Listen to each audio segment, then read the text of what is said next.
Yi Zuo and Yi Yu reminded him, absolutely do not cause trouble with rival sects. Yi Feng was being all obedient, fanning himself with a palm leaf fan like an old scholar, plus a pair of round, black glasses.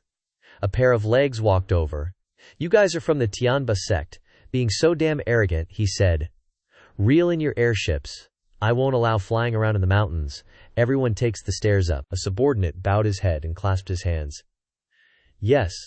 The law-protecting stairway of the Xuanwu Sect has a total of 9,999 steps. Aside from the basic height, the stairs are also arranged with simple formations.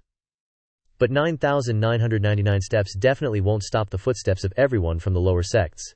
After all, those who can get here are not useless people, Yi Zuo said sternly. Let's hurry and go. Yi Yu also said firmly, yeah. Yi Yu's voice became impatient and irritable with Yi Feng. What are you gawking at? Yi Feng, like an old man, pointed up and asked. So many steps. How are we supposed to climb them? She frowned and replied, didn't you hear what the law protector of the upper sect said? Are you telling me you can't climb? Yi Feng bristled at the question. Of course I can't. Just looking at these demonic stairs. I can already see tens of millions of steps. Climbing, that would be exhausting. The two girls' faces fell, and they clutched their heads, thinking, damn it, he can't even climb the sect's stairs, and he's here to participate in the competition. Is he planning to embarrass himself? Yi Zuo said. Use your dharma first. Climb as many steps as you can. If you really can't go any further, the two of us will help you, Yi Feng retorted angrily. You too, Dharma. I can hear other meanings in your words. Forget it, Yi Feng is not useless to that extent. The two girls went up first, then turned around and scolded. Remember, climb on your own first. If you really can't make it, call us, Yi Feng pouted and replied. Okay, don't talk to me. I don't want to talk when I'm climbing stairs, Yi Feng. You turned to Yi Zuo and said, let's see how many steps Yi Feng can climb, so we can get a clear understanding of Yi Feng's true strength, Yi Zuo replied. Yeah?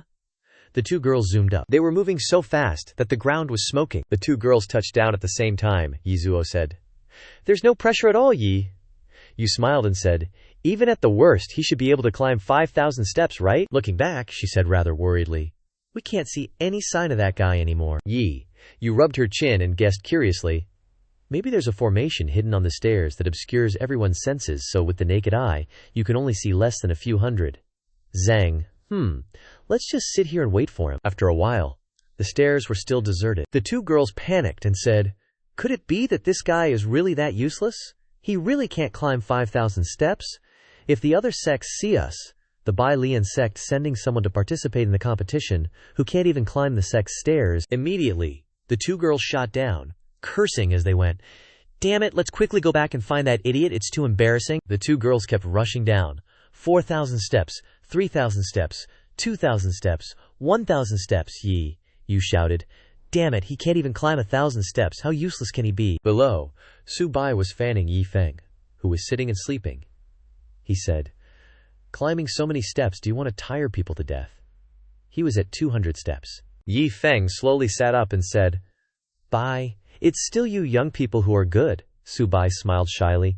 You're joking again, sir. Yi Feng pointed to the sky and said, look, do you see that bird? Su Bai looked up in surprise. Yi Feng imagined the scene of eating roast bird, and his eyes sparkled.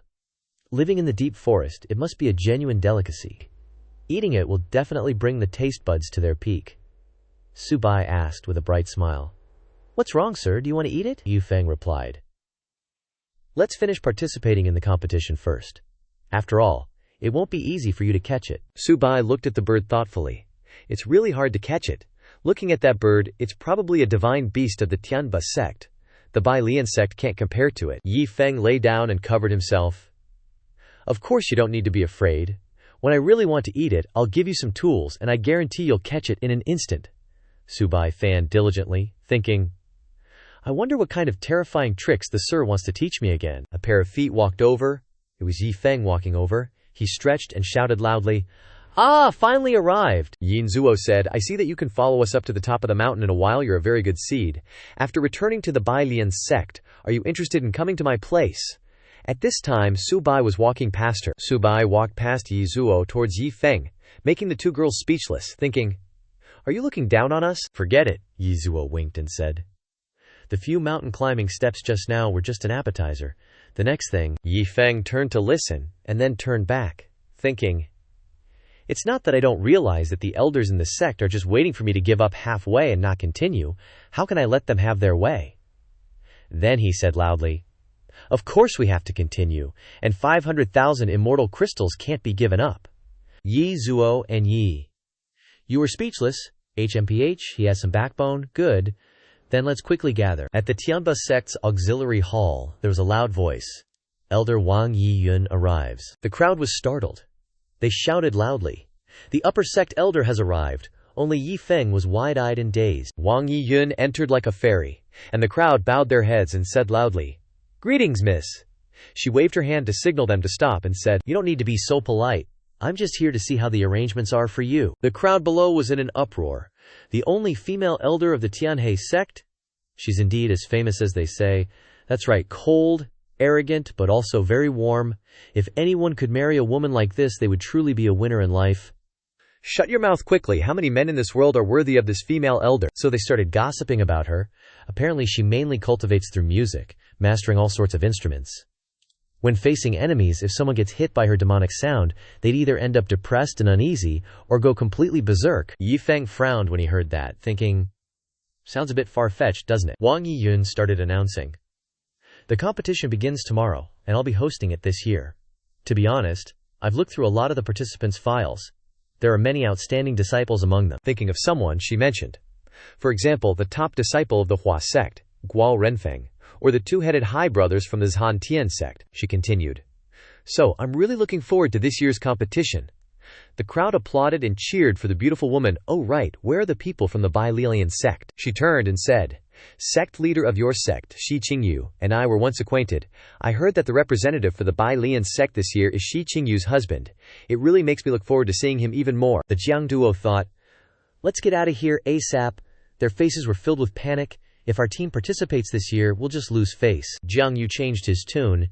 "It seems like the people from the Bai Lian sect aren't here." Another person chimed in, "Oh man, they couldn't even make it here." But then Yi Feng thought, "Someone actually knows about me." Yi Feng stepped forward, saying casually, "I am the future husband of Shi Qingyu, the sect leader of the Bai Lian sect." Yi Feng, Jiang Zuo, and Jiang Yu were all wide-eyed and speechless. In shock, Elder Wang was also surprised. Yi Feng spoke up, "Greetings, Elder Wang. Greetings, fellow cultivators." He waved like a beauty queen. Jiang Zuo and Jiang Yu were crying in their hearts, thinking in agony, "Grandpa, you really are a grandpa. You're seriously missing a brain cell. Did you really think coming forward would be a good thing?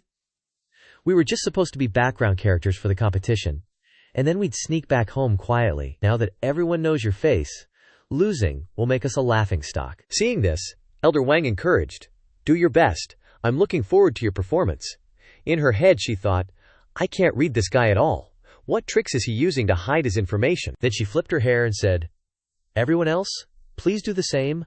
I hope you're all in good shape so you can achieve great results." Yi Feng blushed shyly, while the others were stunned and bewildered. People around rushed over to flatter him. "We hope Yin Jiang can take care of us," another person agreed.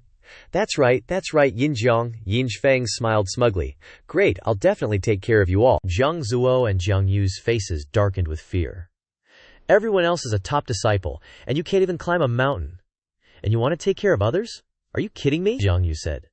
"Starting now, I'm going into closed-door cultivation. I'll cultivate until the competition is over." Jiang Zuo said. "Yeah, closed-door cultivation until the end of the competition. Once it's over, we'll drag him away and not stay for a second." Behind the mountain, far from the main hall, two people were standing. Yi Feng said, "Subai, try attacking me." Subai was startled and replied, "Master, what's going on?" Yi Feng thought uncomfortably. "Is it because I haven't fought in a while and I'm feeling insecure?" So he said, "Don't worry about it, just attack me. Remember to use half your strength at first." Then he said, "Oh yes sir." Then he punched Yi Feng in the chest. Looking at his weak disciple, Yi Feng scoffed, "Is that all you've got?" Then he shouted, "Use all your strength. One more strike." Subai shouted in fear. "Yes sir." Elder Wang was standing with an old woman. The old woman was Protector Luo Ruo. Suddenly, Elder Wang shouted, "There's a fluctuation of immortal essence over there," Luo Ruo replied. "It seems like someone is fighting." Then she shouted even louder, "It seems like that person's aura is very strong. Let's go over there and see what's going on." Looking at the two people below, she was surprised and said, "That's the guy named Yi Feng. What is he doing there?" Luo Ruo asked. "You know him," Elder Wang replied. He's one of the participants in the lower sect competition, from the Bai Lian sect. She frowned and asked, "A lower sect disciple? That aura fluctuation just now, could it be from this lower sect disciple?" Down below, Yi Feng was yelling, "Come on, give it your all, hit me with everything you've got." Su Bai also replied loudly, "Understood." A golden palm strike was unleashed, emitting a bright light, startling Elder Wang and Luo Ruo, true immortal aura. And at least the 10th level. Elder Wang shouted, "How could that little errand boy be a 10th level true immortal expert?" Then she said, "Look over there." Looking down, Yi Feng still had his hands behind his back, implying that he was unharmed. She said, Yi Feng withstood that attack without taking any damage. Luo Ruo anxiously asked, "Elder Wang, are you sure this is the person the Bailian sect sent to participate in the competition?" She replied, "I guess so, right?" Anyway, Yi Feng was like, "Subai, what's your cultivation level?" Anyway, Subai, all tired, just mumbled, "Please forgive me, my lord, but I really don't know what my cultivation level is." Yi Feng blinked. "You don't even know your own cultivation level," he thought. "But I took a beating and didn't feel a thing, so looks like the system isn't messing with me this time." Then he said, "Suyabai, let's head back, let's head back."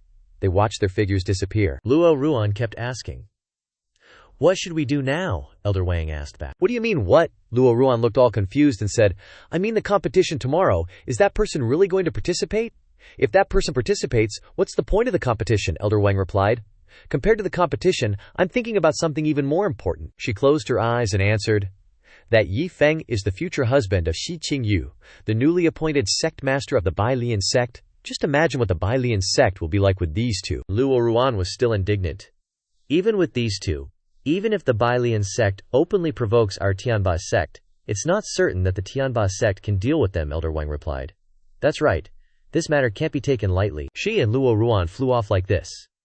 "You take care of the arrangements for the other people from the Bai Lian sect first. I'll go report to the two old ancestors," Luo Ruan replied. "Okay." In a pavilion, Law Protector Luo Yuan has arrived. Jiang Zuo and Jiang Yu panicked. "What? That's Law Protector Luo Yuan of the Tianba sect." The two girls bowed their heads, flustered. "Greetings, Jiang Zuo, Jiang." "You greet Law Protector," Luo Ruan replied. "You two are too polite, no need for such formalities." She frowned and said crankily, "Why did you arrange for the Bai Lian sect's fellow cultivators to stay in a place like this? Is there any system to this? Quickly go clean up a hall for esteemed guests and arrange for the Bai Lian sect's fellow cultivators to stay there," the servants replied. Understood. Jiang Zuo and Jiang Yu were super flustered, sweating buckets, and their faces stretched as they listened to her. Oh heavens, the person carrying out the task in the sect doesn't know the rules, and the reception of the Bai Lian sect's fellow cultivators wasn't done properly. Quick, quick, quick, follow me to the hall for esteemed guests." The two girls followed Luo Ruan and thought, "What on earth is going on?" She opened the door while the two girls were still confused. Inside were four buff dudes, Happy Paradise, Jiang Zuo, and Jiang Yu. Luo Ruan bowed her head and said, "Please, the two fellow cultivators, enjoy yourselves." The two girls, terrified, thought, "We don't have the virtue for this." On the other side, two people were sitting on chairs. One person asked, "Confirmed that there are no errors," Elder Wang replied. Reporting to the two elders, "Confirmed that there are no errors." She lowered her face and said, "Of course. Forgive this subordinate for my low strength. I could only roughly see the strength of that person named Su Bai. As for Yi Feng's specific strength, I couldn't guess." The Tianba sect's old ancestor, Zheng Xianwang, said, "If what you say is true, and Su Bai's strength is at the 10th level of True Immortal, then Yi Feng is probably at the 12th level of True Immortal." "What do you think?" The one next to him, Tianba sect's old ancestor Deng Chao, replied, "That's right. As long as Su Bai's strength is correct, then this person's strength is probably at this level." Elder Wang frowned and asked, "Only the 12th level of True Immortal? This person directly faced Su Bai's attack but didn't suffer any damage." Zheng Xian smiled wryly and replied, "It can only be like this, Third Elder. You're also at the True Immortal realm, so you should understand. Even between True Immortals the difference is very large, even if they're only one level apart," he explained. "Take the Sun Moon Immortal realm for example. In the eyes of a true immortal cultivator, that little bit of strength is no different from a baby," he continued. "And with the increasing level of cultivation, the difference between each level will be stretched out infinitely, especially after reaching the 10th level of True Immortal." Zheng Xian stroked his chin and continued to speculate. So it's not too strange that a 12th level true immortal can directly face the attack of a 10th level true immortal and only feel a tickle. Hearing this, Elder Wang asked, "May I ask the two old ancestors? Then why can he only be at the 12th level of true immortal and not a higher realm?" Deng Chao replied, "Because this world is so big, just talking about our martial world, the combat power is probably much higher than other worlds. But the foundation of the 15th level of true immortal has reached the border wall. So if he was at the 15th level of true immortal, he couldn't possibly appear here." He continued to explain, "And those experts below the 15th level of true immortal, the 13th and 14th levels of true immortal, there are only a few of them in total. And only a portion of experts from the 12th level of true immortal and below are hiding, not wanting too many people to know." Elder Wang knelt down and said, "So that's how it is. Then what should we do next?" Deng Chao widened his eyes and said, "You don't need to worry about this matter anymore. Tomorrow, when the competition starts, you just follow the usual procedure to be responsible for conducting the competition. We'll handle the other matters ourselves," she replied. Yes, this subordinate takes her leave. Elder Wang gradually walked out the door. Zhang Xian said, "It's really unexpected that a 12th level true immortal expert would appear in this competition," Deng Chao replied. "That's right, and he's hiding in a small Beyond sect. A hero can't escape the beauty trap." Deng Chao darkened his face, scheming, "How about this? I'll go meet him tomorrow. If he can really make me see him in a different light, then let his Beyond sect completely become a branch sect of our Tianba sect." Jiang Yu said, "Forget that useless son-in-law, but this little errand boy, there's something about him. Maybe he's got some talent.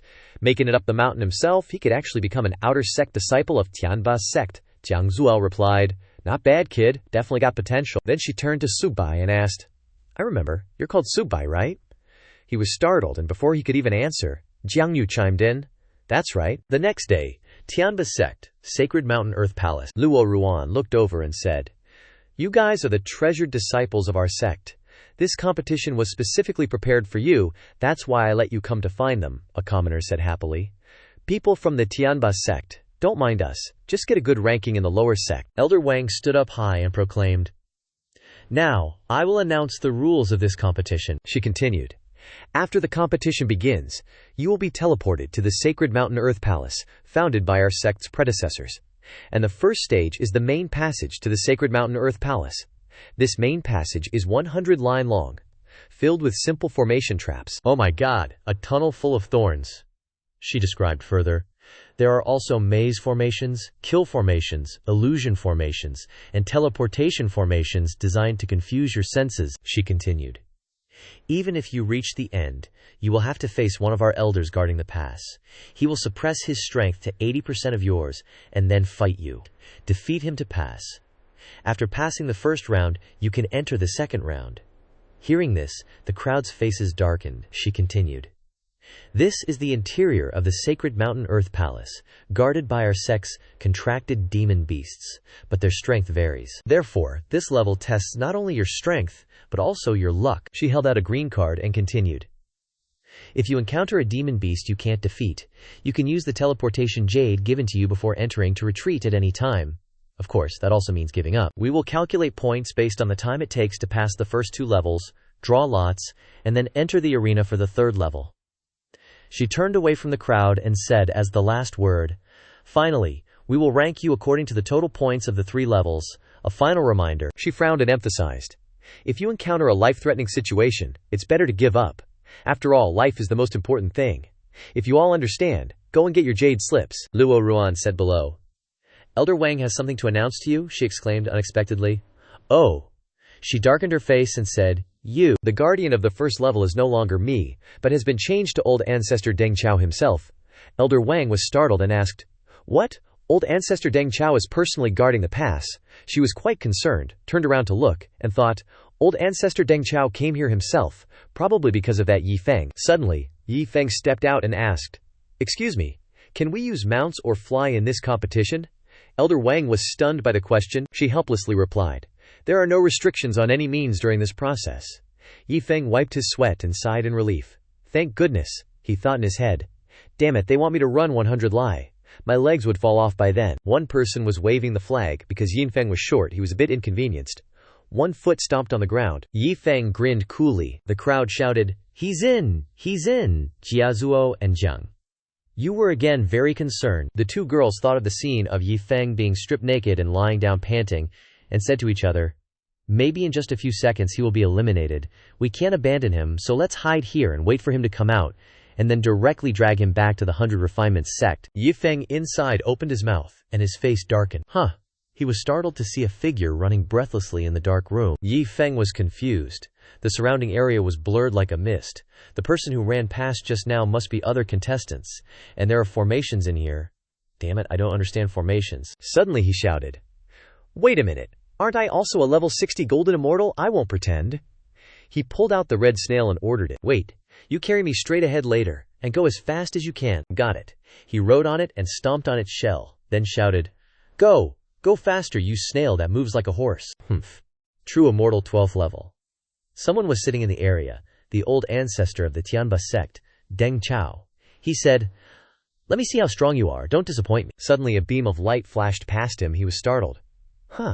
Where did that wind come from? His face changed, becoming surprised and frightened. Yi Feng was already standing in front of the second gate. He was dumbfounded in a confused way. I just got here like that. Then he smiled triumphantly. It seems that in the face of absolute speed, everything is illusory. Early in the morning, the sky was clear and the sun was shining. Luo Ruan and Elder Wang stood watching. Elder Wang said, from this star river map, all the disciples have entered the first level, Luo Ruan replied. Yes, this red dot represents where old ancestor Deng Chao is guarding. She looked at Luo Ruan and asked, suspiciously, you said that Yi Feng will be the first one to pass, she replied. I'm not sure about that, she recounted. Back then, the ancestors invited a master of formations to help open this palace in order for our Xuanwu Sect to avoid the disaster of the end of the world, so the sacred mountain earth palace itself is a great formation. When the entire great formation is opened, people below the true immortal 15th level cannot enter. Although his cultivation is high, don't forget that in order to save the resources of the great formation, the biggest feature of the earth palace is that it becomes stronger when it meets the strong, and weaker when it meets the weak. She continued, therefore the level of difficulty for him and others is not much different. At most he only has a little advantage at the checkpoint. If some disciples are lucky, they will also surpass him. She turned her face to look. After hearing her words, she replied, yes.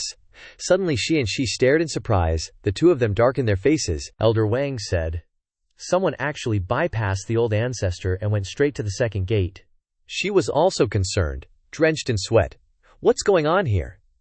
The two rubbed their eyes for a while. Looking at the screen, it was Yi Feng's image. They shouted, it's him, it's that man Yi Feng. It's not an illusion.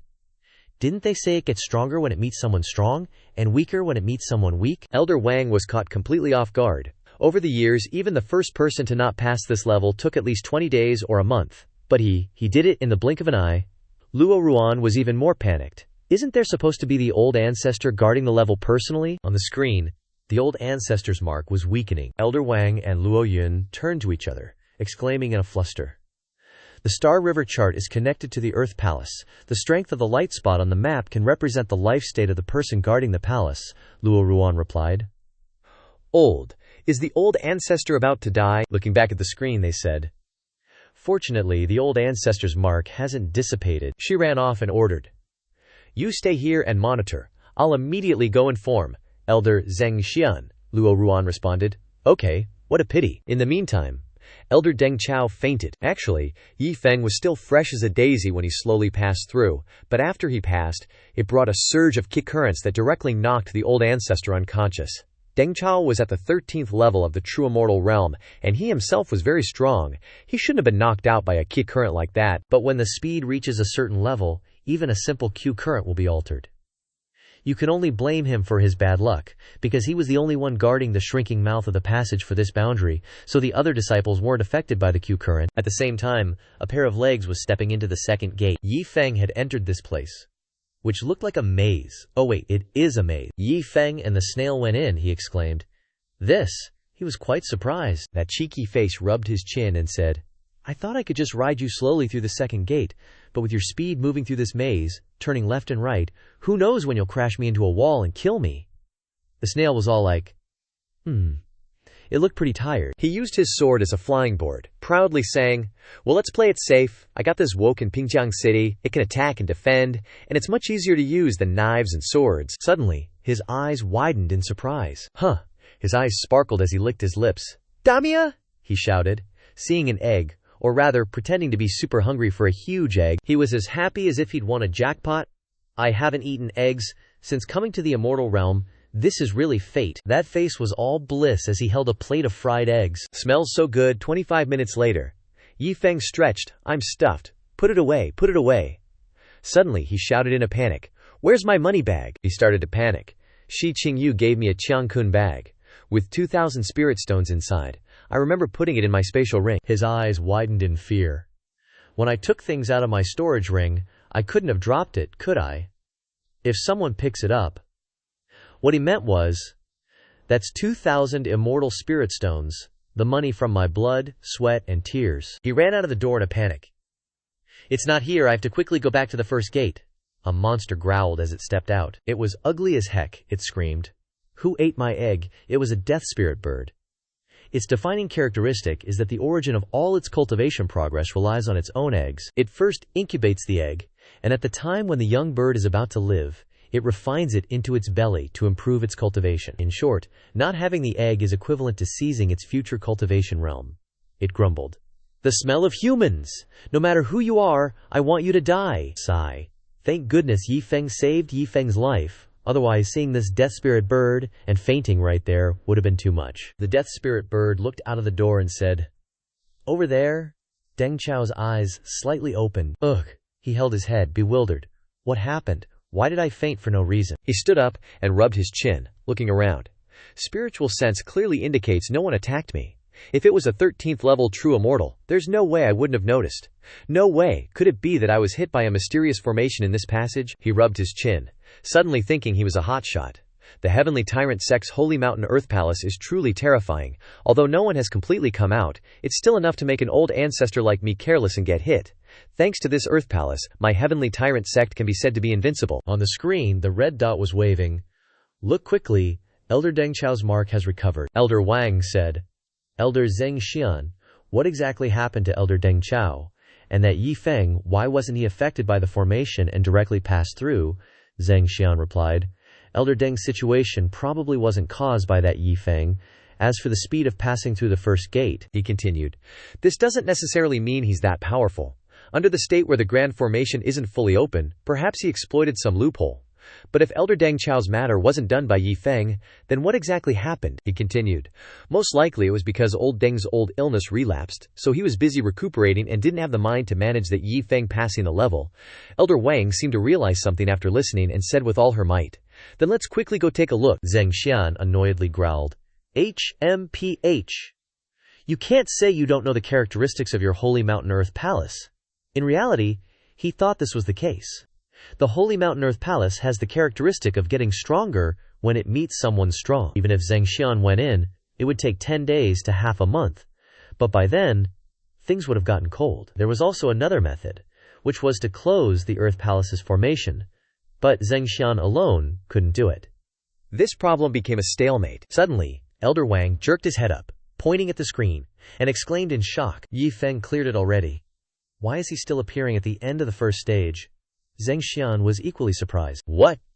That old fogey Deng Chao is up to no good? Deng Chao grumbled. Yi Feng, you better make the most of it. Don't make this old ancestor wait here for nothing. Suddenly he gasped. Huh, wind. Oh crap. Deng Chao's eyes nearly popped out of his head. Aka, he roared, as his eyes shot out of their sockets. The three observers blanched in terror. Huh? Elder Wang clutched his face in fear. The old ancestor Deng Chao's mark is weakening again.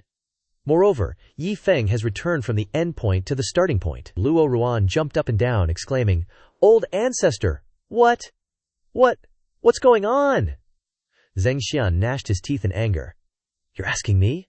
Who am I supposed to ask? These guys were more excited watching Yi Feng than a porn show. Suddenly, Deng Chao shouted, Wait!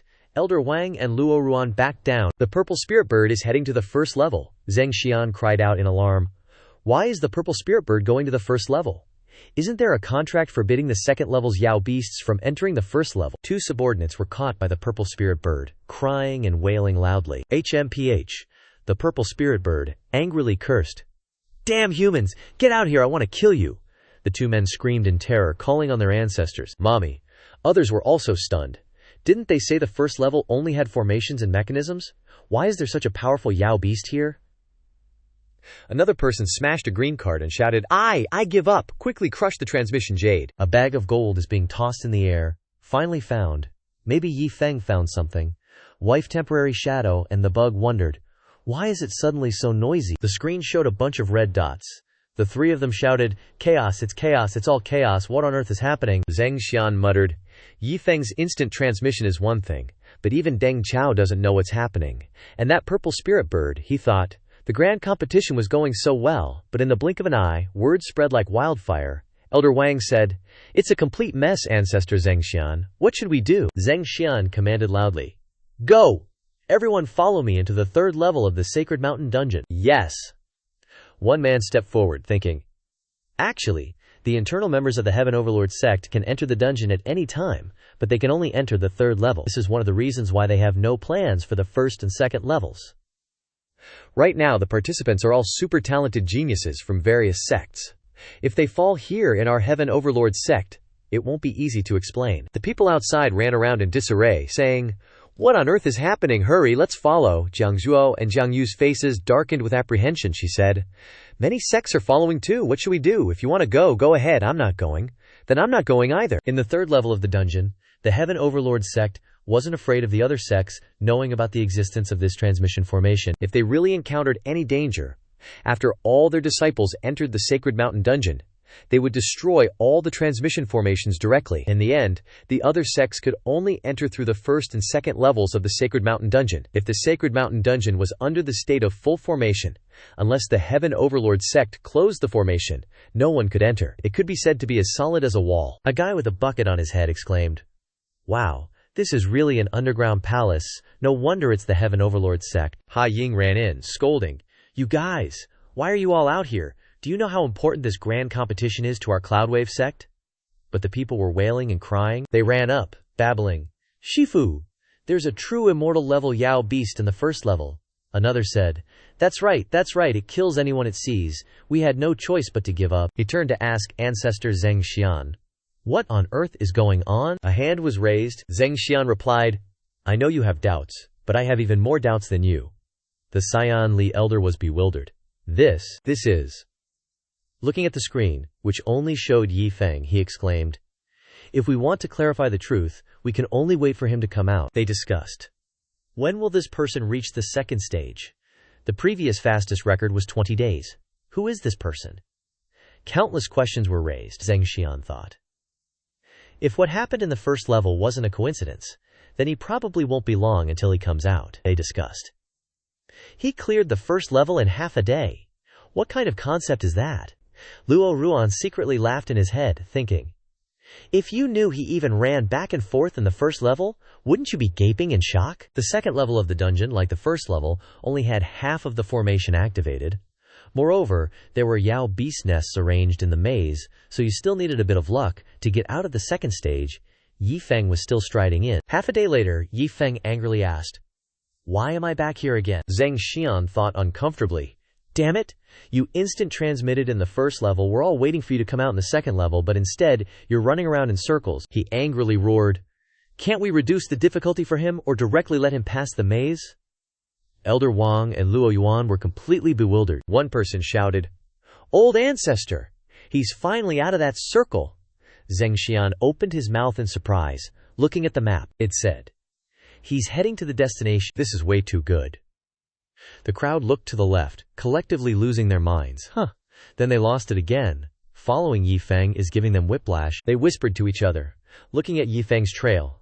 It looks like he's making a bigger circle and wiping out all the contracted beasts along the way. Zhengxian roared, God damn it, is this bastard doing this on purpose? I'll bite him to death. The others frantically held him back. Ancestor, calm down, Ancestor, please. Most of the ones he's taken out are the evil Yao we caught and locked up here anyway. Yeah, good riddance. Zhengxian frowned, angrily thinking, even though they're imprisoned here, it's so they can be useful at a crucial moment. Then he said, just hoping this guy gets out of here soon. As long as he doesn't touch the sect's true guardian Yao beasts, it's no big deal. Then he stomped his foot on the ground with a thump. The elder watching the screen flinched. They panicked. Yi Feng was standing in front of a roaring Yao beast. Elder Wang's face paled. Could it really be? But judging from the screen, it seemed like it really was happening. Yi Feng was still fine. But the Yao beast was a goner. Zheng Xian roared in fury. "No! My little tiger," he reminisced. "We've been together since we were little. We've long since become the closest of friends." He even started using cutesy pronouns, screaming like he'd been kicked in the nuts. "This beast is doing it on purpose. The all-tailed sacred tiger was my most beloved mount." The others were still trying to calm him down. "Ancestor, please be calm, don't be angry," Elder Nguyen said. "Look, this guy's route is all over the place. There's no purpose to it at all. It's probably just a coincidence." Elder Wang tried to agree. "That's right, Ancestor. Although his route has run into a lot of our sect's contracted Yao beasts, he's always gone around them. If he was doing it on purpose, he wouldn't be going around in circles like that. He'd beeline straight for these contracted Yao beasts." Zheng Xian was furious, tears welling up in his eyes as he watched the screen. The tiger gradually weakened into a pig, and the healthy pig turned into a crippled one. After watching, Zheng Xian was beyond furious and shouted, "Look, you still say he's not doing it on purpose? Kill him! I must kill him!" he roared. "These guardian beasts of the mountain are the lifeblood and one of the foundations of our heavenly tyrant sect for countless years. Everyone, listen to my order. Transfer your power to me. I want to activate the entire Holy Mountain Underground Palace formation. Let's see if you can still run. See how you can still go around and around." Yi Feng sighed. He seemed quite annoyed, cursing as he walked. "Damn it! When will this broken maze end?" Then he said to himself, "It can't help but remind me of when I was in the 10,000 mountains, being controlled by that cloud in the secret realm every day. See chapter 112 for details on the 10,000 mountains. If I didn't have so much jerky, I would have starved to death long ago." A rat fell to the ground. He put his ring on it to suck the rat up and said, "Just in case, I should collect all these Yao beasts." Then he thought of delicious food. Slurp, slurp, drooling, then said, "To preserve the freshness of the ingredients, I should catch them alive. That way, even if you go out for a long time, you can still guarantee your standard of living." At the center of the training grounds, on the 3rd level of the Holy Mountain Underground Palace, El Nguyen said, "Ancestor, if we can gather everyone's strength to fully open the formation, then why don't we gather their strength to close the formation? That way, we can go into the 2nd level and find him, and even find out what happened to Ancestor Deng Chao." Zheng Xian frowned and replied, "Once this formation is activated, do you think it can be closed just like that? You guys don't have the ability to do that yet." El Nguyen was struggling to pull the switch. "When building the Holy Mountain Underground Palace, we considered all aspects, so there's a relatively easy mechanism for opening it, but closing it is relatively difficult. Otherwise, if we really encounter a major crisis and can't gather that many people, wouldn't this Holy Mountain Underground Palace be useless?" Elder Wang worriedly said from behind. "But when it's fully opened, could Ancestor Deng Chao be in danger?" Zheng Xian replied. "Don't worry. If the formation is opened, Lao Deng will sense it himself. As long as he doesn't act recklessly, he won't be affected," he continued. "Besides, Lao Deng has a jade slip to teleport out at any time." Then he ordered, "What are you waiting for? Quickly circulate your energy with me to open the formation." The crowd responded in unison, "Yes, sir, yes." The crowd spread their hands and followed him. While he was doing something with his hands, he shouted, "The entire underground palace formation." In the passage on the 2nd level, a pack of MT red wolves were waiting. That Zheng Xian, what a two-faced guy. He activated all the traps, kill formations, illusion formations, hidden formations, auxiliary formations, and mechanical contraptions. All the 2nd level contracted beasts were awakened and went straight into kill mode. "Yi Feng, I have no grudge against you, but you're running wild. If I don't get rid of you, I don't deserve to be the old ancestor of Tianba sect." Yi Feng was still clueless. The screen froze. Zheng Xian, hearing this outside, laughed his head off. "Where do you think you're running? Why don't you keep running?" He even flipped the bird. "Weren't you having fun spinning around? Let's see how you spin now." Yi Feng was now annoyed, wondering, did I not wash the cooking ingredients properly? His body trembled slightly. Why am I being chased by Cao Cao now? Anyway, let's squat here for a bit. Ah, that growl was my stomach, not Zheng Xian's trickery. The main task now is to solve the hunger problem. Elder Wang and Lugo Ruan were watching the screen. She cautiously said, "Old ancestor, this." Ji Yu looked and said, "All the beasts on this level are surrounding Yi Feng. If this continues, he will die in there." She lamented. "No matter what, he has no grudge against us. If we're talking about relations, he's still from our lower sect." Zheng Xian closed his eyes. "I didn't want to kill him, but if I didn't activate the formation, I fear this guy would have killed all the 2nd level contracted beasts." He paused and said, "This situation is not what I wanted. Whether he can survive or not depends on his fate." But in his head he thought, no matter what, He's still a 10th level true immortal expert. Thinking calmly, it would be a waste for him to die like this. If he can hold out until old Deng comes out and closes the formation with me, there might be a chance of survival, Luo Ruan said. The demonic beasts surrounding him are increasing. Elder Wang lowered his head helplessly, hoping he could hold on. Suddenly, next to Elder Wang, someone pointed out in panic. There was a shout, and the others also opened their mouths and pointed, shouting. Zheng Xian asked the group in confusion, "What are you guys so surprised about?" Suddenly his face turned extremely horrified. They shouted, "All the demonic beasts just disappeared.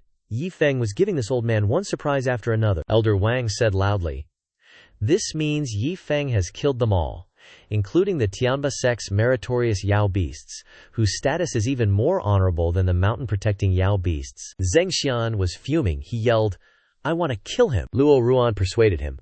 "Old ancestor, calm down, calm down." He roared even louder. "Look, what? Calm down, calm down. What are you looking at?" Yi Feng started spinning around again. He panicked. "Huh, he's spinning around on the second level again." He covered his mouth, his face turning purple, and said, "Why?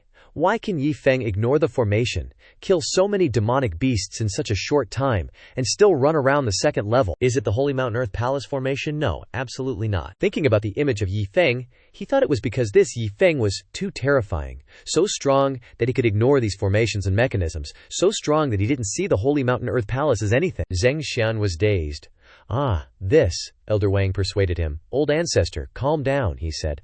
"I almost launched a killing blow at him just now." A person was walking forward. Everyone turned around. All of them were surprised. Yi Feng stepped out and said, "Oh, so they all came out before me.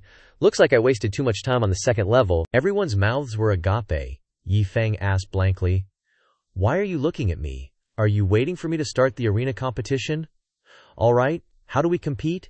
Is it a free choice of opponents? Are there any rules?" No one answered. Yi Feng's face turned red, and he said, "How embarrassing." Golden Boots stepped towards Yi Feng. He went to a person and asked, "This brother, if it's a free choice, then let's compete in the arena." The man was scared to death. Suddenly kneeling down and bowing his head, he panicked and said, Is this admitting defeat? How spineless." The crowd all turned tail and ran away. Yi Feng panicked and called out, "Why are you afraid of me? Do I look that scary?" He thought in fear. Could it be that my 60th level golden immortal realm has been discovered? Impossible. He grabbed the last one who hadn't turned away, asking, "What about you?" The man saw Yi Feng pointing at him, panicked and cried, thinking, "My grandpa. The Xuanwu Sect's mountain-protecting Yao beasts are killed in seconds. Why would he care about me?" Then, the dude just straight up fainted. Yi Feng, all worried, was like, "Hey, wake up, Sunstroke, maybe." Then, Zheng Xian strolls up from behind. Zheng Xian greets Senior, he says. Yi Feng, confused, asks, "Dude, are you Zheng Xian?" Trembling, he bows even lower. "Zheng Xian greets you," Wang Elder chimes in to help. Reporting to Senior, "This is indeed Zheng Xian, the old ancestor of our Xuanwu Sect." Yi Feng blinks, totally lost, thinking, "The sect's old ancestor came to greet me personally. Guess someone figured out I'm a level 60 golden immortal badass." He remembers, "Back then, I was just some guy hustling at a martial arts gym in Pingjiang City for cash. Now, a sect's big shot is all respectful, calling me Senior." He laughs to himself. "Yeah, this pretending is kinda nice." So he reaches out a hand and says, "Oh, so you're the Xuanwu Sect old ancestor. No need to be so polite." Zheng Xian is still shaking like a leaf, thinking, "But this old ancestor looks kinda weak, already huffing and puffing." Then Yi Feng gets down to business, asking, "So, about the competition, do I still need to compete?" Zheng Xian forces a laugh through his tears, stammering, "No, of course not." Yi Feng smirks. "Oh good, then I'm off. How do I get out?" Here, Zheng Xian's face goes dark, and he awkwardly says, Well, he explains, "you can only go back through the second and first levels to return." Yi Feng panics. "What?" Zheng Xian thinks. Because once you activate the entire formation in the Holy Mountain Dungeon, it automatically assumes the sect is under attack. So during this phase, all teleportation arrays are sealed. Entry and exit are only possible through the first and second levels. Yi Feng turns to leave, saying, "Okay then, you two not coming." They force a laugh and reply, "We can't." Yi Feng cuts them off, quick as a whip. "Don't want to go in circles, huh? Fine, I remember the way, I'll go myself." He then claps his hands, pulls out a ring, and says, "Oh right, I caught some little beasties earlier, but they look kinda gross, so I dumped them here. mind dealing with them. He dumps a pile of demon beast corpses and gives a casual goodbye. Ling Guiyan yells in a panic. Everyone look. On the screen, Yi Feng is practically at the exit. In a flash, he passed the second level and reached the exit of the first level. Zheng Xian collapses, totally defeated. Wang Elder freaks out. Old ancestor, are you alright? You didn't need to do that, old ancestor, Zheng Xian weakly says. Immediately issue the order. He raises his hand to the sky, bellowing. Immediately take 5 parts of the resources harvested in the past 10 years of my Tianba sect. No, 7 parts. And deliver them to the 100 Refinement sect. Perhaps he has a yearning to contribute. Zheng Xian's actions woke up the other sect. Elders present here as well. At this moment, over 100,000 urgent messages from the Holy Mountain Great Palace spread out in all directions. At the same time, Yi Feng came out looking as handsome as ever. His cheeks flushed. Jiang Zuo and Jiang Yu, horrified, covered their faces. He's out. He really is the first one out. Couldn't even last 2 days. The worst before was 7 days. The 2 girls hurriedly handcuffed Yi Feng, dragged him away and said, "Retreat quickly. As long as no one sees that we were the first to come out, then we won't have to be at the bottom of the list." Yi Feng looked up, confused. "Hey, those 2 chests are still big. That's right, we can't abandon this guy." Grand Elder Sun Zimei said, "Jiang Zuo, Jiang Yu, send back the news of the grand competition," Sun Zimei said. "Eliminated after only 2 days, and even the first one out. He's such a waste, making our 100 Refinements sect lose face." He tremblingly picked up his phone and issued the order. Immediately announce the grand competition results to the entire sect. State that the sect master's fiancé was the first person to exit the competition, and furthermore, set the record for the absolute worst performance in its history. The subordinate listened obediently. "Yes," Sun Zimei evilly thought in her belly. "With this move, I don't believe you will still have the face to stay at the 100 Refinements sect like this." It can also put a lot of pressure on Qingyu, and then find an opportunity to accuse her. Tam swapped to wearing underwear that showed half of his ass. Very stylish.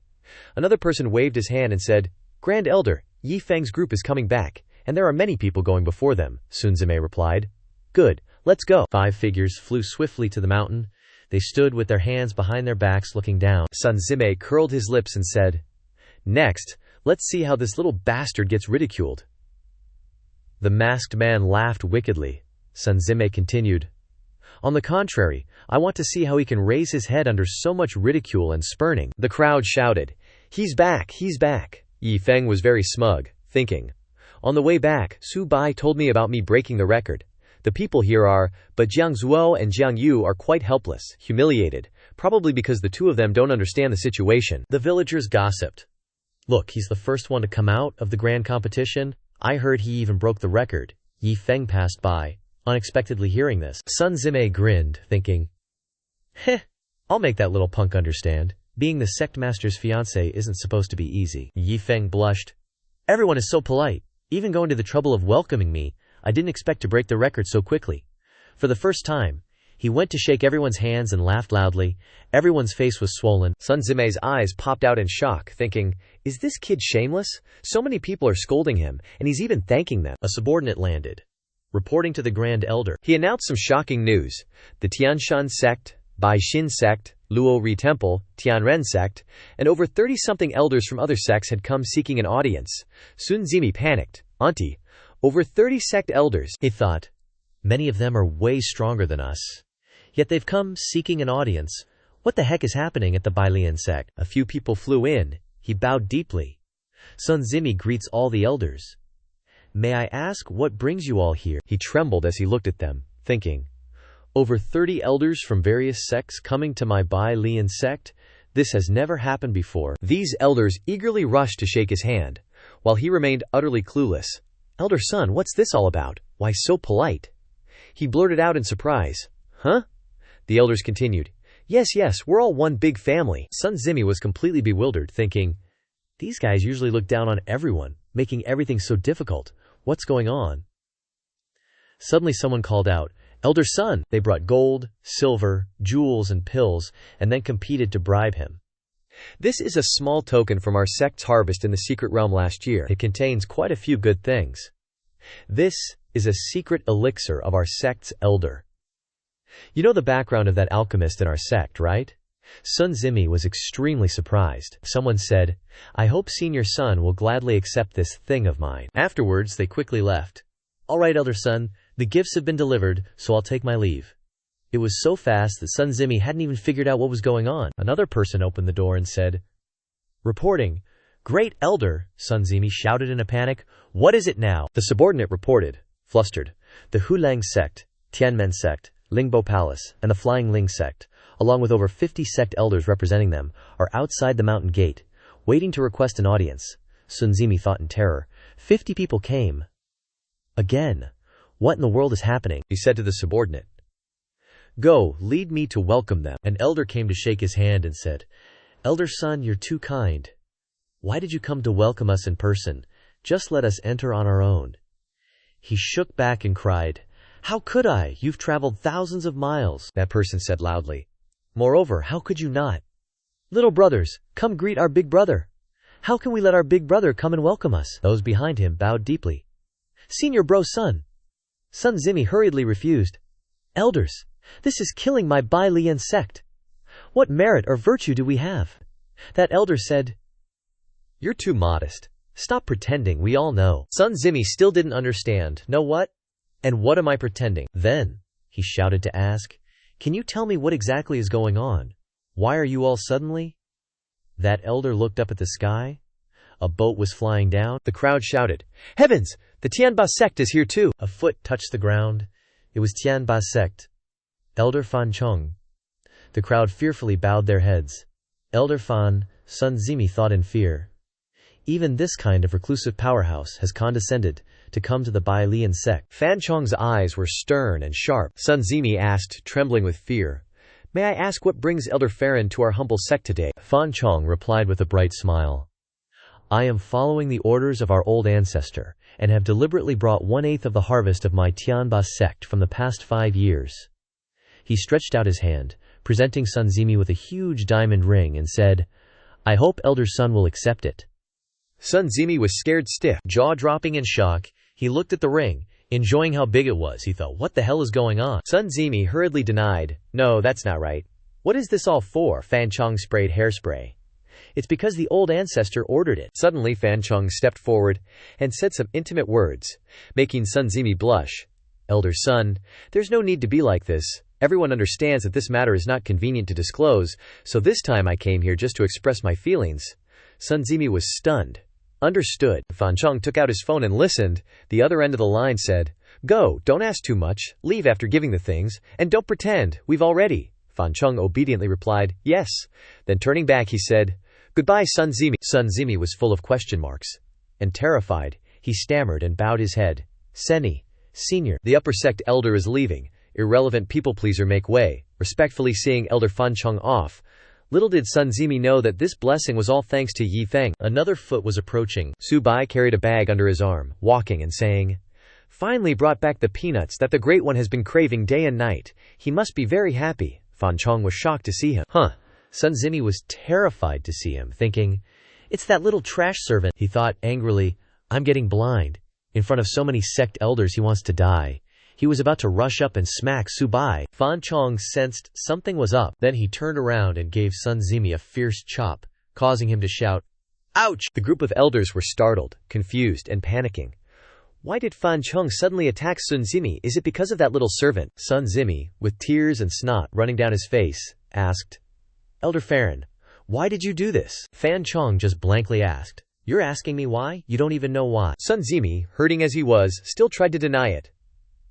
I really don't know," Fan Chong thought to himself. "I've heard of this little errand boy in the sect." He glanced at Su Bai and thought, Su Bai is someone the old ancestor and Wang Yiyun, besides Yi Feng, specifically told us about. Even though he's just Yi Feng's close servant, his strength is enough to rival a 10th level true immortal.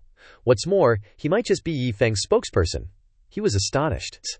Sun Zimi actually doesn't know Su Bai's identity, and even dared to attack him. He frowned, thinking, could it be that Senior Su Bai is usually quite humble?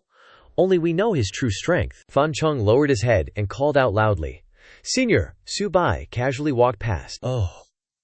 Those elders all stared wide-eyed in panic. To make upper sect elder Fan Chong respectfully call him senior. Could this little errand boy be the one that the elders mentioned in their messages?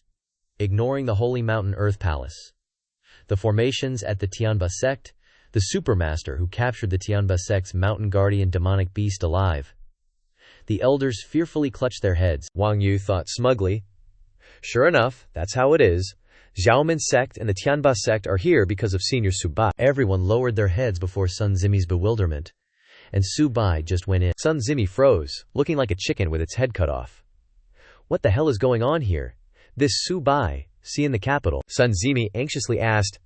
You mean when you guys carried Yi Feng up the steps of the Tianba Sect, Su Bai was able to bring you up with a single question? Jiang Yu replied. Yes, that's right.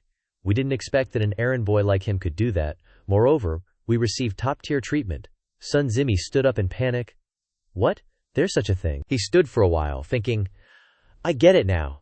This Su Bai has been lying low in my 100 Refinements sect as an errand boy, but in reality, he's a supermaster. Because his true strength was discovered at the Tianba sect, that's why Jiang Zuo and Jiang Yu were able to receive top-tier treatment, he continued. Also, the countless demonic beasts that were hunted down by a mysterious black hand some time ago. He recalled, didn't Su Bai also come out of the mountain that day? That explains it. Wang Yu continued. Now that Great Elder has guessed it, I won't hide it anymore, Sun Zimi gasped. What he heard terrified him. Seeing that Sun Zimi had already guessed it, Wang Yu dared to reveal the story of Su Bai saving his elder brother. He shuddered, thinking, there's such a thing. He thought, unbelievable that there's such a great Buddha squatting in the Tianba sect, and this Buddha is flipping the bird. Sun Zimi was utterly shocked. But those sects came all for him. The next morning, Su Bai was sitting and drinking tea. After returning, Yi Feng had Su Bai find 5 people who were as simple, honest, of good character, and obedient as he was, and then he passed on some cultivation to each of them. Yi Feng pointed and said, starting today, in addition to cleaning, you must also start going into the mountains to help me find some wild food. Rare stuff is obviously better, but ordinary stuff is fine too. In short, the more the better. The group obeyed. Dongqing, yes sir. Yi Feng sighed, thinking, it's almost time for Shi Qingwei to come out of seclusion. After I get my salary, I should go find my last disciple. Not enough food supplies just won't do. At the back mountain, a group of people were running around, all as black as coal. Su Bai ordered, split up, you have to make the great ones satisfied. On a high mountain peak, following those people below, they shouted to each other. What's going on? Did that mysterious master from before appear again? The second elder said, this sound must be Senior Su Bai hunting demonic beasts in the back mountain again, right? The third elder replied. Why would Senior hunt demonic beasts for no reason? The second elder frowned, saying, these demonic beasts are rare combat power for our 100 Refinements sect. After all, if this continues, he'll kill them all. The third elder replied. Then we can plead with him not to attack the 100 Refinements sect's demonic beasts, right? Wang Yue said. I think we can. Senior Su Bai is actually very easy to talk to and not arrogant at all, the second elder sighed. You still understand, Senior. We'll listen to you then. Half a day later, back mountain. The second elder stood before it and said with wide eyes, this feeling must be ahead, right? He trembled and turned around, saying, our back mountain is famous throughout the entire universe. It's very likely to encounter true immortal demonic beasts if we go deep into this place. Moreover, the defense and attack of demonic beasts are stronger than humans. Even if we encounter demonic beasts of the same level, we'll suffer. Not to mention, there are many true immortal demonic beasts. We must be careful. Senior Su Bai is not far away. Underneath, the wind was blowing like a tornado. The clown-faced elder was puzzled. This wind pressure. Another elder pointed into the distance. Look over there. A huge dragon. A 7th-level true immortal fire-winged dragon. Even if we combined our strength, we couldn't beat a beast like that. They jumped up and down, yelling at each other. Quick, look. That's Senior Su Bai. Can't see clearly, but he's wearing our handyman uniform, they gossiped. Then it must be him. So powerful, and wearing a handyman uniform. Who else could it be? STOMP. A foot stomped that Yao beast dragon flat. The eyes of that group bugged out in utter chaos. Killed it. Their eyes rolled back in their heads. Senior is indeed terrifying. Thud. A foot landed on the ground. The third elder said, this man killed a fire-winged dragon so easily. The second elder added, we can't delay this. Let's go pay our respects to this senior. Then he pointed to the bald guy. You lead the way. The third elder hurriedly agreed. Yes. The elders rushed out. They bowed deeply. We pay our respects to Senior Su Bai. Suddenly, the second elder thought, the senior isn't reacting. They tiptoed forward cautiously.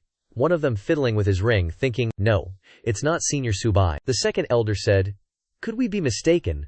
Could there be another super expert? Wang Yu argued. Impossible.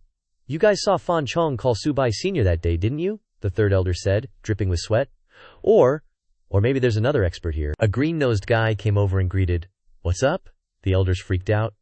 No, sorry, we mistook you for someone else. Then, the green-nosed man shot off into the sky. Wang Yu realized something was wrong. Even if he's another expert, why is he wearing our handyman uniform too? The third elder said, That's right, damn it, he must be bored out of his mind, wearing our 100 Refinements Sect's handyman uniform. At the 100 Refinements Sect, a sigh was heard from a palace. Do you think the one just now could possibly be Senior Su Bai? The second elder said. After all, it's not impossible for a master to use some kind of disguise, Wang Yu argued. Impossible, Wang Yu continued. The Senior Su Bai I know isn't the kind of person who cares about other people's opinions. The key is, if he doesn't want people to recognize him, why would he still wear a handyman uniform? The second elder sputtered, unable to refute. The third elder offered an idea. Could it be that our 100 Refinements Sect has 2 experts hiding as handymen? The second elder frowned, puzzled. Does our shit smell fragrant? To think that people who can one-shot a fire-winged dragon in the entire martial world would all come to our sect to be handymen. The third elder stroked his chin smugly. Exactly. But how could that be? The others were speechless. The 5 of them looked up in shock again. Their eyes almost popped out as they looked at the people descending. They thought, isn't that Senior Su Bai and the guy who just killed the fire-winged dragon? Behind them were 4 others, and their auras were just as strong as the guy who killed the fire dragon. The third elder panicked. A total of 6. 6 experts like that, and they're all wearing our handyman uniforms. The guy with the eye patch shouted, Wait a minute, I recognize one of them. He's been doing odd jobs in my hall for a few months. The clown face guy said, I recognize one too. Isn't that the guy who cleans the toilets in the back courtyard? The second elder asked anxiously, Are you sure you're not mistaken? The 2 of them argued. Absolutely, the clown-faced guy said. Back then his cultivation was low, and I ordered him around quite a bit. The guy with the eye patch said, I remember him too. I thought he was just a handyman, but suddenly, the second elder celebrated receiving the gift and headed straight there, and someone asked, 5 more true immortal 10th level masters suddenly appear? This is no joke, Wang Yu replied. Yeah, let's hurry up and chase after them. They soared into the sky, standing guard at a room, they said. This is the place. Second elder charged forward. Let's go, everyone, enter Bai Feng together, and be extremely respectful. Getting closer, they were suddenly startled. The door is ajar. They peeked inside. First observing a bit inside, everyone bowed deeply, saying, Great One, all the goods have been brought back. Second elder was flustered, thinking, They're kneeling before someone else, and calling them Great One. Second elder peered in even further. Just who is this Great One, anyway? Suddenly, second elder choked. The others around him asked, What's wrong? Who are they kneeling before? Second elder trembled, stammering. It's the fiancé, Yi Feng, he shouted. They're kneeling before Yi Feng. Yi Feng floated over, saying awkwardly, You guys are really something. No need to keep kneeling like that. You're being too polite, the group shouted. Our subordinates' cultivation levels all came from you, Great One. You are like our parents, giving us life again. Yi Feng chuckled and said, Oh heavens, cultivation this, cultivation that. It's just a little bit. This little bit of cultivation isn't worth mentioning. Hurry up and get up to help.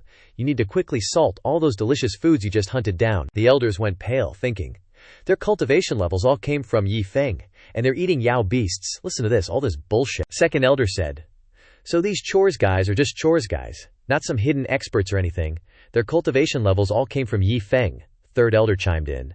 And the Yao beasts they hunted are just because Yi Feng wants to eat. Wang Yu darkened his face, saying. So Xin Qingyu suddenly brought back a person like that, not because she had no other choice, he said firmly, but brought a trump card back. Those 3 are scared to death. 3 days later, inside the tower, Su Bai approached Yi Feng and said, Great One, today is the 100 Refinement Sect's annual sect meeting. I'm afraid they'll be discussing your marriage with the sect leader today during the meeting. Yi Feng seemed to be drying meat, Su Bai continued. But the sect leader is still in seclusion and hasn't come out. Therefore, Elder Tong has invited you to go there. Yi Feng turned his head and replied indifferently. Oh, in his mind, he thought, I originally didn't want to get involved in these matters, just wanted to wait for Shi Qingyu to come out of seclusion and get the money and leave. But it seems there's no other choice now. He thought he had to hold the situation. What if I don't get the money by then? Then he went ahead and said to Su Bai, Let's go. To Elder Tang's, Yi Feng walked in, and the crowd around him was completely stable. Yi Feng asked awkwardly, "Is the company having an annual meeting or something?" Here a person stood up, stomped foot, and said, "You've finally arrived." It was Sun Zimi, he thought. During this time, under Yi Feng's arrangement, it has spread throughout the 100 Refinement Sect. As long as the other elders juggle with me, the cancellation of this marriage will be sure thing. Half a month ago, the group of elders has been discussed this issue completely, waiting for the day to come. He grinned widely, looking like a demon, plotting his plan without a single loophole. He stretched out his hand in front of Yi Feng and spoke. "Everyone, there's a big matter concerning our sect. We must take this opportunity to tell everyone." That is the marriage between Yi Feng and sect leader Shi Qingyu. Yi Feng was shocked. The two looked at Sun Zimi suspiciously. He continued, "I believe that Yi Feng's strength is too weak, plus his reputation in the past. Although he is the sect leader's childhood sweetheart, he is not worthy of the sect leader." So he called Yi Feng up just to expose him. He pointed directly at Yi Feng's face and said loudly, "The leader of a sect but married to a lowly man with weak strength. How much damage will this bring to our sect's reputation?" Yi Feng frowned and looked around, thinking, so they called me here to pull this trick, huh?" He narrowed his eyes angrily, thinking, "Saying I'm weak, if I, Yi Feng, don't reveal some skill, do you think I'm a sick cat?" And Sun Zimi was very complacent. He smiled widely, thinking, "Very good, your anger is rising, huh? Just add a little more vinegar." He turned around and saw his allies. Oh, second elder came first. Come on. But second elder played a card that he didn't expect. He pointed at his face and said loudly, "Sun Zimi, you are the great elder of our 100 Refinement Sect.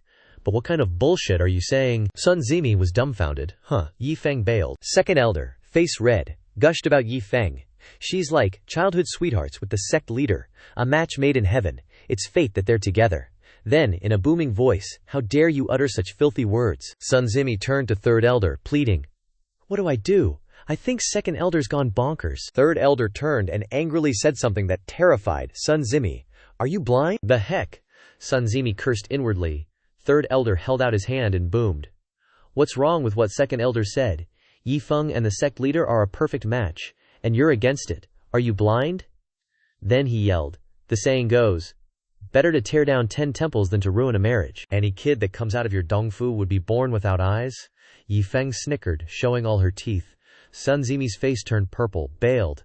"This sucks," he thought, grinding his teeth, eyes red with anger. What's going on? Why aren't those two following what we agreed on? Betrayed, M.I.O.M.I. Some random clown popped up and said, "Grand Elder Sun Zimi, I'm asking you in front of everyone here, what are you trying to achieve by opposing this marriage? Are you jealous of the sect leader's position? Trying to use the ancestors' teachings to bring him down?" The others chimed in, "Yeah, that's right," several people shouted. "Look at Mistress Yi Feng. She alone represented our 100 Refinement Sect in the upper sect competition, and she's worked tirelessly for us. And you have such evil intentions. This is a misfortune for the sect." Sun Zimi's face was pale with fear. "Why you?" Suddenly, the old geezer was punched, spewing blood. Second elder crossed his arms and angrily shouted, "You what, 3,000 years ago you peeped at someone taking a bath? I've always looked down on that petty behavior." Sun Zimi trembled. An elder with a blindfold knelt down and said, "That's right. Sun Zimi uses his power as Grand Elder to snatch up all the good seeds and talented disciples." The clown angrily added, "That's right. 500 years ago you even slept with a Yao beast." Second elder was taken aback. Slept with a Yao beast? Yi Feng, curious, frowned and said, "Details, please." Sun Zimi angrily roared, "You, fourth elder, don't you dare slander me. Wasn't it you who offered me that fox back then?" The clown angrily retorted, "My ass, I caught that fox to be a contracted Yao beast for my youngest female disciple. You shamelessly used your power as Grand Elder to steal it." The blindfolded elder leaned over to third elder, bewildered. "He actually did something that defies all moral principles," third elder replied. "Truly disappointing." Someone witnessing this crossed his arms and shouted, "I propose we temporarily strip Sun Zimi of his position as Grand Elder and lock him in the prison." Awaiting the sect leader's return to handle it, Sun Zimi's eyes widened in horror. Everyone raised their hands in support. "I agree to strip him of his position as Grand Elder and lock him in the prison." Strip him of his position as Grand Elder and lock him in the prison. Sun Zimi was screwed. "Why you guys?" He was dragged away like a dead pig, screaming, "What did Shi Qingyu give you? Why are you betraying me?" Second elder closed his eyes, helpless, and replied, "We were always loyal and respectful to the sect leader. Why would you say the sect leader gave us anything? Drag him away, drag him away. Second elder turned and said, everyone, besides the grand elder's matter, I still have something to announce. Yi Feng was startled. Curious. Second elder announced loudly. The rumors about Mistress Yi Feng are all false. She broke the record with 2 days at the Heavenly Tyrant Sect, and she was the first to come out. Not because she gave up the competition, but because she broke the record for breaking out of the trial at the Heavenly Tyrant Sect's Earth Palace Sacred Mountain. The surrounding people happily agreed. Oh my god, so she's the top dog. That's right, so awesome, Yi Feng snorted smugly. Second elder shouted. Therefore, I propose that during the sect leader's seclusion, Mistress Yi Feng will temporarily take over our 100 refinements. Sect Yi Feng was shocked and surprised. Everyone who heard this agreed in unison. Great idea, I agree, I also agree. Then second elder shouted, Great one, please take your seat. Yi Feng stepped forward, swinging her leg, thinking, oh my gosh, these people finally know how awesome I am. She sat down, propped her chin up, and giggled. Then I'll respectfully accept your command. It's just an ordinary sect anyway, not much pressure sitting in this position. Below, everyone bowed and greeted. Great one. Yi Feng put on an act of politeness. No need to be so formal. Rise, all of you. In her head she thought, this is so fun. At the 100 refinements, Sect's prison, Sun Zimi sat by the bars and said to the person outside, now I understand why the second elder, that fence-sitter, suddenly changed sides. It was because of this, the person replied. Then, Shifu, what should we do now? The person was Sun Zimi's last disciple, Sun Zhonghuang. Sun Zimi plotted, I truly underestimated this Yi Feng, I must say. Shi Qingyu's hidden card is very deep. If it were before, we, master and disciple, could only admit defeat, but now, that's not certain. Sun Zhonghuang asked. Shifu, why do you say that? He replied. You need to know that within our sect, there is truly a hidden, super-level expert. He described the person. His name is Su Bai, and I don't know why, but he's working as a handyman in our sect. In a moment of carelessness, this expert revealed his strength, which caused all the lower sects to send gifts to our 100 refinement sect, including the upper sects. Then, he had a flash of insight and asked, some time ago, the matter of countless sects' demonic elders coming to our 100 refinement sect, you probably know about it, right? Sun Zhonghuang replied, now that you mention it, why did so many elders from other sects come to our sect last time? So that's why. Sun Zimi speculated, I guess that person is at least a true immortal, 13th level or higher. As everyone knows, the Heavenly Tyrant sect has 2 old ancestors who are both true immortals, 13th level. If Su Bai wasn't at least that level, he wouldn't be fawned over like that. The disciple grinned evilly. So that's how it is? Like master, like disciple. Sun Zimi closed his eyes and quietly replied. However, there's one thing. Su Bai is working as a handyman for Yi Feng, he continued. But I don't think there's any connection between Su Bai and Yi Feng. After all, ever since Yi Feng arrived a few years ago, he's been a handyman for others. Sun Zhonghuang asked. So Shifu, what are you implying? He replied. What I want you to do next is to win over Su Bai. Try your best to get Su Bai's support. Sun Zhonghuang was stunned. He instructed further, this is our only chance to turn the tables. As long as you get Su Bai's support, then that Shi Qingyu and Yi Feng will be nothing to worry about.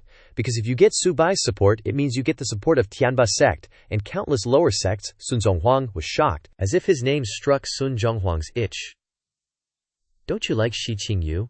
Our original plan was for you to marry her, to control Shi Qingyu, and stop her from taking all the power. He even painted a rosy picture to make Zhonghuang fantasize. And if you get Su Bai's support, you can directly sit on the position of sect master. Shi Qingyu can only become your dependent. Zhonghuang drooled. He roared. His face flushed.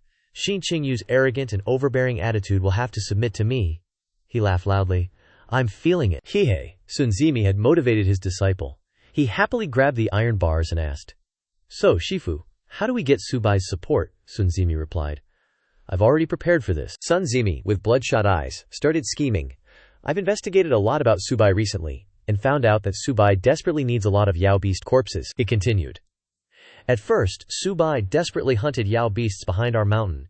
Even our sect's 7-colored crow couldn't escape. Later, Su Bai saved Wang Yu's older brother. But the price was Wang Yu having to offer the 7 treasures glazed tile. A few days ago, there were many fighting tremors behind the mountain. Probably Su Bai is hunting Yao beasts again. So I guess that there's a pit of shining gold, he said. Maybe this Su Bai is refining some kind of medicinal pill, or maybe he's concocting some kind of medicinal guide. Su Bai needs a large number of Yao beast corpses as materials, and the rarer the Yao beast, the more helpful it will be to Su Bai. Sun Zhonghuang asked, puzzled. But where can I find high-grade, rare Yao beast corpses? Sun Zimi really knew everything, he instructed. The flying murder beast's nest under the mountain? Go straight there. Bring the flying murder beast's corpse to Subai. Sun Zhonghuang exclaimed. What, Shifu, isn't that flying murder beast your contracted mount? He already, Sun Zimi, evilly decided to sacrifice his disciple. He acted as he bowed his head. You can't catch a big fish without letting go of a small shrimp, where at the end of our road we can only gamble once, he described. That flying murder beast's bloodline is different. It was born a long time ago and reached the true immortal realm long ago. It can completely become your meeting gift for him. Sending his disciple off, he said, Shifu's sacrifice is so great, I will definitely complete the mission, he said with tears in his eyes. Moved. Good child. I believe that very soon, the two of us will be able to. Wait for me in another development. At the same time, inside the garment space, someone was advertising fast food. Eat SHT, you idiot. Eat the stinkiest hamburger. All the most terrible curses are in Madonna. 3 people flew down. A voice shouted, Zhao Lingzi, tell me quickly, did you do it on purpose or not? Lu Banwei grabbed Ziling Wang's neck and yelled, You idiot! You told me before that as long as I came to the garment space, they would all call me handsome bro, but why are they calling me baldy? Ziling Wang was scared to death, sweating profusely. Bro, I really didn't lie to you. If I lied to you, my whole family will die. Lu Banwei was even more furious. Then tell me, why are those guys calling me baldy? Wang Kai said, Bro, it's not Zhao Lingzi's fault. I think the problem still comes from you. Lu Banwei was taken aback and said, Oh, Wang Kai, Fatty Bear, and Baby Killer said, It's all because of your unparalleled charisma in the snow, moon, and galaxy. You're intimidatingly powerful, superior to others, scheming and resourceful, a top-level expert. Your moonlight brilliance makes people jealous, so those people suppress you like that. Calling you baldy. Lu Banwei listened with sparkling eyes and asked, Really? Am I so charismatic? His brother said. It's not just charisma. You're underestimating yourself, bro. Killer whispered firmly. Don't blame me for being harsh. You really don't know anything about your excessive charm. Plus your handsome face and the invincible charisma that Dog Bro mentioned. Wherever you appear, whether it's men or women, they'll be jealous. Yi Feng, I'm willing to follow you not because of your strength, but because of your attraction to me. Killer climbed on Wang Kai's head, stomped and shouted, I've said it, big bro. You can scold me if you want. Baby Killer and Wang Kai went to hug Lu Banwei. Lu Banwei said, Baby Killer, I appreciate you being able to say such honest words. I admire you, and of course Qing too. You understand me best, Wang Kai said. Bro, I'll just say one sentence, you're the best, Lu Banwei replied. Naiji, you also tell the truth. Lu Banwei shook Ziling Wang's hand and said, I blamed Zhao Lingzi wrongly this time. It's all my fault. They watched the sunset and said to each other, We all know your loneliness, bro, so aren't we accompanying you? Lu Banwei said. It's time to go back to find the master. At a wooden house, a pair of red shoes was walking up. Su Bai turned around with a start. And who should it be but Sun Zhonghuang? He bowed his head low. Sun Zhonghuang, a disciple of the 100 Refinements sect, pays respects to the esteemed elder. Su Bai was like, Oh, what's up? Sun Zhonghuang thought. To save my Shifu, I gotta suck up to this Su Bai senior. Sun Zhonghuang presented a diamond ring, stammering, Well, it's like this, esteemed elder. I heard you were in need of corpses of some Yao beasts, and wouldn't you know it, this humble one just happens to have the corpse of a flying slaughter beast, whose cultivation isn't too shabby. I specially brought it for you. Su Bai replied.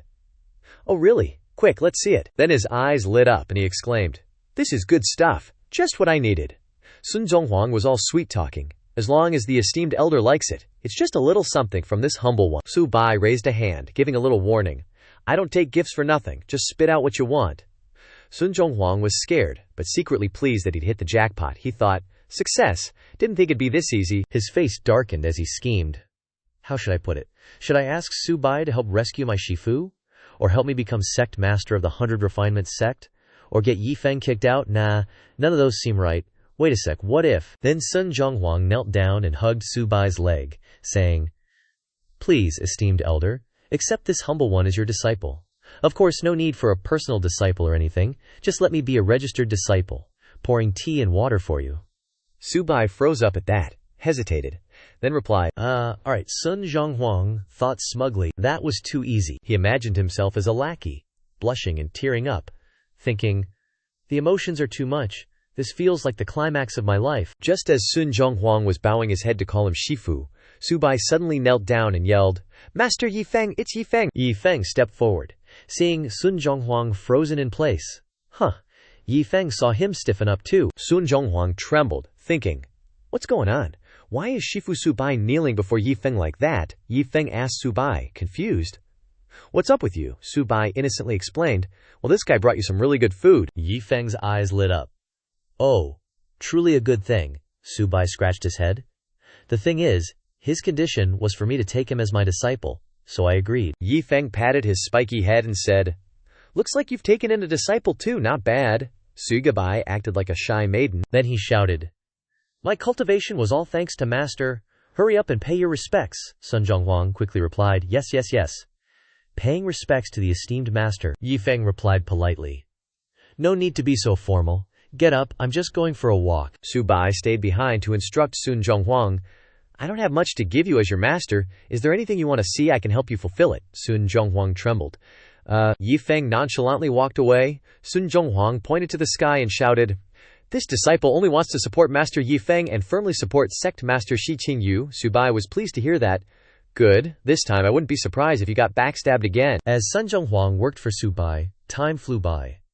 The current Sun Zhonghuang, although doing all the hard work in the small courtyard, his status in the sect rose like a tide lifting a boat. Even the second elders were making things easier for him.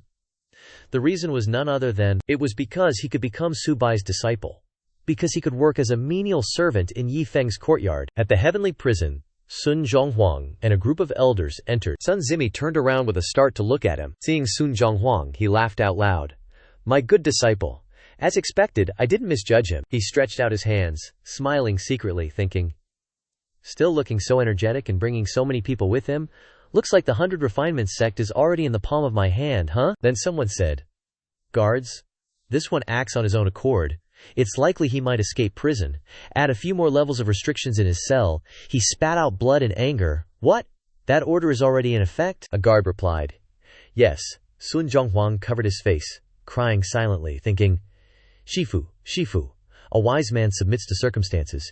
You've gone down the wrong path, so you're bound to face this calamity. Please don't blame this unfilial disciple. This action of mine is also saving people." At the secret chamber of the 100 Refinements sect, Shi Qingyu suddenly spurted out blood. The guard stepped forward and asked, Sect Master Shi Qingyu signaled him to stop and said, "I'm fine." She wiped the blood from her mouth and said, "It's the backlash that led to a hidden, incurable disease in my body, which I couldn't solve, so it caused this. After the efforts of the past few days, 8 or 9 parts have been resolved. Rest a bit, and in a few more days, I can completely heal it." The guard comforted her. "You've worked hard," Shi Qingyu asked. "How many days have we been in here?" The guard rubbed his chin, thinking, "It's been more than half a month since you went into seclusion." Shi Qingyu broke out in a sweat, thinking, although the injuries will be resolved in a few more days, the problem outside. If I'm not mistaken, the once-a-year competition at the upper sect with the sect association is held within this half-month. She thought of Yi Feng. He must be dealing with all sorts of stuff caused by that old fox, Grand Elder Sun Zimi, taking advantage of this situation. She lowered her head, sounding pretty disappointed. Yi Feng probably hates me now, huh? I wonder how he's doing. The gatekeeper quickly reassured her. "Sect leader, you're overthinking it. He'll definitely be fine," Shi Qingyu retorted. "How can it be that simple?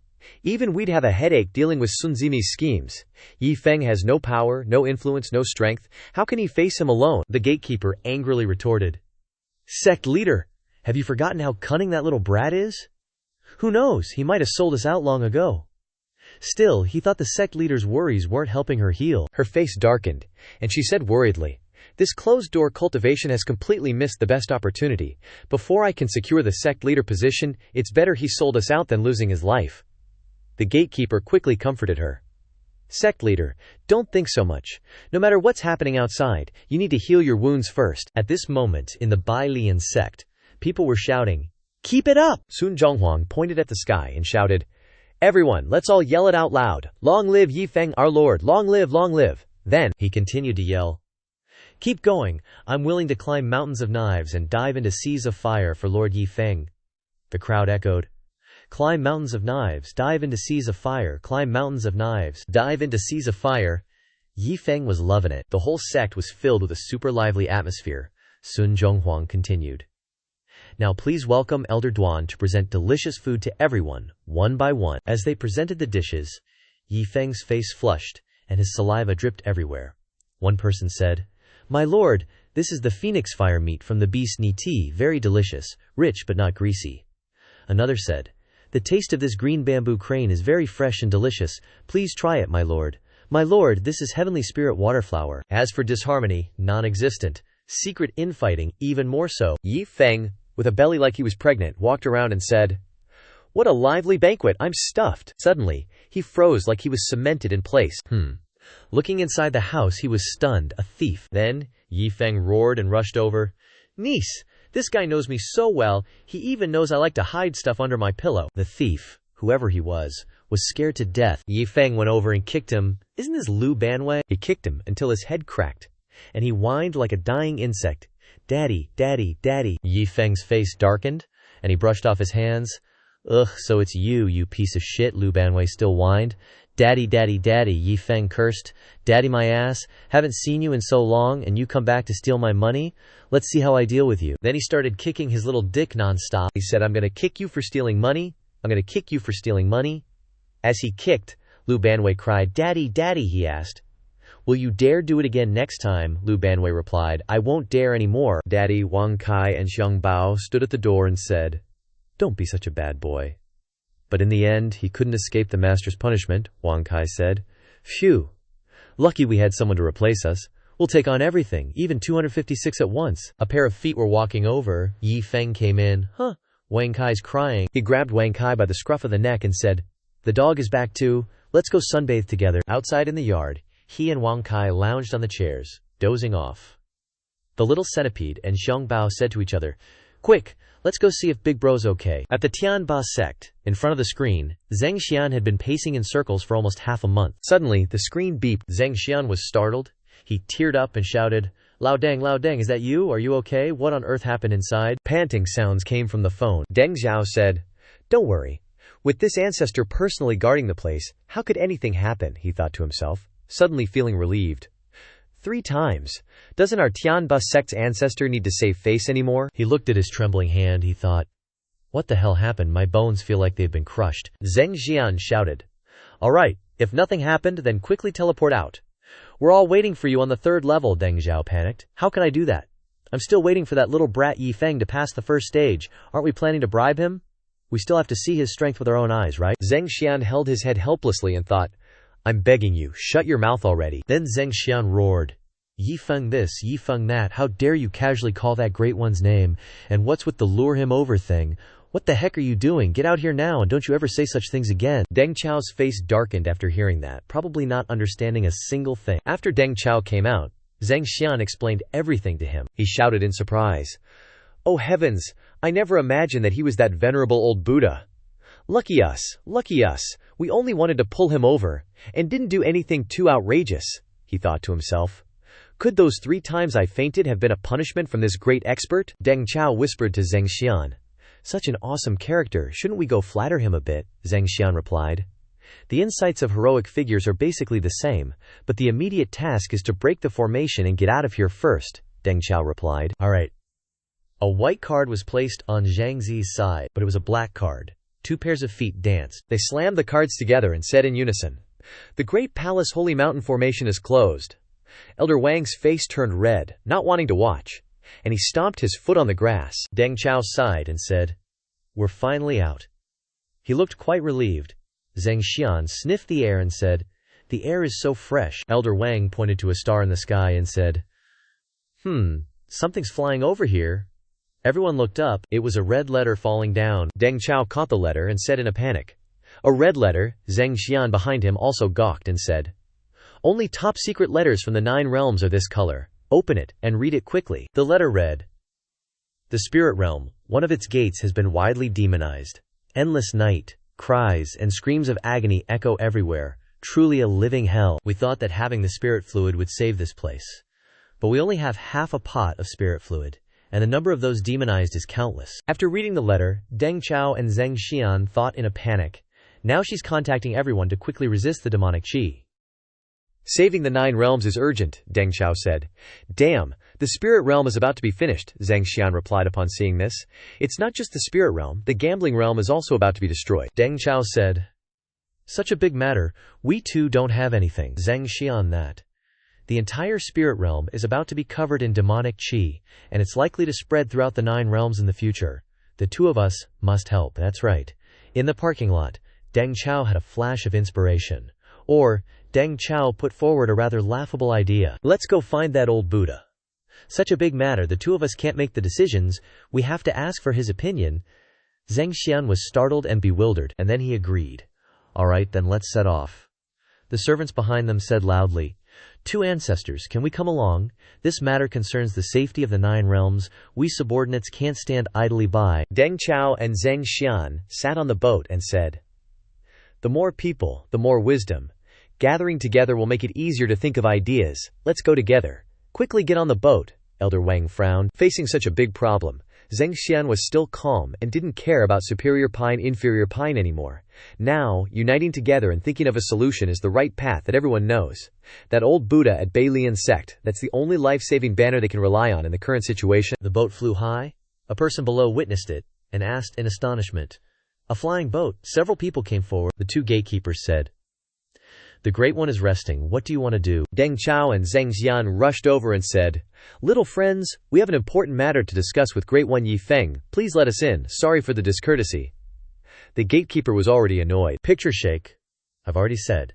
The Great One is resting. No one is allowed to disturb him. The 2 gatekeepers pushed them each once, and the 2 elders fell back. They braked and exclaimed, so much strength.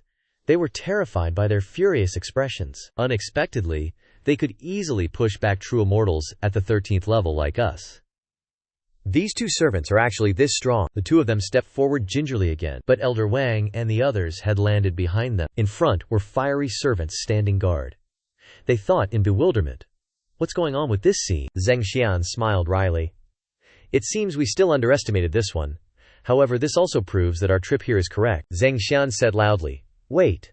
Then, he and Deng Chao sat down. He continued, wait for that Great One to finish resting. Su Bai chuckled as he watched them sit cross-legged, waiting.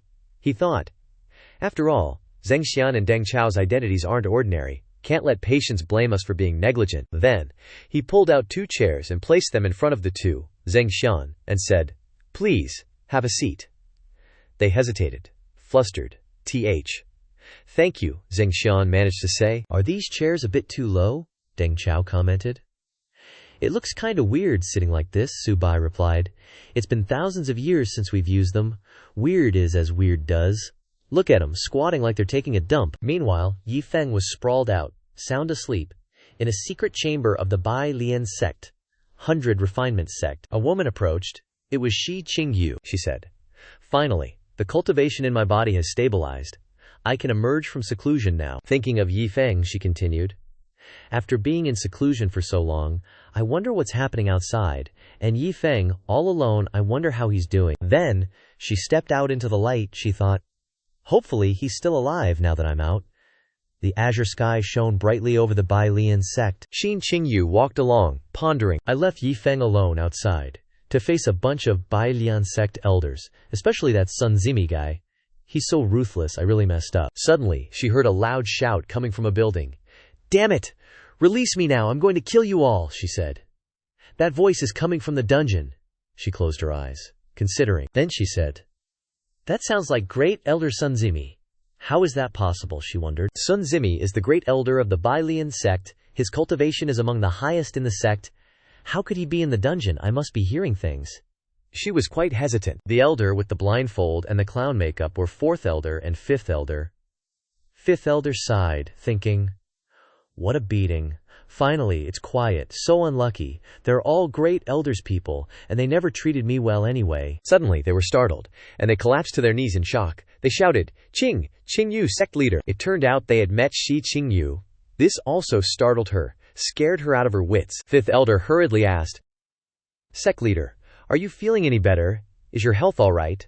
Did you encounter any problems during your seclusion? 5th elder blushed with his eyes red and said, the sect leader's complexion is radiant. This emergence from seclusion is like a lotus blooming on the water, truly dazzling these titanium alloy dog eyes of your subordinate. 4th elder chimed in, that's right, sect leader has always had unparalleled charisma. This seclusion has only made your aura even more outstanding. They happily fluttered around her, exclaiming, With the sect leader here, our Beyond sect will surely be united from top to bottom. Before long, we'll reach the pinnacle of the 9 realms. Shi Qingyu was troubled, thinking, aren't these two Sun Zimi's people? They never even gave me a decent look usually, she asked. What kind of commotion has happened today? Then she asked, do you know where Yi Feng is? The two were startled. Then they burst out. Of course we do. Then, they enthusiastically gestured for her to follow. Sect leader, please follow us, 4th elder thought. Right now, in Lord Yi's courtyard, experts are gathered. Lesser elders like us wouldn't normally have a chance to go there, 5th elder thought. We're so lucky. Shi Qingyu's face darkened. She thought, what on earth is going on? A trap. Outside the courtyard, there's a crowd from the Qingshan Sect, Sunset Temple, Beijing Sect, and Tianren Sect. But sect leaders of the same level as the Beyond Sect, with elders holding great power. Even the influential elders of the Tianbai Sect. Could it be? Shi Qingyu thought. During my seclusion, has the Beyond Sect incurred so much animosity from so many sects? 4th and 5th elders shouted, You! They bellowed, what are you staring at? Our sect leader wants to go inside. Hurry up and move aside. Shi Qingyu was incredibly embarrassed. She shouted, Hey! She was probably very embarrassed, she thought. If you want to die, don't drag me down with you. The people from the other sects bowed in greeting. Sect leader Shi. She was stunned, bewildered, thrown for a loop, scared, speechless. What in the world is going on? What's all the commotion outside? All you do is make noise. Shi Qingyu saw Zheng Xian and Deng Chao and panicked. Oh heavens! Why are these two great Buddhas here too? Deng Chao said. Who the hell is being so loud over there? Then, Zheng Xian and Deng Chao clapped each other on the shoulder and said, Oh, greetings sect leader Shi Qingyu stammered. Two old ancestors, this, Prethis. Zheng Xian laughed loudly and said, We're intruding. We're here to wait for the sect leader's husband, Yi Feng, Lord Yi. Deng Chao also laughed loudly. Go inside and wait, don't be so polite. Shi Qingyu was shocked, still not understanding. Deng Chao offered a chair. Here, please sect leader Shi, have a seat. She awkwardly refused. Oh, no need, you old ancestors should sit. Shi Qingyu turned back and asked the 2 elders in a low voice, 4th elder, 5th elder, what on earth is going on? The 5th elder shook his head, while the 4th elder said, Sect leader, don't pretend anymore. We know everything. Yadarin is a big shot. You can't hide it from us. The 5th elder chimed in, although I admit your acting skills are top-notch, sect leader, you really can't fool us anymore. The 4th elder continued. That's right, if Yadarin hadn't treated the Earth Palace Holy Mountains formation at Tianba Sect like his own backyard, going in and out as he pleased, and on top of that, casually capturing all the true immortal level Yao beasts in the formation midway, we wouldn't have known how awesome he is. Shi Qingyu's jaw dropped in astonishment, and she thought, what the actual F? Zheng Xian chimed in, how could we forget to mention the 5 most important mountain-guarding Yao beasts? The group chorused, that's right. It looked like Shi Qingyu was completely dumbfounded. Zheng Xian chuckled bitterly. Our mountain-guarding Yao beasts are all Yao beasts that have been kept for countless years. Each one is the lifeblood of our ancestors. It's really unexpected that they almost ended up in Yidarin's pot, Deng Chao added. Luckily, a few survived, but now they've all developed PTSD and are hiding in their nests, trembling. Zheng Xian laughed heartily. Of course, we don't blame Yadarin at all. If Yadarin ate them, that would be our fortune. Shi Qingyu was utterly bewildered. They turned and whispered to each other, Yadarin doesn't know that he almost damaged the source of our sect's lifeblood, but letting his wife know is the same as letting her whisper it to Darren. Maybe it could make Yadarin feel a little guilty, and who knows, maybe he'll give us some pointers about the spirit realm. Shi Qingyu slumped down, sighing. Oh man, she sprawled out on the ground, thinking. Someone I casually brought back is actually so terrifying. Not only did he unite the fragmented 100 Refinement sect, but he also made countless sects of equal rank bow their heads, staring blankly at the sky, she thought. He even made my upper-level sect, a first-rate sect with immense influence in the 9 realms, Tianba sect, submit to him. She lay there listening to them gossip. Such an awesome big shot is at least a true immortal. 10th level? 10th level is nothing. In my opinion, he's definitely level 1. In short, he's only higher, not lower, she kept thinking, and I was worried about his safety all along, feeling like a clown dancing around. This marriage, it's probably because this guy is too bored and has nothing to do, so he agreed, right? The sunset glowed beautifully above the building. They were all startled, mouths agape. Yi Feng groggily rubbed his eyes and walked out. They all exclaimed, "The Exalted One has awakened." As soon as he woke up, he panicked. WTF, Why are there so many people in the courtyard? Zheng Xian and Deng Chao bowed deeply and said, Please, senior, give us juniors some advice. Yi Feng looked extremely annoyed. Clutching his head, he thought, what the hell is going on? I just took a nap, and a bunch of people ran over to tell me the world is about to be destroyed and want me to give them advice. What advice can I give? I'm confused myself. He lowered his head and thought, well, I am a golden immortal of 60 plus, so it's normal for people to place their hopes on me. Then he crossed his arms and hummed, about this? The two replied, Yi Feng shouted. You don't need to worry so much. In times of chaos, heroes will naturally emerge, Deng Chao exclaimed. Senior, do you mean someone will naturally save the world? Yi Feng smiled and replied, right, they will. Yi Feng shouted, so you don't need to think so much, just respond to the call from above and unleash the power of your sect. If you need to kill demons, then kill them. If you need to wait, then wait. The two of them scooted off, crying, Understood. Thank you, senior, for revealing the heavenly secrets. We juniors take our leave. Yi Feng thought blankly. A bunch of gullible people. Shi Qingyu was standing, leaning against the wall. Deng Chao said, Sect leader Shi, we've taken care of our business. We won't bother you two any longer. Goodbye. Shi Qingyu was stunned. She closed her eyes, blushing, and thought, I still don't know how to face him. Yi Feng saw her and said, Oh, sect leader Shi, you've finally come out of seclusion. Shi Qingyu was startled. She stammered, quickly bowing her head. Qingyu pays respects to senior. It's true that this junior didn't know senior's strength, so I was. Please forgive me, senior. Yi Feng quickly denied it. Sect leader Shi, you're too polite. What's with the senior this, senior that? Shi Qingyu blushed as she looked at Yi Feng. She thought, I've never really assessed Yi Feng carefully. Looking at him now, it seems that every action and gesture of his has a unique charm. His features are naturally harmonious. And with this kind of aura, it's hard not to be attracted. It's true that I've been very tired for the past year.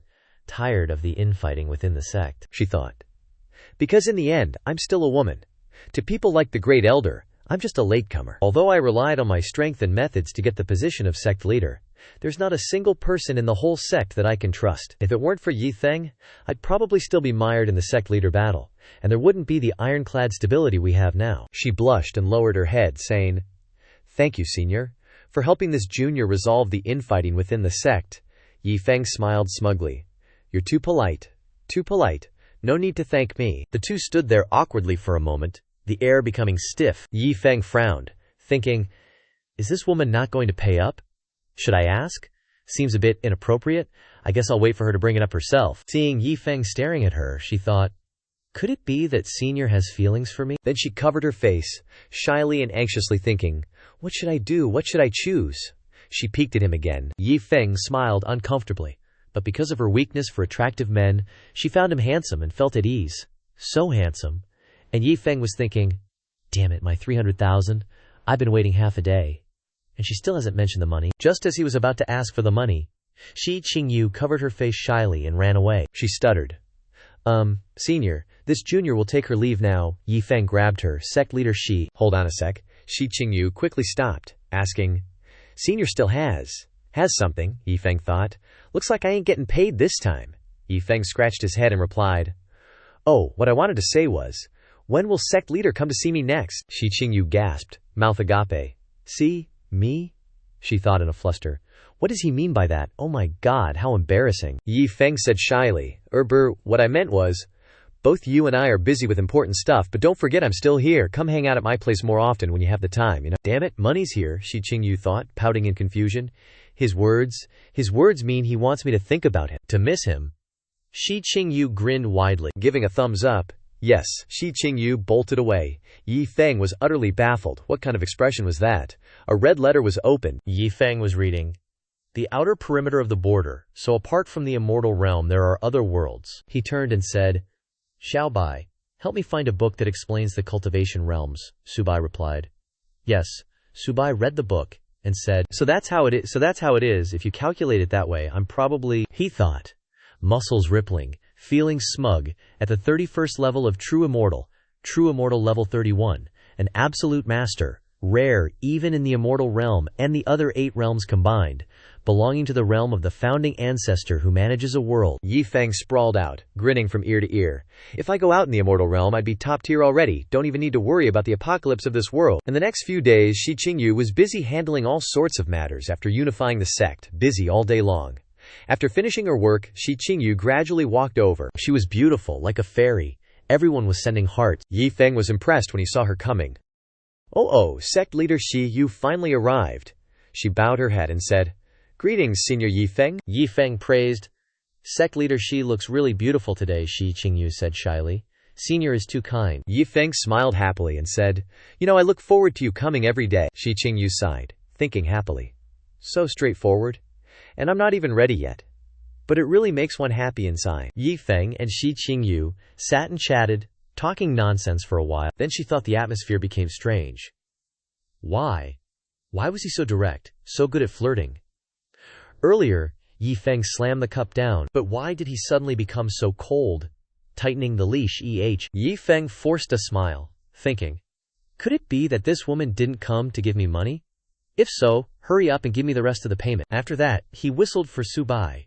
Wee. After that, he gestured wildly, spitting everywhere. Believe it or not, Su Bai understood, lip-reading like a pro. After that, Yi Feng went to Shi Qingyu and said, Sect leader Shi must be bored, nothing to do. He continued. At the same time, Su Bai held out the painting. As it happens, I recently got a painting. I'm very pleased with it. Want to take a look together? Shi Qingyu exclaimed with shining eyes. Wow! Yi Feng pointed at the painting and said, Sect leader Shi, look at the water in this waterfall. He asked loudly. Isn't it painted very vividly? No, the painting is crap, with the words, pay up written on it, Shi Qingyu said, stroking her chin blankly. This waterfall is indeed beautifully painted, very lifelike, just like Senior said, flowing elegantly as if it's flowing in the painting. Yi Feng's eyes widened stiffly, like he's been swindled. This garbage painting is lifelike my ass. 2 big words like that. Are you blind? Seeing him spaz out, Shi Qingyu asked blankly. Senior Yi Feng, what's wrong? Yi Feng turned away awkwardly, trying another trick. No, nothing. Sect leader Shi, would you be interested in taking a walk and enjoying the scenery with me? Shi Qingyu, riding a wave of misunderstanding, immediately replied, okay. The 2 of them arrived at a cliff. Shi Qingyu said, Since secluding myself for cultivation, it's been so long since I breathed such fresh air. Yi Feng pointed and said, Sect leader Shi, look at that mountain. It was a mountain shaped like a celestial crystal, Shi Qingyu asked, puzzled. Is there something special about that mountain? Yi Feng replied. What does that mountain look like to you? Shi Qingyu hesitated for a moment. Not bad. You can actually see the heart shape, she thought. It really resembles love. She was already holding her cheek, lost in her fantasies, thinking that he's using this way to express his feelings for me, Yi Feng, thinking she'd understood, egged her on. So, sect leader Shi, what does it look like to you? Come on, say it louder. Killing you now, she sternly said. It looks like. She turned away, blushing shyly. Quote, the heart of a senior. Yi Feng froze, his mouth agape in horror. Gritting his teeth in anger, he thought. Whose heart? What heart? It's a celestial crystal. A celestial crystal. A celestial crystal, damn it. He turned to look at the happy Shi Qingyu and thought, all right, I get it. This woman is planning to not pay her debt. Then he crossed his arms decisively. Sect leader Shi, things have come to this point. There are some things I must clarify with you. Hearing him say that, she mistakenly thought he was finally going to confess his feelings. She replied, flustered, I'm willing. Then Yi Feng shouted even louder and stretched out his hand. Give me the money. Shi Qingyu froze. Huh, Yi Feng said, spitting everywhere. 300,000 celestial crystals. Pay up now. Shi Qingyu's mouth dropped open in horror, her face turning purple. She thought in a panic. Huh. So, it's because he wants to get paid. Enraged, she immediately took out the money. Here's the celestial crystals you wanted. Then she turned away, crying and running quickly. I still have things to do, so I'll be going first, she sadly thought, hiding her face. That's right. In his eyes, I'm just a small, insignificant person. My strength isn't enough. My status isn't enough. How could he possibly notice me? The 2 of us were never on the same level. Seeing her so agitated, Yi Feng stood there dumbfounded. Why is she so emotional? I only asked for money, didn't I? Whatever, now that I've got the money, I'm going back to sleep. The next day, the sky was blue, and the clouds were white. A hand patted Subai's head and said, All right, I'll come to pick you guys up. After some time, Su Bai and the people around him were all crying. A jar of wine exploded. Yi Feng said, "All good things must come to an end. See you all later." Then he turned and waved, leaving. This time, Yi Feng didn't tell anyone he was leaving. Yi Feng walked and sang, "As long as no one knows that I've truly left, the shock of my 60th level true immortal strength will still be there, and it might bring a lot of convenience to Qingyu." With such thoughts, Yi Feng once again embarked on his wandering journey. Dark clouds gathered, and then it started to rain. Yi Feng prepared to open his umbrella and sighed.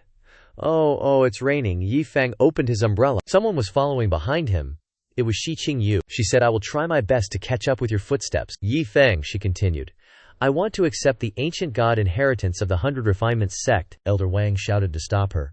"Little Shi, that inheritance only leads to death. Do you really want to?" Before Elder Wang could finish, Qingyu had already stepped forward. While Yi Feng was racking his brains to figure out how to get money, Qingyu, and even the 9 realms, had undergone tremendous changes. Everyone had underestimated the power of the black mist. In just a few short days, more than half of the spirit realm had been swallowed up. But that still wasn't the worst thing. A crack appeared in the sky. Then the crack spread. Inside were piles of red demon eyes. A horde of evil demons rushed out. Ever since the boundary wall of the spirit realm got busted open, the black seas of the desolate realm, ancient realm, and even the immortal realm started cracking up one after another. 2 huge cracks, and any minute now, hordes of demonic crap are gonna flood out from the other side, raining down on us. Some random folks started screaming, "What the hell are these things? It's the Black Sea again. There's a crack in the sea, and demons are pouring out." Those demon spawn are slaughtering entire cities, wiping out entire sects. This is all happening too damn fast. Like, the 9 realms are still trying to figure out what's going on. Check out this ultra cool new Buddha statue. This is in the formation realm. Some dude, looking like Superman, shouts, "Listen up, people. Things have gone completely bonkers this time, like never before. It's time to band together." This is Tongtian Zhenlao, the big cheese of the formation realm. He's hovering in midair, yelling, "I hereby declare the formation of the Demon Extermination Alliance." The people cheer like crazy. The Demon Extermination Alliance, just like the name says, is an organization set up to wipe out the demon junk that's messing with the 9 realms. Tons of sects are jumping on the bandwagon. The Alliance is leveling up real quick. The Alliance HQ is located right on the border between the Immortal Realm and the other 8 realms. It's the freaking center of the 9 realms, best spot geographically. Crows are flying around like crazy, cawing. The Demon Extermination Order has been issued. The Demon Extermination Order has been issued. Just a quick review, folks. Demon Extermination. Order number 1. Everyone pulls out of the Spirit Realm, Desolate Realm, and Ancient Realm. Then, send out all Formation Masters, level 7 and up, from the Formation Realm, to seal off those 3 realms. Isolating the spread of black bone, some dude reads out. Formation Masters from the Formation Realm are personally stepping up.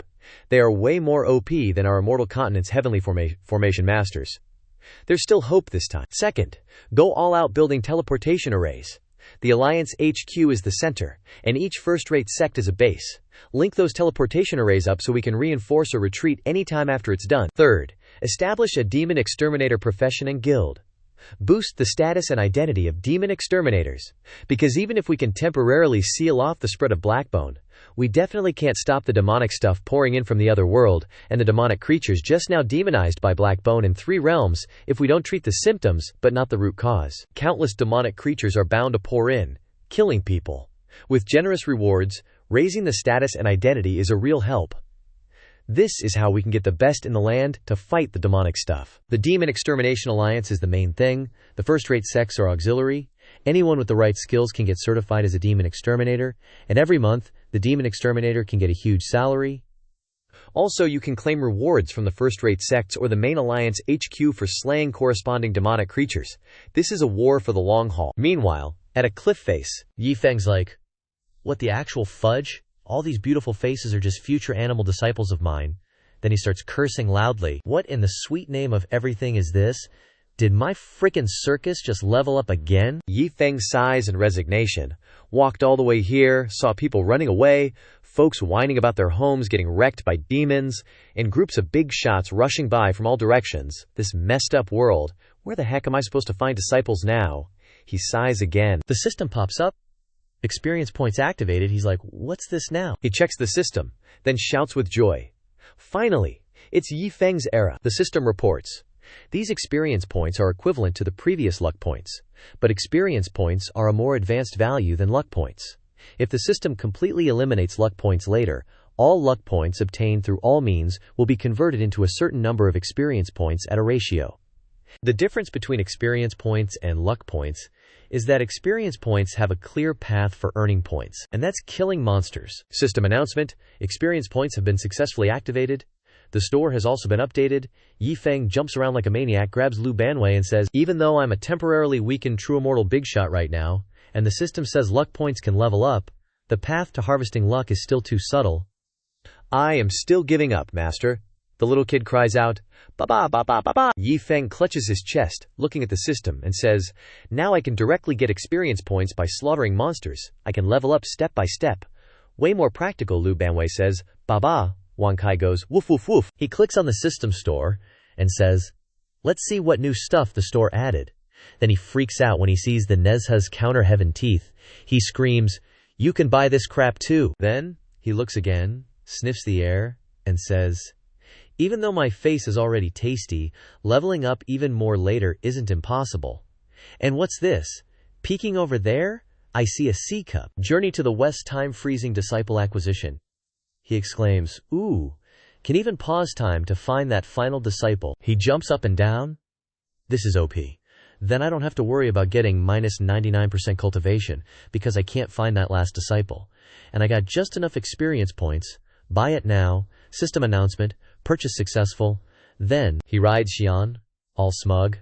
"Alright, let's head back to Shadow Island." Lu Banwei, Wang Kai, and the centipede all breathe a sigh of relief. He looks at the HUD and rubs his chin, thinking, why do I keep feeling something's off? The sky in the direction of Shadow Island isn't right. Oh well, let's go.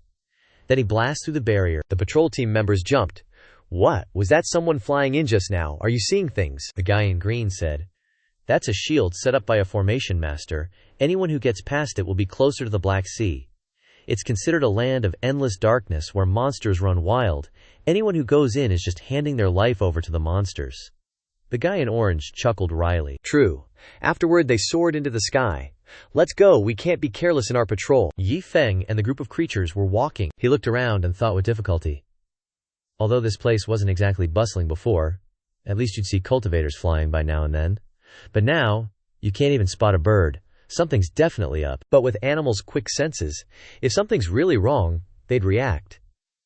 He turned to look at the group of creatures who showed no reaction at all. Suddenly, a dark shadow swooped down from the sky.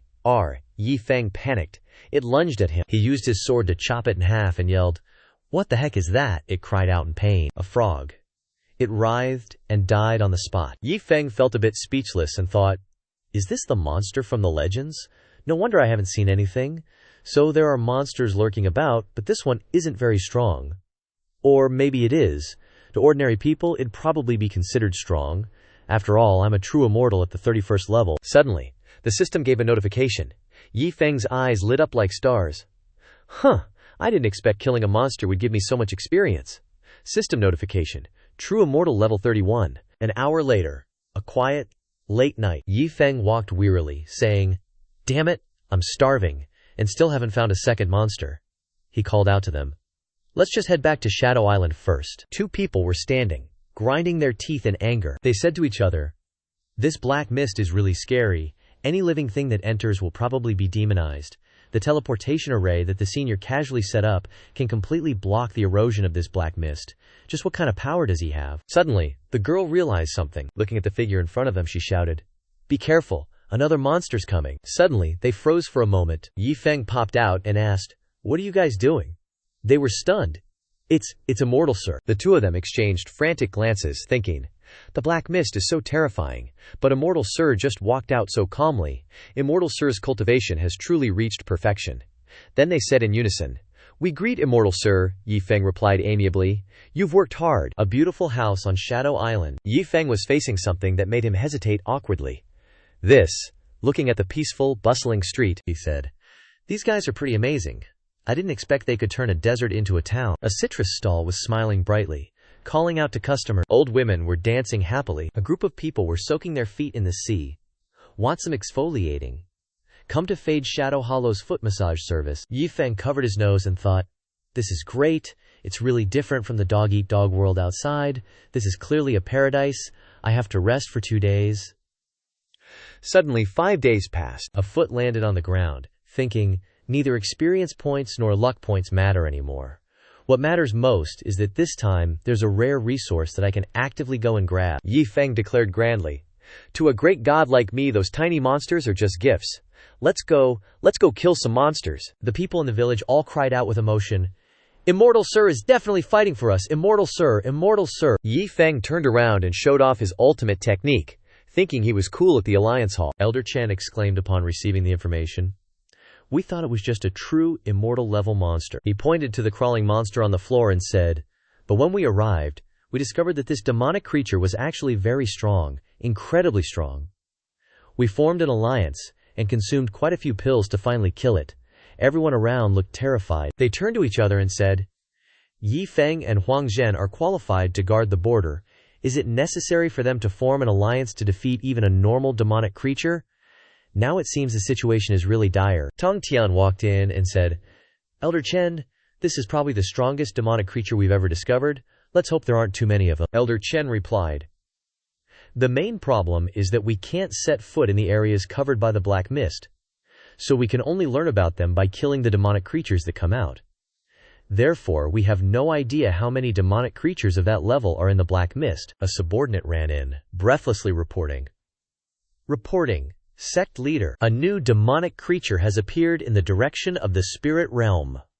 It's now arrived at the Earth Spirit Immortal Continent of the Immortal Realm. Moreover, all the Earth sovereigns of the first-rate sect, the Heavenly Sea Sect, who charged to kill the demonic creature, have been annihilated. Other first-rate sects that came to assist were almost wiped out. Tong Tian exclaimed in shock. What? What's the demonic creature like? Is it similar to this demonic creature? He pointed to the beast lying on the floor. The subordinate replied, according to the picture sent by the sect, the demonic creature isn't originally like that. Then, he opened a picture of a crimson monster. It's ridiculously ugly, he said. As for the specifics, please take a look. Everyone around was surprised. They didn't expect it to be a new species, Tong Tian thought. The power of a first-rate sect at least has true immortal 10th-level experts guarding it. Being able to easily annihilate them proves that its strength is at least on par with this demonic creature in front of us, or even higher. Then, he commanded loudly, Xiang Tian, you lead some people to stay and guard the alliance. The rest of you, follow me to the Earth Spirit Immortal Continent. The crowd obediently replied, yes. Just like that, the entire 9 realms focused on the Earth Spirit Immortal Continent, an island shrouded by a wall of screaming, man-eating demons. Moreover, after the alliance arrived, a battle broke out. That demonic creature, in a situation where it was besieged by more than 24 true immortal 20th-level experts, not only didn't die, but with a casual move, it caused them to lose half their forces. Tong Tian's eyes widened in fear. This battle made the mood of the entire 9 realms extremely bad, because no one in the alliance had strength exceeding the 40th level. The many-toothed demon was gaping. Methods like formations, encirclement attacks, traps, and more only managed to injure this demonic creature.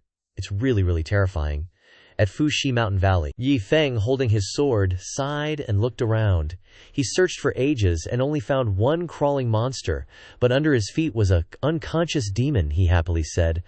But luckily, I've leveled up twice, true immortal level 3-3. Looking down at the dead demon under his feet, he thought contemptuously. This thing gives a lot of experience points, and it's easy to kill, but it seems like I've killed quite a few already. Where else is there such a good thing? Another one fell from the sky. Yi Feng was confused when it landed. Hey, this is. Looking at its crimson color, its hideous appearance, he said.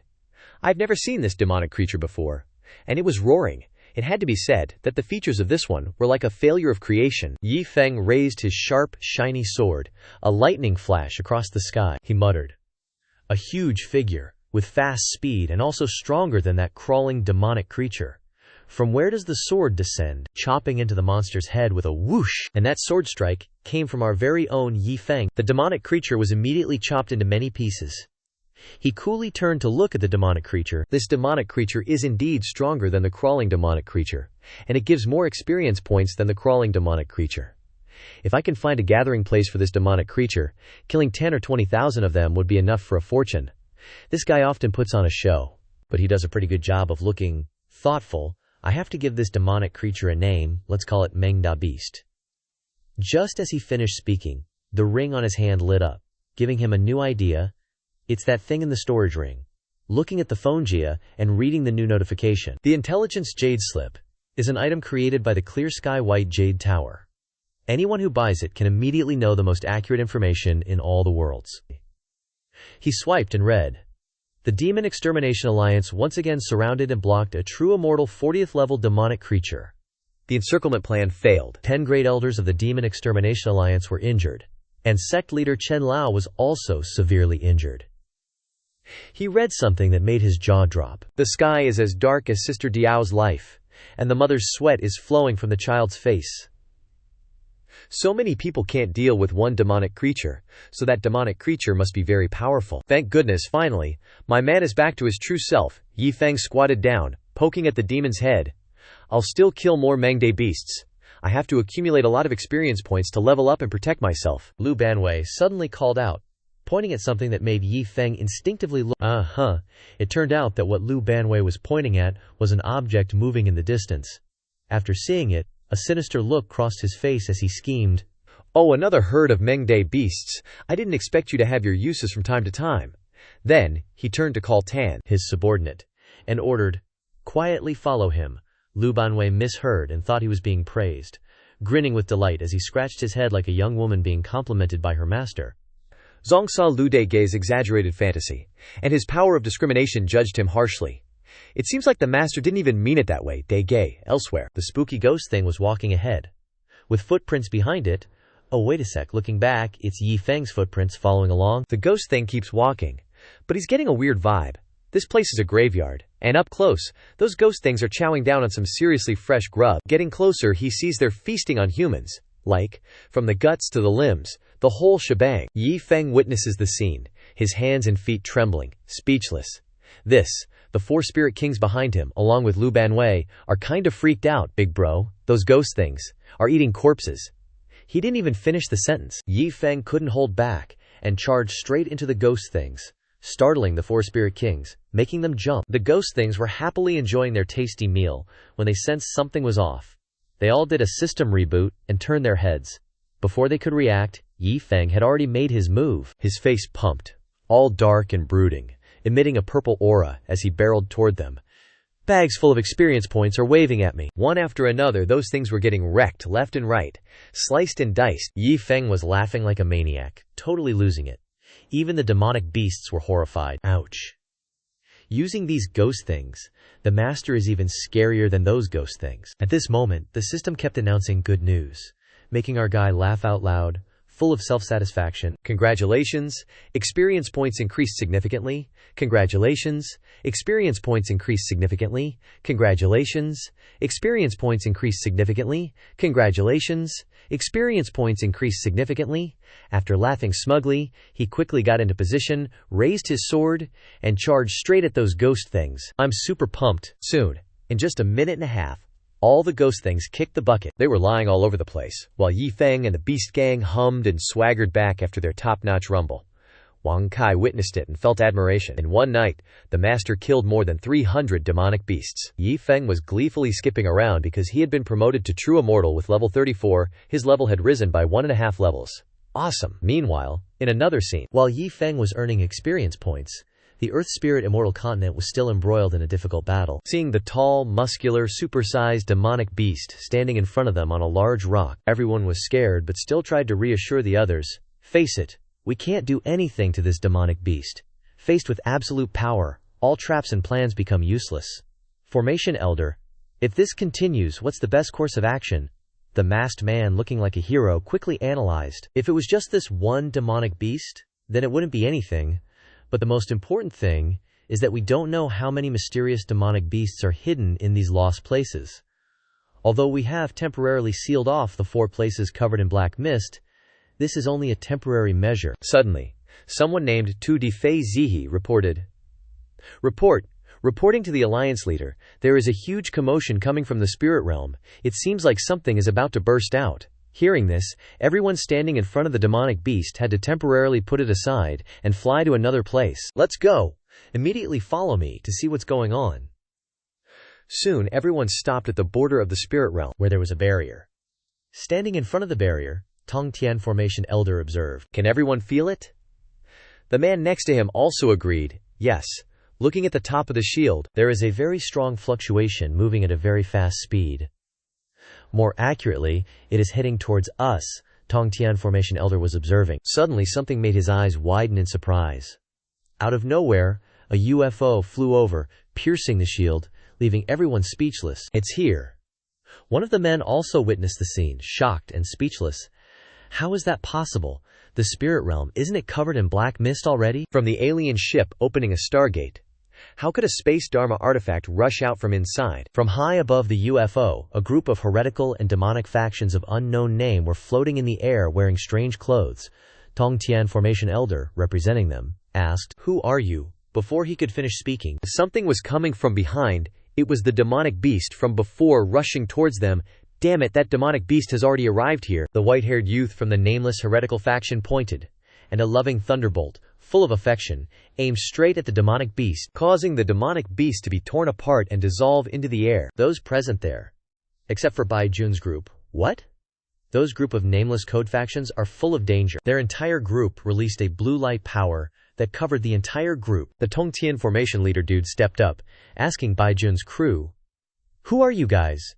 People from beyond the realm. Bai Jun, acting as their spokesperson, snorted arrogantly. "Beyond the realm? Calling us beyond the realm is just your mistaken way of thinking." Bai Jun pointed to the sky, explaining, "We're originally from the same world. Why make it sound so alien?" He then went on about the blue planet. "Earth. Take a good look. This is called a planet, and it's our world. The brownish yellow you see is the land, and the blue is the ocean. The two continents on either side, that's our turf."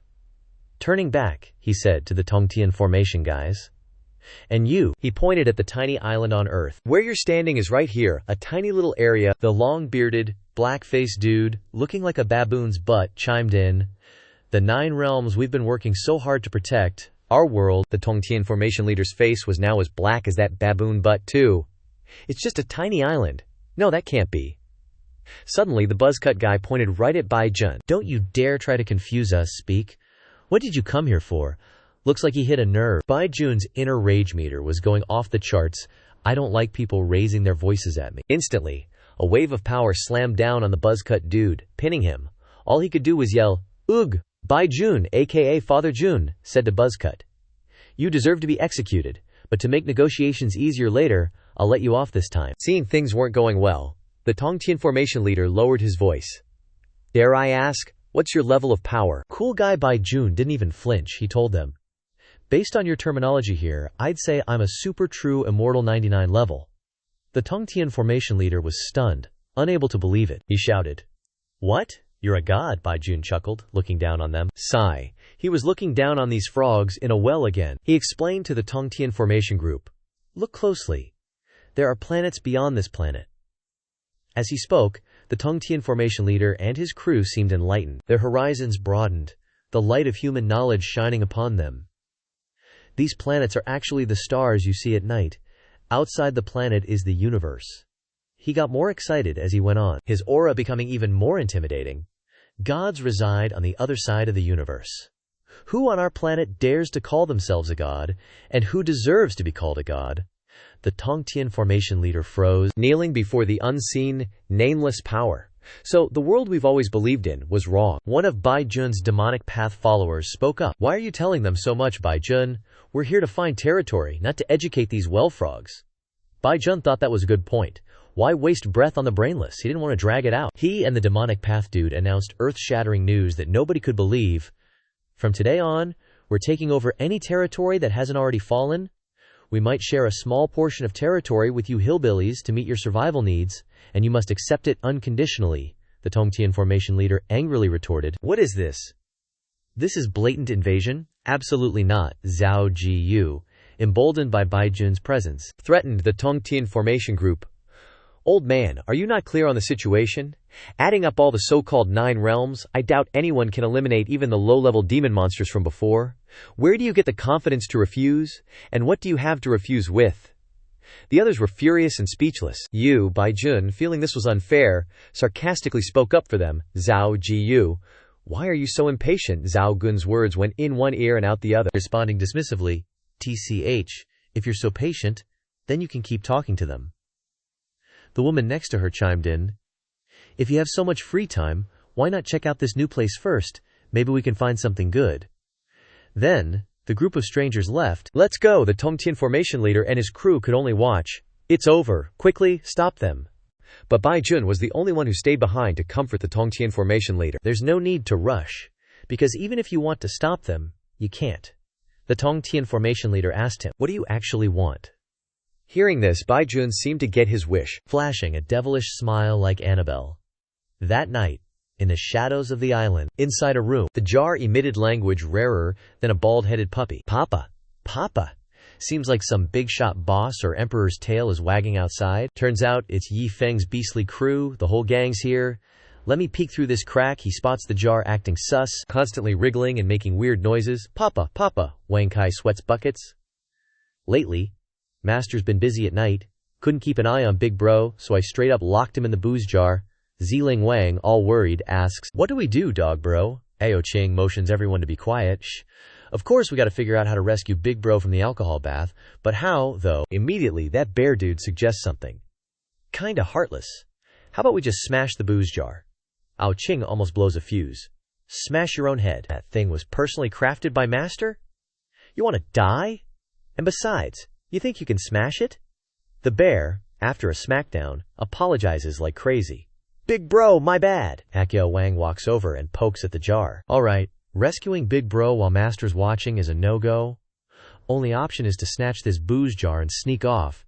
But then they all start jiggling and jumping around like maniacs." Bearcat's doing a happy dance under the moonlight, so cute. "Let's vamoose, pronto. Where should we go? Doesn't matter, let's just run far, far away and figure it out later." Before long, the whole bunch is chillin' in a desolate wasteland. This is the spot. Shi Tian Yao Lang pulls something out of the jar. "Let me yank him out." Turns out their Big Bro is trying to pull out the frog, but no dice. Guess their leader's been getting too much of that good stuff and got a little plump. Yi Feng, stuck in the jar, observes, "Nah, can't pull him out like this. Looks like we gotta pour out Master's booze first. Then we can yank Big Bro out." Everyone's ears perk up. Good call. Same location, different day. A red streak comes zipping over. Yep, it's Zhao Ji.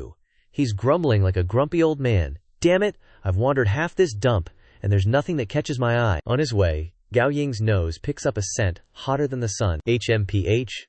Like someone just gave me a Red Bull. This booze jar has some serious pull. What a lucky find. Zhao Gun's dog nose is on point. He nailed it. There's liquor being poured out. "Hey, easy there, don't spill a drop." Turns out it's Yi Feng's beast squad up to no good, trying to drag their big boss out. "You guys drag me out, and Master's already gonna skin us alive. But if Master finds out you're wasting his booze, he'll turn us into dust, I swear. We get it, we get it." From out of nowhere, Hele arrives on the scene, floating like a spooky ghost, observing and assessing. A dog, a centipede, a bear, and even a soul form. What a bizarre combo. But this booze jar smells divine, and they're using human heads to soak it too. How fun. Immediately, this booze hound can't hold back any longer. "Hey you guys, son of a BTCH, Zhao Ji." Instead of politely asking for a sip, he's all menacing. "Hand over that booze jar you got there." Zhao Ji laughs maniacally in his head. "Facing my powerful aura, they must be so scared that their pants are already wet." The fat bear gets pissed. "Where'd this idiot crawl out from?" Wang Kai shouts. "Ignore him. Focus on pouring the booze. Lower it. Holding your hands up high like that is going to make you spill." Zhao Gun's furious. Grinding his teeth, he growls. "These low-life garbages, seeing me and not kneeling is already too much. You dare look down on me, you're tired of living." He unleashes his ultimate technique, slamming it right into the jar's rim. Lu Banwei shouts, "The booze." Ziling Wang panics. Spilling, Wang Kai is the most terrified. Splatter. Zhao Ji is caught off guard. My attack missed. Though it was just a random move anyway. Suddenly, he frowns, his face darkening, thinking in a frenzy. "This atmosphere is off," Lu Banwei, face red with rage, says, "Son of a BTCH, half the booze is gone.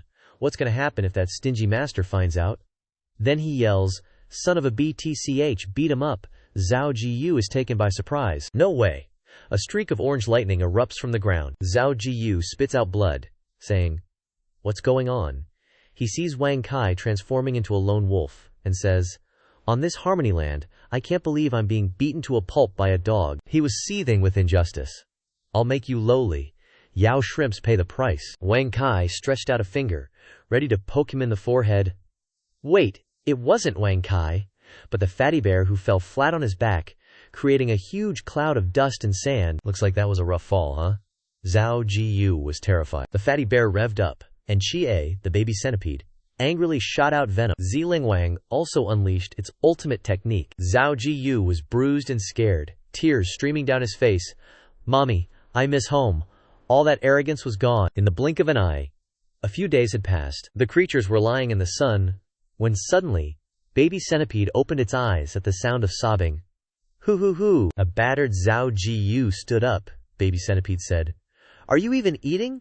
I told you to polish my legs, and after 2 whole days you're still not done." Zhao Jiyu, who was cleaning baby centipede's legs, said miserably, "Big boss, it's not that I'm slow, it's just that as soon as I finish one leg, another one needs polishing. Hoo hoo." Wang Kai sat up and said, "My big bro said, you have to compensate us for half a jar of that wine. Of course, we're reasonable folks. You can give us something worth about half a jar of wine, and once you've compensated us, we'll let you go." Zhao Jiyu hurriedly tried to appease the creatures. "I'll definitely compensate you." At the Demonic Extermination Alliance's Hall of Discussion, Tong Tian said, "According to the reports, Bai Jun and his group have caused a lot of trouble in the 9 realms in just a few short days. For example, a Tier 1 power in Tongzhou Immortal Continent was completely looted by one of them." The green-haired old man said, "The only granddaughter of Mo Yue, the ancestor of Yue realm, was also spotted by one of them, and forcibly taken away. I won't give you every single example, but basically, they're a bunch of vicious people who do whatever they want based on their strength." He continued, "Therefore, Chen Lao, we absolutely cannot let them enter the 9 realms." Tong Tian said, "Everyone has calmed down over the past few days, and I'm sure you've all done some investigation. So Chen Lao, we absolutely cannot let them enter the 9 realms." Tong Tian turned to Xiang Tian and asked, "What's your take on this?" Xiang Tian replied, "I've investigated a lot of information these past few days. Originally, based on our understanding, this world definitely didn't exist before the 9 realms were created. But I discovered some records and legends about a civilization before the 9 realms," he explained. "In other words, it wasn't an empty land like we thought. It already existed before the 9 realms were created.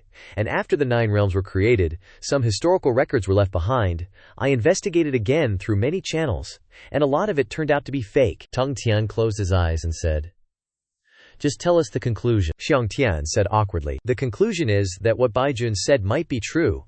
As soon as he said this, everyone was shocked. We are very likely a group of prisoners, and everything we knew before was false." Tong Tian was annoyed by the noisy crowd, he said. "When I went back, I also investigated a lot of information, and it really is like what he said." Tong Tian continued, "In the past few days, I took Chen Xian and the others to Tianlan Mountain to retrieve spirit liquid, and I deliberately went to those places in the black mist, so I saw what's happening in the black mist." He described, "I discovered 3 of those monsters with chubby limbs from last time in there." The others panicked. "What?" Tong Tian trembled as he continued, "I only went to a very small area, but if it's the entire black mist, it's probably like Bai Jun said, countless in number." The old guys thought in fear. "Doesn't that mean the flying saucer will be buzzing around again in half a month?" Tong Tian stood in front of Bai Jun. Bai Jun asked, "Thought it over." Tong Tian clenched his fists, trembling, thinking, "Everyone has gone through all kinds of emotions in the past half month, and in the end, they still made this decision." He said, "But hold on a second, we agreed to hand this land over to you." Bai Jun grinned, overjoyed. "Good. You're only Zhuang Junji if you know what's good for Ya." Suddenly, Tong Tian said, "But we have 2 conditions," Bai Jun replied. "Speak." Tong Tian began to state his terms. "First condition. We can hand over the territory of the immortal realm to you, but your people cannot step into places outside the immortal realm, such as the spirit realm, the Yue realm, and the other realms." Bai Jun raised his eyebrows and replied, "Continue." Tong Tian continued. "Second condition. We've agreed to lead the residents of the immortal realm away, but it's their home after all. So, if there are residents who don't want to leave, they get to stay. Your people aren't allowed to harm them. Got it?" Bai Jun scoffed. "Agreed. Fine by me," Tong Tian thought to himself. "This involves so many people, yet he answers so casually," Bai Jun thought.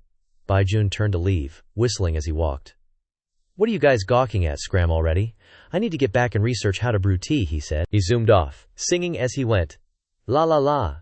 Tong Tian was annoyed. "Damn it," he muttered. Inside the flying saucer, the green-haired dude said, "I didn't expect things to go so smoothly." The brown-haired chick cut him off. "Don't be ridiculous. With our strength, They never had a choice to begin with. Baijun suddenly wondered, where's Zhao Jiyu? The green-haired dude shrugged. No idea. Baijun said, keep waiting. After all, if someone's missing when we create the teleportation array, the success rate is cut in half. The flying saucer flew away. The green-haired dude grumbled. It's been half a month, and he still hasn't come back, the brown-haired chick said. Could something have happened? Otherwise, he wouldn't just ignore our messages, right? The brown-haired guy said, what could possibly happen to Zhao Jiyu in a backwater place like the Nine Realms? Even if you combined everyone in the Nine Realms, they couldn't do anything to him. The green-haired dude replied, yeah. If this place was meant to be a prison, it would have shown its level already. There shouldn't be anything that can trap him, the brown-haired chick responded. Maybe he just doesn't want to reply. After all, he doesn't agree with Baijun being our leader. Baijun said, set up the teleportation array. The 6 of them stood in a circle in the center of the immortal realm. Baijun held up a talisman and asked, is everyone ready? The brown-haired chick grumbled. He really thinks he's the leader. The green-haired dude shut her up. Stop yapping. Our elders told us to listen to him. Just do what he says. It's not like it'll cost us anything. Su Bai said grimly, I know a lot of you find me annoying, but I don't really care. Besides, I'm just reminding you guys in advance. Ruining something important because of personal feelings isn't something a smart person would do. They threw talismans everywhere, and the teleportation array roared to life. Activate. Talismans turned into streaks of fiery lightning, flying upwards. The cracks in the sky closed up. Everyone gasped in shock. Tong Tian thought, the die is cast. No one knows what the future holds. I just hope I don't become a sinner for all eternity in the Nine Realms. Half a month later, strange lights that seemed to be cracking the sky appeared. A weird voice cackled. So this is the newly discovered place to survive. The air is so fresh. Immediately, many nameless demonic lackeys associated with Baijun appeared. The people living here seemed very weak. The light became even more bizarre and terrifying, as if wanting to suck everything in. The people there panicked and wet themselves when they heard the strange voices from the hole. Don't fight over it. I'm choosing this territory. That mountain is mine. The people quickly evacuated. Brothers, quickly check if there are good things inside that city. But it was too late. All of Baijun's heretical followers were one step faster, capturing the people there. Stop, a voice rang out, standing in front of Zhu Jiyu. It turned out to be Tong Tian Zhenlao, who arrived just in time to rescue the innocent people. Didn't we promise not to harm the innocent commoners? What are you doing? Baijun's accomplices sneered, blatantly going back on their word. That promise was between you guys and Baijun, right? We don't care. Tong Tianlao felt like he was rooted to the spot, but still tried to resist. Get out of here if you don't want to die. Damn it. Such a teleportation took half a month. The number of people teleported here reached billions. While everyone thought the teleportation was going pretty well, heavenly lightning suddenly appeared in the gap from somewhere. There were many weird people, accompanied by weird power hovering in the air. The first tribulation gate has descended. Tribulation gate is also called Yunxing, which is the way to distinguish the levels of sects. Sects that can be called tribulation gates are when there is at least a high-level tribulation transcendence realm cultivator in that sect. Ever since the powerhouses from beyond the realm, that group of Baijun, came to the Nine Realms, a new cultivation system has been clearly distinguished. At this time, 2 characters appear. They are the 5 human realm, in which one is a broken-down, old version of the martial emperor, and one is Sun Wukong in the form of a human being, who is the martial spirit realm of beyond the realm, which is the real realm that is divided into, after undergoing basic body tempering, it is the 5 human realm. The 5 human realm has a total of 5 realms, which, according to the understanding of the 9 realms, are the realms before the human immortal. After the 5 human realm is the 9 tribulation realm. As the name suggests, it has a total of 9 tribulation realms. The realm from human immortal to profound immortal roughly belongs to the first tribulation realm. To reach the profound immortal, one must go through 9 tribulations. But in reality, it's just the first level of the first tribulation realm. Moreover, the second tribulation realm belongs to Xuanwu, up to the 99th true immortal. 99th true immortal is considered a tribulation of the gods, but in reality, it's just the tribulation of the second tribulation realm. Imagine a super-duper gigantic person, bigger than all of Beitan Vlog's food combined, the one who holds the entire galaxy. As for the third tribulation realm, in the 9 realms understanding at that time, it was the title for gods. Next is a dark, mysterious black hole, spinning round and round. Beyond the tribulation realm is the Dago realm. The Dago realm has 4 levels: touching Dago, merging Dago, combining Dago, and proving Dago. For the people of the Nine Realms, it's already a far-off existence. Back on Earth, specifically on the small island surrounded by a shield, two old friends are standing there. The Void Realm, Tongtian Formation Elder says to his friend, "Even a first tribulation gate has the power to overturn the Nine Realms easily. Our world is really too small." Back to the present. A void tear in the sky is being pried open. After the collective of the first tribulation gate descends, the second, third tribulation gates keep coming endlessly, changing the lives and fates of countless people. Elsewhere, at the stream where a handsome guy and a pretty girl are hanging out, "Senior brother, my cultivation has been increasing several levels in a row." "Me too," the guy says while looking up at the strange tear. "We've cultivated for so many years, and unexpectedly our cultivation breaks through. Because of the invasion from beyond the realm, my mood is really complicated." Bai Jun, standing in the distance, watches the lovey-dovey couple talking. "That's for sure. Because from the start, I've said that the lower worlds, the immortal realm, and the outer realms all belong to Yunxing," he explains. "Using them, no explanation. The way you're watching the screen," he continues. "It's just that they were imprisoned here by the 8 great sovereigns of the past and chained up." As he speaks, he shows a nuclear atomic ball covered in links. If the immortal realm is wrapped in 1 layer of chains, then those lower worlds are wrapped in 3 layers. That's why it's so difficult for people in the lower worlds to break through to Martial Emperor, become human immortals, and enter the immortal realm. In short, the chains have been broken because of the opening of the outer realms. At this moment he spreads his arms wide. "Now that you get to play the role of the host of the realms, the mother of heaven, the father of nature, enjoy this new era." Scene change to the island, now known as Haunted Island 20. A year has passed in the blink of an eye. On the island, everything is bustling like a young man staging a protest. The sign says, "No baby bottles, stop public urination, return the clear blue sea to us, don't panic, people passing by, eek, scary scary." "Bro," the guy next to him says, "maybe this sea was always black to begin with." In the distance, an old fisherman with a grin says, "Hey, I caught a huge fish yesterday." "Really?" Farther away, someone in a security guard uniform happily says, "Old man, I'll take that for a door panel." In the distance, Yi Feng, dressed as a scholar, puts his pen to his nose, pretending to be thoughtful. "Oh my." Looking at everyone, he sighs now and then. He pouts his lips, relaxes carefree, closes his eyes, and enjoys life. So peaceful. Holding a map, his voice is excited like he's about to go treasure hunting. "Not bad. My monster extermination map is coming along nicely.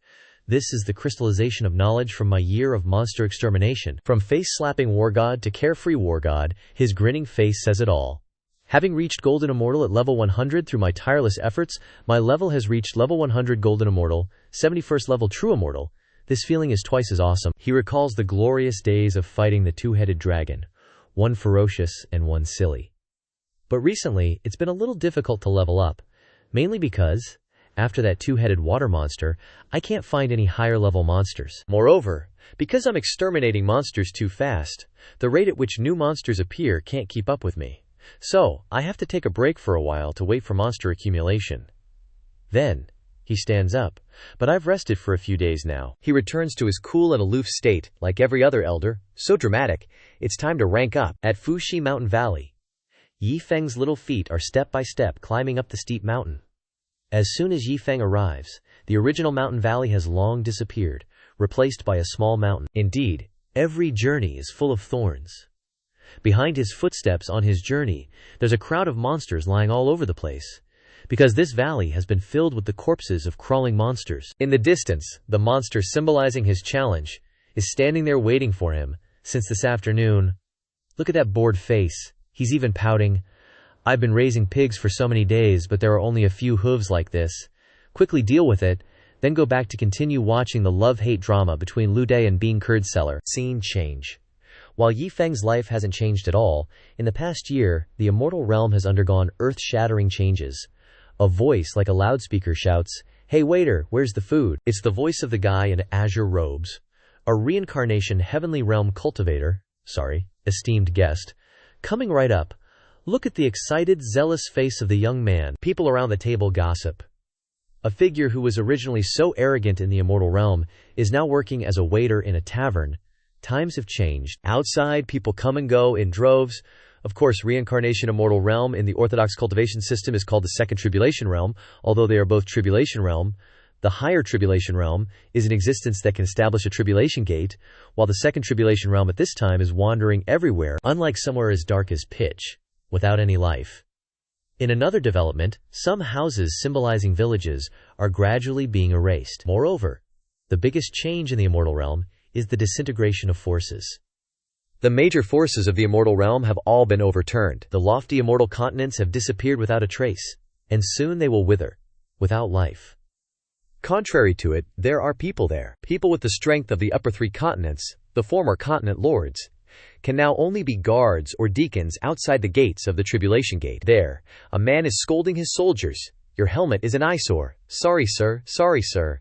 Even so, because they are people of the 9 realms, they are discriminated against. Moreover, many sects more powerful than the Tribulation Gate have also noticed that the Dadeo Gate has also descended to the 9 realms. Somewhere at the edge of the black mist, close to Haunted Island, an angry demon grabs the man's shirt. Hey, what's going on? Explain it to me. This 9 realms guy doesn't know what's going on. The squinting-eyed man stammers. I don't know either, sir. I'm just in charge of issuing monster extermination missions, he continued, trying to come up with a satisfactory answer, while the crowds around kept staring. So, this little one really doesn't know why those demonic creatures in the black mist just evaporated. But someone chimed in to defuse the situation. Brother, lay off a little, will ya? You've only been here a few days. I've been camped out for a month and only snagged one low-level demon. Seemed like he was running out of saliva, his mouth was getting sore. If that guy goes away, at least you can complete this year's mission. I thought coming here I could both train and exterminate demons, but why aren't there any missions? What the heck is going on? Elsewhere, at Xuanwu Sect, in the top 10 of the immortal realm, 2 women were chatting. Unbelievable. The entire Black Mist border region is devoid of demonic creatures. There were times people would fight over a low-level demon core, almost triggering a sect war. One of them looked seemingly unconcerned, but because there wasn't much of a topic, no one said a word. The situation unfolded as it was. Elsewhere, 2 guys were hamming it up with overly dramatic expressions. One looked like they'd swallowed a dish rag. Shiji, I'm so worried. The 2 were hawking precious goods from Minqian, Xiaoyugre. If you encounter danger out there, remember to crush this jade pendant. Qingshan and Shiji will come to your rescue immediately. Here's a medicinal pill to restore your qi. Take this sword too, and this teleportation scroll. A voice butted in among the 4 of them. Shiji's, no need to worry. Suyuker will definitely figure out what's going on. Just keep those things. It was the young man Su Yor. He raised his chin, hands on his hips, and soon embarked on his quest to find the truth. Everyone cheered him on. Go for it, Xiao Yuner. By the way, he told everyone there, I've given the order. All Xuanwu Sect disciples below the mountain will listen to you, to make things easier for you. Before long, Su Yuner arrived at the Black Mist border region. A plain, where demonic creatures gathered, but he didn't see a soul, let alone a demon. A demonic creature gathering plain with no demonic creatures. He observed for a while. He put his sword down and sat down to observe everything around him. This Xiao Yurir doesn't believe I can't find the reason for the disappearing demons. And so, 2 months passed. He remained there motionless, without budging, but he couldn't take sitting still any longer, and cursed into the void like a crazy dog. Where the hell are the demons? Not far away, someone caught the same wavelength as Suyugor. Where the hell are the demons? No mistake, it was Yi Feng, he muttered to himself as he walked. From Fuxi Mountain Valley to this desolate place, it only took half a day to wipe them clean. These few monsters aren't enough. He got tired of walking and switched to jogging for his early morning exercise. Continuing like this isn't the way, I'll go out and scout for intel. In a village where many strange people gathered, merchants bought and sold. In the distance, a bald man carried a sword on his back. Yi Feng quickly arrived, switching back to his playful Yi Feng persona. Wow, so lively. So many people suddenly appeared, it's even turned into a city. He rummaged in his pocket for a fiery pearl. Ah, right. This thing looks so pretty, I wonder if I can exchange it for money. Unbeknownst to him, Su Yor noticed the pearl in Yi Feng's hand. He was about to say a few words when a man barged into his life, a roadblock between him and Yi Feng. Brother, are you selling that? The bull-nosed guy, quick as lightning, put his arm around him, acting friendly. Yi Feng, unsuspecting, replied, Ah, yes, make me an offer. Hearing the answer he wanted, he went straight to the point. How many immortal crystals do you want? As if it were something important, Yi Feng joined in the act. 1 immortal. Before Yi Feng could finish, the guy handed him a large bag, tempting him. Then how about 10,000 immortal crystals? What a face-changing war god. The deal was done in a snap. After completing the transaction, the guy quickly ran off, leaving Yi Feng with 1,001 questions. What's going on? This raggedy pearl sold for 10,000. I feel like this world is too unrealistic. I have countless pearls like that. If I sold them all, wouldn't I be laughing all the way to the bank? He grinned, Yi Feng. From behind, Su Yue, radiating murderous intent as if to assassinate him from behind, said, "This fellow Taoist?" Before he could react, Su Yue performed some 3D misty phantom image technique and stepped forward. "May I ask, do you have any demon cores?" Oh dear. What he'd thought was just cheap junk turned out to be valuable. So that's it. Thanks to Su Yun core, he was enlightened. This stuff sells so well, so it's called a demon core. He affirmed confidently. "Oh, of course I have them. How many do you want?" Seeing that, Su Yue asked, "Do you have a lot?" "Of course. A lot how?" He excitedly spread out his hand, counting on his fingers. "Not too many, but long enough." Seeing that he seemed naive, he hatched a plan. After waiting for 2 months, he'd finally found an opportunity with Yi Feng. This person must have information about the demons, but if I ask directly, he might not answer. I'll try a different method to get information. He frowned, looking lifeless. Yi Feng raised his hand, acting all gangster. All right, how many demonic cores do you have? I'll take them all. And if you have more, I can still afford it, Yi Feng asked. Are you sure about that? Su Yue replied, "Of course I'm sure. Do you think this young master looks like he's short on cash?" Yi Feng stuck out his tongue and raised Luo Qi. Su Yong'er handed the sword to him, thinking, he really doesn't seem to be lacking money, probably from some big, powerful family. Then, he licked his lips and said, "Okay, but you have to come with me to get the goods." Su Yong'er said, "Lead the way then." Bright and early in the morning, the two of them set off together. Su Yong'er said, "You should still follow behind me. Just stand behind and give me directions. This place is in the middle of nowhere. If we run into danger, you probably wouldn't be able to handle it." Yi Feng yawned widely and replied, "Okay." And so, the two continued on their way. Yi Feng was slacking. While Su Yong'er was giving him the side eye and judging him, Su Yong'er turned around and said, "You can't have this lazy attitude, kid. One look and I can tell you don't have any experience in the martial world. Your head's always in the clouds. Let me tell you, when you're out there roaming the martial world, the most important thing is to always stay vigilant. You always have to be prepared for anything."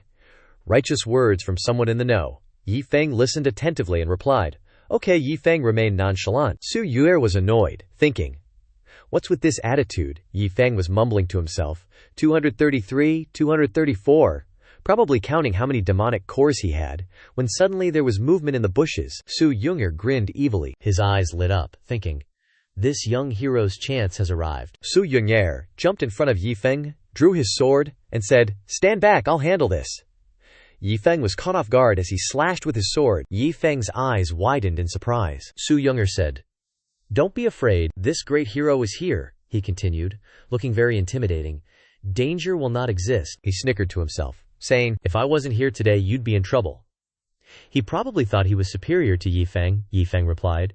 "I don't think it would be that bad, right?" Yi Feng continued. "It's just a wild boar." Su Yong'er was embarrassed. Ashamed would be an understatement. But he still had to say something to save face. "Well, even though it's just a normal wild boar, even a cultivator can get injured if they're not careful. Besides, I was just using the wild boar to teach you a lesson. You have to take everything seriously and never underestimate anything." Yi Feng was a little annoyed and clicked his tongue. I know, he thought. He's already taken half the day. Now I have to count again. Su Yong'er was furious, thinking, "What's with his attitude?" Yi Feng was still walking behind him, muttering, 101, 102, 103. Suddenly, Su Yong'er held out his sword and asked, "Take a look at my sword. What do you think?" Yi Feng startled and replied, "Not bad, I guess." Su Yong'er put on an arrogant face. "Don't you want to admire it?" Yi Feng helplessly replied, "Then I want to take a look." Su Yong'er acted all high and mighty, yelling, "You can't." He held the sword in front of him, pretending to be dangerous, saying, "This sword is called the Dragon Phoenix Sword. It only accepts its master.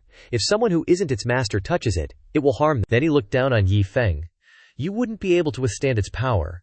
Of course, I can't let you admire it now, but you'll definitely have a chance to witness its true power in the future."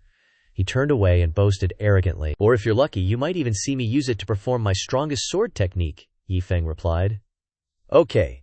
He had finished counting. Yi Feng said, "Can we trade money for goods then and there?" Su Yong'er mumbled, "Huh. Oh, Yi Feng acted cute like a bunny and replied, "Great. I'm really looking forward to seeing you perform that sword technique." Su Yong'er secretly smiled. thinking, someone's starting to admire me. Soon my reputation will spread throughout the martial world like wildfire. He was just fantasizing, Yi Feng thought cunningly. I'm going to make a fortune this time, huge profit. Suddenly, dark clouds gathered, Su Young'er thought. Why is the weather suddenly so gloomy? A monster's foot stomped down. Su Young'er was startled and exclaimed, "That's Yi Feng." And Yi Feng was equally shocked. They both yelled, "A monster! A hideous, two-headed freak." Su Young'er thought, I can't believe after waiting for 2 whole months I couldn't find a single monster, but I stumbled upon one here. Maybe I can find out why monsters are disappearing on such a large scale through this one. She thought of everyone. Everyone has always treated me like a kid. If I can uncover the truth this time, let's see who dares to look down on me. Then, Su Young'er said to Yi Feng, "Congratulations, you have the chance to witness the magnificence of my Dragon Phoenix sword." Yi Feng froze, stiff as a board. Su Young'er then commanded, now listen to my orders. Run as far as you can. You absolutely must protect yourself. Your demonic essence is nothing compared to this thing. Seeing this kid trying to act tough, Yi Feng could only sigh helplessly. Okay. Su Young'er's eyes glowed green. She said, oh. A series of flags flew up, and she shouted, grant me strength. Then, raising her sword, she unleashed her ultimate skill, heavenly blessing. She quickly pulled the sword in front of her, ran her fingers along the blade, and unleashed the demon-sealing sword. A barrage of sword energy rained down. The monster roared. Su Young'er waved her arms and shouted, "Summon combat pet, demonic shield, sword block, speed, halt, ascend." Yi Feng watched, cursing inwardly. Damn it! Is this the inner power of cultivators? Okay, but it seems unnecessary. Su Young'er continued unleashing her moves. First sword, myriad things. Second sword, mountains and rivers. Third sword, heaven and earth. Fourth sword, karma. A series of blades flew towards the monster. A massive explosion occurred in the middle of the forest. The gleaming, sharp sword pointed downwards. Su Young'er turned around and said, "See that? This is the Dragon Phoenix sword. This is the strength of Su Young'er," Yi Feng reluctantly praised. "That's pretty good, but..." Su Young'er asked anxiously. "But what?" Yi Feng pointed at the monster and said, "It doesn't seem to be hurt at all." Su Young'er froze in shock. She was completely stunned.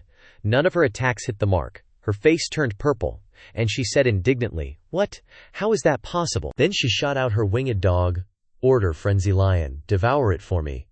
But the monster swallowed Frenzy Lion whole. Su Young'er was utterly humiliated. "What?" Looking at the terrifying monster, she said, "Frenzy Lion is dead. The move that I poured all my strength into was completely ineffective." Now she was panicking, looking utterly bewildered, gazing at the massive, glowing monster. She thought, "I completely underestimated this monster. We're not even on the same level." Su Young'er screamed, "Help! Save me!" The sword was pressed close to Su Young'er's face. She looked at the sword in fear, thinking, a metal sword. "The hilt even looks rusty," Yi Feng said, another sword hacking straight down, and shouted each word, "Another 10,000 spirit stones." Then the monster split in two. Su Young'er was petrified. "No way," she thought, even more stunned than before. She looked at Yi Feng and guessed, "This guy is a super expert." Su Young'er dropped her sword and covered her face, thinking, "That's right, why didn't I think of it? If you can use demonic cores to exchange for money, how could you be an ordinary person?" She sat down on the ground, dejected. Yi Feng approached and asked, "Are you okay?" Su Young'er was tense and drenched in sweat. Ying hesitated. "Senior, what's the name of your move just now?" Yi Feng stroked his chin thoughtfully. "Huh. That sword strike just now?" "Ah, well, I'm still thinking," he replied slowly. "Let's just call it basic attack for now." Yi Feng's judgmental look made Su Young'er wonder aloud. Basic attack, that's a weird name. He then wiped his mouth with his wrist, winking flirtatiously. "Senior, you're really amazing." But contrary to his cheerful expression, Yi Feng's face was as dry as jerky, his eyes wide as he internally monologued, "I've killed tens of thousands of those things. What's so amazing about it? Is he trying to get chummy so he can lowball me?" A second later he turned away in a cool manner, thinking to himself, "Don't even think about it. In business, getting emotions involved makes things difficult." His badass turn stunned the boy, leaving him dumbfounded. Of course, Su Young'er didn't give up, continuing to follow behind him, chattering away, "Senior, do you need immortal crystals? I'll offer 100,000 immortal crystals. Can I admire your sword?" As soon as he finished speaking, Yi Feng drew his sword in front of him, inwardly questioning life. Is this guy just rich but stupid? Then he said, "It's just a rusty old sword. You don't need to pay spirit stones. just to admire it. Hearing this, Su Yunye lost all interest in looking elsewhere, his eyes glued to the sword like superglue, exclaiming, "Thank you, senior." Upon touching what he thought was a rare treasure, he couldn't help but tense up, sweating profusely. He sighed inwardly, thinking, it's hard to imagine this crude sword could kill that monster. Suddenly, Su Yue excitedly asked Yi Feng, "Oh right, senior, what's the name of this sword?" Hearing this, he replied carelessly to get it over with, "Just call it Iron Sword, I guess." Su Younger's face immediately flushed red like a ripe tomato, and he muttered to himself, "Iron Sword." A second later, he lost control, screeching, "What a great name!" Seeing this, Yi Feng scoffed, "You're scaring me, man." But he only said, "All right, you've admired it. Give it back." After that, what lay before them was the Ganges River of India. Immediately, Su Yunye analyzed. This river is an artificial river, built along the border of the Black Mist. Many high-level formations are arranged inside, deliberately used to prevent the spread of the Black Mist created by the three great Davio sects. My senior martial sister said, "Absolutely do not get the water here on you." But man proposes, Yi Feng disposes. He directly waded through the river without any thought, leaving Su Yue there with endless horror. At this moment, the boy's heart was pounding harder than a TikTok remix. Eyes wide and mouth agape, thinking. He just went straight across. Then came his earth-shattering scream. Senior, truly a senior, to cross so effortlessly. On this side, Yi Feng could only helplessly think, is this guy an idiot? Then he reminded, "Don't waste time. If you're worried about getting your clothes wet, just jump over here." Under the darkening sky, two figures were in the forest, looking at the trees around them silently. There wasn't even a single sound. This made Yi Feng a little confused, and he called out, then said, "We've crossed the river, and there hasn't been too much of a change, just quieter." Hearing this, Su Yunye couldn't help but think, "Not too much of a change, I can't even see my surroundings." Thinking of this, as if hit by laughing gas, he couldn't help but laugh inwardly. This is what you call training. Those disciples waiting for monsters in the plains, gathering monsters, what's the big deal? This young hero has already come to the monster's great base camp. Who can compare? After thinking about it, he asked, "Senior, I can't see anything. How can you see so well?" Yi Feng replied, "The weather is just a little better." Burn, plateau fire, tree fire. Yi Feng's torch flared up, and at the same time he thought, do cultivators also suffer from night blindness? Looking at the burning flame, Su Yunye was so surprised that he couldn't speak. His face was darker than Yi Feng's hair, and he asked in surprise, "Senior, what is that treasure in your hand?" Yi Feng calmly replied with two words, "A torch." Hearing this, Su Yunye's brain went into overdrive again. It can illuminate in the black mist, even dispel the black mist. Thinking of this, he couldn't help but ask, "Senior, that torch, just hearing the name, I know it's not simple, I bet it isn't cheap, right?" Hearing this, Yi Feng turned his head coolly and replied, "Definitely." At this moment, their faces were like brothers from the same father but different grandfathers. At the same time, Yi Feng was also secretly feeling good about himself. This was made with good materials. It is worth like one immortal crystal. Just as Su Yunye was spacing out, Yi Feng suddenly said, "We're here!" startling him. Yi Feng stood on a peak that was 100 billion lui high, putting on the face of the devil, and said to Su Yunye, "Because the monsters here are of too low a level, there are relatively few. A rough estimate would be about 700,000 to 800,000. Hearing this, Su Yunye almost popped his eyes out, and he shouted, "This is what you call relatively few," Yi Feng replied calmly. "Yeah, there are 3 more places ahead." Then he bluntly stated the harsh truth. Adding them together, there are probably 3 million. Hearing this, Su Yunye was so horrified that he turned into a beast. Seeing this, Yi Feng thought to himself, no wonder I can't find any monsters. Turns out they're all hiding here. Su Yunye, standing to the side, watched him like a die-hard fan, thinking, so this is what a real master looks like. He's playing everyone like a fiddle, with his own power. Suddenly, his face turned serious as he thought, this is the life I want. Screw training. Screw being a little emperor. If I'm gonna do something, I gotta be like this master. With that thought, he spoke up. "Master, can I join your team?" Hearing this, Yi Feng, though a little annoyed, still responded, how's that gonna work? You wanna steal my monsters? No way. Knowing what he was worried about, Su Yunye quickly said, "Master, I'll just stand by and watch while you kill the monsters. I definitely won't get in your way." Then, he remembered the image from his delirious state and said, "How much do you have?" "I'll take it all." Because of that, he was a little worried and continued, "Paying you is fine, but you have so much stuff. Can you let me slowly scrape together the money to pay you back?" Before he could finish speaking, he cursed himself inwardly. Shouldn't have bragged so early. Hearing this, Yi Feng of course wasn't stupid and wasn't going to miss this opportunity. He immediately opened his mouth and replied, "Alright, give me a deposit first, but forget about joining my team." Suddenly, Su Yunner spoke up. "Flex, that's right, master, don't you like immortal essence? I have a little ability called Treasure Hunter that can help you find the location of treasures." Immediately after, Su Yunner showed off his little talent, turning his head and sniffing like a pig. A second later, he discovered a glimmer of light in front of him. 10 minutes later, Su Yunner was panting heavily, wiping his sweat as he said, "See, I didn't lie to you, Yi Feng," his eyes glued to the gold nugget in his hand, said with a look of delight. "Awesome. I didn't expect you could actually dig up immortal essence." While Su Yunner was speaking, Yi Feng suddenly placed his hand on his shoulder. "So master, about joining your team." Just now, he wouldn't even let him finish his sentence. Yi Feng flipped his face faster than a pancake, putting on the face of Meng Changjun and saying, "With your status, you should do good deeds to accumulate merit. Leaving you in this pitch-black place would be too much. Just stay here and follow me at all times." Hearing this, Su Yunner thanked him. "Thank you, master." Then, a super huge sun rose over the island, and on it was the figure of Su Yunner, holding a torch and running out there. From then on, Shadow Island had another treasure-hunting boy.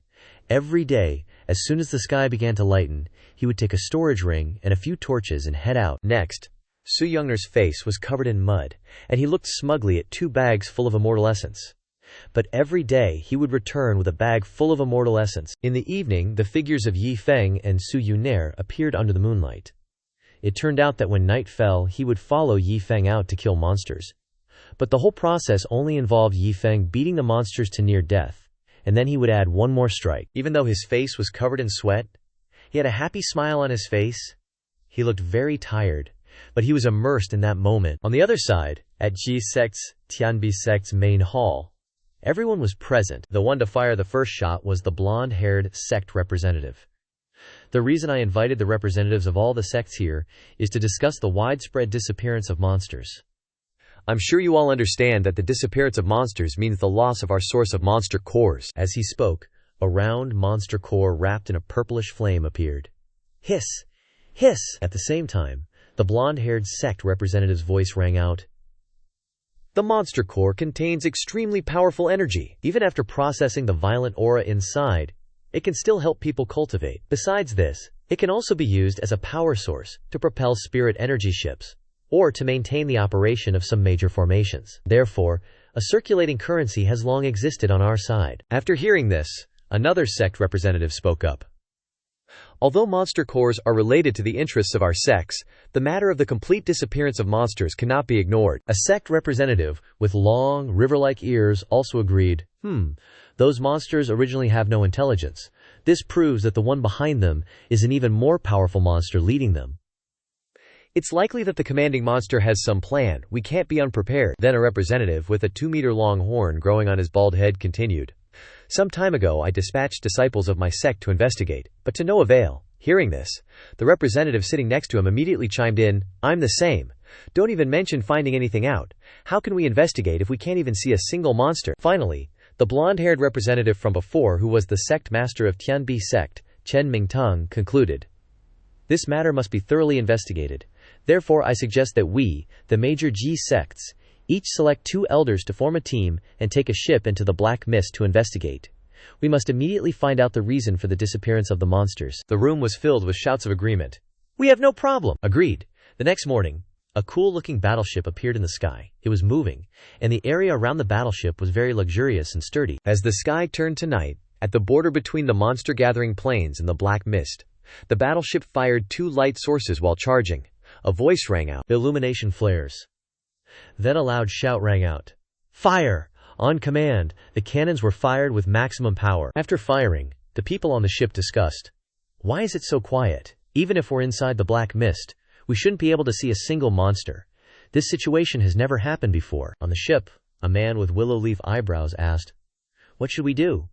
The person in front replied, There's no other way. We can only continue to go deeper. The battleship continued to advance deeper into the Black Mist area. Suddenly, a buzz-cut head pointed forward and said, Look over there! Hearing this, after looking, the man with the star mark on his forehead was shocked. "Boss, shoot it down! Boom!" Shocked, he roared, "I'm not seeing things, am I? Drive closer." Turns out, down below were countless corpses of demonic creatures piled on top of each other. Taking a closer look at the six-pack physique of the corpses, the demonic creature's younger brother shouted, "It's really a mountain made of demonic creature corpses." The man with willow leaf eyebrows walked over and said, "Why did they all die in such large numbers right here? The wounds on those demonic creature corpses look like they were killed by swords." Looking at the countless corpses below, the two of them continued to chat. Killed by swords. But that's too hard to believe. Yeah, who could run into the black mist and kill so many demonic creatures? That's absolutely impossible. Then, the guy with the star on his forehead fell into contemplation, saying in an unbelievable tone, "The reason we dare to enter the black mist is just because we have a spirit boat and a formation here, so we have no choice but to come out. If you say there's someone who dares to go inside the black mist and kill so many demonic creatures, then it's definitely bullshit." But a second later, like a scene from a wacky Canadian movie, the man with willow leaf eyebrows spoke up. "Everyone, instead of studying how these demonic creatures died, how about we quickly take these demon cores back? With such a huge number of cores, even if we share a small portion with each sect, it would be a big profit." At this moment, the guy with the star on his forehead raised his hand and began to unleash his magic power, shouting, "Burn!" A second later, the entire area below the spirit boat was engulfed in flames, creating a thunderous explosion. In that purple flame, countless demonic creatures were screaming miserably. An inhuman laugh, and his voice rang out, "After all the flesh is burned, demon cores will naturally be left behind." But suddenly, the faces of the three people watching froze. The guy with the star on his forehead was a little puzzled. Is that all the fire there is? Why doesn't the fire show any sign of going out? It turned out that there were still many demonic creature corpses being incinerated in the abyss below. After discovering this, a scream immediately rang out. "Oh my God, this place is actually a valley. There are even more demonic creature corpses than we saw. What?" At this moment, everyone's faces revealed a look of utter amazement. The eyes of the guy with the star on his forehead were darker than the Ganges River, trembling as he said, "It seems we underestimated the number of demonic creature corpses." The bald guy immediately chimed in, "Such a large number of demon cores could supply us for a very long time." After half a day, countless sparkling, dazzling demon cores appeared after the smoke cleared. Seeing this, the guy with the star on his forehead was overjoyed, shouting, "We're rich!" But the first problem arose. He stroked his chin and said, "But the demon cores aren't easy to get. It's not just one or two." The man with willow leaf eyebrows standing next to him agreed, "That's right, even if our strength is strong, we can't enter this mist." After saying that, the spirit boat spun around like a car making a U-turn, and the discussion continued. "Everyone, I think we should take care of business first. These demon cores aren't going anywhere. We can take them when we come back." Everyone agreed. Okay. Suddenly the eyes of the guy with the star on his forehead popped out, he said in shock. "What's going on?" It turned out there was another mountain of demonic creatures under the boat. This shocked him so much that he yelled, "Damn it! There's another pile of corpses." The man with willow leaf eyebrows standing next to him couldn't help but say, "This black mist is the main base of the demonic creatures after all. There's no way anything here could pose a threat to them, let alone be killed into a pile like this." While the purplish flames were still burning the pile of corpses, the voice continued to ring out, "Logically speaking, let's continue forward and see what happens." So the boat continued to move, and the endless discussion continued. "Have you discovered anything? The piled-up corpses are all the same kind of demon core." "That's right. Are the other types also?" Finally, their spirit boat fell silent and left. On the boat, the purple-haired girl stood on the boat, staring at the flame below, surprised. What is that speck of light? Below, Su Yongnair had a strange smile on her face, holding a torch high in her hand, humming a song.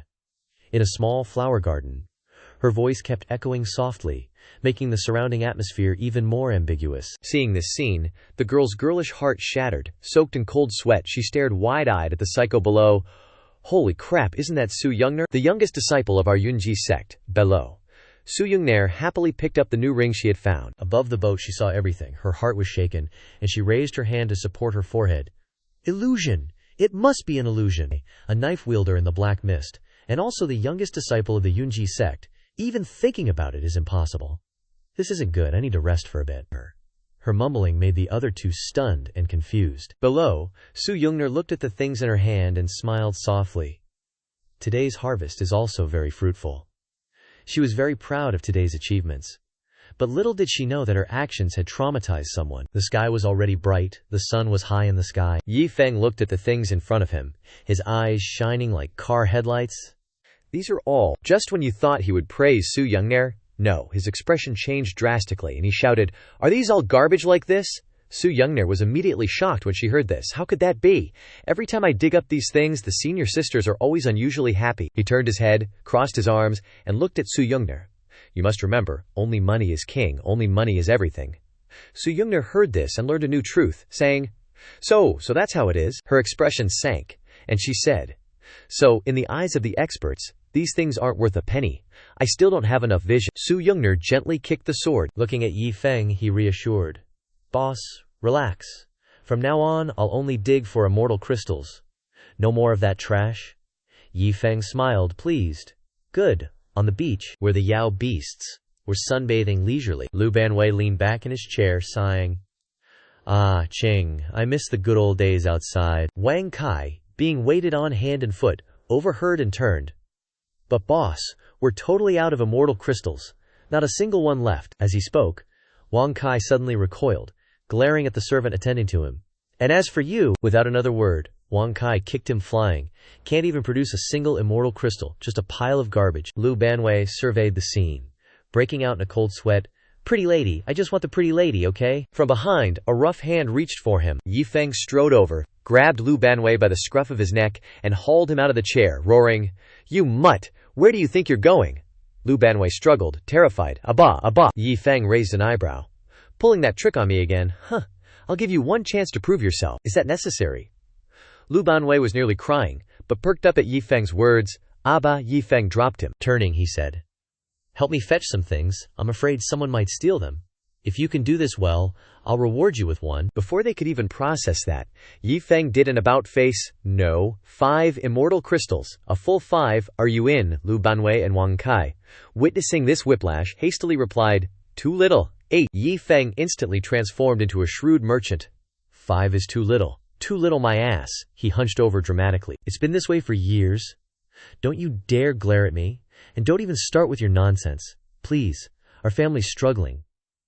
Why don't you reflect on whether you've saved a single spirit stone for this family over the years? Seriously, I'm about to lose it. Hearing this, they were speechless. Lu Banwei lowered his head.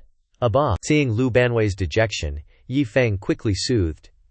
It's not that I want to be stingy with you. You know I'm responsible for the whole family. The pressure is immense. Yi Feng sighed and quietly handed Lu Banwei a bag of immortal crystals. Although I took all your money before, wasn't it to save you from spending it? I'll return it to you later when you ask for it. Yi Feng glanced at Lu Banwei sideways. I won't haggle with you. You want 8 immortal crystals, you'll get 8. But after you're done, I'll give you 3 up front, and the remaining 5 will be like your money. I'll keep them for you to save. Lu Banwei was immediately excited and gave a thumbs up. At the Talisman Mountain Valley, Lu Banwei stared intently at the map. According to the map the master gave me, it's around here. I killed some demons at these 4 spots. Lu Banwei recalled the scene before leaving, when Yi Feng handed him the map and instructed him. You don't need to do much. Just take out all the demon cores from the bodies of these demons. Don't miss a single one. It's not a strenuous task. Yi Feng's gentle smile appeared in his mind with soft words. Of course, you can bring some of your underlings with you. All right, let's go. Lu Banwei's eyes lit up as he rolled up his sleeves. Let's get to work, brothers. Wang Kai looked at Lu Banwei and said, Boss, 3 immortal crystals are only enough for you to quickly eat a meal in the alley. But even mosquito legs are still meat, and this is a task that master gave you. Do you ever blame the master? The master is so stingy with you? Do you ever feel like the master is bullying you? Lu Banwei smiled at these words. His face was a little flushed, and he said, I'm willing to be bullied by him. Hearing this, the demons behind him widened their eyes. Huh. Lu Banwei laughed and said, Things have become like this now, and it's because of me. So what if I'm bullied by him a little? Don't even talk about bullying. Even if he literally tore me apart, what would it matter? The demons were shocked when they saw this expression. It was the first time they had seen their boss with such an expression. It was hard to imagine what earth-shattering things had happened between the master and the boss before. Lu Banwei stopped on a piece of land. This is the place. He immediately ordered loudly. Qing, you guys better get moving. Those monsters, hearing the order, charged over like ravenous beasts. Meanwhile, on the other side, inside the violet flames, the monsters were howling helplessly on the ship, bathed in the eerie light. The guy watched the scene unfold and laughed. Take a look at this burning process. It'll probably take half a day to burn them all up. How about we head back to the previous 3 spots and collect all the other demonic cores? The others chimed in. Good idea, good idea. We can't wait any longer. Hearing this, the ship sped off towards Corpse Bone Market. The group agreed. Roger that. Arriving at Corpse Bone Market, the group was shocked. Who the hell stole our demonic cores? They took everything, not leaving a single one behind. The purple-haired woman spoke up. Could it be another Xuanwu Sect, investigating the disappearing demonic entities, found these cores and took them? The guy was furious, his face flushed red. Even if it's the Xuanwu Sect, or anyone else, anyone who dares to snatch food from our mouths will die. Listen up, quickly head to the next location and collect the remaining demonic cores. We'll find those bastards later. The group on the ship looked down and saw Lu Banwei and his gang, looking surprised. Elder Zhao Qi frowned, annoyed. Seems like it's just one guy, leading some animals. Who are they? Regardless of who they sure are bold. He was red in the face. He angrily barked. Now is the time for them to pay for their audacity and greed. Load up. Shoot them dead. The woman stepped forward, stopping him. Elder Zhao Qi isn't attacking them directly, a bit hasty. We haven't even confirmed their identities, and we're already pushing them to their deaths. Zhao Qi ignored her, glancing at her. I don't think it's hasty at all.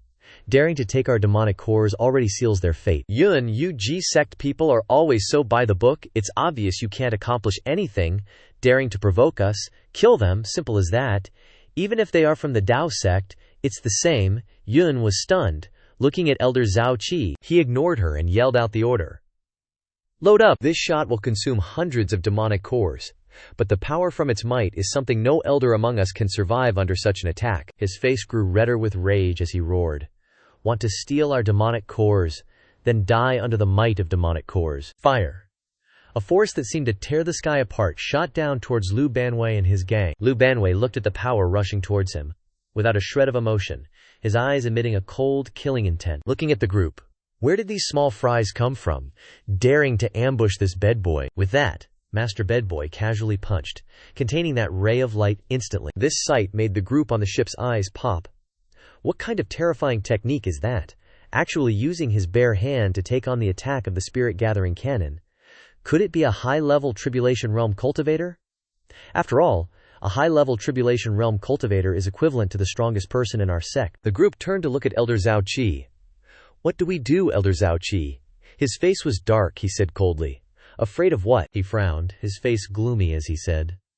High-level Tribulation Realm cultivator, at most they are just a bit tricky to deal with. Moreover, as long as we're on this extremely sturdy airship, he won't be able to do anything to us. The group gave a thumbs up. Whew, that makes us relieved.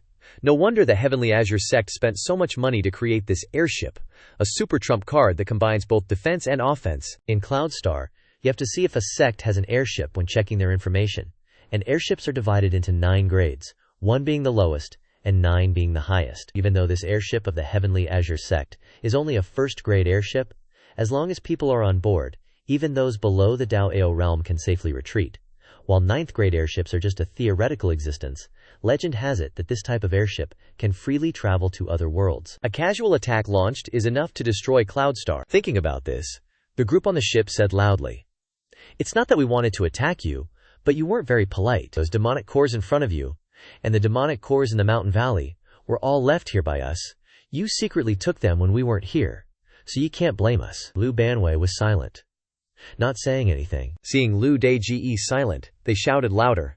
Of course, we also want to solve this peacefully. As long as you hand over all the demonic cores, we won't pursue this matter. Lu Banwei laughed coldly, hearing these irritating words. Who the hell are you that you're worthy of saying you won't pursue this with his bedboy? Hearing Lu Deji's arrogant words, the group on the ship were angry, shouting loudly, It seems you won't drink a toast, but prefer a forfeit. Although we don't deny your strength is great, you better know your limits. If we don't hesitate to attack with full force, even a Dao Realm expert won't be able to withstand it. Do you think you're stronger than a Dao Realm expert? Lu Banwei laughed coldly, looking down on their ship, holding a treasure in his hand. Dao Realm? What kind of trash is Dao Realm? Scram for this king. If you disturb my Dai Ge from earning money to eat, you will have to pay for your foolish actions. The group on the ship were furious, shouting, Good tone! It seems you don't appreciate our good intentions. Lu Banwei sneered, clutching the ball tightly in his hand, and noisily watched what Lu Dage threw. The group on the boat laughed loudly, mocking, That idiot's throwing a demonic core at us. He's literally pissed himself stupid. They laughed. until the demonic core caused a massive crack to appear on the boat. The boat instantly capsized, which made them lose all their previous arrogance and instead panic. How is this possible? His face turned green. This is the flying ship that our Xuanwu Sect has always been so proud of, and it was destroyed by a single demonic core. The group was still stunned until the demonic core whizzed past their heads. Seeing this scene, she was drenched in cold sweat and thought, "It didn't attack me. Did it target those who were laughing at him just now?" The demonic core aimed directly at him, scaring him witless, and he immediately begged, No, I was wrong, Senior, I was wrong. I shouldn't have threatened you, Senior. Please give me a chance. I was wrong. Without letting him say more, the demonic core pierced through him. As he fell, the boat instantly became a scene of fresh corpses. She and the other survivors were terrified. "Run! Let's run!" she blurted out. They immediately fled, making Lu Banwei's group gleefully praise, "Lu Dej, you're the best." Wang Kai looked at them mockingly. Running so fast? Lu Banwei excitedly picked up the demonic cores. 3 immortal crystals. 3 immortal crystals. The ship had crashed to the ground, and at the same time the group ran outside. They looked at the ship, bewildered. This guy is too terrifying. Yeah, lucky we didn't plan on killing him from the start. Those who did probably ended up like Elder Zhao Qi, Oh, did any of you recognize who that was? This made everyone present fall silent, because they knew that this person wasn't a high-level expert from any of the righteous sects. Even if they hadn't seen the high-level Dao realm experts from the 3 major sects, they would have definitely heard of them.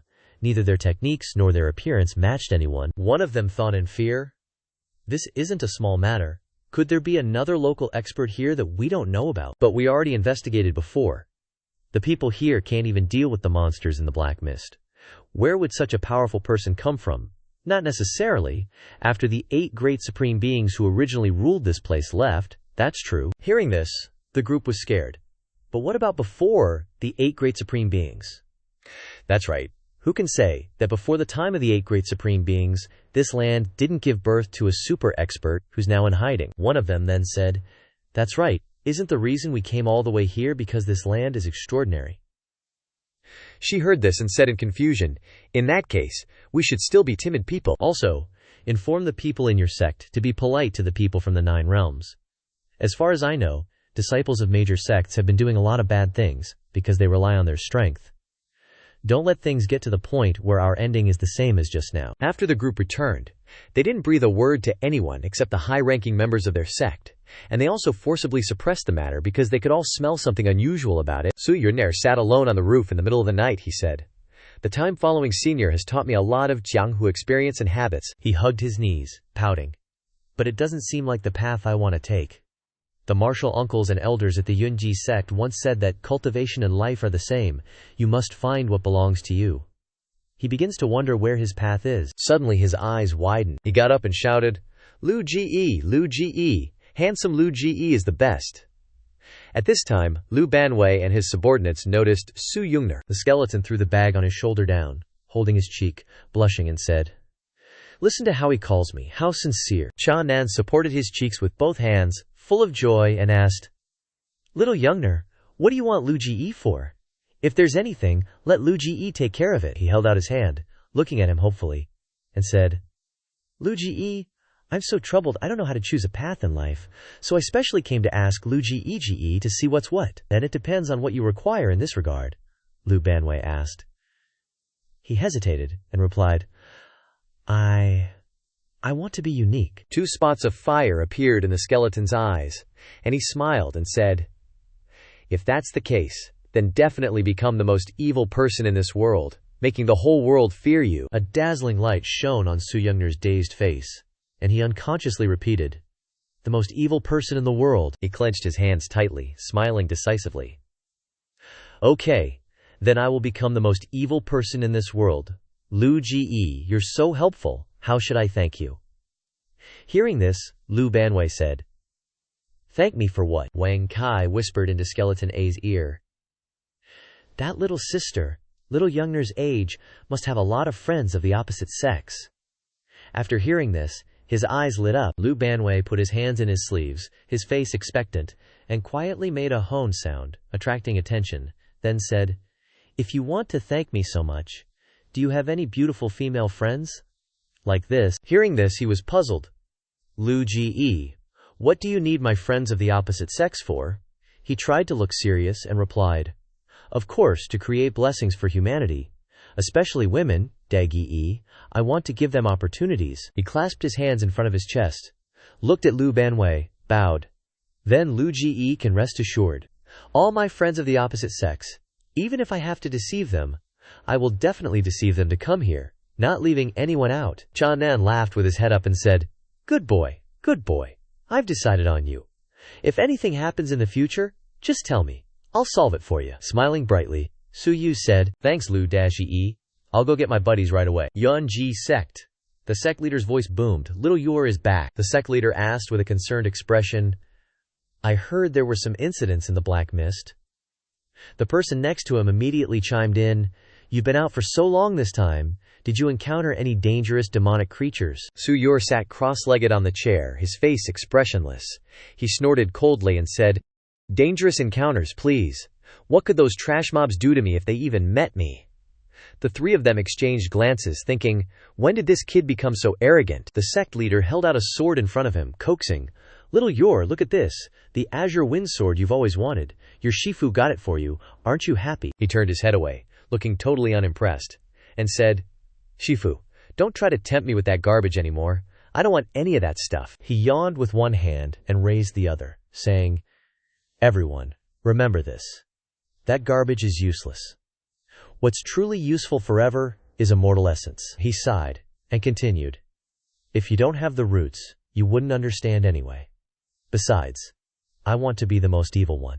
Oh right, I handled the demonic creatures in the gathering demon plains.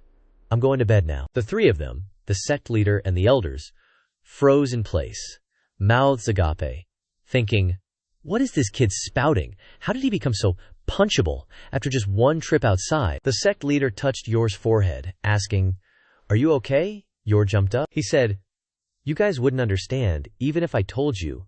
Your experience is too shallow. Wait until you reach my realm before we talk."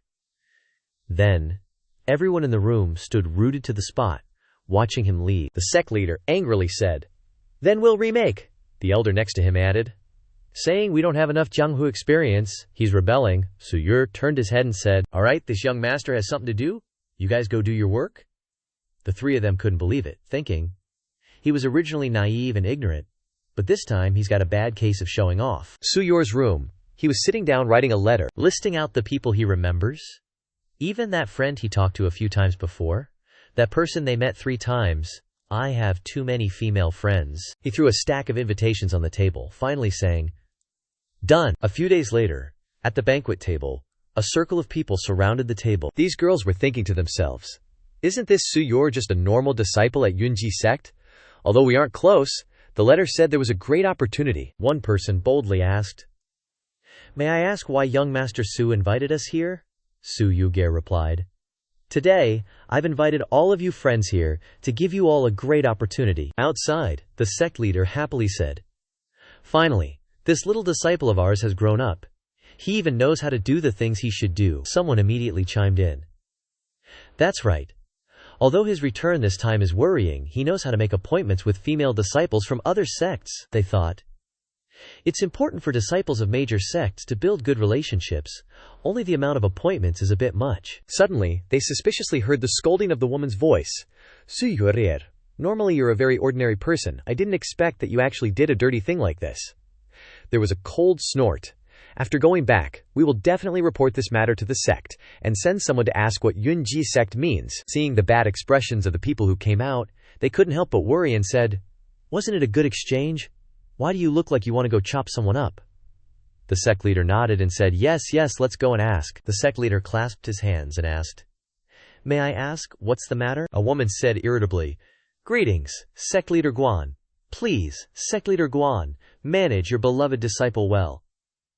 He called us from thousands of miles away, but he actually wanted all of us to serve some guy named Lu Ji. Guan and the other two were sweating profusely, listening to them scold. "Su Yor, he's deliberately humiliating us."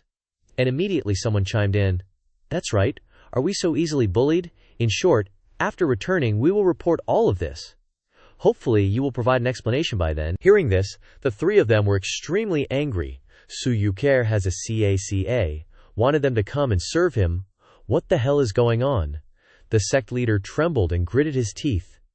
These female disciples are all important people from the sects.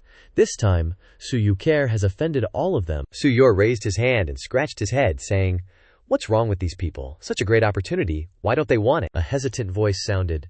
Su, young Master Su, if I agree, can you agree to one condition? Hearing this, Su Yor's eyes lit up, and he replied, "There's still one person. You agree. As long as you agree, any condition is fine." Bayami clasped her hands tightly, her face flushed, and said, "Then I want to join Yunji Sect. Is that okay?" He was surprised. He asked again, "Isn't Miss Bai from Feiling Sect?" She could hardly open her mouth, only let out an ah. She fearfully recounted that. "Actually, I am a chief disciple of Feng Yun Sect, Wen Qingyu, and they are on the same G level as my sect. They want to force me to be their concubine, but he already has countless concubines, and they are all for Wen Qingyu's special cultivation method, and none of them have a good ending, so no matter what I don't agree." She said sadly, "I didn't expect him to use the sect to suppress me." The son also knows that there are high-level G realm people sitting in the sect, all of which are called G sect, but the gap between the G sects is very big. Su Yor looked like he was listening carefully to her. Her expression helplessly continued that. "The old ancestor of my Fei Ling sect is only a 7th realm expert, but Feng Yun sect has a 9th realm sitting in it there. There are at least 2 Ling Zhao in the sect, which is almost considered one of the largest sects under the Taoist sect. Fei Ling sect can't protect an inner sect disciple like me. They even forced me, so I ran away." She clenched her hands tightly, looking at him earnestly, and said, "Now Fei Ling sect has been looking for me everywhere, if I can't find a place to rely on." But he still turned his back. Seeing this, her face turned pale, and she said in her heart, "Sure enough, I thought too much. Why would Yunji sect be an enemy of Feng Yun sect for someone like me? It's not worth it." Out of the blue, she heard a voice respond, "I agree." Hearing that, she blurted out in disbelief, her mouth agape, as she asked again, "Young Master Su, can you really decide this?" He winked at her, smiling brightly. "I'll handle things with my Shifu. Just relax and get ready to come with me." At the inn, the sect leader of the Yunji sect held his head in his hands, a look of disbelief on his face, and roared, "What? You agreed? Just for someone with that kind of aptitude, you're offending the Feng Yun sect? What are you thinking, Xiao Yur?" The sect leader pouted, his face dark. "And what's this about wanting female disciples from other sects to come serve some Kali or whatever? What the hell is going on?" Su Yur also pouted, replying, "That's Lu Ji. It's just for the path of life anyway, don't worry about it so much, just agree with me, I won't hurt you." 2 people next to the sect leader tried to dissuade him. "Forget it, just listen to him. The Feng Yun sect will probably only create a little pressure." The sect leader looked as angry as if he wanted to eat someone alive. "That I know, the problem is, this Bai Mi isn't worth it at all." Su Yor turned to leave, saying, "Once Bai Mi gets Luji's lucky encounter, she'll definitely be amazing."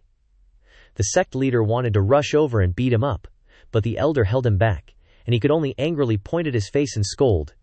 "Can a head full of shit still smell good?" He opened his mouth and said, "I don't care about her shit." The sect leader could only angrily scold. "You?" In the end, Guanling could only step in and say, sighing, "I'm done with you, do whatever you want." He gave her a thumbs up, stuck out his tongue and smiled, saying, "Thanks, Shifu." Su Yuher brought the disciple token and handed it to Bai Mi, saying, "Here, disciple token." She was very surprised and reached out to accept it. Her face was full of emotion, and tears welled up in her eyes as she sincerely said, "Thank you, young Master Su. Young Master Su saved me from trouble. Bai Mi has nothing to repay, and will definitely serve young Master Su's big brother well." Hearing this, he said with a satisfied expression, "You remember, you have to listen obediently to my Lu Ji. This is a great lucky encounter for you." She clenched the token in her hand, thinking to herself, "Even if I have to serve someone else, it's better than falling into Wen Qingyu's hands, living a life worse than death. I don't ask for any lucky encounter, I just hope that this Lu Ji is an easy person to get along with." He pouted and reminded, "Get dressed up and then we'll head over there." Blue sky, white clouds, lush island with shadowy trees. I looked at the surrounding scenery, and couldn't help but feel happy in her heart, thinking, I didn't expect that inside this black mist there would be such a paradise. I've never felt such dense spiritual qi in my entire life. It feels like just breathing is raising my cultivation. A purple-haired man was carrying a bucket, and next to him was a Shifu standing in midair shouting, "Kid, hurry up! If you don't finish carrying 30 buckets of dung today, I'll make you suffer." She looked at the purple-haired man, surprised, thinking, Zhao Ji, the Dao sect's personal disciple, is actually here. By M. I was really shocked, she thought. I heard that Zhao Ji went missing, and the Dao sect is working hard to find him.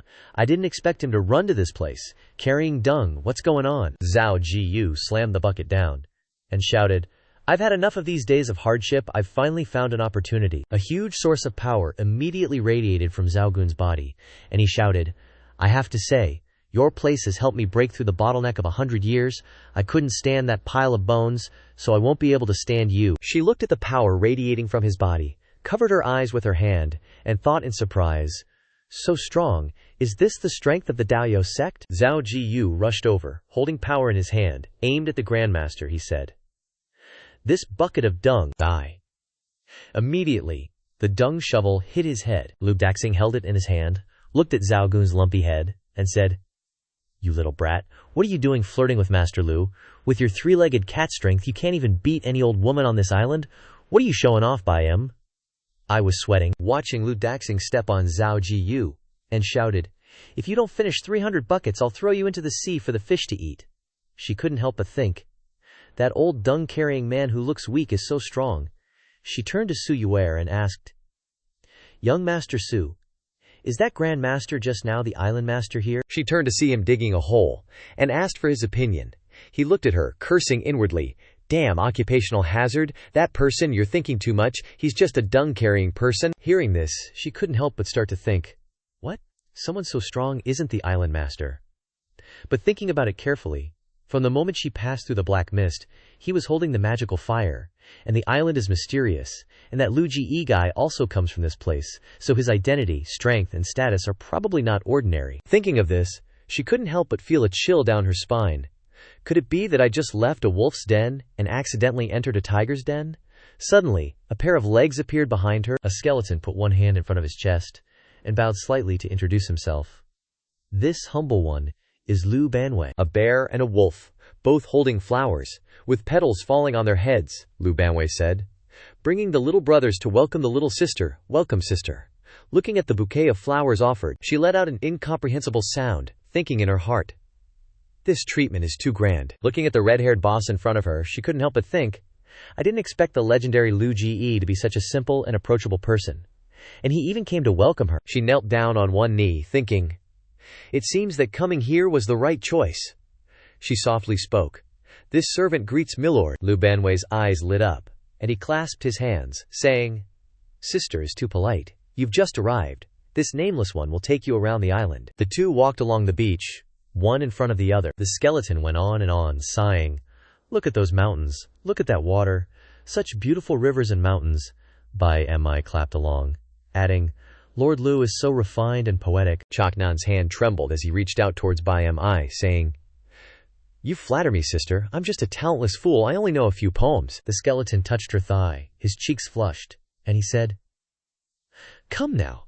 This old man Nan will take you, miss, to see that over there." Seeing Lu Jingyu like that, she couldn't help but laugh, thinking, who would have thought that Lord Lu, with such power, would be so flustered? She replied to the skeleton, She couldn't help but be curious, really not knowing what lay behind this foggy face.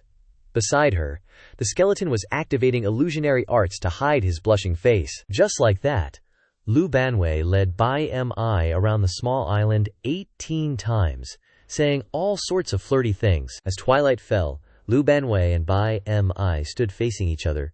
He looked at her and said, "Sister, this old man Nan is very happy today. Please accept this small gift."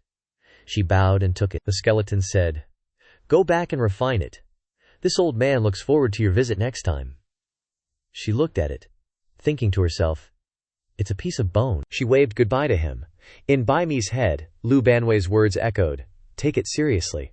At this point, she still didn't know what this piece of bone would bring her. At Xuanwu Sect, Su Yuer asked with a puzzled face, "Sect leader, why did you call us here in such a hurry?" The Xuanwu Sect leader stood in front of him, angrily saying, "Xiao Yuer sir, do you know that because we kept Bai Mi here, Feng Yun Sect sent us a letter?" Hearing this, he was extremely surprised. The sect leader's face darkened, and he shouted, They said they'll be sending people to Yunji Sect the day after. It seems those nasty fellows who want to possess Bai Mi have alerted the higher-ups of Fengyun Sect. Now they want to snatch her back. Su Yue remained calm, continuing to listen silently to the sect leader. You also know that they are Daiji Sect, with 2 spirit energy ships. The sect leader looked at Su Yue with a dark expression and said, I will try my best to protect Bai Mei, but if Fengyun Sect insists on taking her, then I can only hand her over. It's not worth falling out with Fengyun Sect for a disciple with very ordinary talent. In her room, Bai Mi was sitting on a cushion, cultivating with her legs crossed. Bai Mi suddenly opened her eyes, staring at the object in her hand, thinking of Lu Banwei's instructions to take it back and refine it. She muttered to herself. Although she didn't know what this little thing really was, it was, after all, something given to her by a powerful expert like him. Pumping strength into her mind, thinking of refining it, a red light burst out from the small object in her hand. Golden light covered her hand, and her hair flew wildly in the wind. She exclaimed in surprise, This power is... She placed her glowing hand on her sword, at a loss for words. My whole arm is emitting an extremely intense golden light. This feeling is too magical. Suddenly, the sword in Bai Mi's hand instantly shattered. She gasped in fear, thinking to herself, Indeed, this is clearly an extremely great opportunity, so great that I can't even imagine it. It can even make me transform completely. 2 days later, the sky was clear, and Yunji Sect was shrouded in an extremely large energy. This power was very strange, making people unable to know where it came from. A pink-haired girl said with a terrified expression, I feel so uneasy. Her companion chimed in, Yeah, I've also been constipated for the past few days. The Yunji Sect leader said, This feeling is a kind of pressure, the girl with a beauty mark between her eyebrows said. Are you talking about constipation? A large flying behemoth in the shape of a whale appeared in the sky, and the entire sect exclaimed in shock. It's a spirit energy ship. Kong, with his arms crossed in front of his chest, looked down and said, You of Yunji Sect are truly audacious, unexpectedly daring to harbor a wanted criminal that our Fengyun Sect wants to capture. The sect leader below tried to explain, and an elder said, It's so painful. All of this is just a misunderstanding, he questioned. Misunderstanding. You clearly know that Bai Mi is the person our Fengyun Sect is hunting, but you still dare to accept her as a disciple. If this isn't harboring, what is it? Hearing this, she looked terrified, sweat pouring down her face, and she tried to explain. An elder said, You're being a bit too harsh. We really didn't know the relationship between Bai Mi and your sect. How about this? She's just an ordinary disciple, and she's already joined our Yunji Sect. I, Guanling, will atone for the things she's done right here. Would your sect be so kind as to be lenient? Zhao Kong's eyes blazed as he glared at her and sneered, shouting, You atone for her? What kind of trash are you, that you have the qualifications to atone for her? The sect leader looked up with a solemn expression, cautiously asking, Then may I ask, Elder, what must we do to get you to let her go? He glared at the group of people and pointed down, shouting, Let her go, HMPH, he sneered and continued, Then I'll tell you straight, today you must hand her over here. The sect leader also glared back resolutely, responding, If Elder can't be considerate, then we cannot hand her over.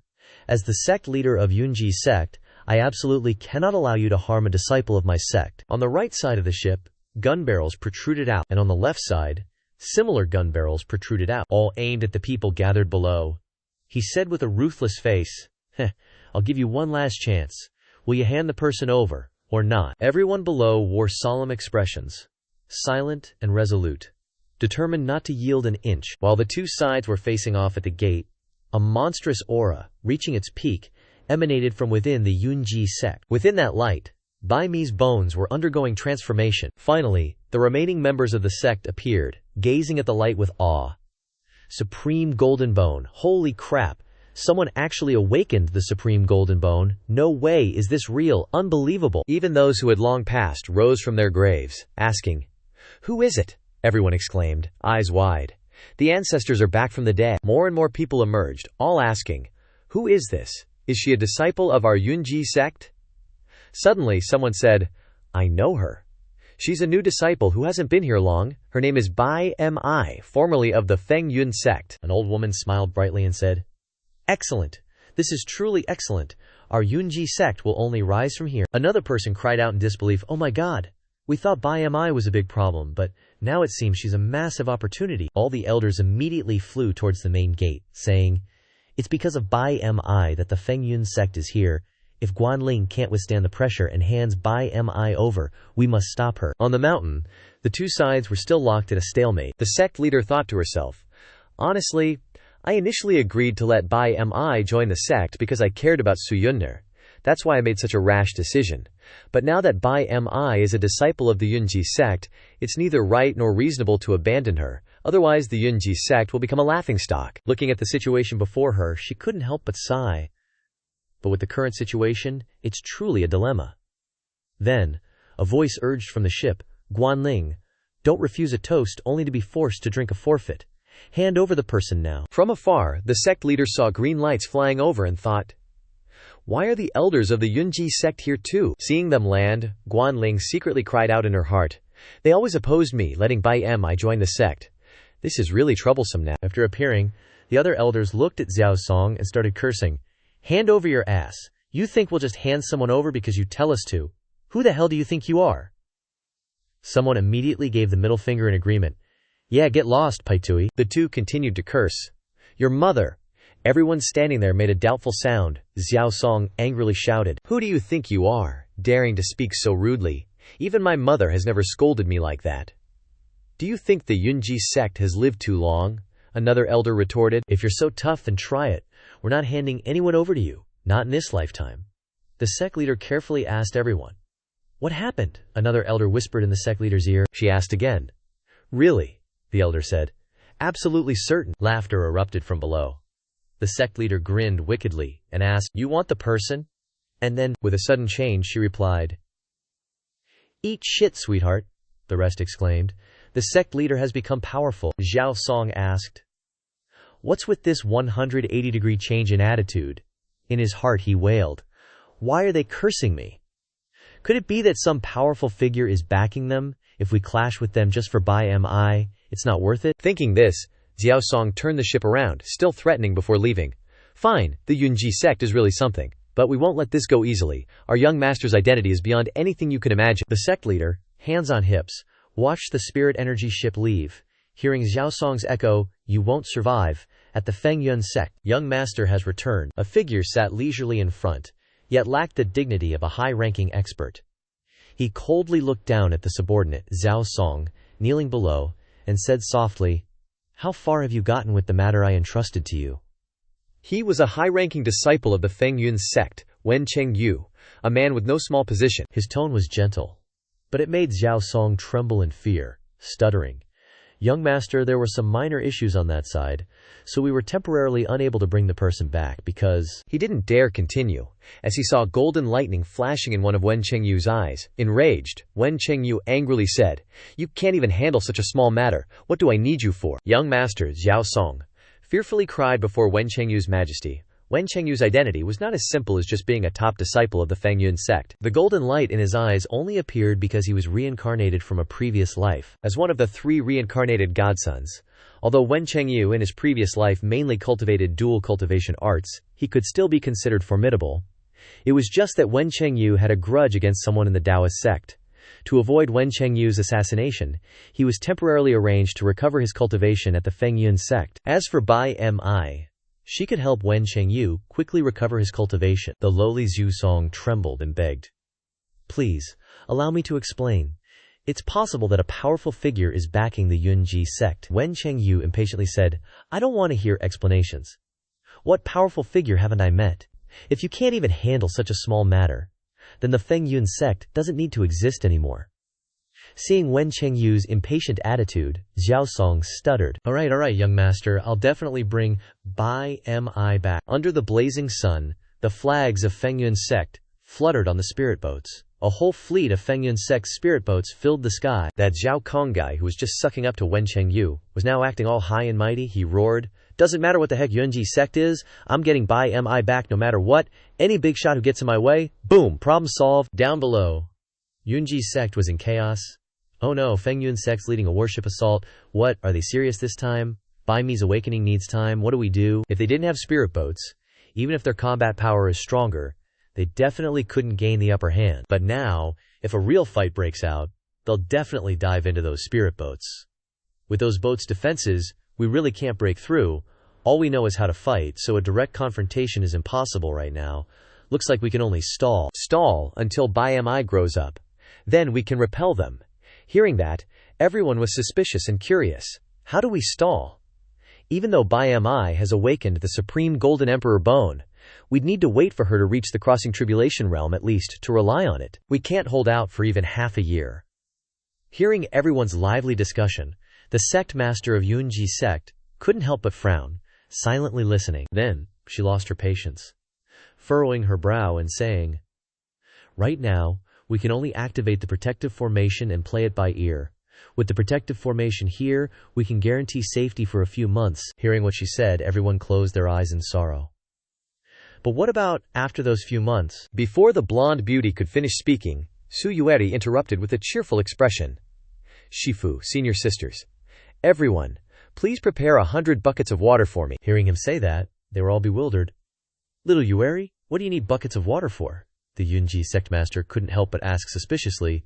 Su Yueri's eyes sharpened. He said seriously, "My big bro is coming soon. He loves washing his feet, so I must invite him for a foot bath." As soon as he finished speaking, the Xuanwu sect master's fierce scolding was heard. "Nonsense. Because of Bai Mi's situation, Feng Yun sect has brought their army here, and you still have the free time to invite some big bro to wash his feet? Aren't you talking crazy?" Hearing the sect master's scolding, Su Yueri remained calm and said, "Feng Yun sect brought their army here, so what does that have to do with me inviting a friend for a foot bath?" Hearing him say that, everyone there was stunned. "Little Yueri, oh little Yueri, how can you be so clueless? That's right, quickly apologize." Ignoring everyone's words, Su Yueri still said coldly, "Am I clueless? Inviting my big bro for a foot bath is the most important thing. It's just Feng Yun sect, not even worth paying attention to." Everyone was confused by what he said, while the Xuanwu sect master trembled uncontrollably in anger. Suddenly, a subordinate rushed in to report, interrupting their conversation. "Sect master, elders, there's a centipede outside." Hearing that a centipede suddenly appeared, the Xuanwu sect master couldn't help but wonder, out of nowhere, why would a centipede come here? Curiosity made her ask, "What's the origin of that centipede?" Reporting to the sect master, "I don't know, but I only know that this centipede is very smug and walks very arrogantly. Just by looking you can tell it's not a good person, so I quickly came to report." Hearing what the subordinate said, she couldn't help but say curiously, "Let's go, take me to see." At the array eye of the protective formation, everyone couldn't help but be bewildered when they saw a giant centipede standing outside the array eye. Its face was haughtily arrogant as it walked towards their sect. "Hey, stop!" A voice startled Yi Feng into stopping. Yao King, standing on the ship, arrogantly warned, "Feng Yun sect is doing business here. Anyone not involved should leave immediately." Ignoring his words, Yi Feng strode forward, as if there was nothing to worry about. Seeing an ordinary centipede being so arrogant, Xiao Kong couldn't help but feel jealous and angrily sneered, "Looks like you don't appreciate a friendly invitation." He angrily ordered his subordinates, "Fire the cannons, shoot at Yi Feng." A dazzling beam of light shot down, causing the ground around it to explode, creating a large pit. Seeing this, the people on the ship couldn't help but laugh triumphantly.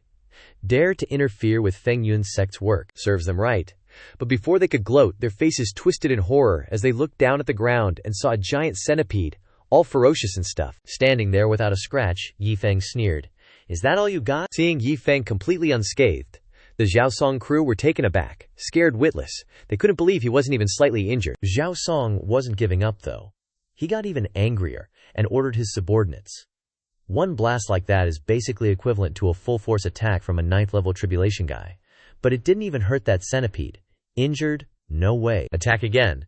As soon as he barked that out, a storm of cannon fire rained down on Yi Feng, a truly terrifying sight. Yi Feng, cool as a cucumber, turned to Ziling Wang and said, "Little Lingzi, hurry up and absorb this energy." Little Ling Wang, all excited, replied, "Haha, thanks, Feng Ji.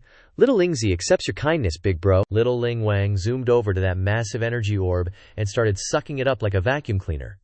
"This stuff is just a snack to me." In just a few short seconds, he devoured the entire energy source, burping a satisfied little burp. The crew on the airship were totally bewildered by what they'd just witnessed, stammering, "What kind of trickery is that? Our pride and joy just became someone else's snack." Inside the Xuanwu sect, everyone was flabbergasted watching the whole thing. Ugh, what the heck was that? An attack you can't just shrug off. And it just swallowed it whole. Scary, I must be dreaming. Seeing how difficult Yi Feng was, Xiao Song asked, all confused, Who are you anyway? Yi Feng radiated killing intent, his eyes blood red, scary as hell, and said, Who this granddaddy is, isn't something you're qualified to know. Yi Feng transformed, growing huge, surrounded by a chilling, terrifying aura.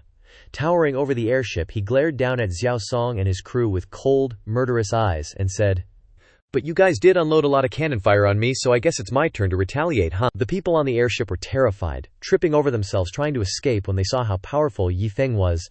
Ah, Dao Realm, he's a Dao Realm expert. We didn't recognize Mount Tai. Please have mercy, senior. Our Fengyun sect will definitely repay you in the future. Hearing them beg like that, Yi Feng just gave them a look of utter contempt like they were bugs. HMPH, you want me to show mercy? No way. Seeing Yi Feng wasn't budging, Xiao Song panicked completely. When crying and begging didn't work, he tried reasoning.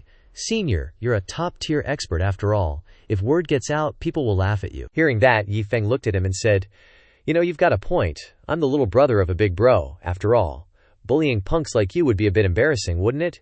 Hearing Yi Feng say that, Xiao Song happily chimed in, Exactly, that's exactly right. Before Xiao Song could celebrate for too long, Yi Feng continued, So this granddaddy's gonna give you guys one more chance. Xiao Song's face was a picture of confusion and doubt. Not letting him recover, Yi Feng's eyes flashed, radiating power as he prepared to strike, saying, So I don't get accused of bullying you, I'm only gonna use one hand. As soon as he said that, Yi Feng unleashed his secret technique, 1999 leg kick fury, pummeling the airships like crazy. The powerful, decisive punches shattered the airships, which were supposed to be able to withstand spiritual energy. The Xiao Song crew were terrified, scrambling to escape. Run! Save me! In just a few short seconds, the airships and the Fengyun Sect crew were annihilated, breaking their oppressive stance. After taking care of the bunch, Yi Feng casually shrunk back to his normal size. HMPH. Turns out they were just a bunch of weaklings. Yi Feng then noticed the group inside the formation, saying impatiently, Hey, you guys have been hiding there for a while, haven't you? Seen enough? Yi Feng's actions and his easy defeat of the crew made the Yunji sect break out in cold sweats.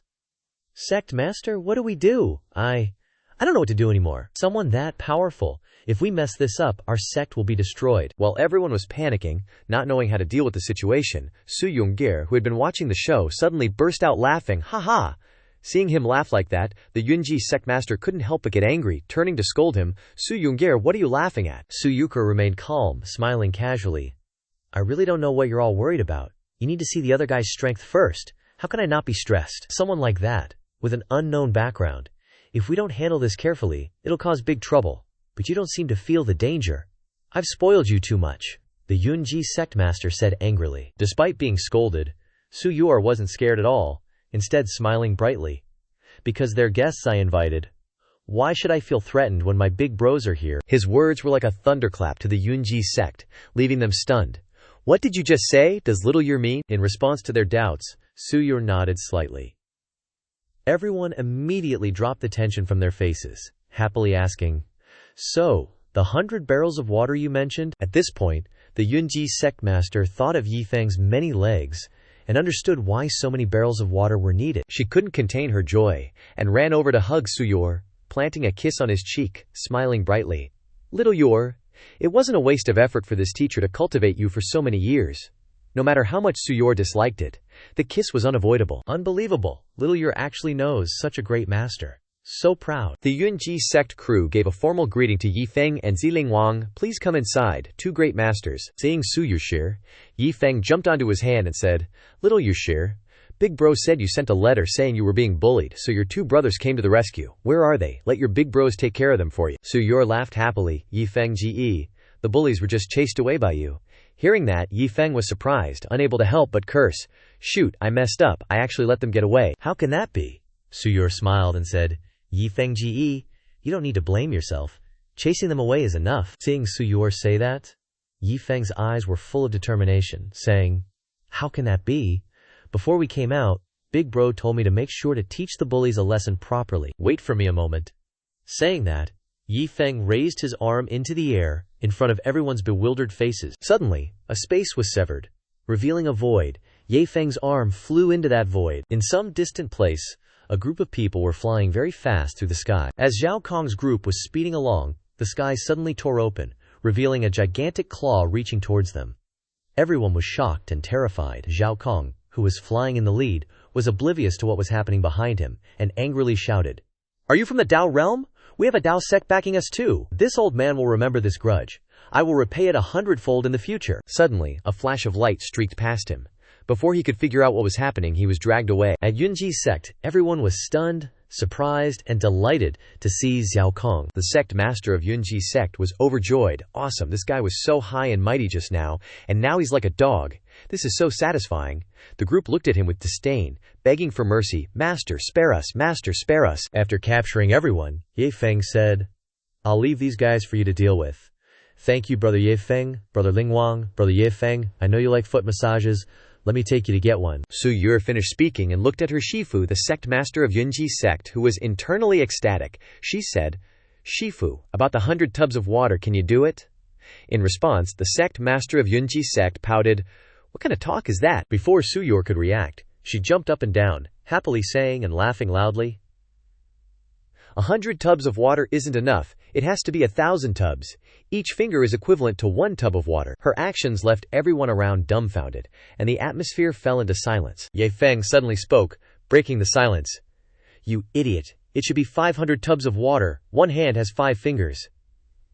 Hearing Yi Feng's words, the sect master of Yunji Sect laughed so hard her shoulders shook. "Screw the math, whatever." This made the atmosphere lively, bustling. Let's party. The entire sect was noisy, lively, and happy. At Feng Yun's sect, Wen Chengyu had just gone through an intense dual cultivation session, leaving him with a gaunt face and out of breath, but still maintaining a dignified appearance. "I know about Zhao Kong's matter. I will handle it. Get out." The sect master of Feng Yun's sect immediately retreated. "Yes, young master." Wen Chengyu looked dangerous.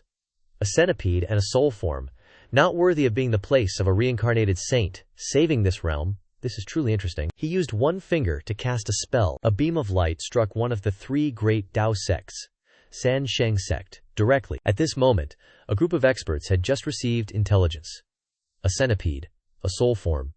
Are they both approximately in the Dao realm? Yawn, the blonde expert said unhappily. They are obviously variables. That's right. I even suspect that Zhao Gun's disappearance might be related to them, the winged fairy echoed. The blonde expert seriously considered. Zhao Jiyu is someone chosen by the Sansheng Stone. They will have a bright future. Their quest is number 1. Wen Chengyu is a reincarnated great power from a past life, considered to be at the peak of the Dao realm. Someone about to enter the next step. Their quest is number 2. The reason we came here is because the heavenly secrets divined that this place has a reincarnated saint. Their quest is number 3. The wizard couldn't help but say, "If we ignore it, the battle between the saints might hinder us from working." Akalian, the smiling face, also echoed. Although they are not worth paying much attention to, gnats are also annoying. Hearing this, the blonde hair immediately said firmly, "Then destroy them, Shi Hao, Shi Yuan. You two go there." As soon as he finished speaking, 2 figures quickly appeared, waiting for instructions. First, you must destroy the centipede and the soul form. Second, if they are related to Zhao Gun's disappearance, then you can find Zhao Jiyu. Third, by the way, inquire if there are any abnormalities anywhere. If we are lucky, we can directly find the reincarnated saint. Go. The 2 figures quickly disappeared. The next day, at Yunji Sect, Yi Feng was enjoying his time in this place. "Phew, the wine is very good." At this moment, Bai Mei respectfully said, "Two sirs, please go back and tell the great skeleton, wait until my realm is balanced. Then I will return to Shadow Island to serve him." Yi Feng smiled and said, "Miss Bai, your kindness is appreciated. If Big Brother knows, he will definitely be very happy." This time, Big Brother should have come in person, but Big Brother has something to do so he can't come. But Big Bro already told me. He wanted me to give you these 2 pieces of Brother Gao's dog food. As he spoke, he placed the 2 pieces into Bai Mi's hand. She accepted the gift happily, saying, "Many thanks for your generosity, my lord." Seeing this scene, the sect master of Yunji Sect was so shocked that she couldn't speak, and couldn't believe what she had just heard. What the heck, they have a big brother behind them, and what's with the serving thing? Thinking of this, she looked at Su Yunner with an unbelievable gaze. So the last time little Yunner invited the female disciples of the great sects, it wasn't just to have them serve some big brother well? In the beginning, only Bai Mei agreed to that outrageous request. But after she returned, she awakened the supreme golden bone. What does this mean? Could it be? This is equivalent to what? That the person behind them could create the supreme golden bone with just a wave of the hand. The sect master was lost in thought. She looked at Suyuer with a perverted gaze, her lips unable to resist the urge to kiss her. Him. Good disciple. You really are my good disciple. Seeing her expression, Suyuer couldn't help but exclaim, "Gross, sect master of Yunji sect." So this crafty chick sashays right up to Yi Feng, all smiles, my lord, she simpers. Does that other lord happen to need any, servicing? 'Cause if so... She yanks up her sleeve, flexing a seriously ripped bicep. "What d'ya think? I'm good at everything." Everyone around her is just turning green. Wang can't help but blurt out, "My big bro only wants someone, virtuous, you know." She couldn't care less about the stares. She just starts shaking her booty like crazy. That supreme paragon bone has fried her brains. Got it. Like this, right? She giggles. Her sisters see her going for it and jump in too. Ooh, me too, they chime in, batting their eyelashes. I can be sweet or I can be rough, one purrs. Whatever the lord's in the mood for. Another pouts. Don't let the high price tag fool you. I'm a pure maiden at heart. Yi Feng just stares at the circus unfolding before him, and you can practically see the disgust dripping off his face. This is just awful, he groans, and bolts out Ada there. Gotta go, bye. Seeing Yi Feng and Wang hightail it, the Cloud Tribulation sect leader feels a pang of disappointment. Failed, she sighs. But then, 3 seconds later, she's yelling at someone behind her. What are you looking at? Get back to training. Yi Feng and Wang are flying away, still complaining. Total buzzkill. Yi Feng whines. Totally. Big bro, Wang agrees. Little do they know, they're being followed. Those two, Shi Hao and Shi Yuan, whip up a giant stone sword and glare at the fleeing figures with these crazy eyes. One's a killer, one's a spirit, and they're making that sword fly right at them. But just as they're about to let loose, Xin Hao stops. Wait, the other one's confused. What for? We can waste them any time. Better to follow them, see if they know anything about Zhao Gu's disappearance. True, Shi Hao agrees. And just like that, they're tailing Yi Feng and Wang. They watch as the killer and the soul fly into the black mist. Damn, impressive, one mutters. Didn't think they'd just go in. The other shrugs. They're Dacio realm guys after all. Besides, they just stepped inside. Let's go. And without a second thought, they plunge into the inky blackness too. Inside the mist, the Shibros are stumbling around like they're blind. Careful, one hisses. Don't let them spot us. Meanwhile, Wang and Yi Feng are watching these two idiots. Wang is practically doubled over, pointing and snickering. Yi Feng bro, what do you think those two dumbasses are doing? Talking to air all day like we don't know they're there. Yi Feng just rolls his eyes. You already know they're dumb, so why bother? Fair enough. The Shibros, still clueless, are blundering around trying to find Yi Feng and Wang. After wandering around forever, they realize they've lost them. Where'd they go? At that moment, one of them notices something very strange over yonder. They can't believe their eyes. A patch of sky, in the pitch-black mist that's not affected by darkness. Holy crap, what am I seeing? A place like that inside the black mist. They look around, gawking at the lush scenery like they've never seen a green thing in their lives. Look, actual plants and flowers. They're losing their minds, tripping over themselves with excitement. This place isn't touched by the black mist at all. What the hell is going on? This is huge. We gotta report back to the sect. There's gotta be treasure buried down there. Or some seriously OP artifact. Something beyond our wildest dreams. Xin Hao decides he has to report this. I'm heading back to the sect. Shi Yuan's confused. What about the killer and the soul thing? Xin Hao just scoffs. Screw 'em for now. The 9 realms are huge. Finding them won't be easy.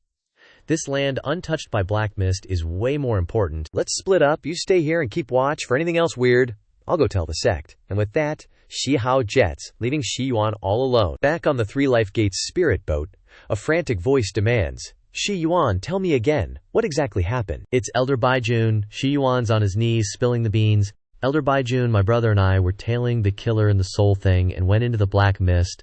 But we found this amazing land there. It's totally unaffected by the mist. Seems like some invisible mystical power is protecting it, so we think there's definitely treasure buried under that land. Baijun hears treasure, and his eyes light up with greedy glee. How interesting. He can't wait any longer.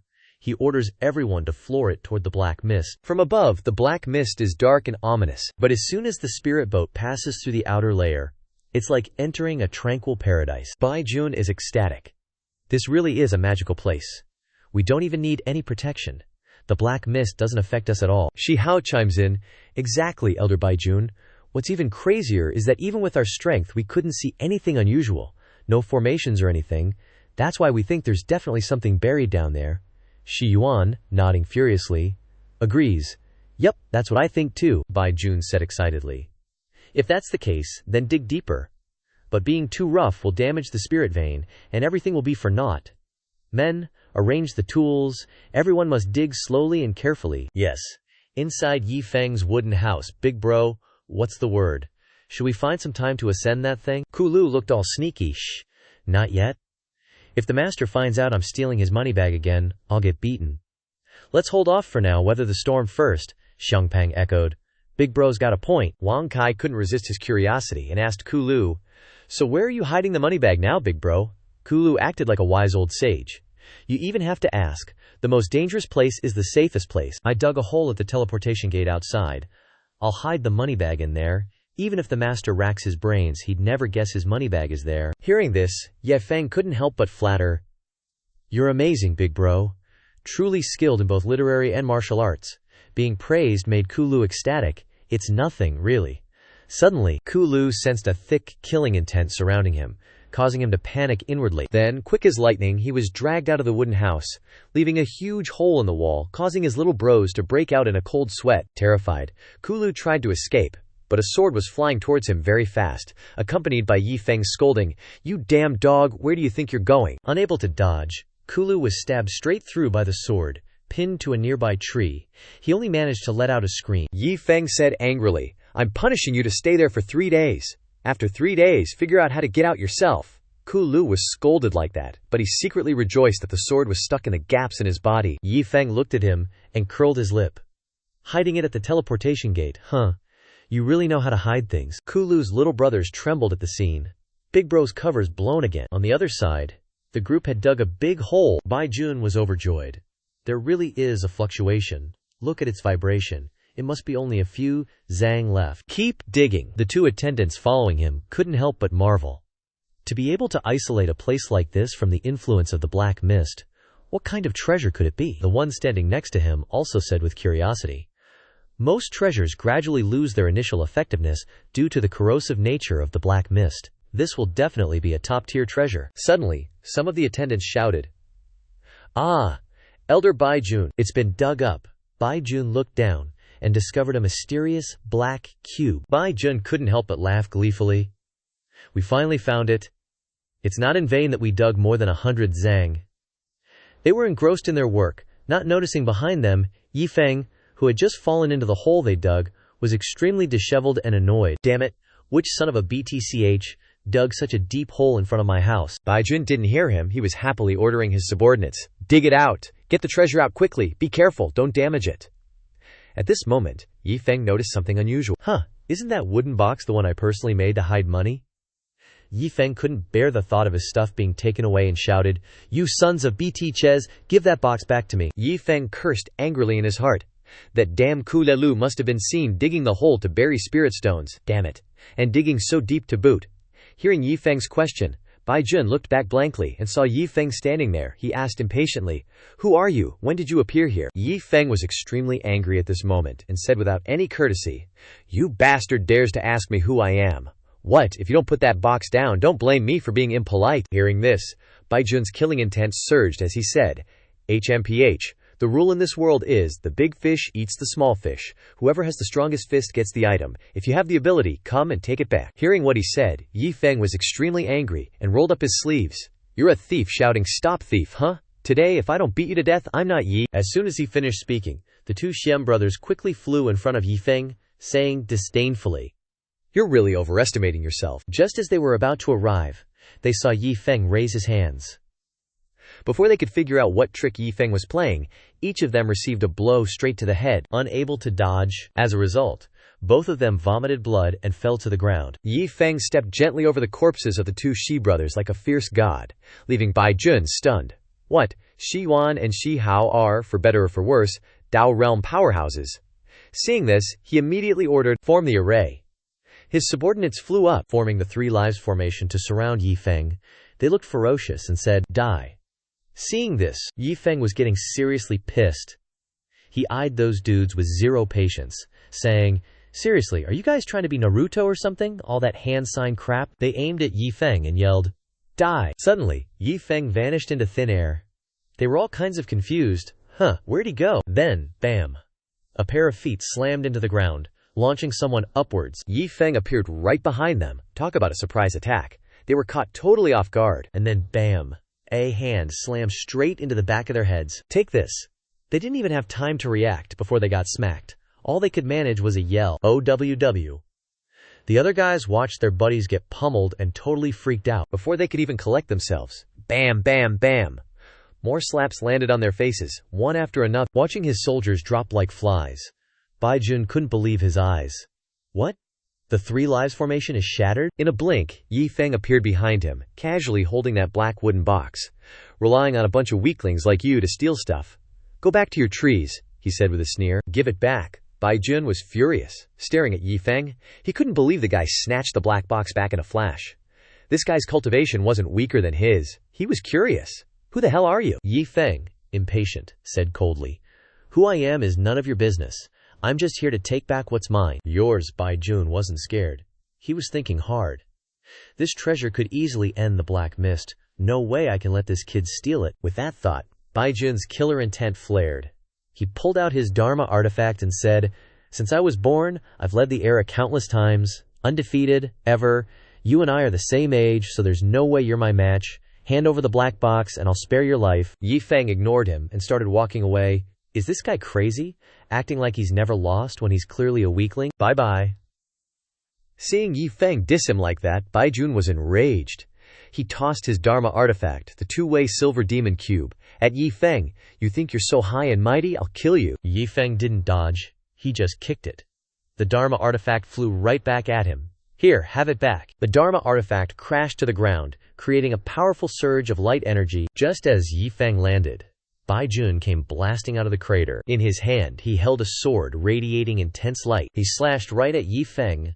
My realm-breaking, light-piercing sword is a treasure of high status in my 3-live sect. With it, defeat is impossible. The sword's energy slammed into Yi Feng. Then, the lingering energy, still powerful, blasted straight into the ground. Baijun laughed triumphantly.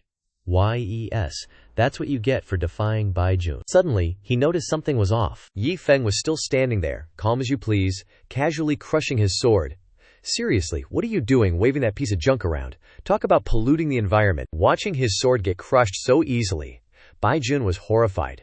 My life force breaking realms? The light-piercing sword? He actually blocked it with his bare hands. With his life force sword destroyed, Baijun suffered a backlash and coughed up a mouthful of blood. Then, terrified, he created a formation and ran for his life. Baijun will remember this humiliation. I'll definitely pay you back. He vanished, leaving Yi Feng standing there dumbfounded. 2 of Baijun's underlings who had been hiding in the bushes watching the show commented that Baijun actually lost. We should get out of here ASAP. Suddenly they saw Yi Feng chasing after Baijun. Wait, 1,000 miles away. Meanwhile, Baijun was exhausted, but he was still running as fast as he could to escape. Just, who is that guy? I need to get back and report this. Suddenly, Yi Feng's deep voice echoed behind him, sending a shiver down his spine. With those short legs of yours, where do you think you're going? Before he could even react, Yi Feng appeared behind him with a wicked grin, grabbed his legs, and yanked down his pants, revealing his round, jiggly butt. Get back here! He didn't even have time to defend himself before letting out a scream. Yi Feng just straight up yeeted him, and he face-planted into the ground in the most embarrassing way possible. Baijun scrambled up, furious. You, what do you want? Yi Feng stood tall, his eyes radiating intense killing intent. He said coldly, Did I say you could leave? You dug such a deep hole, now you want to run? However you dug this hole, you gotta fill it back up exactly as it was. Hearing this, the 2 guys hiding in the bushes flinched and peeked out. Yes, sir. After a while, they finally finished filling it, Baijun warily said. Esteemed cultivator, we've filled the hole. Can we go now? Hold up. Yi Feng pulled out the black box, which totally surprised them. Baijun was bursting with curiosity, eagerly anticipating what could be inside. Damn it. This peerless treasure should have been mine. Contrary to their expectations, it was just filled with spirit stones. Yi Feng leisurely counted 1, 2, 3, 4, while Baijun, who had been so eager, just stood there, his face turning black. Just spirit stones from this place. He was hoping there would be an even higher level treasure hidden inside. But whatever's inside the box doesn't matter, because the box itself is the peerless treasure. After counting 3 times to be sure, Yi Feng finally contentedly put them back into his space ring. Not a single one missing. Back into the ring you go. As for this box, Yi Feng looked like he was about to throw it away, making Baijun overjoyed with anticipation. But defying his expectations, Yi Feng mercilessly stomped the mud-covered box to pieces. "I don't need it anymore." Seeing this scene, Baijun was completely dumbfounded, a million question marks racing through his head. Baijun's group was heartbroken, wailing in their minds, "Mother Schleifer, you wipe and polish those 2 worthless spirit stones inside, but you destroy a world-class valuable wooden box? What a waste of heaven's gifts." Yi Feng, seeing them sitting down crying and wailing like that, was utterly confused. Yi Feng said impatiently, "You can go now, but remember, be good people from now on. Goodbye." With that, Yi Feng teleported and vanished. The whole group, having been played, felt extremely bitter. "Damn it, we lost people and did all that work for nothing. Let's go back." Wait, that black box was destroyed, but why isn't this area affected by the black fog anymore? That's right, what's the reason? The group started to realize something. Hearing this, Baijun's eyes regained their spark. Could there be another treasure beneath this place? That's it. Everything makes sense now. Thinking this, they cheered joyfully. There's hope again. Let's keep digging. They happily started digging the cave again, full of vigor. If we can really dig up a super treasure, everyone will have made a great contribution when we get back to the Three Lives Gate. On the island, Dark Shadow Wang Kai worriedly looked at the skeleton hanging on the tree. "Big Bro is too miserable," Fatty Bear chimed in. "Isn't he? Big Bro is really miserable," leaving the skeleton speechless. Suddenly, a familiar figure appeared. The skeleton regained its vitality, putting on a pitiful act and calling out, "Papa, Papa!" Yi Feng gave a disgusted look and said, "Don't keep calling me Papa, I've retrieved the spirit stones. Considering you didn't take too many and your attitude was good and you didn't run away, I'll spare you this time, yes sir." Yi Feng put his hands behind his back, turned around and said, "Then that's settled. Figure out how to climb down yourself, then leave leisurely," leaving his little brothers in a state of confusion. Fatty Bear looked worriedly at the skeleton and said, "Big Bro, the master got his money back, so isn't this all wasted effort again?" The skeleton acted cunningly, raising its hand to signal Fatty Bear to be quiet. "Shh, I prepared 2 backup plans. I hid more spirit stones in a deeper place. The master probably doesn't know." Saying this, he started to struggle to free himself from the tree. Afterwards, he finally escaped the tree, but fell, causing his underlings to worry. "Big Bro, the sword slid up to your butt." The skeleton didn't care much about the sword stabbed in his butt, saying, "I won't take it out right away. Let's just leave it like this for now. Anyway, you guys follow me to get the spirit stones. If we get them, we'll teleport out of here," Yi Feng worriedly said. But the skeleton disagreed and stopped him. "No way. If we teleport, the master will definitely find out. Listen to me. I have a great plan." The skeleton created a hole in the ground, sucking its teammates in, scaring the living crap out of the little guys. This skeleton actually created a secret passage underground leading to the stash of immortal crystals. "Bro, you're seriously smart. Doing this, the master definitely won't find out. It's just that this Dark Shadow Island has a shield, so we can slip right out." The Spirit King is such an idiot, Yi Feng couldn't help but curse. That moron really underestimates Big Bro. He thinks a simple shield can stop Big Bro's footsteps. This secret passage leads straight to the bag of immortal crystals. Seeing what he wanted, the skeleton couldn't help but laugh gleefully. "Found it. The immortal crystals are still here. The master really didn't find them. Congrats, Big Bro." At the same time, on the other side, Baijun's group continued digging. "Stop," Baijun happily announced. "Did you feel it? The fluctuation of that treasure." The others around him excitedly chimed in. "Felt it," Baijun eagerly said, happily and excitedly saying, "Judging by this fluctuation, there must be only a few more Zhang left to dig. Before, when we found the black box, there was a freak that showed up. But now that freak is gone, I don't believe there is any freak that will show up." The group was hyped, determined. "Our Three Lives Gate must obtain this treasure. We must get it." They frantically dug faster and faster. Baijun couldn't contain the joy in his heart. It's appearing. It's appearing. It's a sword full of power," Baijun couldn't help but laugh triumphantly. The aura is so strong." "This is definitely a peerless divine sword. I can't even dare to look directly at it." "That's right, it unconsciously brings a feeling of immense oppression." The guy with the glasses couldn't help but curiously asked, "Baijun, can you tell what level this sword is?" "Although I really want to know the level of this sword. Its power has far exceeded my knowledge. Although I don't know what sword this is. But I can be sure that the reason this area isn't affected by the black mist is because of this sword. Moreover, if our Three Lives Gate obtains this sword, we don't need to fear the black mist anymore. If that's the case, then we can freely search for all kinds of holy lands and treasures buried below." Hearing Baijun say this, the people around him couldn't help but get excited. "If that's the case, then let's quickly retrieve this sword. Okay, wait for me to pull this sword out." With that, He stepped forward to pull the sword, but it seemed his strength wasn't enough, and he couldn't pull it out. He stood there in confusion, puzzled. Why can't I pull the sword out? The surrounding people couldn't help but feel anxious for him. Calm down, after all, this is a strange sword, and it's normal that it can't be pulled out in a normal way. Come on everyone, let's work together and give me some power. As soon as Bai Jun finished speaking, everyone channeled their power towards him. Hi-ya! A crisp cracking sound rang out, and Bai Jun fell backward from the momentum. He was surprised by what he had just pulled up along with the sword. Why the heck is there a skeleton here? The group stood around the skeleton, freaking out and chatting. This sword seems stuck real good. Before he died, this guy must have been a real big shot, for sure. They had to use a super powerful divine sword like that to take him down. This dude was definitely not your average Joe. It's just that the sword's placement is kinda weird. Bai Jun, looking impatient, said, "The main thing is, this sword's rammed right into his butt. If we want to get it out, we'll have to break some bones." Hearing that, the group panicked and said, "Elder Bai Jun, at the end of the day, this is the body of a former expert. Isn't that a bit disrespectful? Yeah, we should show some respect. He's already dead, and to have his body messed up like that would be too tragic." Ignoring the others, Bai Jun took out his precious treasure, ready to make a move.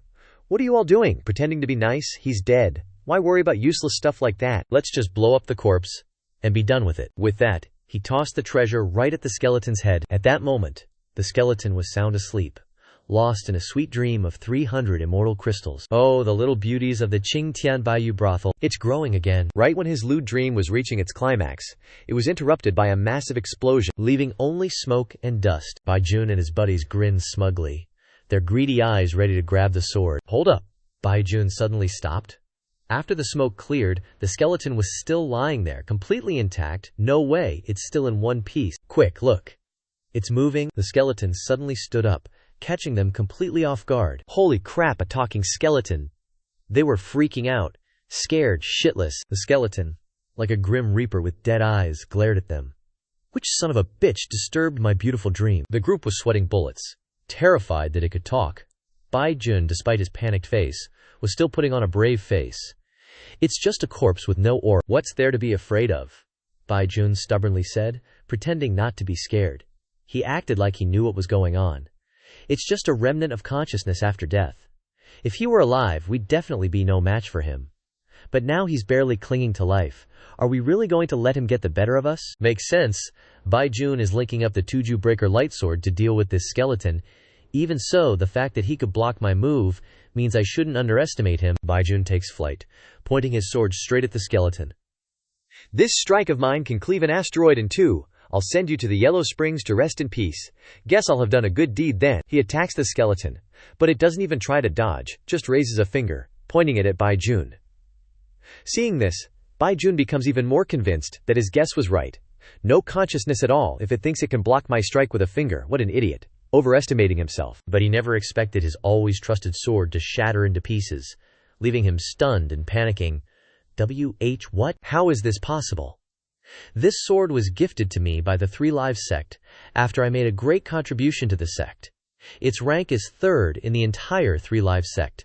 Just taking it out is enough for countless experts to fight over it. Such an unparalleled sword, but with just one finger, it's crushed into hundreds of pieces. Lost in his fear, he doesn't notice the skeleton grabbing him by the throat with one hand. The skeleton says furiously, "Where did this trash come from? Do you think I'm stupid?"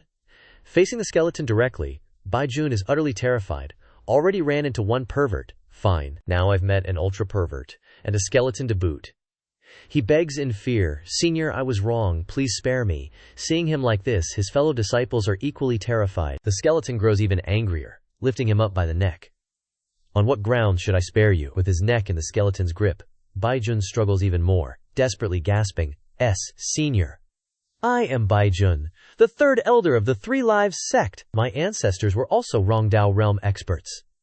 I hope Senior will show some respect to my ancestors and spare me this once." Dao realm has touching Dao, Rongdao, combined Dao, and proving Dao. Although he can't tell the specific strength of this skeleton, he thinks experts of Rongdao realm is very powerful, and even Rongdao realm experts should show some respect. Hearing this, the skeleton becomes even more impatient. "Rongdao realm? What trash is Rongdao realm? Does he deserve my respect?" Hearing this, Bai Jun, though struggling, retorts stubbornly. "What did you say? If you dare to kill us, you'll offend the Three Lives Sect and our ancestors." Although you're strong and speak arrogantly, Once you truly offend a wrong Dao realm expert, you should still consider the consequences. Right? I hope you understand the implications. Hearing him, the skeleton gives him a sinister smile, making the atmosphere even more terrifying. Inside the Great Hall of the Three Lives Sect, the ancestor of the Three Lives Sect, Zheng Yu, looks awe-inspiring as a true master, his tone cold as he says, "How is Wen Chengyu doing?" The red-haired man reports seriously. Reporting to the ancestor, he has reached the awakening phase. Everything is proceeding as planned. Hearing this, Zheng Yu says with satisfaction, "Very good. Wen Chengyu is our Three Lives Sect's most important trump card at the moment. To avoid enemies, he went to the Fengyun sect to recover until now. The other two great Dao sects are still unaware of his existence. Moreover, once he fully awakens, wouldn't experts of the proving Dao realm do as they please in this godforsaken place? By then, we'll directly devour the other two great Dao sects, and our Three Lives Sect will be invincible in the 9 realms. Even if those two great Dao sects beg for support from the heavenly realm, it will be too late." The subordinates, hearing this, are overjoyed and shout in excitement. After becoming invincible in the 9 realms, won't the reincarnated saint join our Three Lives Sect? He laughs smugly. Then, an expert of the proving Dao realm like Wen Chengyu, plus a reincarnated saint in our Three Lives Sect, even if we return to the heavenly realm, we can still make a grand entrance. Thinking of this, they happily cheer and congratulate Zheng Yu. The ancestor says smugly, "Why are you congratulating me? This glory belongs to the entire Three Lives Sect, and to all of you." The crowd is even more excited, chanting, "Our Three Lives Sect will last forever. Last forever. Last forever." Zheng Yu laughs gleefully.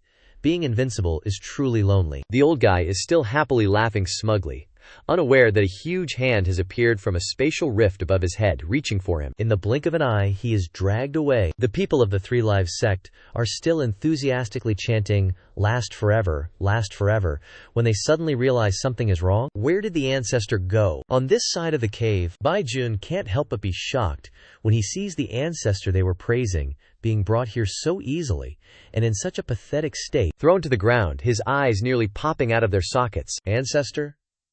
As soon as he speaks, he is unceremoniously thrown to the ground by the skeleton. The skeleton looks at him wickedly, saying, "Weren't you threatening me just now? Now I brought your ancestor here. I want to see just how powerful your ancestor really is." Zheng Yu, who was thrown down, is still curled up and trembling on the ground, crying. 1 second ago he was enthusiastically chanting, "Last forever." The next second he was caught and brought here. 1 second ago he felt that being invincible was truly boring, but now he feels a shiver run down his spine. Thinking about it, the old geezer started bawling like a baby, confusing all the disciples around him. "Damn it, my ancestor's spirit is crumbling, Mom." Just then he realized something. Then he jumped up, pointing at the people talking nonsense. "Who are your ancestors? You traitors were kicked out of the Three Lives Sect long ago. You're not even members of the Three Lives Sect to begin with." After scolding those guys, he turned to flatter the skeleton. "This junior pays respects to the awe-inspiring senior. Thank you for dealing with these traitors to the sect. If it weren't for you, senior, these traitors might have done even more cruel things." The disciples watching his bootlicking remembered his upright demeanor when he lectured them. Remember, disciples of the Three Lives Sect must be strong, unyielding, and not tempted by money. Thinking of this, they angrily cursed, "What a beast!" The skeleton, hearing what he said, coldly asked, "What did you just say? Say it again." The old geezer didn't hesitate, cupping his hands in a salute and saying, "Thank you, senior, for dealing with these traitors." The skeleton shook its head. "Not that line." The old geezer continued, "I said if it weren't for you, senior, these traitors would definitely have done even more cruel things." Still not it, he thought for a moment. Then he said, "Paying respects to the awe-inspiring senior." As soon as it heard that, the skeleton got excited. It was happily and contentedly laughing in its heart. Zheng Yu, seeing this, pressed his advantage, saying, "Senior, please forgive me for misrepresenting you. It's just that it's my first time meeting you, so this junior's a little nervous. After all, your aura is too strong, and every move you make reveals your dominance, which makes people admire you to the extreme." This junior was momentarily flustered, so I used awe-inspiring to describe you. Saying this, he pretended to cover his face and cry, "It's all because this junior's literary talent is limited. I really can't think of words to express my admiration and respect for you, senior. In short, from the first moment I saw you, my respect for you has been surging endlessly." The skeleton listened silently, observing him. The old geezer continued his song of praise. "Being able to meet you is truly the honor of this junior's life. When I return to the Three Lives Sect, I will definitely draw you, senior, so that the disciples of the sect can admire you for life. Of course, here I must also thank the ancestors of my Zheng family. I don't know what good deeds I've done to be able to meet you, senior. The skeleton darkly approached him, expressionless, staring at him. This made the old geezer feel uneasy, panicking and sweating profusely. Not even 3 seconds later, the skeleton said contentedly, "It's been a long time since I've met someone as sincere as you. If you're so sincere, then stay here and follow me from now on." The old geezer smiled smugly, bowing and saying, "Thank you, honorable sir."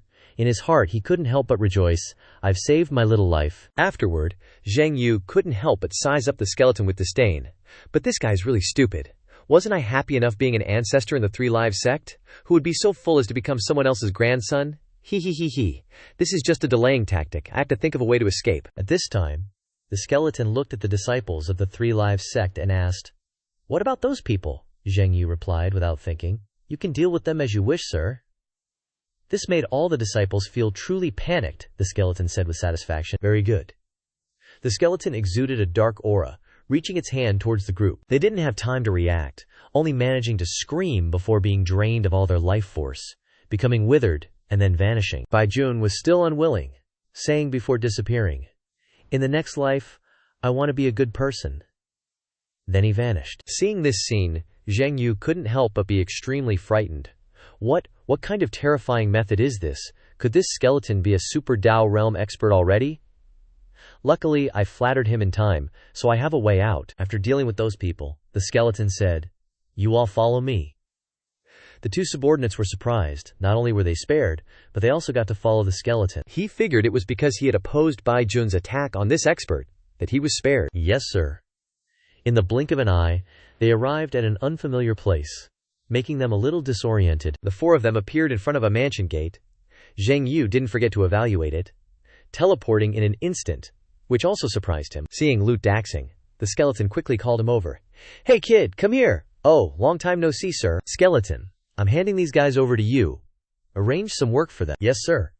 After handing over the people, the skeleton waved its hand and left. "Everyone, work hard here." After seeing the skeleton off, Lu Daxing turned around happily and said to the Three Lives Sect people, "Everyone, follow me. The people that Lord Skeleton introduced must be taken care of well." Hearing what he said, Zheng Yu couldn't help but relax a little. At this time, Lu Daxing was secretly calculating in his heart, "It just so happens that I'm preparing to expand the dung pit.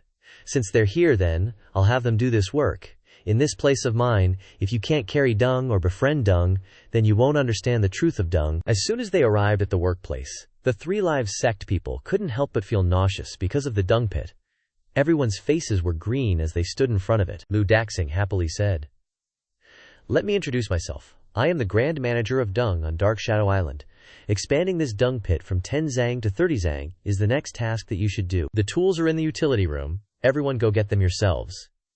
Everyone should know that there are quite a few people who yearn for this good thing. Do it well." Zheng Yu couldn't bear this scene and trembled with anger. Digging a dung pit.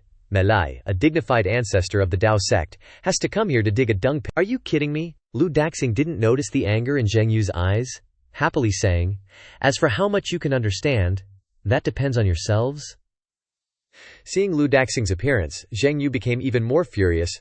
"You're good, ancestor. What should we do this time? Do we really have to do this?" Hearing the disciples' words, Zheng Yu couldn't contain his anger and said, "How could that be? I, the esteemed ancestor of the Three Lives Sect, how could I be humiliated like this? It's just that the skeleton's strength is too damn powerful, so we can only temporarily surrender. Once I've built up some connections, I'll figure out a way to leave this place." The disciples gave him an incredulous look, making him even more furious. "What's with those expressions? Am I not doing this for you guys? You really think I'm just afraid of death? Have you ever considered what would happen to the Three Lives Sect if I died? What would happen to the countless disciples under my command? I'm enduring this humiliation for the sake of the sect. If it weren't for you guys, someone as righteous as me would have fought that skeleton long ago." Suddenly, a familiar foot came into view. It was the skeleton. Seeing him, Zheng Yu frantically knelt down. "Why, yes, greetings, your honorable excellency." The skeleton looked at him calmly and said, "I was just passing by. Carry on with your work. Safe travels, your excellency." Zheng Yu's disciples weren't surprised at all by his behavior. They felt that he had sacrificed too much for them, and said with heartache, "The ancestor is really working so hard. That's right, he's sacrificing so much for the Three Lives sect. Truly worthy of being our ancestor. I definitely couldn't do that if I were him. In the days that followed, they worked very diligently, but Zheng Yu was still seething with resentment. I, the esteemed ancestor of the Three Lives sect, am digging shit pits here. This is a massive humiliation. The disciples felt indignant as well. That's right, it's not just you, we feel humiliated too.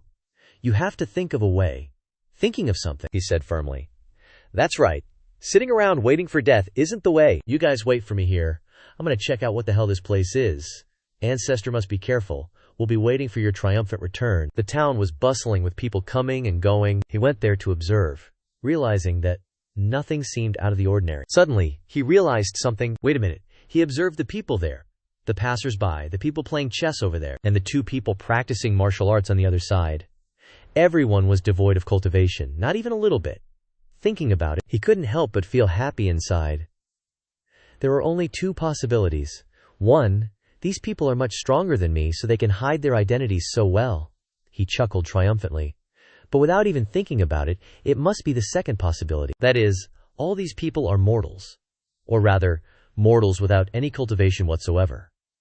Thinking of this, he gave a sinister smile, looking towards the person who had just brushed past him. After all, if the people on this street had higher cultivation than a fusion Dao realm expert like himself, then the three great Dao sects in the 9 realms would be a laughingstock. Sure of his reasoning, he walked even more proudly in the middle of the road. Well, that skeleton is an exception. Apart from him, I'm also in existence that can run rampant in the 9 realms. A small town like this, I can wipe it out with a wave of my hand. A reminder startled him. Hey kid, watch out. In the distance, a group of kids were playing soccer. Moving towards him. You kids, you always make a ruckus in the town. That's right, play in a place where there's no one. Seeing the kids running towards him, he stood still in the middle of the road, with no intention of dodging. Seeing that he wasn't dodging, the boy frantically braked. Excuse me, make way. Seeing the boy rushing towards him, he smugly thought, you naughty kids, let me put an end to your mischief. Due to inertia, the boy crashed straight into him, thinking that he would catch him. But unexpectedly, when he was hit by the boy, he felt excruciating pain and shouted, "Ah!" Then he was sent flying dozens of meters, startling the passers-by. He lay trembling on the ground, in disbelief. What on earth is going on? I, the esteemed Fusion Dao Realm ancestor, was actually hurt like this by a kid. The boy felt guilty, went over, and scratched his head, saying, "You're too weak." Hearing that he was called weak, he couldn't help but turn dark. He was unwilling to accept it. Angrily standing up, these kids, what's going on? I have to find out. What exactly is going on? He stood hiding behind a wall to observe, and realized in horror that the boy from before was also a Fusion Dao Realm expert. The same Fusion Dao Realm as me. He couldn't help but panic and fear. Unexpectedly, apart from that skeleton, there's another one like me. No, a Fusion Dao Realm even stronger than me. What's even worse is that I ran into both of them. No idea how old this wrong Dao Realm dude is. No way the 9 realms could pop out a powerhouse like this. Looks like the birth of a saint ain't just attracting peeps from the heavenly domain. Other regions are eyeing this juicy piece of meat too. The 9 realms are about to get real messy, real fast. The old geezer watched the kid look and act like a child, but he refused to believe it. Okay, he blends in super well with the kids, but he's totally an old monster, older than ME, who knows why, is hiding his true identity by illusioning as a child. And snot. The old guy couldn't help but be confused. Then he saw the kid suck it back in and grin like an idiot. The old guy was floored. No freaking way he's actually a 7 or 8-year-old kid, right? Suddenly, the old guy had a revelation like a lightning bolt from the blue. Wait a sec. Those kids playing kick shuttlecock are all wrong Dao Realm powerhouses.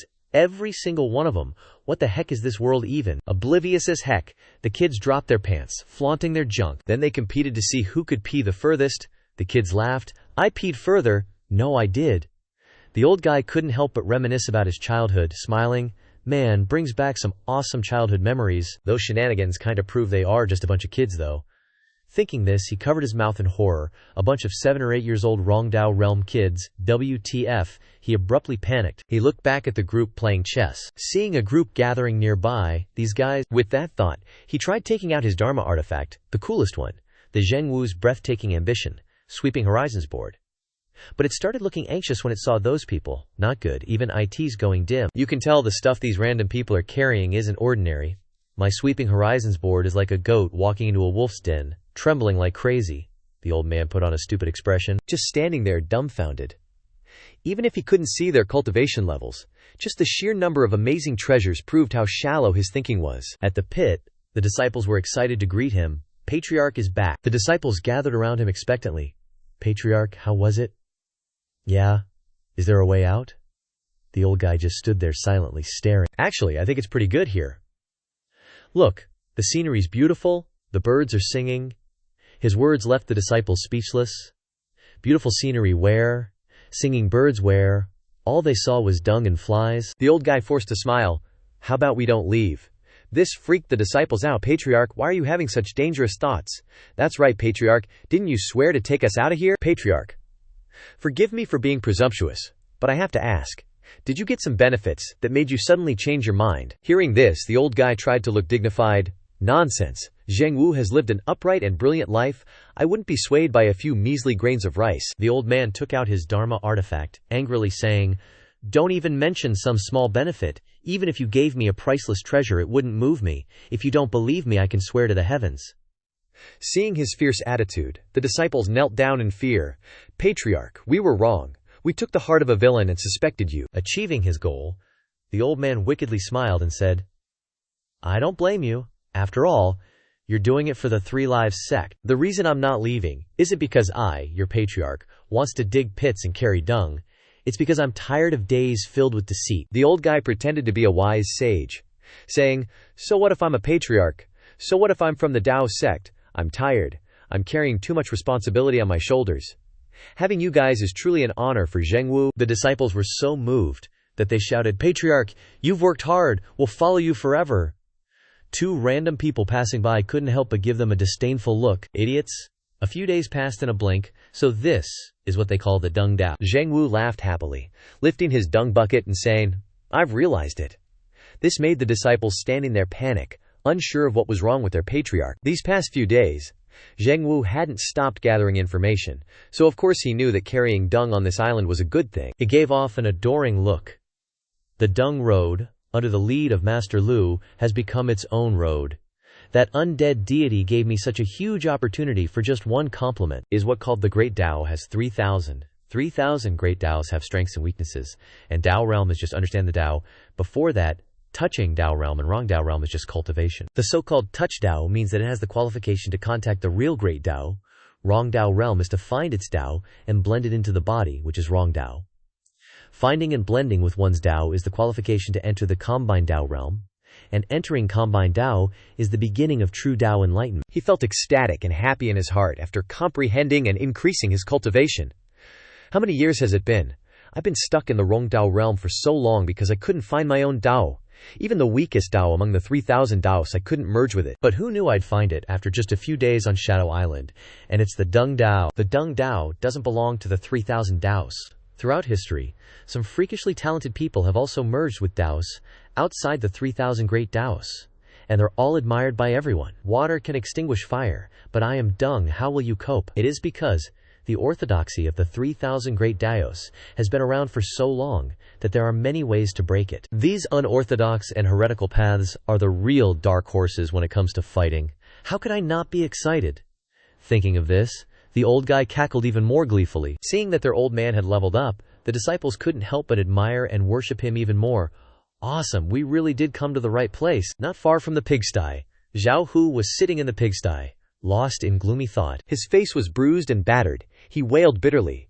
Damn it, I wanted to run but couldn't. Now I can only temporarily raise pigs here. Anyway, I'll just hide here and wait for a chance to escape. Suddenly, he sensed a familiar aura. He immediately burst into excited, gleeful laughter. Old ancestor. It's the old ancestor's aura. I knew it. The Sansheng sect definitely wouldn't abandon me. I'm the most outstanding disciple of the Sansheng sect. The old ancestor's appearance must mean they've come to rescue me. He rushed out, showing his battered face. If the old ancestor knew the grievances I suffered during this time, he'd definitely be furious and avenge me. Definitely. That pile of bones and that fertilizer carrier. So what if you're strong?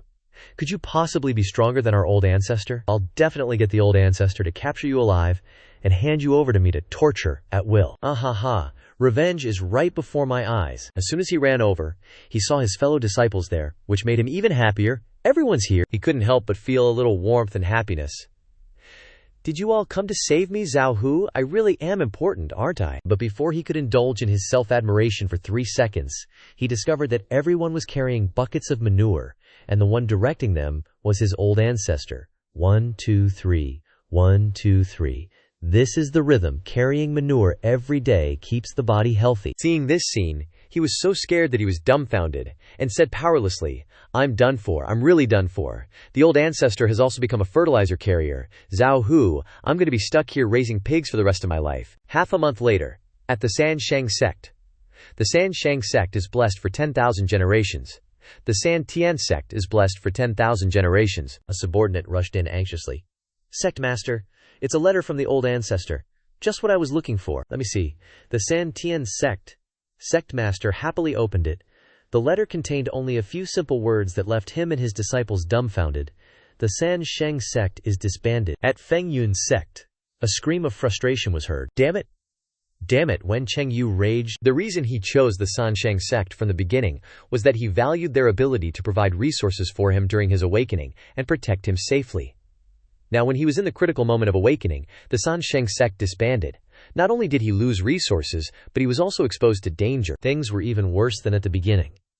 In order to build trust, both sides made a heavenly Davio oath. Wen Chengyu vowed that no matter what the situation, he would only cooperate with the Xuanwu Sect, and after awakening, he would become a supreme guest elder of the Xuanwu Sect, unless the Xuanwu Sect, under feasible circumstances, didn't meet his requirements. Due to the existence of the oath, he not only couldn't obtain the necessary resources next, but he also couldn't continue to cooperate with other Dao sects.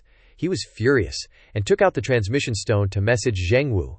You bastard Zhengwu. Zhengwu, what exactly do you mean? I don't care what your purpose is. If you don't clean up this mess, I, Wen Chengyu, swear that I will never rest until the Xuanwu Sect is destroyed. After I recover my cultivation, don't even think about getting any benefits from me. A message tone sounded, and there was a reply from Zhengwu, but he received a scolding from Zhengwu. You idiot. Do you really think highly of yourself? Benefits? I, your master, need your benefits? When he checked again, he realized that he had been blocked, which made him furious and burst into rage. Zhengwu, you son of a bitch. A commotion came from the shadows. It was the Skull A and his gang.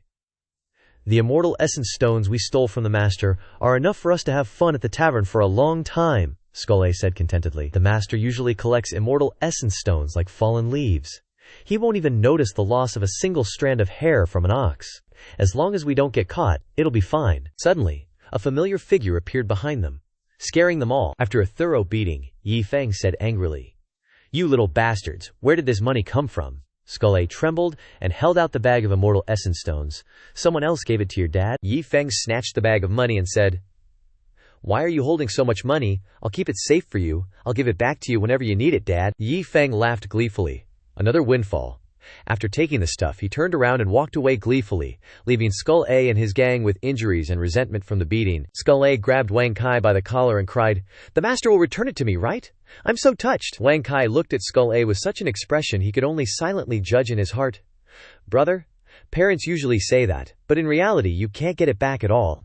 But what does the master need to accumulate so much money for? On an island in the sea, the sun was shining brightly and beautifully. Yi Feng sat in a corner in front of the system screen. You little bitch, Yi Feng, looked at the distant sky. His eyes were filled with sorrow. On the system screen was the skeleton's image.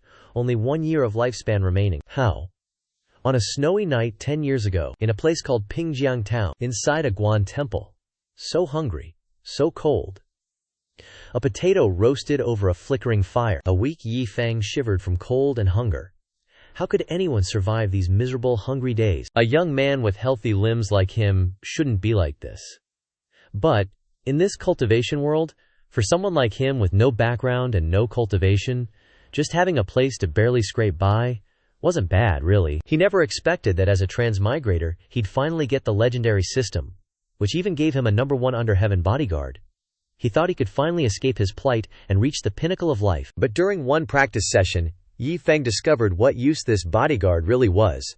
This supposed #1 fighter got its jaw knocked loose by a single punch from him. From then on, the young skeleton never looked him straight in the eye again. The little skeleton felt incredibly wronged, ignored by its master, until one winter day, the poor young man finally fell ill, lying on his deathbed, coughing weakly. Cough! Cough! He knew he couldn't hold on much longer. But just as his consciousness blurred, a sound reached him, like a guiding voice. It made him strain to listen. The sound grew louder beside his ear. He finally heard it clearly. It was the naive skeleton, holding a hot potato, calling out to him, "Papa, Papa Yi Feng." Surprised, he asked, "You, what's this?" Seeing the hot potato in the skeleton's hand, hearing the call Papa. The scene was truly moving. Seeing the potato, the young man who held the soul of someone over 30 felt tears welling up. It was this crucial potato that got him through that hardest time. His body gradually recovered as spring arrived. By now, the young man had mastered some survival skills through the system. This thing can't give me fish or meat in the cold winter, but at least when we eat potatoes, we can add a sweet potato. Just like that, autumn passed and spring came, year after year. One master, one servant, relying on each other day by day. The boy from before became a young man. The town also saw many new faces, no longer cold and gloomy like before. Sometimes people would bring vegetables to the martial arts hall. At the martial arts hall, Yi Feng was hanging laundry when he suddenly heard shouting from outside. "Hey, you inside, get out here, or I'll tear down your martial arts hall right now." Hearing this, Yi Feng was super annoyed. The skeleton, however, was still like a child, running around chasing butterflies. Yi Feng angrily yelled back, "What the hell are you shouting about?" An old woman angrily shouted back, "Don't you know your damn beast hit my child?" Finishing her sentence, she pointed straight at the skeleton. "It was this beast. I'll beat you to death." Yi Feng looked at the skeleton, slightly surprised. Seeing the old woman about to hit it, the skeleton quickly hid behind Yi Feng. Yi Feng instantly snatched the stick from the old woman's hand. He said angrily, "Hey old woman, did you ask my permission before trying to hit my guy? And you keep calling him a beast this, beast that? So old yet so ill-mannered, I think your whole family are the beasts." Seeing itself defended, the skeleton puffed up proudly. The old woman was speechless with rage. You, your family is bullying my Li family because we have no one, right? Your beast hit my son and you still won't admit it? Yi Feng became even fiercer. "Yeah, I'm bullying you, so what? Call him a beast one more time and I'll go to your house and break your son's legs." What you? Get the hell out of my sight." After chasing the old woman away, Yi Feng turned back, his face stern. "I protected you this time. There won't be a next time, understand?" The skeleton beamed, gave a thumbs up, and praised, "Papa, Papa." A few days later, that mutt started the trouble first. "Didn't I tell you? Huh, Papa, Papa?" The sharp sound of whipping echoed, mixed with the skeleton's pitiful cries filling the house. Yi Feng stormed out angrily, whip in hand, yelling, "Stay put and shut your mouth!" The skeleton looked wronged, trembling and sobbing after being hit. A crowd gathered at the martial arts hall's gate, shouting curses again. "Tear down his house. If I don't deal with this beast today, my surname isn't Chen. It killed the dog I raised. What a menace. Hand him over. Open the door. Open up for us." Yi Feng panicked and opened the door, saying, I'll compensate. After compensating everyone, only a single gold coin was left. Yi Feng couldn't help but feel heartbroken. Time flew by, and the young man's life got better and better. Before long, he even took in disciples and started writing books. Yi Feng sat pensively and said, "I almost forgot about your time limit, you little rascal. Come to think of it, the system did say from the beginning that this little imp only had 10 years. And about 5 years have already passed," Yi Feng said sadly. Just then, Yi Feng took out a ring, the disciple's seal. "Remember this well," he said. "Your life is mine now." Right after, countless immortal crystals flew out. The system swallowed them all, turning into a powerful vortex, sucking in all the spirit crystals. Watching the spirit crystals being sucked away made Yi Feng's heart ache. "These spirit crystals are what I've saved up for years, you damn disciple. Next time I see you, I'll definitely deal with you, or I'm not Yi." Yi Feng knew that to power up this guy, he needed something with enough spiritual energy, and spirit crystals were the best choice. After a while, the system finished swallowing all the spirit crystals. Yi Feng looked at the system unhappily and said, "Couldn't you have left me a few?" After that, he proceeded to check the system. "You got an extra 5 years, you money-burning machine." Yi Feng lay down helplessly. "But 5 years is enough. By then, I might already be immortal." In the sky, 4 streams of light flew by, which was the skeleton gang. The skeleton felt a change in his body. Wang Kai, unaware of what was happening, asked, "What's wrong, boss?" The skeleton noticed that his vitality had increased. Realizing that Yi Feng was responsible, he was deeply moved. After that, he smiled. He said, "It's nothing." Yi Feng saw the skeleton suddenly become happy, with even a blush of happiness on his face, and couldn't help but wonder, why is boss acting a bit strange? Wang Kai also noticed and said, "Yeah, boss, what's wrong?" The skeleton said shyly, "Actually, Before he could finish speaking, beautiful young women appeared below, making him forget what he wanted to say. Seeing the girls, his eyes lit up with heart shapes. "Look at the beach." Girls. The henchman saw them and blushed, saying, "Such long legs." So the whole gang shamelessly flew down below. "Follow me to the island of shadow." Yi Feng was racking his brains on the reclining chair, wondering if he was strong or weak. He had also destroyed quite a few monsters. If he wants to continue level up, he has to find other things to practice. Suddenly, the system's voice rang, startling Yi Feng. The system appeared cheerfully and said, "Congratulations, host, for reaching the second tribulation transcendence stage. Please undergo tribulation as soon as possible." Yi Feng asked in shock. "Second tribulation transcendence?" The system confirmed. "That's right. Your first tribulation of tempering your state of mind was successfully passed early on. The second tribulation is about breaking and then establishing, so please complete it quickly." Yi Feng said eagerly. "What exactly is it? How is it considered breaking and then establishing?" The system gave a sly smile and said, "Breaking is death, establishing is life. So you have to break the old rules to establish new principles. Die first, then live." Hearing this, Yi Feng was stunned. "You mean you're telling me to go die, and then I can be resurrected?" The system laughed slyly. "That's right. So, after resurrection, then you will be immortal, even if the universe is destroyed." Seeing the system's sly smile, Yi Feng hesitated. Could this damn system be trying to harm me again? But if I die, the system will also disappear. My cultivation and experience points from before were considered reliable. Yi Feng thought, and made a decision, saying, "Okay, I'll die." Then the system's prompt rang. The system still hopes that the host will undergo tribulation within 99 years, using any method you like. But if you fail, then after 99 years, the greatest calamity of heaven and earth will come. Then the host will probably die for real. Bye-bye. Yi Feng didn't look back at the system and grumbled, "What's with 99 years? Is dying so simple that it needs 99 years? With that, Yi Feng grabbed a knife and held it to his neck, determined to slit his own throat. "Wait," Yi Feng stopped, testing the sharpness of the knife with his hand, a little flustered. "What if I don't die later, just linger between life and death, then what to do?" Thinking of this, Yi Feng resolutely threw away the knife and went outside. "I have to change the way I die." More importantly, how long does it take to resurrect after death? I've seen characters who break and then establish in novels. After death, they have to go through a process of nirvana, which could be a few months, or even a few years. But what if it's a few years? Thinking of this, Yi Feng felt a little lost, looking at the old men playing chess. By then, I don't know if they'll still be alive. I should say goodbye to them first. Yi Feng walked over to them and said, Ahem, everyone, hold on a sec, I've got something to say." Hearing this, everyone looked at him, puzzled. Yi Feng put on a sorrowful face and said, "I'm about to die.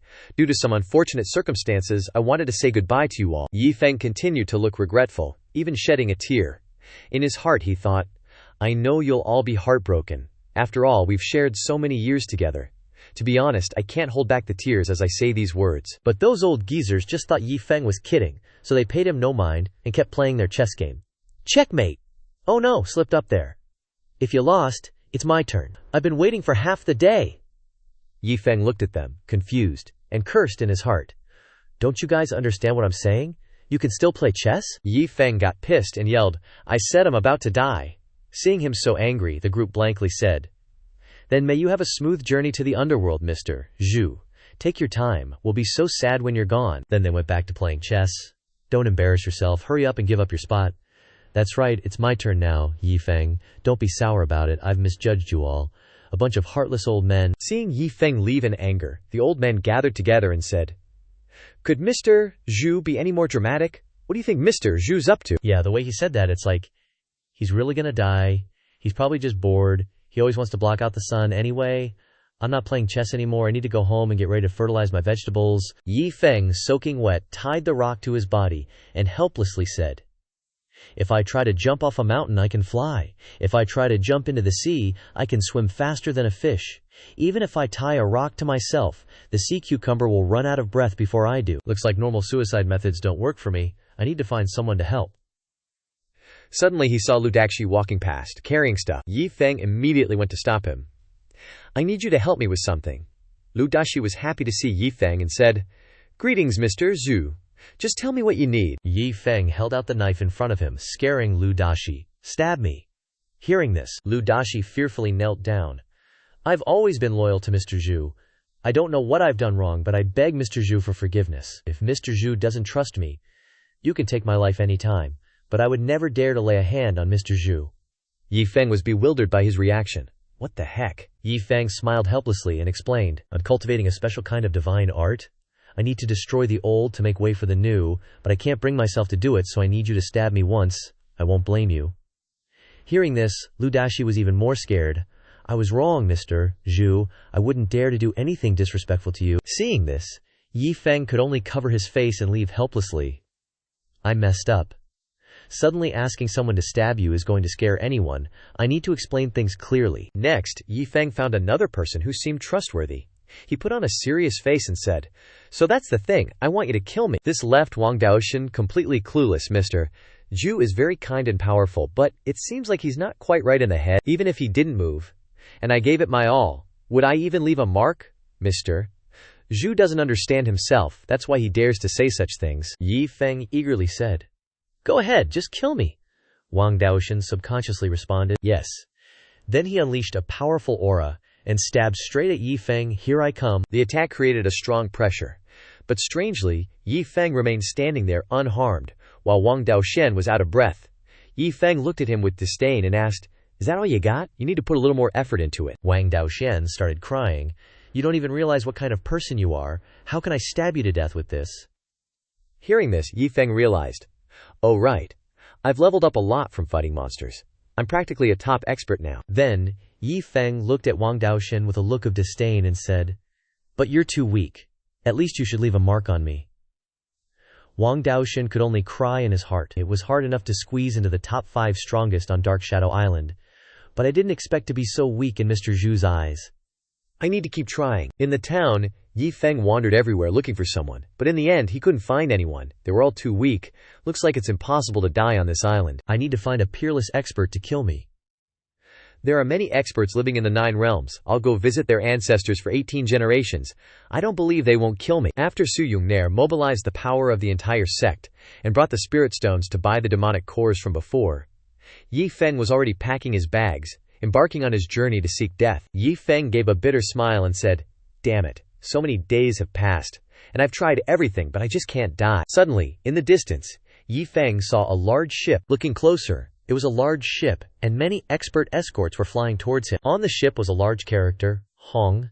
It was the Hong Sect, one of the strongest of the Ji sects. Inside the ship's cabin were 2 blurry figures, ethereal and indistinct. Hong, beautiful, sat in contemplation. Seeing this, a maid came to inquire, Miss, the 3 Lives sect suddenly disbanded without any warning. The reason behind it is really something to think about, Piao Miao Hong coldly said. No need to investigate. This time there's a saint reincarnated, so everything is already very complicated. Including the 3 great Dakyo sects in the 3 Lives sect were just pawns being used. Perhaps they offended someone they shouldn't have. Being destroyed is only natural. Seriously, miss? Is this saint really that powerful? Piao Miao Hong was all. Don't you dare underestimate this saint-snatching war. That day was considered the closest thing to written history. His very appearance can sway the perception of an entire world. Just a word from him can affect the luck of the entire realm. That's why it said, He who wins the saint's favor wins the world. Piao Miao Hong coldly added, It's just that everyone's still keeping their cards close to their chest. Hearing this, the little maid seemed to get it. So that's why we gotta lay low at this tiny Hong sect, huh? Clever move, miss. Piao Miao Hong mused. You're not completely clueless, huh? Piao Miao Hong internally calculating. No need to act unless necessary. I don't want any karma sticking to me. Who knows what kind of existences are lurking in the 9 realms at this time? One slip-up and I'm exposed. The earlier you reveal yourself in this saint-snatching war, the bigger the disadvantage. Suddenly, a violent collision shook the boat, startling them both. The boat came to a halt. Piao Miao Hong immediately threw open the curtains. What's going on? A master reported. Reporting, Miss, a man in white is suddenly blocking our path. Piao Miao Hong coldly ordered, Get rid of him, remember what I told you? Yes. 2 masters flew towards the roadblock. Yi Feng smirked mischievously. Here they come. Yi Feng, disguised as a bandit with a fake beard, cleared his throat. Ahem, I built this road, I planted that tree. To pass, you gotta pay the toll. Yi Feng grinned, thinking, These guys are making such a big entrance, they can't be simple folk. If I'm lucky, I might run into a master who can off me in one shot. The master coldly glared at Yi Feng. How much do you want? Yi Feng was stunned. Seeing his expression, the master asked, Aren't you robbing us? How much do you need? Yi Feng felt a little awkward. Shouldn't I be more enthusiastically suicidal? Yi Feng replied. 10,000. Ah, no. 1,000,000 immortal crystals. That's right. Not a single crystal less. Otherwise, you're not moving forward unless you kill me. As soon as Yi Feng finished, the master tossed him a ring. Here's 2,000,000 immortal crystals. Please, let us pass. Yi Feng caught the ring, utterly bewildered. That's not how this was supposed to go. Then, Yi Feng pretended to be magnanimous, saying, how about I give you guys a chance? If you kill me, you don't have to spend 2,000,000. How's that? I'm so reasonable, right? The crowd was speechless. Suddenly, Yi Feng received another ring, leaving him even more confused. Looking at the 2 rings in his hand, Yi Feng's lips twitched. There are 3,000,000 immortal crystals in this ring. That's a total of 5,000,000, sir. You can leave now. Yi Feng felt the script going further and further off the rails, making such a grand entrance. Plus, you can tell these guys come from a big power. They should have some backbone, right? Yi Feng, frustrated, stubbornly threw back the 2 rings. I'm not robbing money. I'm robbing women. As soon as Yi Feng said that, the master signaled to a subordinate to leave. The subordinate understood and said, Yes, leader. Suddenly, a girl was tossed at Yi Feng, making him panic. What the hell are these people? Suddenly, Yi Feng looked up and saw a graceful figure on the boat. It was the beautiful and graceful Piao Miao Hong, drawing back the curtain and stepping out. Seeing this, Yi Feng immediately dropped the girl he was holding and secretly rejoiced. She's definitely the important one. If you're gonna kidnap someone, you gotta get the best. You guys are so generous, huh? I don't believe it for a second. Yi Feng pointed at Piao Miao Hong and said, I want that woman. Hearing this, Piao Miao Hong was stunned. The subordinates went berserk, unleashing their powerful pressure. You're tired of living. Yi Feng, pleased that he got a reaction, said, You're right, I am tired of living. The master, enraged, said, To avoid karma, to prevent exposure, 5,000,000 is fine, a maid is fine, anything you want is fine.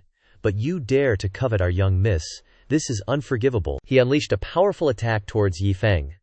Yi Feng relaxed into a satisfied smile. So this is what it feels like, to be on the verge of death. Man, it's kinda nice. Once I kick the bucket, the me who completed the mission will enter nirvana. After that, I'll achieve immortality. Immortality. Which basically means I'll be invincible. When that happens, I'll find a few saintesses to cultivate with.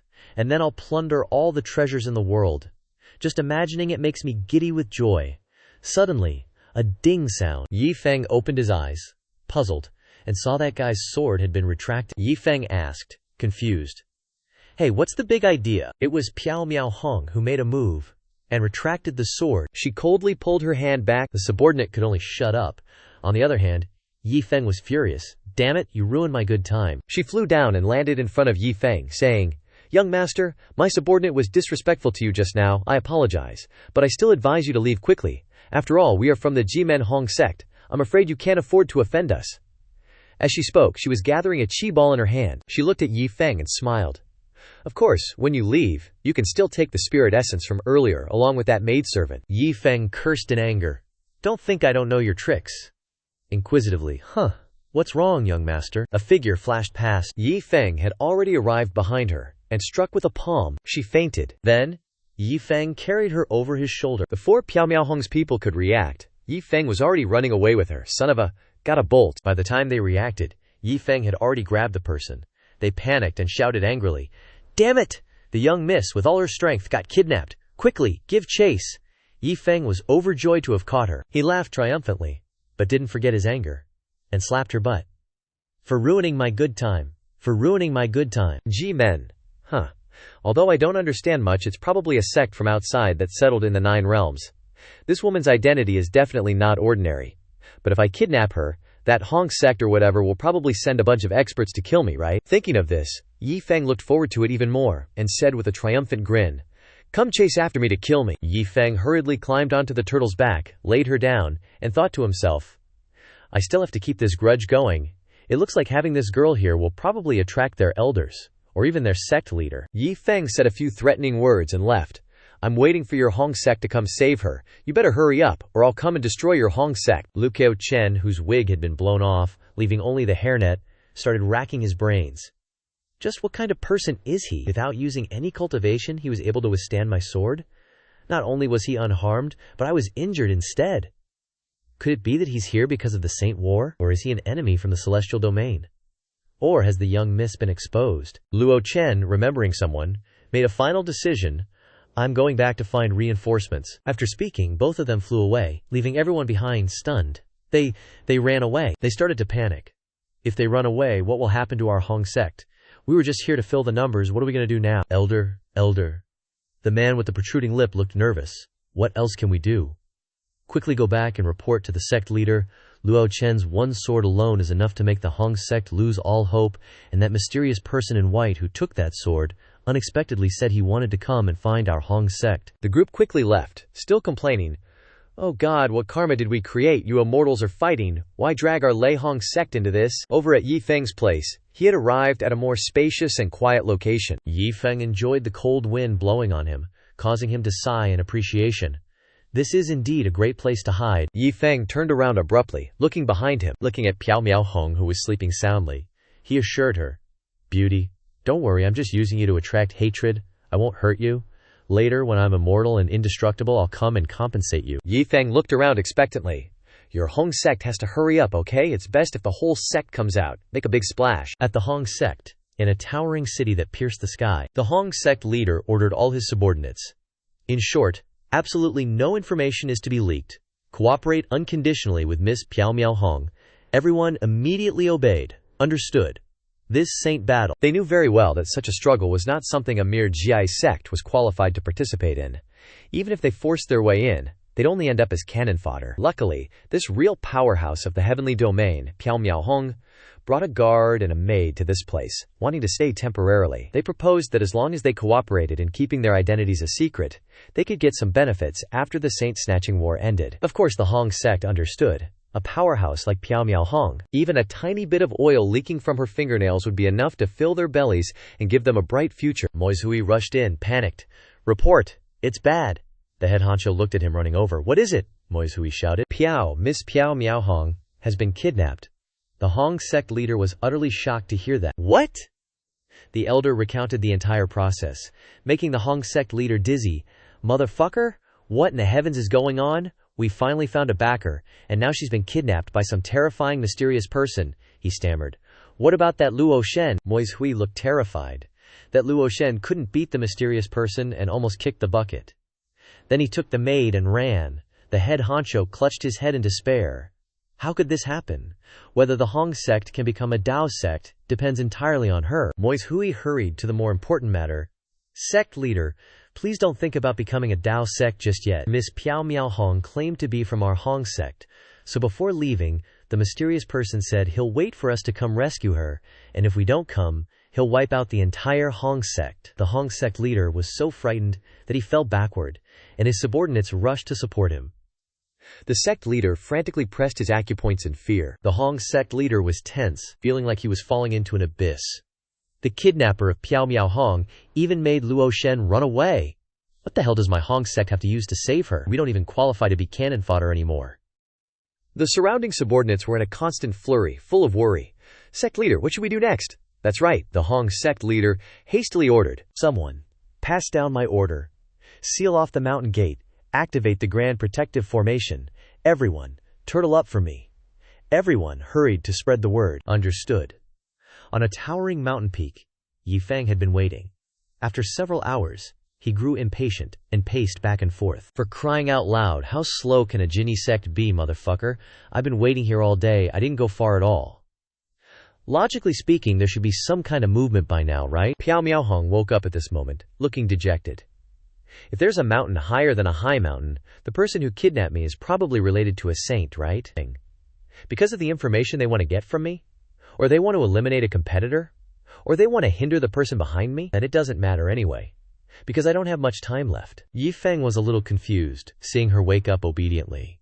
But this woman is really strange. She woke up and didn't say a word. Fast forward half a month later, Yi Feng was still eagerly waiting, which gradually made Piao Miao Hong feel suspicious. It's been half a month already. It seems this person doesn't want to kill me, and hasn't been asking for clues or doing anything else. Another half-month passed, and Yi Feng lost all patience, crushing a rock. That damn Hong sect chicken coop. It's been a whole month, but why haven't they come? Yi Feng turned to look at her, thinking, this is not good. Can't keep waiting like this. Must wait while finding another sucker to die. Yi Feng stomped over to her with a murderous aura. Excuse me, do you know any dangerous places? A place where it's easy to lose your life, and once you go in, there's only one road. Piao Miaohong misunderstood that he wanted to kill her, and became tense, thinking in her head, he's threatening me. He's threatening me. If I don't cooperate next, he'll throw me into a place where there's only one road to death. As expected, his methods are terrifying. She looked at him and secretly evaluated. His plan is to put psychological pressure on me first, and then wait for me to beg for mercy so he can ask everything he wants to know. If that's the case, I'll do the opposite.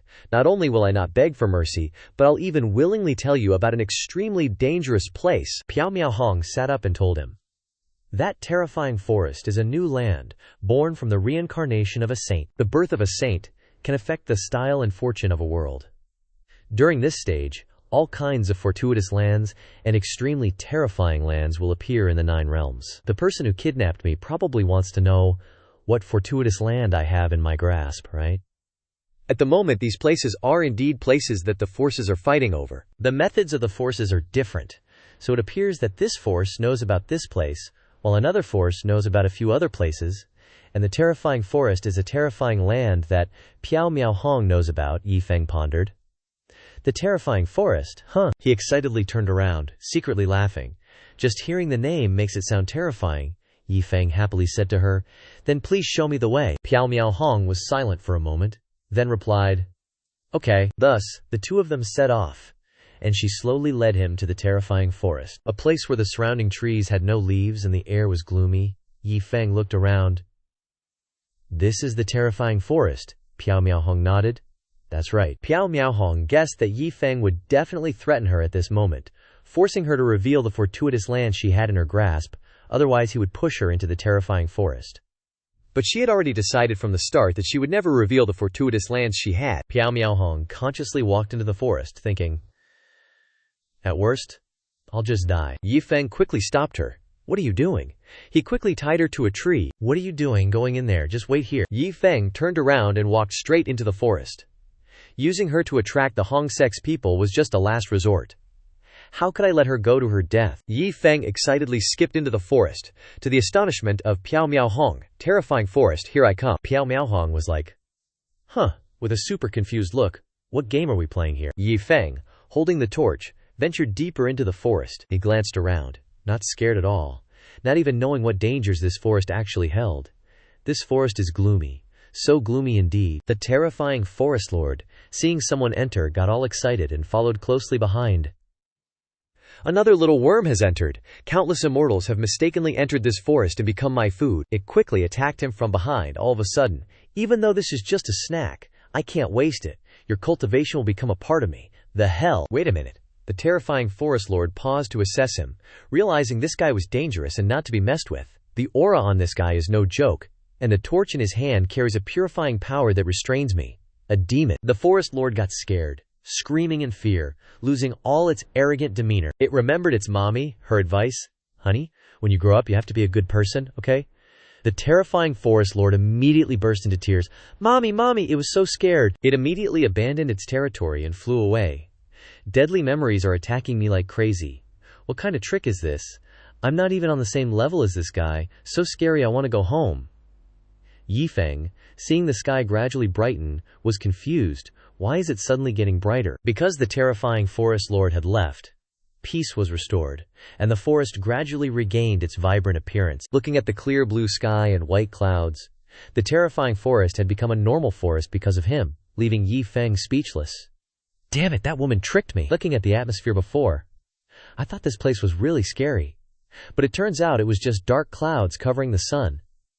This environment is not scary at all. Going back. Piao Miaohong wriggled, trying to escape from the restraining ropes, but failed. She got annoyed. Damn it, I can't escape from this rope at all. What the heck is that man doing? Leaving me out here alone and running into the terrifying forest himself. If that's the case, why did he even capture me? She frowned, thinking it over, then muttered to herself. The longer you're in the terrifying forest, the more dangerous it is. If you go in for 15 minutes and don't come out, you basically can't get out anymore. And he's been in there for half a day already. He's been in there so long and hasn't come out, he must have abandoned me inside. Piao Miaohong forced a smile. What a weirdo, Yi Feng. Walked over and untied the ropes for her. What are you spacing out for? Let's go, Piao Miaohong. seeing him come back unharmed, was so surprised that her jaw dropped. "How did you come back?" She didn't even know when the ropes had been untied. She glanced at the forest and was even more shocked. Seeing the gloomy forest turn green, Piao Miao Hong stammered, wide-eyed. This is a lie. It must be some kind of miracle." She looked back at him, constantly simping. Could it be that he has dealt with all the threats inside? This is too unbelievable, considering how powerful the man in front of me is. The two quickly left, and Piao Miao Hong asked, "Excuse me, why did you capture me?" Yi Feng wanted to ask first. "Before answering your question, can you answer one of mine?" Yi Feng frowned, looking at her. "Can you tell me when the Hong Sect behind you will come to save you?" Piao Miao Hong blankly pointed at herself. "The Hong Sect is saving me." Yi Feng chuckled and walked away.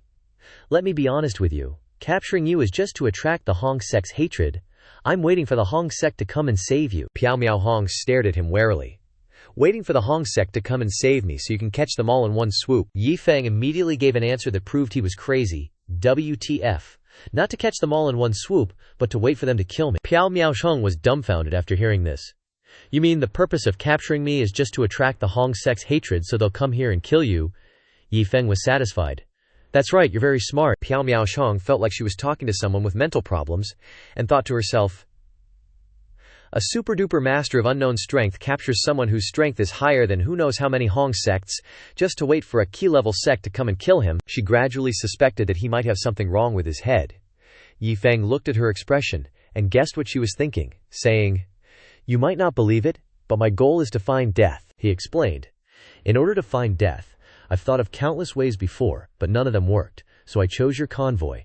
I originally saw the imposing manner of your convoy and thought that your strength must be very strong, and that you could see me as a robber and kill me. But you guys," Yi Feng began to complain, "I can't help but criticize you for a moment. Where did you find your guards? They're really too noob. So I can only tie you up, so that the Hong Sect behind you will come to save you, and then surround and attack me to death." He sighed, turning away. "But the Hong Sect's movements are too damn slow." Piao Miao Hong had understood his intentions, so his goal was actually to attract the Hong Sect to kill him.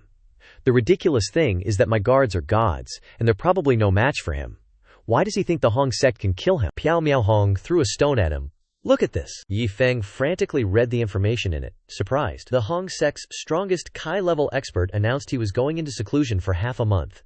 Super surprised. After half a month of seclusion, the Hong Sect's strongest Kai-level expert announced seclusion, then disbanded on the spot. After training for half a month, he just returned to the sect. "And it's gone, no home anymore," a former Hong Sect disciple said. "What the heck? A sect this big? Disbanded just like that?" He clutched his head, feeling incredulous. "Doesn't this mean I've wasted a whole damn month? Can't you guys be a little more substantial?" Piao Miao Hong chuckled softly to herself, thinking, "The reason for the Hong Sect's disbandment can be guessed pretty easily. You can kidnap me, but how could the Hong Sect possibly provoke them? So, isn't the root of all this a good deed caused by you? But after observing for so long, I can conclude that—" She glanced at Yi Feng. This young man, strong enough to defy the heavens, seemed to have no concept of his own strength, or the strength of others. Suddenly, a loud noise caught their attention. Two guys fighting just happened to wander over to them. Yi Feng stared in astonishment. This is Piao Hong, with just a glance, knew they were amateurs. Their fighting style was all show. You can tell at a glance that they are only at the 7th or 8th level of the Tribulation Transcendence realm, still green. After all, by the Dao realm, the moves would be more refined, without any unnecessary movements. After merging with the Dao, killing people would be like doing it in invisible space. Just watch the fun. Yi Feng didn't think so. He looked excited. These are true ultimate experts. It's a pity I can't see them anymore. I should have rushed between them just now. Piao Miao Hong was stunned, thinking to herself, sure enough, this guy has no concept of his own strength whatsoever. Yi Feng looked regretful. Another month wasted. This Hong Sect is too flimsy. Why did they disband? You can go now. Piao Miao Hong realized how simple his mind was, and chuckled inwardly. I thought I was engaged in a battle of wits with this guy, but it's not at all what I thought. However, Piao Miao Hong hesitated. With my connections, I might be able to find a place that poses a threat to you, maybe helping you die. Yi Feng's eyes lit up. Really? Piao Miao Hong patted her chest confidently. I will use all means to help you get your wish, but I have a condition. In this process, if there's anything I need your help with, I hope you will lend a hand. Yi Feng happily patted her shoulder. Deal. Piao Miaoshong looked at him calculatingly. When the saints fight, if I can hire an expert like that to help, I can imagine how many benefits there will be. As for the reason, he wants to die anyway. Don't ask too much then. Piao Miaohong took out a map and showed it to him. I'll mark it on the map for you. She hesitated, then pointed to a spot. This is an extremely dangerous place. Maybe it can grant your wish. Yi Feng didn't seem too convinced. Really, Piao Miaoshong wasn't too sure. In terms of danger, the Terror Forest is nothing compared to this place. But whether it can ultimately help you get your wish is hard to say. Yi Feng rolled up the map and said, "Looks pretty legit." He accepted to go there. Understood. Regardless of success or failure, at least I have a goal again. But if I die there directly, wouldn't that be a big loss for you? Piao Miaohong smiled lightly. If that's really the case, then just consider it as forming a good karma. Yi Feng cheerfully gave her a thumbs up and left. Don't worry, you've been so sincere, I won't forget you after I die. Her face darkened, and she gave him a weird smile. The Dark Domain, a place I have no right to set foot in. Through years of exploration, the Immortals' understanding of the Dark Domain is not as simple as it seems. It turns out that after the dark mist spread, not everyone inside is a mutated demon. There are also many people with high intelligence, like Immortals, who gather and live in a city. They have good order, strict discipline, and rules, even more like a kind of advanced race descending. This discovery shocked the major forces of Yunjing at that time. Because in that case, the appearance of the Dark Domain was not an accident at all, but there was a huge invisible hand behind the scenes manipulating, and the place Piao Miaohong marked for Yi Feng was the demon city discovered at that time. After the discovery of this demon city, countless forces joined forces with the intention of exploring, but no one ever returned alive. Yi Feng happily rode Man straight to his next place of death. Afterwards, everyone listed this place on the Forbidden Land list.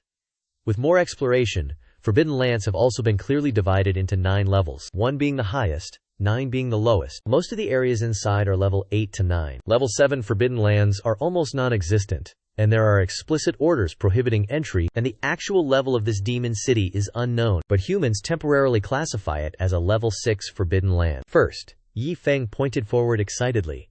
Man, move forward, let's enter the Dark Domain. Man sped up to get to its destination. Yi Feng slept like a log, while Watiwei kept making noise. Annoying, man, get out of here. Watiwei wasn't afraid at all, and folded his arms, looking at it. Hey man, you're too narrow-minded. That Lu guy isn't here, and a snail like you is acting like the boss. Watiwei pouted. I'm not gonna bicker with you, let's talk business. That wall ahead is the original border. You really gotta go out there. Man was silent for a moment, then replied. A lot of things are out of control, beyond the initial plan. Seems like someone's trying to mess things up behind the scenes. And the most important thing is that the master wants to die now. Can you even stop him? Anyway, I can't die, but your little legs are short, so find a way to survive early. Watiwei, annoyed at being called short-legged, cursed. Damn it, man, if you can't die, how can I die? Manchman and Watiwei turned to look at Yi Feng, who was sound asleep. But seriously, even if the master wants to die, will he really die? Manchman narrowed her eyes. Maybe he wants to use this as an excuse to do something. Forget it. With our IQ, we can't figure out such a big situation. Let's just stick with the master and wait for death. Watiwei frowned, remembering Lu Banwei's extravagant lifestyle. Seeing how that Lu guy was living it up every day, hooking up with girls, and leading a bunch of lackeys, it all stank. He turned profound and said, Do you know how those girls feel? Yi Feng, having slept enough, groggily woke up. Seeing that they had arrived, he sat up and looked around. Is this the place? He warily curled his lip. Man automatically led the way. It should be right. It's just that a big city like this has no one around. It really looks like a dead city. Maybe we should check out the situation outside the city first. A few hours later, Yi Feng started wandering around. Seeing the desolation, he exclaimed, Great, it's a village. Yi Feng happily ran to find survivors.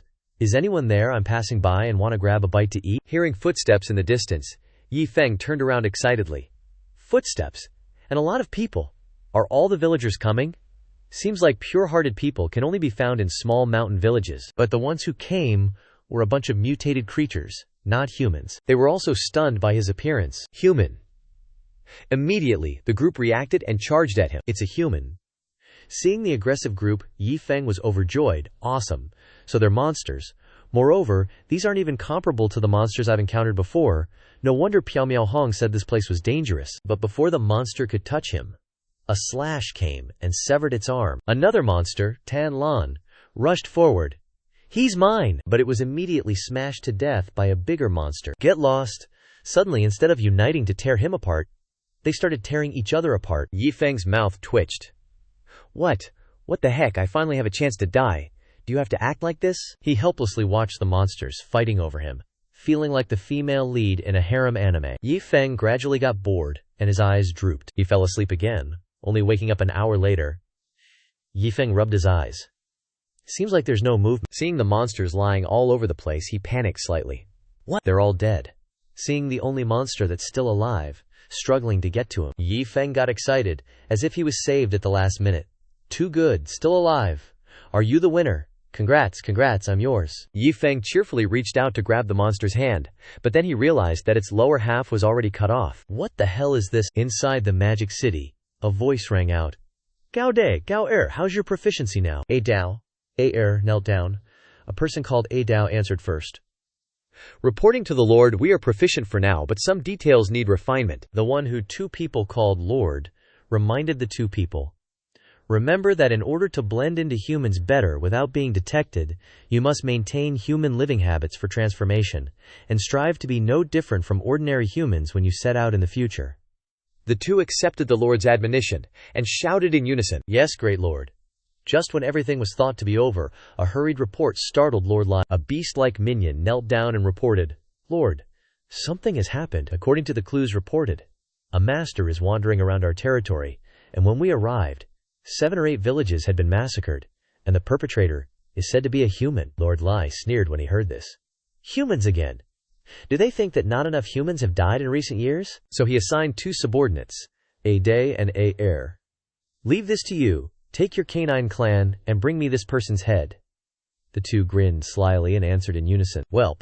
On the other side, a sword pierces the head of a demonic creature. It's Yi Feng. Looking super annoyed, I'm seriously done. Not only are these villages full of these damn demons, but they're all useless trash, can't find any food, can't even die properly like a bunch of weaklings. Not only are they wasting my time, but they also ripped my clothes that cost me 2 immortal crystals. Finally, he grabs his sword and makes a quick decision. No more wandering around, I'm going straight to the city to see if there's anything good. At this moment, a bunch of dog-like demonic creatures are waiting with axes, looking fierce as hell. A Dao touches his body, feeling like something's off.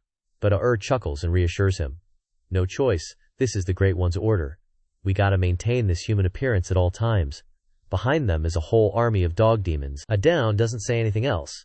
Just about to say, Alright, let's kill the people outside the city, when he suddenly gets startled. He points at Yi Feng walking over and asks, That's a human, right? After confirming it's a human, he yells at his 500 brothers. It's a human for real, my little minions, charge. A excitedly shouts, Kill him! There's a big reward! Yi Feng notices the pack of dog demons. His eyes light up. Uniforms?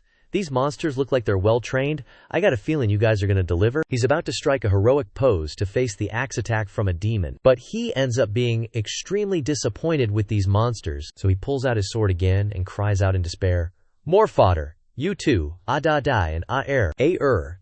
Feeling hyped up like he snorted some good stuff, excitedly says, Not bad, got some skills. A continues his big bro sentence, Looks like we gotta step in. As soon as he finishes speaking, he appears behind Yi Feng, wanting to dissect him with his pretty little hands. He even says, Human, pay with your life. But when he sees Yi Feng's terrifying, weathered face and bloodthirsty aura, A freezes, his eyes widen, and he stutters in horror. TH. This, Yi Feng is like, What's up? But the dude already jumped far away from him. A Da is a newbie, so he doesn't get what's going on. What's wrong, second bro? A is so scared he can't even speak properly, just keeps repeating, he. Finally, he decides on a sentence. Let's run, this guy's here to harvest our souls. He's unfathomable. Yi Feng is still confused, asking, What's going on? The two immediately run away. A Dai yells at A who already bailed, Damn it, why didn't you say so sooner? But a flame in the shape of a pee-pee hits the two, causing them to faceplant into the ground. Yi Feng dusts off his hands and sighs. Trash! Cleaned up, I can handle it all by myself. Suddenly remembering something, he's startled. Right, did I just see humans? A asks anxiously. A Dao, what do we do now? Think of something. But A Dao says, I'm praying. he retorts. Your prayers are useless, he's coming towards us. Seeing himself in a weak position, Adade collapses on the ground in despair. I can't do it, I'm gonna die. Out of options, also lies on the ground. Even King Yama can't save me, I'm gonna die. However, Yi Feng puts his arms around the two's shoulders in a friendly manner. Hey fellow villagers, no need to play dead. I killed all the demons, get up. The two demons in human skins hurriedly kneel down and kowtow, begging for mercy. One says, "We were wrong, please forgive us," and the other continues, "That's right, we won't dare again, big boss, spare us," he quickly explains. "Fellow villagers, don't be scared, I'm a good guy, a good guy." He even kindly waves goodbye to the two with the words, "All right, I was just lending a hand. You guys hurry home and rest well, don't go around causing trouble anymore," he says righteously. "You don't need to ask my name." Yi Feng never leaves his name when he does good deeds. But in his heart he thinks, "These poor people, if I didn't have a system to manage things, I'd probably be no different from them." Air panicked when he saw Yi Feng leave, asking, We escaped, right?" Day chimed in. "Looks like he thinks we're humans." Then, Day hurriedly urged, "What are you spacing out for? Quick, go back and report to the big boss. If that guy comes back, we're toast." Adair agreed. "Go, let's go." Both quickly vanished from the spot. A voice shouted, "Lord Evil Wolf, don't underestimate him. That human is a devil." "A devil?" Asher exclaimed, waving his arms wildly. "You didn't see him, he was just whack, whack, whack like chopping chives," Asher chimed in. "Yeah, he slaughtered hundreds of our little demon buddies." Another minion rushed in, reporting, "Lord Evil Wolf, the humans outside the city are heading toward the demon city. They'll be at our walls any minute." Evil Wolf, or rather Liu, chuckled coldly upon hearing this. Instantly, he disappeared. Evil Wolf reappeared on the city wall. He looked down at Yi Feng approaching with disdain. A milk-sniveling human dares to barge into the demon city alone. "How bold," Ayer warned. "That human is not to be trifled with, milord." Evil Wolf berated his subordinates. "You good-for-nothings, are you seriously that scared of a puny human?" Evil Wolf revealed his demon form, asking his companion, "What do you think?" From within the swirling black smoke, another figure emerged. The other demons were somewhat excited to see the figure. He's finally showing himself. He usually stays in the shadows behind Lord Evil Wolf, only appearing at crucial moments. The newcomer was Kan Lang, Evil Wolf's twin brother, and he replied, "This guy, he really does give off a dangerous vibe." Evil Wolf chuckled upon hearing this, suggesting, "Looks like I'll have to trouble you to make a move. After all, you can wrap things up a bit faster than me." Kan Lang agreed. "All right, it's been a while since I last took action. Might as well have a taste of human flesh." Finishing his sentence, he shot towards Yi Feng with a roar. "Human." All the demons cheered. Lord Kan Lang is making his move. This human is a goner, no doubt. However, Yi Feng looked at Kan Lang spinning around him with annoyance, muttering, "It's always the same old generic trash." He angrily struck it with a slash. "Let me wrap this up quickly." Kan Lang, who was so mighty a second ago, was now skewered straight through the chest with a blade. And on his way to the city gate, he hated the writer. "Seriously, I was only out here for a few seconds and I already got to kick the bucket." Everyone's faces turned pale. Someone gasped, "Lord Kan Lang, died in battle. Nah, he totally just bit the dust." Those guys asked frantically, "What do we do now?" Yi Feng just stood there, looking indifferent. Yi Feng's thought. Not too surprised. Figured as much. Couldn't even take one hit. Knew these stray demonic creatures were all just weaklings. He even called out cheerfully, "Anyone else want to try?" The others tucked their tails and scrambled away. Seeing everyone flee, one of the lizard guys tried to calm them. "What's the panic? So what if Lord Kan Lang lost? We still have his right-hand man, Lord Yi Lang, don't we?" Dak caught on and brightened up. "Yeah, that's right, we still have Lord Yi Lang." Piped up too. As expected of Lord Yi Lang, even with Lord Kan Lang biting the dust, he isn't scared at all. Truly worthy of the Lord of the Demon City. What a hero among wolves. Evil Wolf had turned into a cowardly dog, with ears drooping and body trembling. The lizard demon admired Evil Wolf's heroic back, marveling, "Lord Evil Wolf is so calm, he clearly doesn't take that human seriously." The lizard demon even fantasized, "I'm so good at reading people, I've seized such a perfect opportunity to brown nose."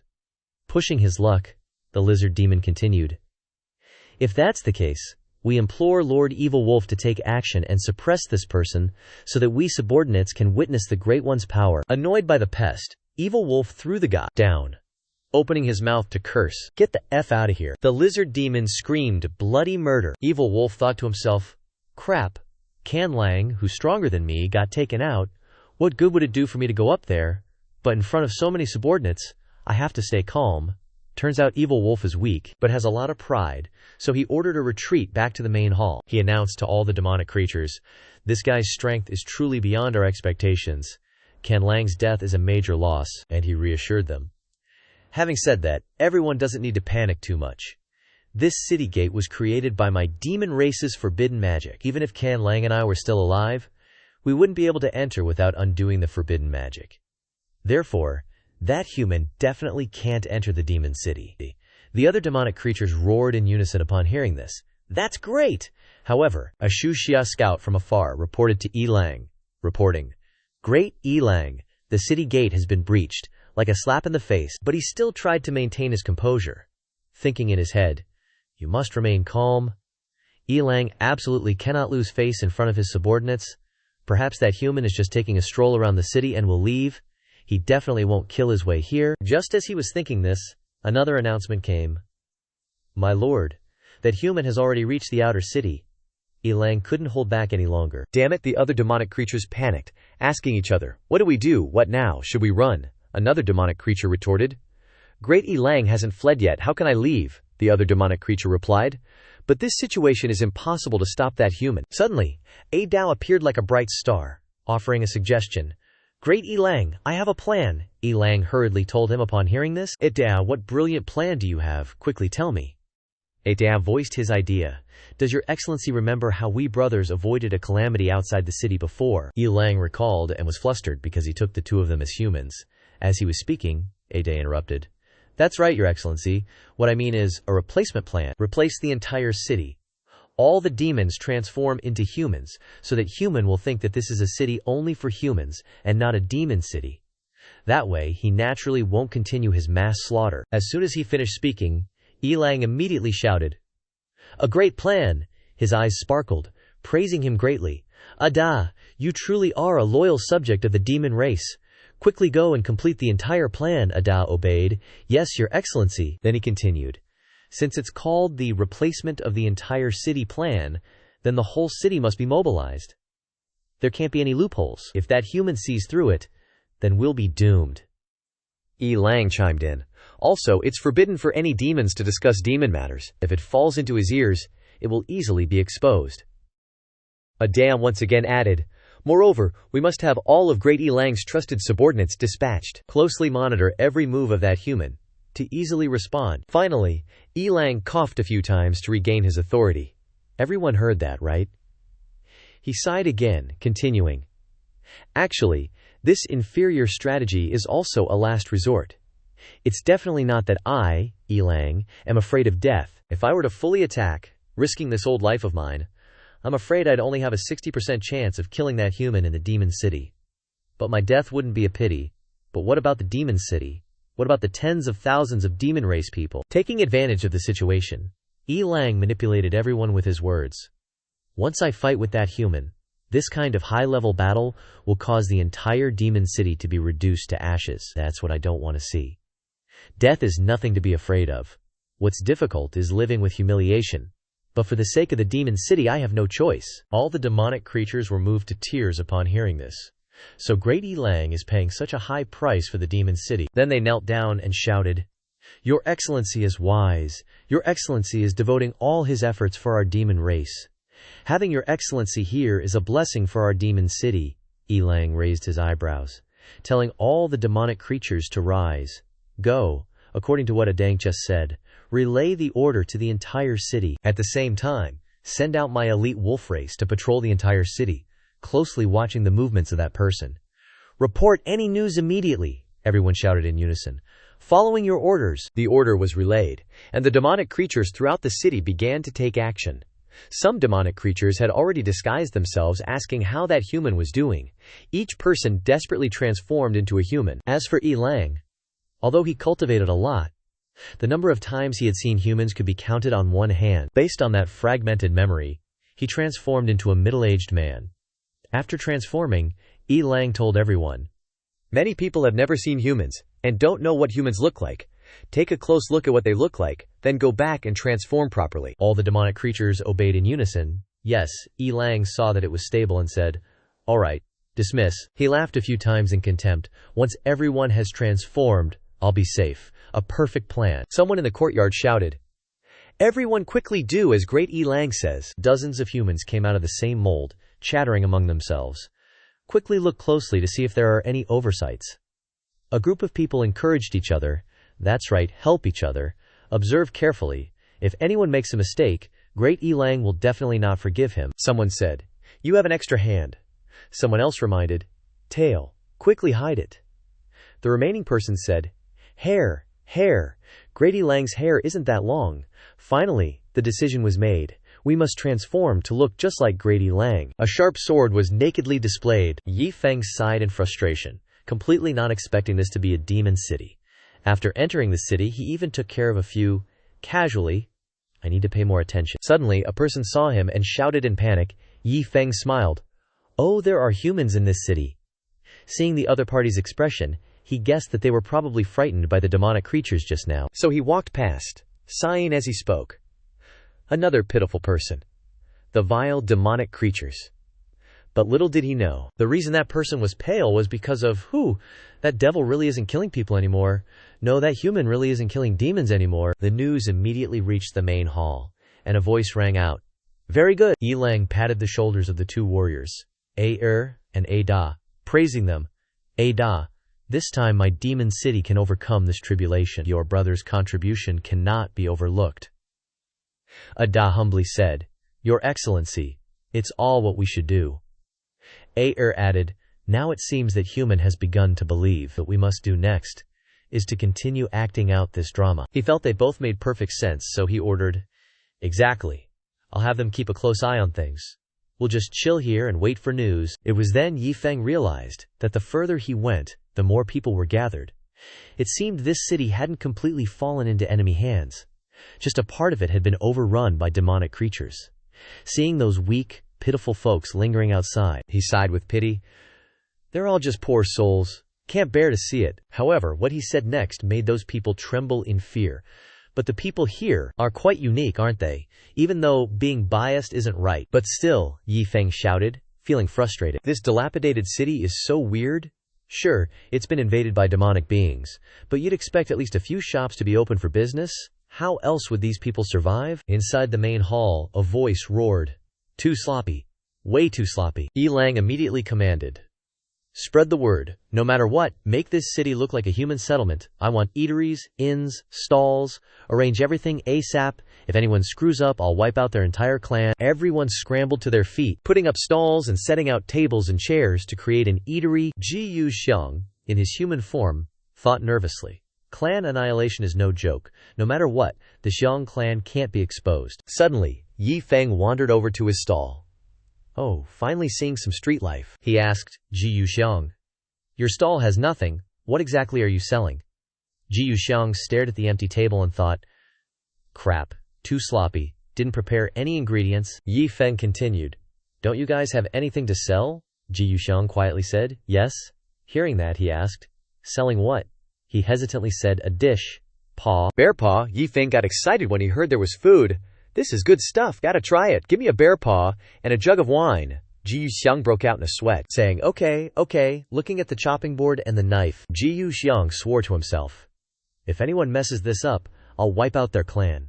He grabbed the knife, trembling as he looked at his own bear paw, and decisively brought the knife down. And so, a dish that you can cook at home was born, braised bear paw, with unique ingredients like a bear paw, wild vegetables picked by the roadside, and a variety of seasonings. The food was served quickly.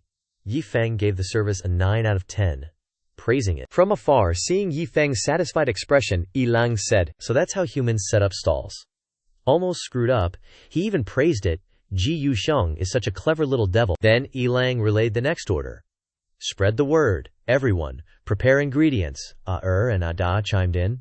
And wine. This demon wants wine. However, he was shot down. Asking for wine. Where are we going to get wine in our demon city? Suddenly, he remembered something and stammered, There is.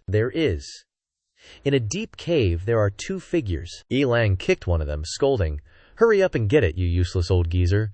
The whole city's been feeding you. Now you're being stingy with just 1 jug of human medicinal wine. Then, ignoring the dark figure's sobbing, he insisted, No matter how valuable this jug is, don't worry about it. Stabilizing that demon is the most important thing right now. In his heart, Yi Feng thought, gotta get the wine to that human ASAP, the sooner the better. Following that, a citizen carried the jug of wine out, panting heavily, saying, "The wine is here," Ji Yuxiong happily thought to himself. As expected of Lord Yi Feng, he got the wine so quickly, Yi Feng was satisfied to have wine. "You guys really have everything." He downed it in one gulp. Praising the delicious wine, Ji Yuxiong quickly said, "It's good that you're satisfied." But Yi Feng still complained about one thing. It's just that the taste of this bear paw is quite disappointing. With such high-quality ingredients, your boss's cooking skills are too poor. Hearing that, Ji Yuxiong wanted to curse Yi Feng's entire family. But for the sake of his noble mission, he had to grit his teeth and blurt out, "I'll definitely pay attention next time." Suddenly, Yi Feng asked, "Your bear paw turned out like this. Are you some kind of fake peddler?" From afar, Yi Feng was horrified. "Crap, it's happening again. The taste resemblance is back." But then he pouted and said, forget it. Having food in this place is already pretty good. Can't be too picky." Yi Feng gritted his teeth, trembling with anger as he realized a truth. Damn it, just telling them to prepare ingredients isn't enough. How to make those ingredients satisfy that devil is even more important. So, he issued another order. "Spread the word throughout the entire city to research cooking for me." His subordinates hastily accepted the order. Yes, Yi Feng didn't dare to slack off either. He set up a time formation in the main hall. Inside, a month would pass for every day outside, using this to buy time.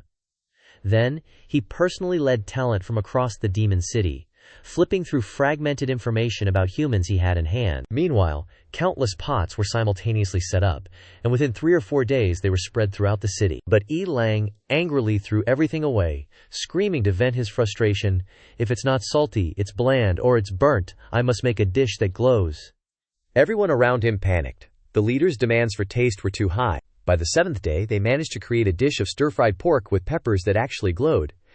Yi Feng finally laughed and said, "The 858th time, I finally succeeded."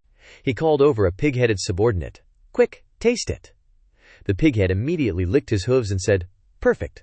This is a delicacy of the human world." Yi Feng was extremely satisfied.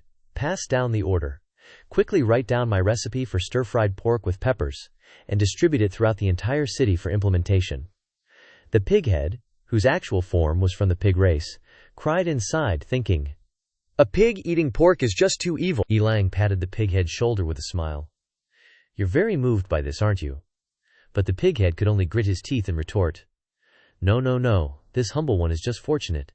If you continue, our pig demon race will soon be exterminated." He didn't care much, and just said with a smile, "It's truly been hard on you, pig demon race. After that devil leaves, I will remember the great contributions of the pig demon race." The pighead hurriedly said, "Thank you, great lord. I think the research of food still should be left to the small fries like us. You should properly rest."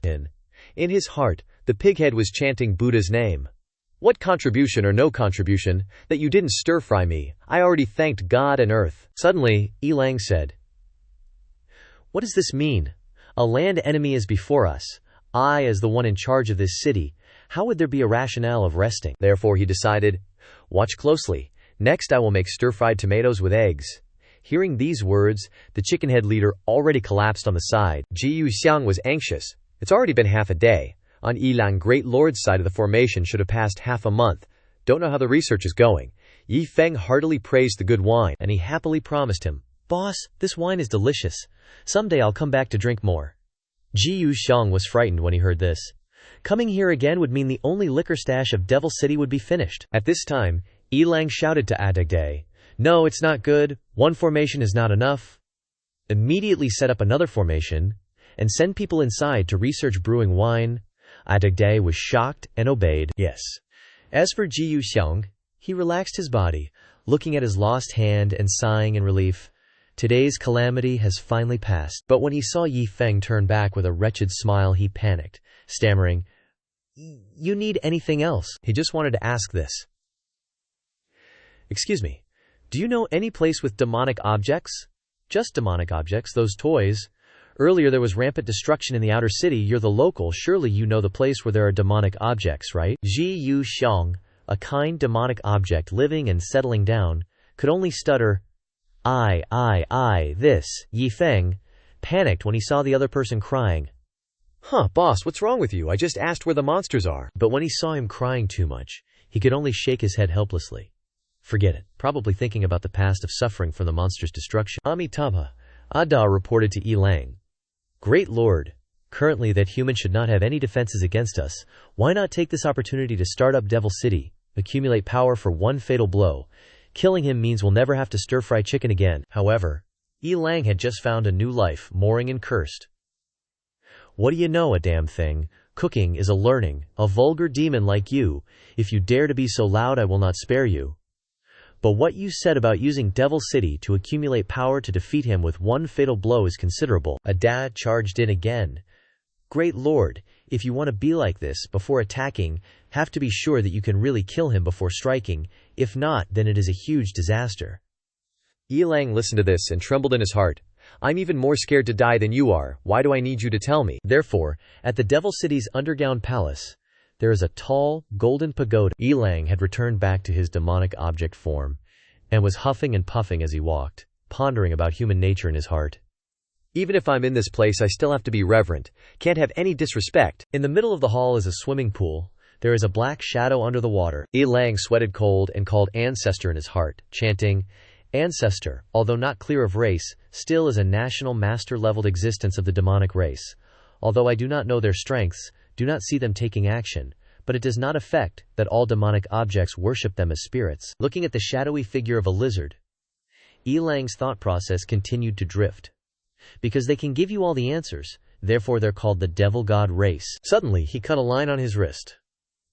Of course, if one wants to know the answer, one must pay the equivalent price. That is, one must offer the demon clan's blood essence, he respectfully said. Respectfully requesting the devil god great lord to inform how much powerful strength has Devil City accumulated. Suddenly, the entire city had a violent earthquake. Yi Lang was terrified, looking at the water inside the pond violently rising, and he finally understood. I understand, Ancestor. You want to say that currently Devil City has accumulated a very powerful energy. It is so powerful to the point of being excessive.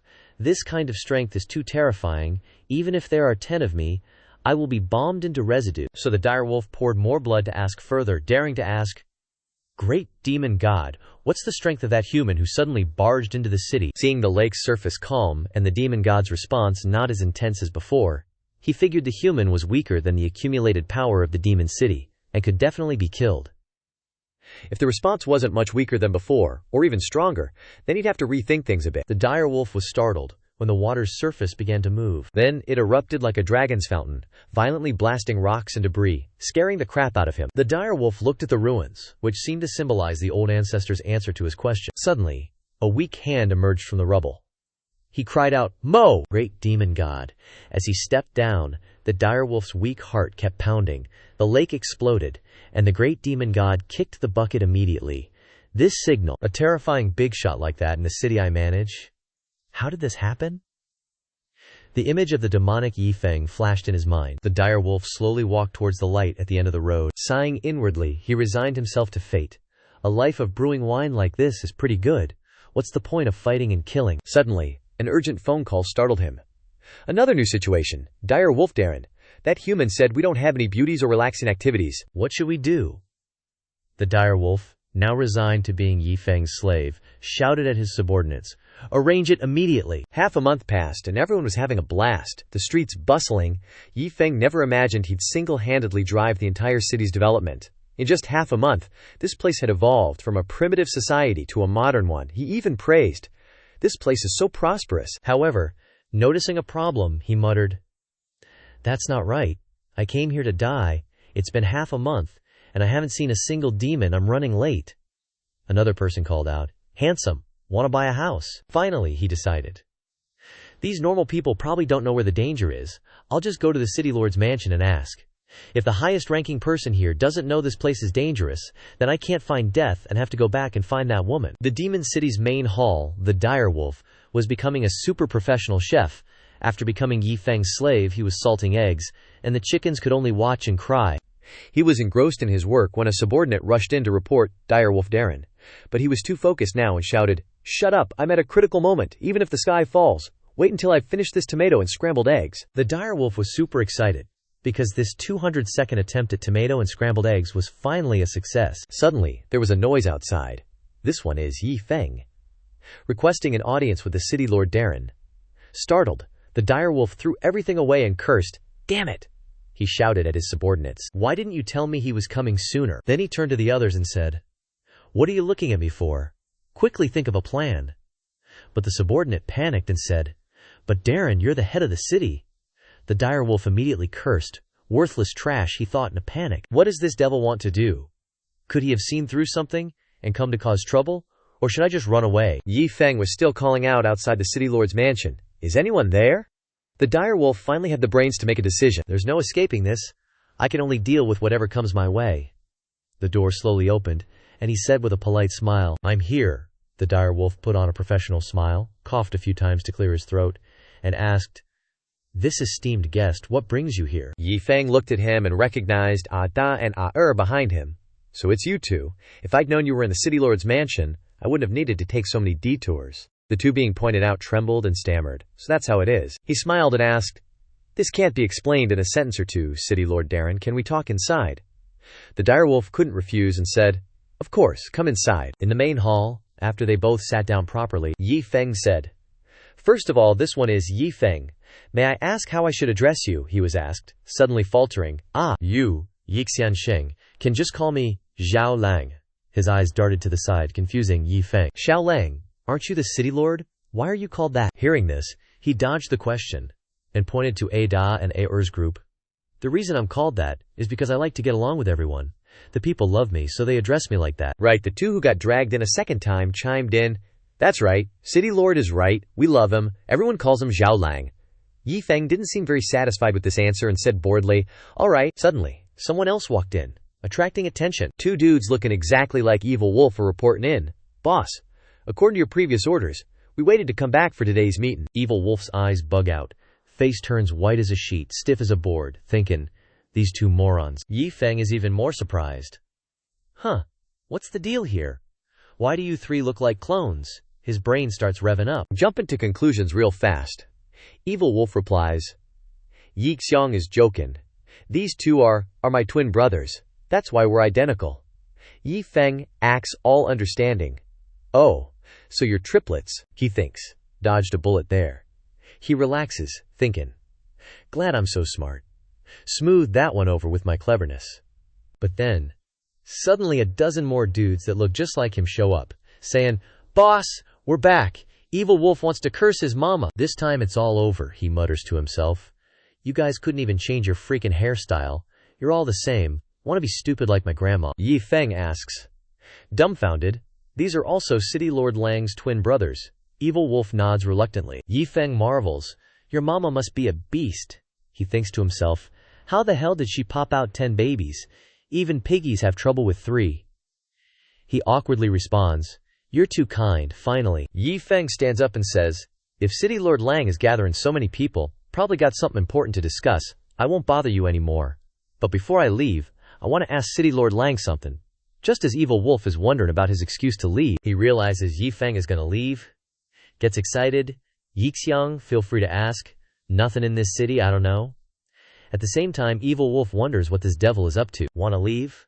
Suddenly Yi Feng turns stone cold, killing intent oozing out, asks, "Tell me, where's the demon lair closest to City Lord Lang's place?" Evil Wolf shrinks back instantly, scared out his wits, thinking, "You playing me? He saw through me." Yi Feng smiles kindly again, says, "City Lord Lang doesn't need to worry, I'm strong.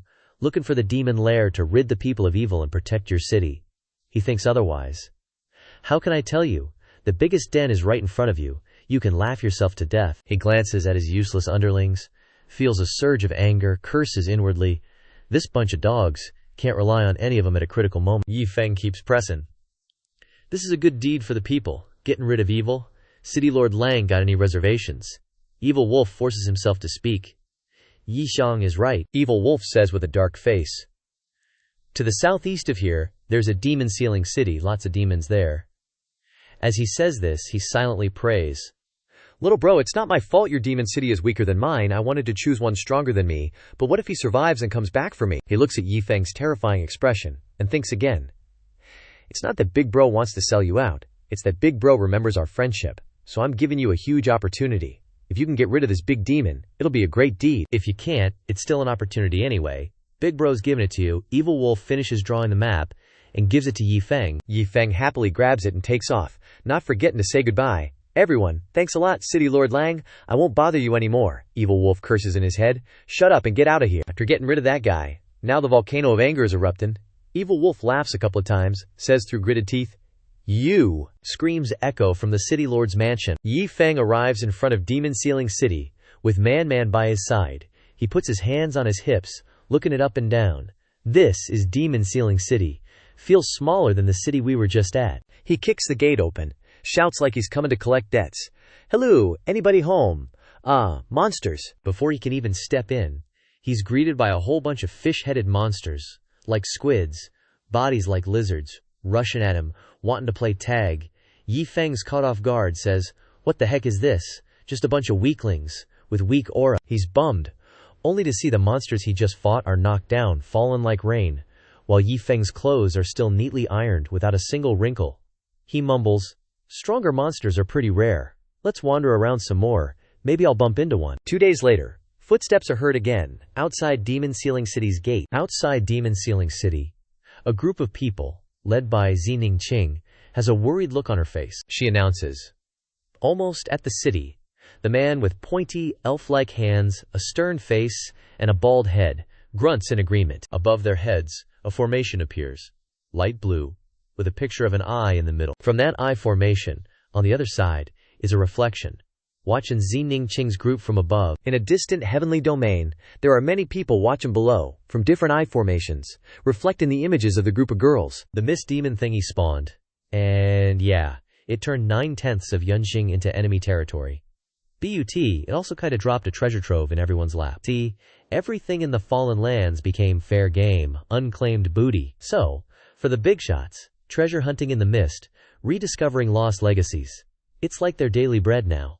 This place is a massive loot box, overflowing with goodies. But hold on. While the lucky breaks are sweet, waltzing into that mist is basically a one-way ticket. No one's lived to spill the tea on what's really going on inside. That's why they rigged up this observation formation. Even if the poor saps inside bite the dust, we on the outside can still snag some juicy intel. Some dude points at the formation. "Yo, what level's this death zone showing right now?" Another chimes in quick, "Level 7, the scary kind." Then, drama unfolds. Out of all the hotshots who went poking around, only one crawled out alive. And that guy, batshit crazy, must have seen some seriously messed up stuff in there. The first guy's getting the jitters now, staring at the projection of Qingshan's crew. Damn, with odds like that, why'd these guys even bother? Qingshan, flashing back to the black-robed dude's offer, is all grim determination. He promised, "If you make it back, you get all access passes to the treasure vaults of every major sect." She's thinking, for that kind of perk, I gotta survive no matter what. I will get out of here alive. She glances at the folks behind her, sizing them up. Those three are death row inmates, doomed either way. They're just rolling the dice for a slim chance at freedom. And that last guy, nothing in the intel. Whatever, as long as he doesn't slow me down. Goldilocks, one of the death row inmates, yells to get Qingshan's attention. "Yo, check it, the door." Footprints are on the door. Yi Feng already kicked the door open, Goldie says. A human footprint an inch deep. Door was half open, so this had to be someone else's power kick. Another prisoner curses. "Crap, someone beat us here." Back with the formation watchers. The gossip's heating up. Whose footprint is that anyway? Did another team actually clear level 7? This is a huge lead. The main guy with a weird Indian-style lump on his head barks into the green communicator thingy. "Push forward, bring back that intel, and you'll get your wishes granted." Qingshan mutters. Fine. Thinking, even if it's a suicide mission, gotta push through. She throws her weight against the door, but it doesn't even budge. Not one bit. Baldy, another inmate from the back, pipes up. Seeing her struggle, "Hey, what's the deal?" Qingshan, now sweating buckets, grunts back, "I'm a Dao Scrying Realm powerhouse, and I can't even push this damn door open." The other two thugs rush up, eager to help. "Let me try, me too." All hands on deck. One by one they heave and strain, then collapse on the ground, panting and cursing. For such a stubborn door. "This can't be happening. No, I'm done. What is this damn door?" Then, out of nowhere, another hand lands on the door. Everyone is taken aback. A split second later, boom! The door flies open with a crazy, loud bang. Everyone's gawking at the dude who did it, like they just saw Jesus speaking Vietnamese. Meanwhile, the guy just shrugs. What are you all waiting for? He grins, all smug, and lays down some wisdom. Hurry up and finish the mission. We'll all get promoted like crazy. Back at the formation, the watchers are dropping their jaws. Holy crap, the last guy just busted it open solo. This guy's a freak. Who is he? Is he one of us? Qing's doing a mental scan. 4 of us combined couldn't budget, and he casually pushes it open. Just who is this guy? Suddenly, everyone whips around, spooked, sees the door guy, and he's casually slamming the door shut like it was nothing. The other guys yell, "Hey, why'd you close the door? If things get dicey, we won't have time to open it again." The door guy just smirks. All evil genius vibes.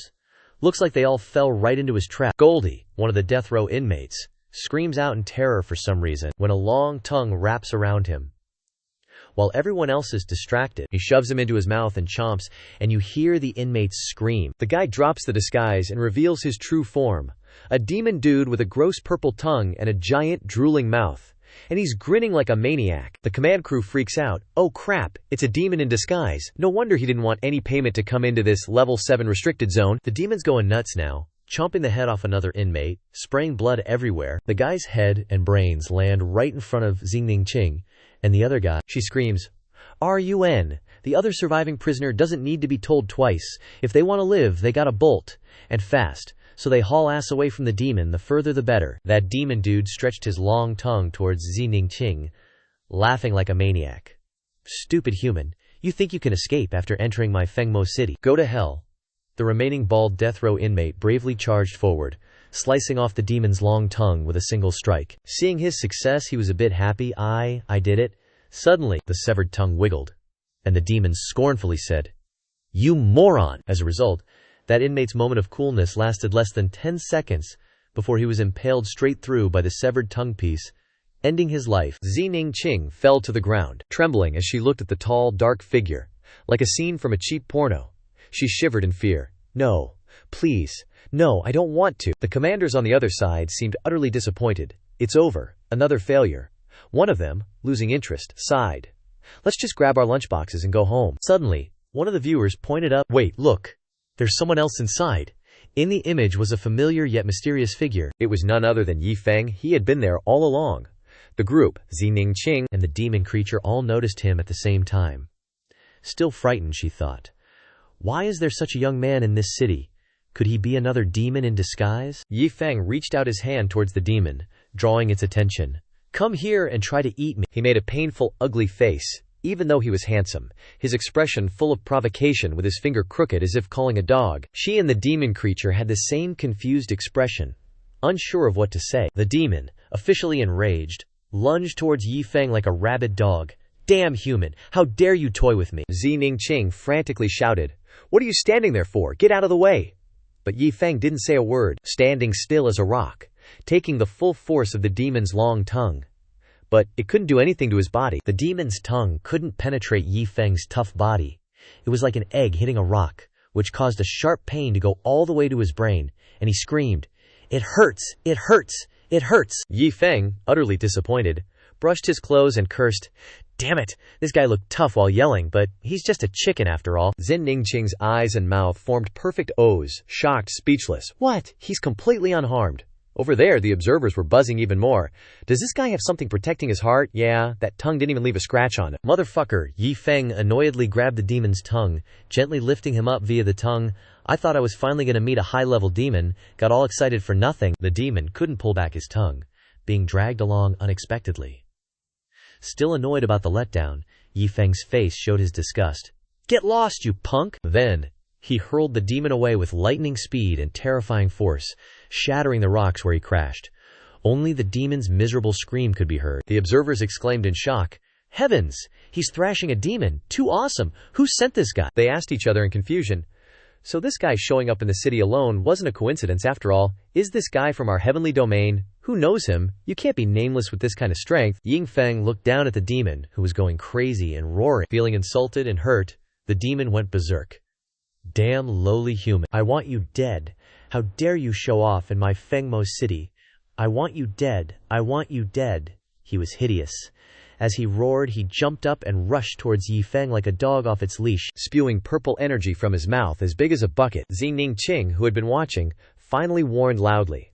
This is bad, he's summoning his kind. His roar carried a huge echo, spreading through space. The demon on the high crag laughed triumphantly. Ha ha. Once my kind gathers, you're finished, human. I've already thought of 10 ways to torture you. After laughing for a while, the demon didn't see anyone appear. Yi Feng was still waiting below to see what would happen. A beat of silence passed, and the bewildered demon race member asked, "Where is everyone?" The demon's eyes widened, letting out a horrified shriek. Zi Ningqing. Startled by his scream, Zi Ningqing also cried out. Why are they all freaking out and saying he's crying? What did he see? Yeah, why the sudden change? What the heck is going on? She and Yi Feng became vigilant as they watched him fly upwards. Finally, he shot past Yi Feng like a runaway train, smashing headfirst into the stone wall. Everyone observing through the formation was stunned, like a disaster had struck. He was so powerful just now. How did he end up killing himself by running headfirst into the wall? What did that demon see before he died? Could it be related to that mysterious white-robed expert? Zi Ningqing, standing beside him, wondered in confusion. What did he see? While she was still reeling from the shock, Yi Feng behind her looked distinctly unimpressed, muttering under his breath, "TCH. I thought these demons actually had some tricks up their sleeves. What a waste of my emotions. Looks like my path to death in Fengmo City is facing some obstacles again." Yi Feng approached Zi Ningqing and asked, "Are you all right, miss?" She was asked, and before she could even answer, she instinctively bowed at a full 90 degrees and shouted, Greetings, senior, this junior is fine." Yi Feng dodged to the side, averting his eyes to avoid the scenery, and said politely, "Don't call me senior, I'm not that old. You calling me senior makes me feel ancient. Good that you're all right." Having been saved, her eyes lit up like headlights as she thanked him profusely. "Many thanks for senior's life-saving grace," Yi Feng said loudly. "No need to thank me, I'm just curious why you guys came to this place." Zi Ningqing asked the reason, hesitated, a little difficult to say, she stammered, "Well, it's a long story." Yi Feng looked at her like she was a lunatic, reminding her, "Here for an adventure? With your cultivation level, coming here for an adventure is a bit of a stretch, don't you think?" Zi Ningqing immediately nodded in agreement. Senior is right. She thought to herself helplessly. If I had a choice, who would want to come to this cursed place? Seeing that she was alone, he casually invited her to join him. "This place is dangerous. How about this, you come with me. I'll lead you to the city, it's close by." Hearing this, she was overjoyed and thanked him. "Thank you, senior." In her heart she rejoiced. "This is great. If I was alone, I'd be dead for sure. If I can escape unscathed, the major sects will reward me handsomely." "Then let's go." Yi Feng suddenly summoned Man, startling her. Snail. The onlookers on the other side were equally shocked by the giant snail, voicing different opinions. "Is that a mount? The snail is so huge, it's so cute, I want a giant snail too." Man blew out a cloud of smoke, obscuring the formation and blocking the view from the all-seeing eye on Zi Ningqing's head, preventing the others from observing further. Everyone was in a panic. Why is the formation acting like a broken TV? What's going on? Why did the image disappear? Quick, investigate. There's no problem, her soul lamp status is good. The commanders were unable to continue watching and could only speculate. That white-robed youth came from inside the city. He probably knows what the demon saw, which scared it into killing itself like that. Tu Song, the bald guy next to him, said while fiddling with the controls. It seems there's some problem causing the formation to malfunction. The old commander could only wait obediently. Since Ningqing is with him, she might be able to get something out of him. It seems we can only wait for Ningqing to retreat safely then. Zi Ningqing asked curiously, stammering. Senior, can I go up and take a look inside the city? Yi Feng immediately replied. Sure, whatever, thank you, senior. Granted permission, she quickly shot into the air, secretly delighted. Great, finally I can find out what happened just now. This height should give me a clear view of everything. Reaching the top, Ningqing was shocked to the point of turning pale, exclaiming, inside the city were countless demon corpses piled on top of each other, looking like a recent massacre had taken place. She was even more horrified. How could this be? There are so many demon corpses, they've formed a mountain. Has this city become a city of the dead? Remembering the image of the demon suffering so much that it rammed its head into the wall to commit suicide, sweat poured down her face as she thought, no wonder that demon acted like that. It saw this scene after calling for reinforcements and completely broke down. Who on earth did this? Then, as if realizing something, she turned around to look at Yi Feng. Could it be you? As if knowing her question, he shrugged in response. It was indeed me, just eliminating pests for the people. The casual way he said it only left her more speechless. Knowing that this person was definitely not someone to provoke, she praised him profusely. So Senior has been in Fengmo City for a long time. Killing so many demons must have taken a lot of Senior's effort. I am Zining Qing, and Senior's act of eliminating pests for the people is truly a blessing for our human race. Yi Feng waved his hand, indicating that it only took a little effort and was nothing to him. But that made her even more shocked. Lucky? Nah, it just took me 2 days to kill them all. I didn't even get a break. I was so tired I almost broke my back. Zining Qing cautiously looked at Yi Feng, thinking, someone with this level of strength shouldn't be nameless, but I've never heard of him in the heavenly domain before. He jumped onto the snail's shell, urging her, "All right, let's go." No sooner had Zining Qing settled onto the shell than the snail let out a groan and shot off, almost throwing her off. The incredible speed made her dizzy, and her mind spun. Inside the city, the demonic creatures were in a chaotic panic. A crow demon cried out, "No, this isn't good, Lord Evil Wolf. That devil is back." The evil wolf, upon hearing this, panicked, as if about to meet a demon king, and urged, "What? Quick, entertain him." Someone, Zining Qing, vaguely woke up, hearing the demonic creature's voices, which seemed to be mentioning her. That terrifying devil left, but he left that woman here? What exactly does he mean? That's right, my lord, what should we do? A shady one said. How about we just go all in and take that woman? This time, Zining Qing was fully awake. Realizing she was lying in bed, loud noises echoed outside the door. The evil wolf punched his comrade, cursing, "Idiot! This woman belongs to that devil. If she dies, won't that devil come looking for trouble? We have to take good care of her, worship her, so that devil won't cause us problems." The one who got punched, holding his swollen cheek, retorted from the ground, "But if that's the case, our entire city's replacement plan, doesn't that mean we have to keep it up forever?" Feeling aggrieved at having to serve a human, he spoke up resentfully. "If this woman doesn't leave in a year, we have to pretend for a year. If she doesn't leave in 10 years, do we have to pretend for 10 years? Calm down," the leading evil wolf said, his words utterly shameless but surprisingly reasonable. Pretending to be profound. Actually, I've thought it through. Pretending to be human isn't so bad. When nothing's happening, we can raise fish, grow vegetables, brew wine. Moreover, for a demon, having the social skills to act like a human is very beneficial. In the future, there will definitely be a great war between humans and demons. If the heavenly demon race can't win, we can pretend to be humans and infiltrate the human race, breaking them from within. Hearing their leader's reasonable words, the wolf subordinates cheered. He's still Lord Evil Wolf, with foresight, and dedicating himself to our demon race. The evil wolf, now transformed into a human, said smugly, "Your thinking is too limited. All right, let's go upstairs and meet that girl." Zining Qing, who had been hiding behind the door, heard everything they said, her face darkening. They're wolf people. She was terrified behind the door, covering her mouth, trembling as she listened to their discussion. And a high-level species. Countless experts have died exploring that terrifying level 6 forbidden zone. The only thing that was passed back was this news: the demon race is divided into various races, and among them, the wolf race will gain intelligence equal to humans at a certain level. If humans encounter talking wolf people, the survival rate is no more than 1%. Zining Qing looked at the ferocious demonic creatures, speculating, if based on the humans' cultivation levels, they are at least at the harmony realm, or even the Tao-proof realm. In the human world, the Tao realm has 4 stages: touching Tao, fusing Tao, harmony Tao, and Tao-proof. A loud noise from outside the door startled her. Zining Qing, inside the room, chanted Buddha's name.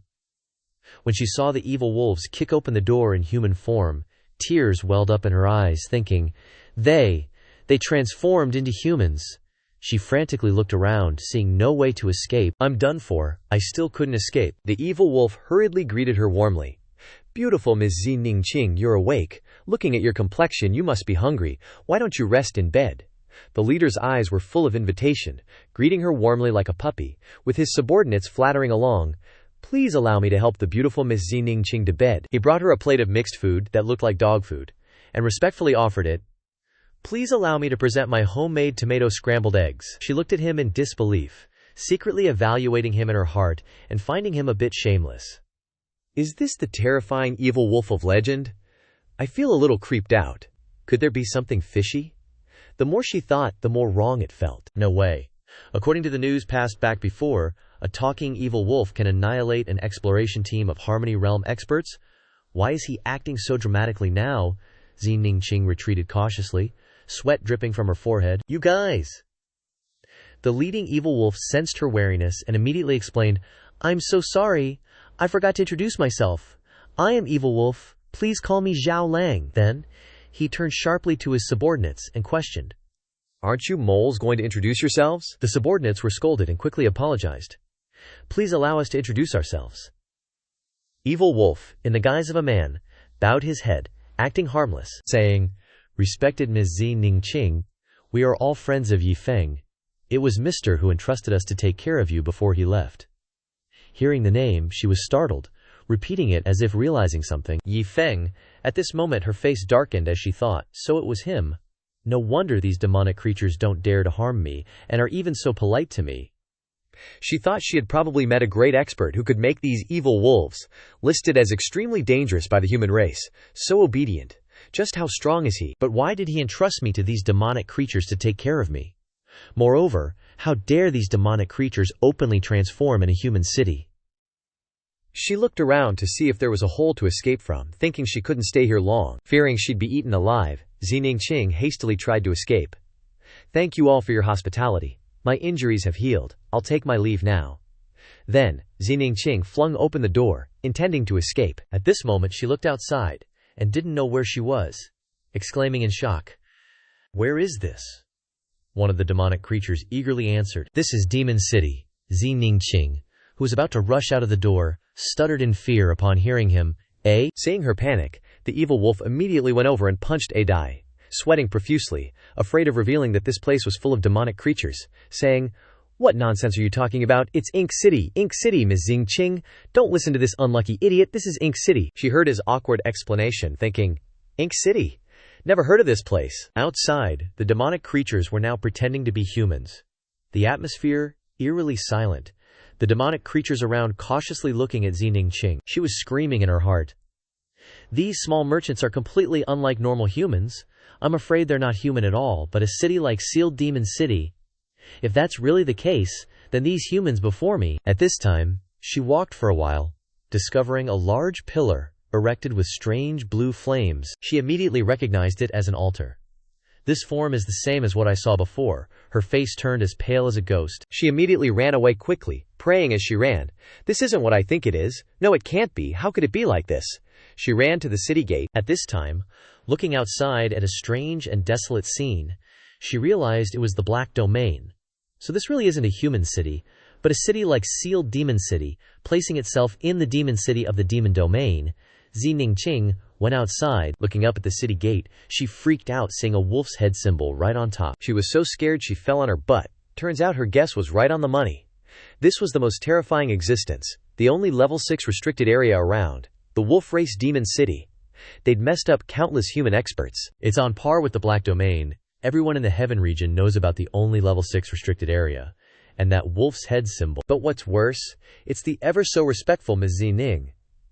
In the distance, the head honcho dire wolf was calling out and running towards Xining City, carrying a covered dish of food. With his little minions trailing behind, she was like, "Crap, he's catching up." He opened the food and said, "Why are you running so fast? My scrambled eggs with tomatoes almost fell. You gotta try it."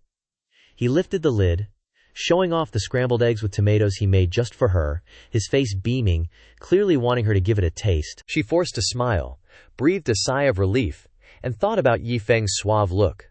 She felt so lucky, all thanks to that guy, for helping her become the only person to enter a level 6 restricted area and not die.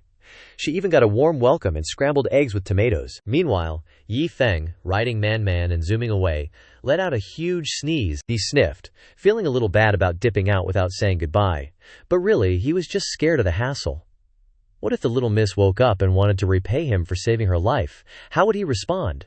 Sure, that would be nice, but he is someone who is dying soon after all. Cut to a majestic immortal cliffside with towering peaks, where there were two figures. One guy said, "Miss, no need to worry so much, we'll definitely hook that dragonfish." Piao Miao Hong chuckled, though she was bummed out. Luo Shen, still trying to encourage her, said, "Even if we can't hook it, there's definitely someone who'll hook the illusionary god. Since Yunhu Ru is staring at it so intently, I swear we'll get that dragonfish no matter what. We won't let anything happen to you, miss." She gave a helpless smile. "The curse's deadline is here. I mean, even if we get the dragonfish now, it won't break the curse. It is already decided, so don't worry about it. The bald attendant in the mesh hat, eyes brimming with tears, exclaimed in disbelief. No way, it can't be. How could the time have already passed? She felt a pang of sadness thinking of Yi Feng. His appearance caused the Hong sect to disband, ruined all of her plans. Now she can only proceed step by step. But he went to a level 6 restricted area. Even if he's strong, he's probably facing a near-death experience. I'm afraid that she might not get a chance to meet him again. She turned to look at Luo Shen. Let's go to Yunhu and try our luck. Even if it's useless for me, getting some good fortune for Sword Valley would be nice. Luo Shen immediately perked up. Yes. As she was walking, a jade slip caught her attention. It was the jade slip. As Piao Miao Hong picked it up, Yi Feng's voice came through. Yo, Miss Hong, it's me, Yi Feng. Hearing that familiar voice made her freeze. Luo Shen came over, equally surprised. Didn't you say Yi Feng went to a level 6 restricted area, miss? He's not dead. Yi Feng, standing in the 9 realms, whined to Piao Miao Hong. Yo. Anyone there? The place you told me about has a lot of treasures, but they're all chicken. I haven't even lost a shred of skin, let alone died. What a waste of my time. Hearing this from Yi Feng made her face twist. She didn't know how to respond. Behind her, Luo Shen said even more. Miss, listen to what he said. Is this the voice of a human? He's definitely dead. That's the sound of a ghost. Piao Miao Hong changed the subject and asked, Where are you now? Yi Feng replied. Or you could just tell me your location. I'll come find you. A moment later, a flash of light came from the sky. He rode Man down, landing right in front of her and Luo Shen. Yi Feng got off Man and called out, Miss Hong. Facing him, Piao Miao Hong greeted him respectfully. Mr. Yi Feng. Luo Shen, who used to have hair, was now bald.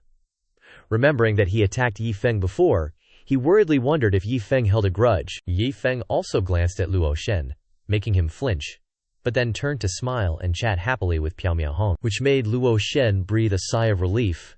Looks like he wasn't holding a grudge. What a magnanimous guy. Yi Feng recounted his trip to the level 6 restricted area.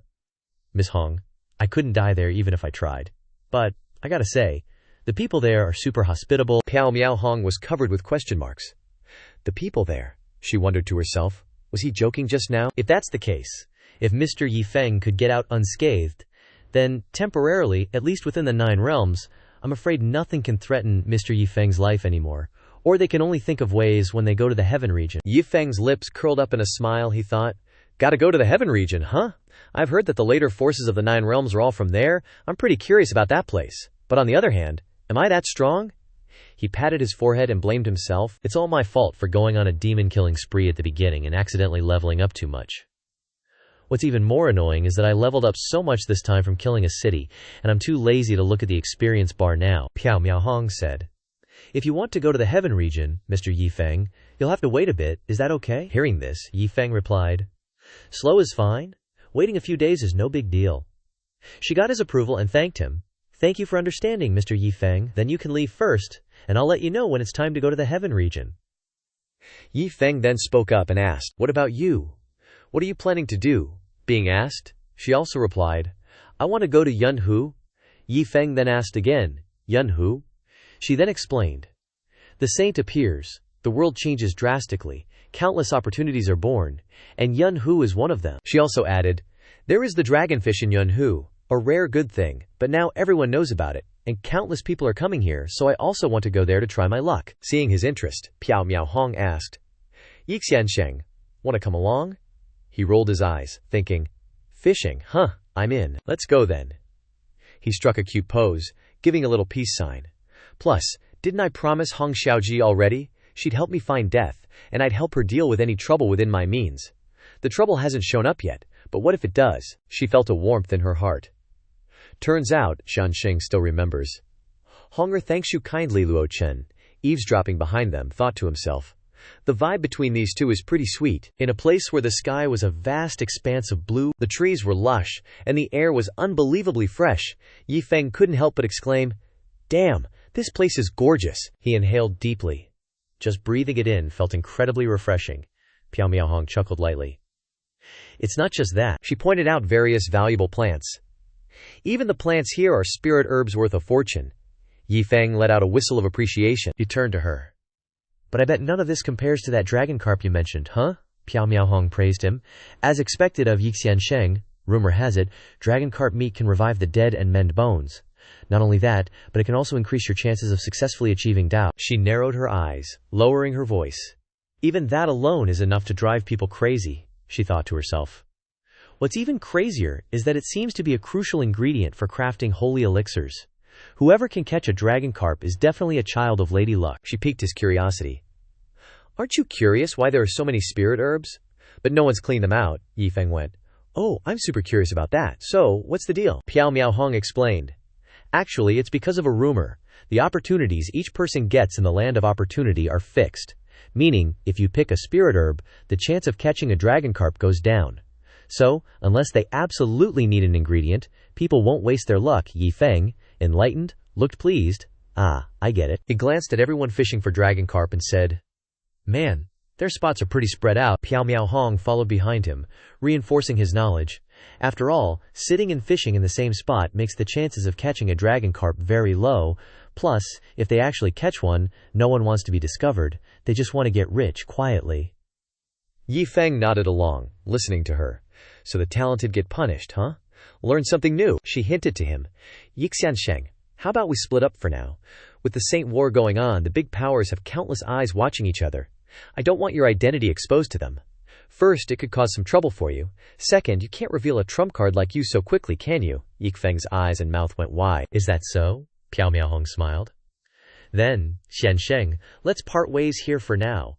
We'll meet again in this place in half a month. With that, she left, leaving Yi Feng to explore on his own. He looked at the lake with interest. Probably just regular fish in the lake, huh? Forget the dragon carp. I'll just catch some regular fish to kill time. He skipped towards the shore, where a girl was leisurely and comfortably fishing for dragon carp. She was Feng Tianyue. Feng Tianyue looked at her bait, thinking, a jade fishing rod, an amber bait that's thousands of years old. If it weren't for all these treasures, the dragon carp wouldn't bite. She glanced at her opponent across from her. Across from her was a man with a scruffy beard, seemingly a man of few words. Feng Tianyue secretly assessed. He's been here for half a year. He hasn't said a single word, but I know he's been here since I was born in Yun Lake. There are rumors that someone once caught a dragon carp in Yun Lake. I bet it's this guy in front of me. But his identity is too mysterious, and he's definitely not a good guy. I'm sitting so close to him to probe his identity and squeeze in some studying. Looking at her bait floating, she felt a little bored. But it's been half a year, and I haven't seen him change his posture or even lift his fishing rod. Same with me. I haven't moved an inch from beginning to end. She closed her eyes, encouraging herself. Feng Tianyue, you can't rush things. If someone really wants to catch a dragon carp, waiting here for 100 years is normal. Yi Feng casually walked over, saying loudly, Rare to see so many people gathered in one place. Guess I'll sit here too. Feng Tianyue opened her eyes wide to see who it was, she thought to herself. With so many people in one place, the chances of catching a dragon carp will decrease by 40%. Everyone will deliberately choose places where no one goes. But this young man likes to sit in crowded places, I get it. She smiled slightly, sizing him up with disdain. He wants to use fishing as an excuse to get close to this immortal beauty. Another dog trying to chase me. Yi Feng had a completely different thought. Back in my previous life, people would gather together to fish. So this place must be a natural fishing spot. I bet the people here aren't fishing for dragon carp like me anyway. He lit up, throwing out an item he wanted. Yi Feng rubbed his chin. A fishing rod made on Heaven and Earth Island, and a hook. Oh man, it's been too long since I fished, I don't even know what to use as a bobber anymore. So he put down his fishing rod and ran off to find more tools. Soon, Yi Feng came back, looking at the twig he'd tied into a makeshift bobber. Feng Tianyue couldn't help but be surprised. Casually picking herbs to use as a bobber. The maid beside her giggled. Young miss, look at that guy over there, he's so strange. Coming here to fish and using such crude tools, she whispered to her mistress. He definitely isn't here to fish. It's just that the old man is silent as always, and I can't ask him about it. Yi Feng used a hoe to dig into the earth. He excitedly caught earthworms and put them in a jar. All right, I'll use you guys as bait. The maid saw him using such simple bait and exclaimed, Young miss, look, that guy is really weird. Using earthworms as bait, can you believe it? Feng Tianyue frowned, looking angry. A saint's posture. Cloud Lake is a gift from heaven to the people. At the very least, one should have a sense of gratitude. Moreover, all the creatures in Cloud Lake have souls. This young man's actions are an insult to Cloud Lake. She frowned as she looked at him. He dares to lower the value of Cloud Lake. He'll definitely be punished by the heavens. She stood up abruptly, letting her emotions control her. I can't stand it anymore. Suddenly, reason stopped her. Calm down. Why bother paying attention to what others are doing? It's him. She stared straight at the old man with the scraggly beard. That's right, there's no one else here, only him. She lowered herself, thinking to herself. That's right. What does it matter what others do? Even if he offends Cloud Lake, he'll be punished by the heavens someday. Is it my turn to act? She was grateful to him. Thank you for the reminder, Senior. Very quickly after that, Yi Feng's fishing rod started to move. He caught a fish. Yi Feng was excited. This place is really good. I caught a fish in the blink of an eye. The maid pointed at him. Hey, young miss, look. That guy actually caught a fish. I don't even know what kind of fish it is. What great luck. Feng Tianyue ordered her. Shut your mouth. We just need to worry about our own things. Don't bother with what others are doing. The maid lowered her voice. Yes. Very quickly after that, Yi Feng caught another fish. He excitedly laughed loudly. Another one. The maid quickly reported it. The little maid hurriedly covered her mouth, trying not to disturb her young miss. The three people on the southeast shore were all focused on fishing, not paying attention to each other. But the difference was that the two people on either side were sitting quietly, like statues, not moving even a little bit. On the contrary, the young man in white sitting in the middle was constantly shouting, catching one fish after another. Yi Feng, ecstatic about catching so many fish, put them in his basket. Such a great harvest, fishing is so fun. His tactless laughter strongly affected the two people who were being silent. Feng Tianyue muttered in her head, calm down, calm down.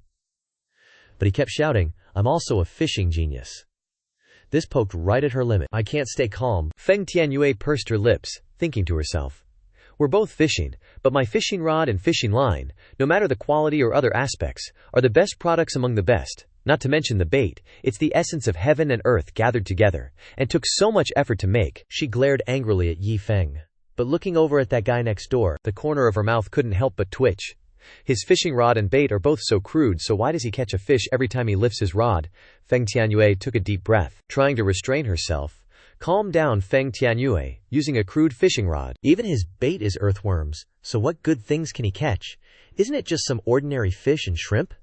She stared intently at her own fishing rod.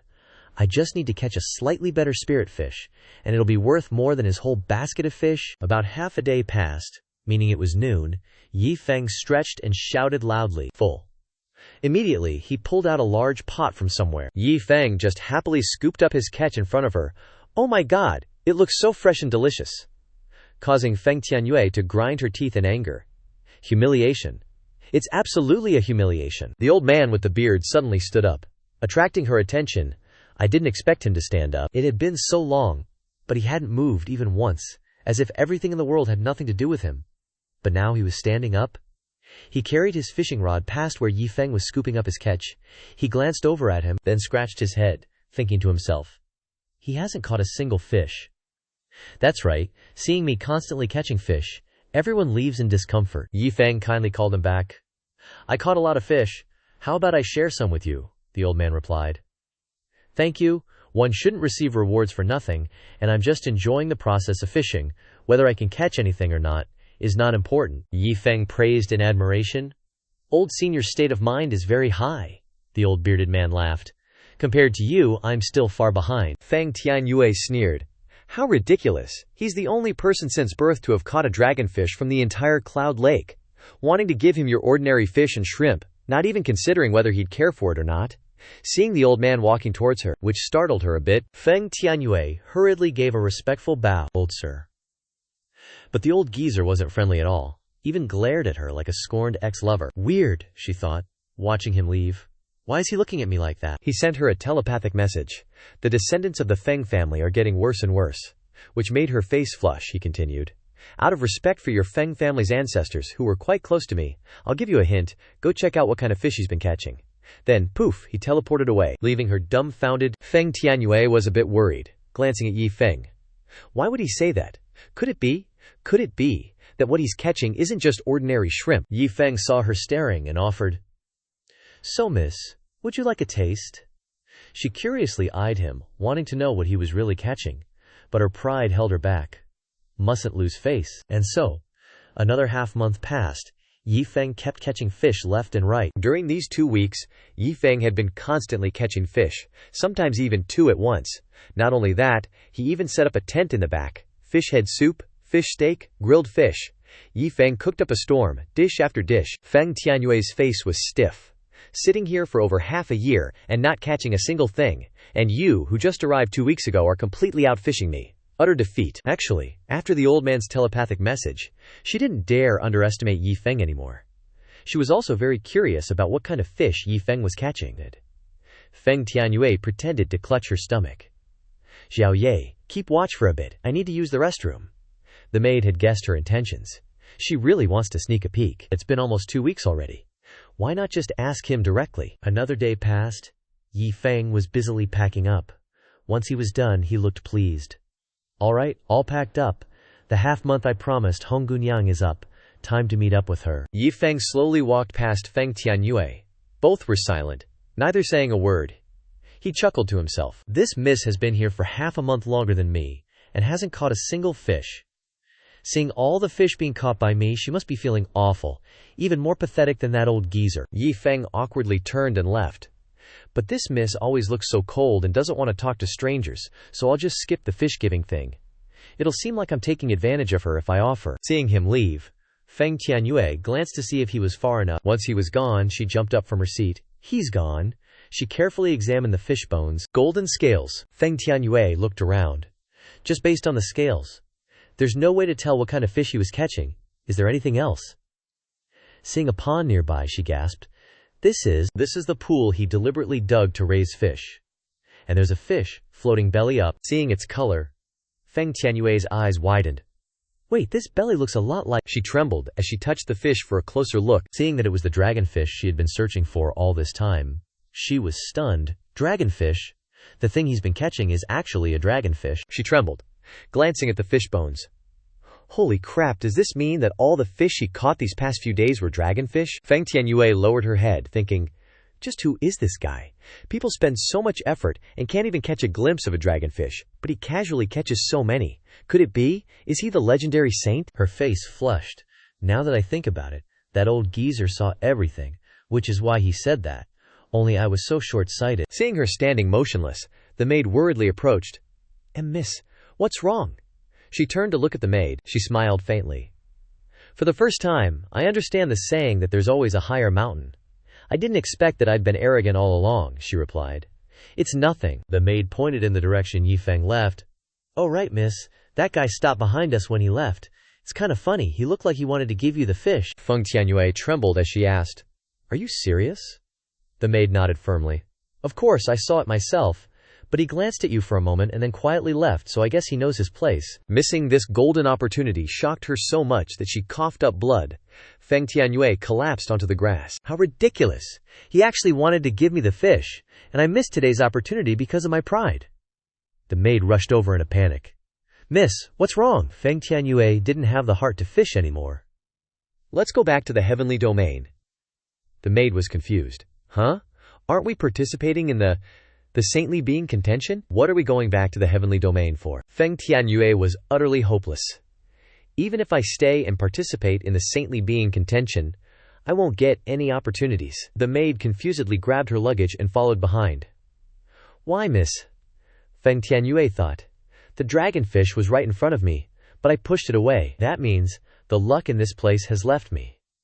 What qualifications do I have to get any other opportunities? The sun was high in the sky. Piao Miaohong and her subordinates came to greet Yi Feng. They said respectfully, Sir? Yi Feng looked at them and said, You guys came back empty-handed too, huh? Piao Miaohong said, Please don't laugh at us, sir. We were just here to try our luck. Besides, we only had half a month. We didn't have any hope to begin with. Yi Feng gave a wry smile, looked at their fish baskets, and sighed inwardly. If I fished for half a month and came back empty-handed, I might have blown up this whole lake. But you guys can still maintain this kind of mentality. I'm impressed. Seeing that you guys are so pitiful, he said, holding out his fish basket, I'll give you some. Although it's not the best fish, it's still a gift. At least you can taste it. Piao Miaohong and the others stared at his fish basket in astonishment. Sir, you caught fish? And 2 of them, Yi Feng said, confused. 2? What do you mean 2? I've eaten several baskets of fish in the past half month, and when I left, I still had a basket full, but I thought it was too heavy, so I threw it away. Piao Miaohong and her subordinates were petrified, their mouths agape. Atun ate several baskets of fish and threw one away. Can you believe it? Piao Miaohong thought calmly. The fish in Yun Lake aren't that easy to catch. It's either luck, opportunity, or the right time, place, and people. While she was pondering, Yi Feng went to the lake to wash his hands. Her thoughts were interrupted by a loud smack. Yi Feng held up a fish, looking blank, and said, "Hey, it's just a fish. I was just washing my hands, and it swam right into my hand." Right into my hand, guys. Piao Miaohong's jaw dropped, her body stiff. That's even possible. Just how lucky is this guy? At this moment, he's still as innocent as a ewe, completely unaware of his transgression. "I'll release you." Through their eyes, his silhouette seemed to be glowing. A future saint, he might have a chance. A subordinate looked at the fish basket and stammered, "Miss, look." Piao Miaohong asked, puzzled. "What is it?" When she looked into the fish basket, she couldn't hide her surprise. She covered her mouth, looking at the subordinate beside her. Dragonfish. The subordinate frantically held the fish basket towards the petrified Piao Miaohong. "It's a dragonfish, miss. It's a dragonfish. What do we do?" Yi Feng was also shocked when he heard that. "So this is the super cool dragonfish you guys were talking about." Piao Miaohong awkwardly returned the fish basket to Yi Feng. "Taoist Yi, this is too precious. I can't accept something so precious." "How could I ever repay you?" Yi Feng said nonchalantly. "No need to repay me. Just think of a way to make me die faster." "Take it." Piao Miaohong stared at the fish basket in her hand with a smile. Then thank you, Taoist Yi. Receiving 2 dragonfish from you today, hunger has nothing to repay you with. Even if I die, I must help you fulfill your wish," she continued. "Taoist Yi, we can't delay this any longer. Why don't we set off for the heavenly domain immediately?" Hearing this, he happily agreed. "Okay." 3 streams of light of varying sizes flew through the sky. Yi Feng said, "Speaking of which, what's the difference between the heavenly domain and the 9 realms?" Piao Miaohong smiled and said, "It can't be explained in just a few words. Once we get there, I'll take you to experience it, and you'll understand. Besides, the danger level of the heavenly domain can't be compared to the 9 realms. The laws there are much crueler than in the 9 realms." Yi Feng pondered. "Is that so?" Piao Miaohong continued. "In short, the 9 realms are very complicated now. It's because of the current saint, the one you mentioned earlier, right?" he asked.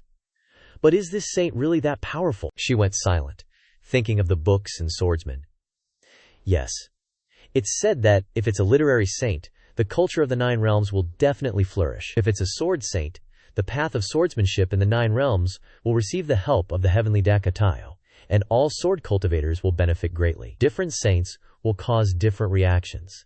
No matter which one it is, it will cause a major change in the world." At the 9 Realms Alliance, this place was originally located in the territory of Yu Realm, but after the realm walls collapsed and people from the heavenly domain poured in, this place, with Yu Realm as its center, linked with other places and became the gathering place of the old 8 realms, plus Immortal Realm, and was unified under the name of the 9 Realms Alliance. The leader of the 9 Realms Alliance, Tongtian Zhenlao, gritted his teeth and stared at the pile of documents in front of him. He thought angrily, "The 9 realms were originally so great, but now they've become like this. I'm not willing to accept this."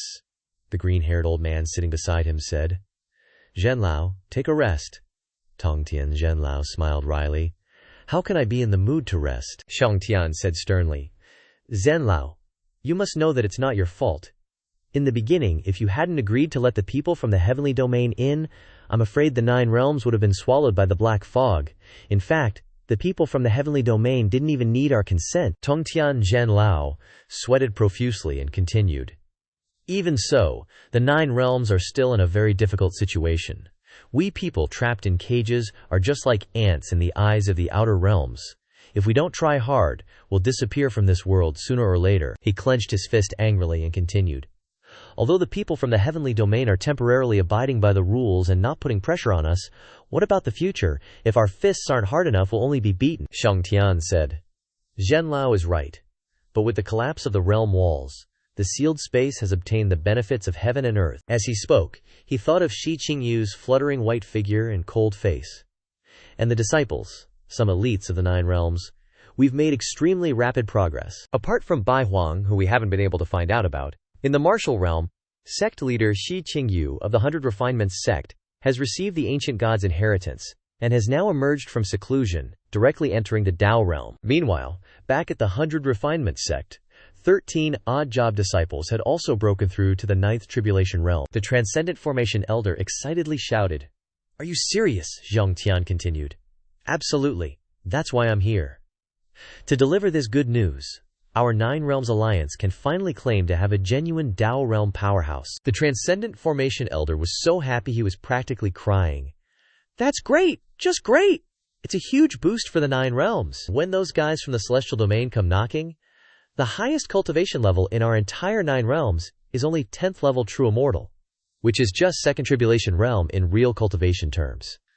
The feeling of helplessness compared to celestial domain experts. It's just been getting stronger and stronger. The Transcendent Formation Elder continued excitedly. But in just a few short months, the 9 realms finally has a Daddio realm expert. While we still can't compare to the major sects in the celestial domain, at least we can see a future. Suddenly, Xiangtian walked to the window, pondering. But I also came with another matter. Hearing this, the Transcendent Formation Elder abruptly turned around. What is it? Xiangtian said softly. Please, take a look at the streets. Below, couples were busy spreading dog food all around. The Transcendent Formation Elder was startled, his eyes widening.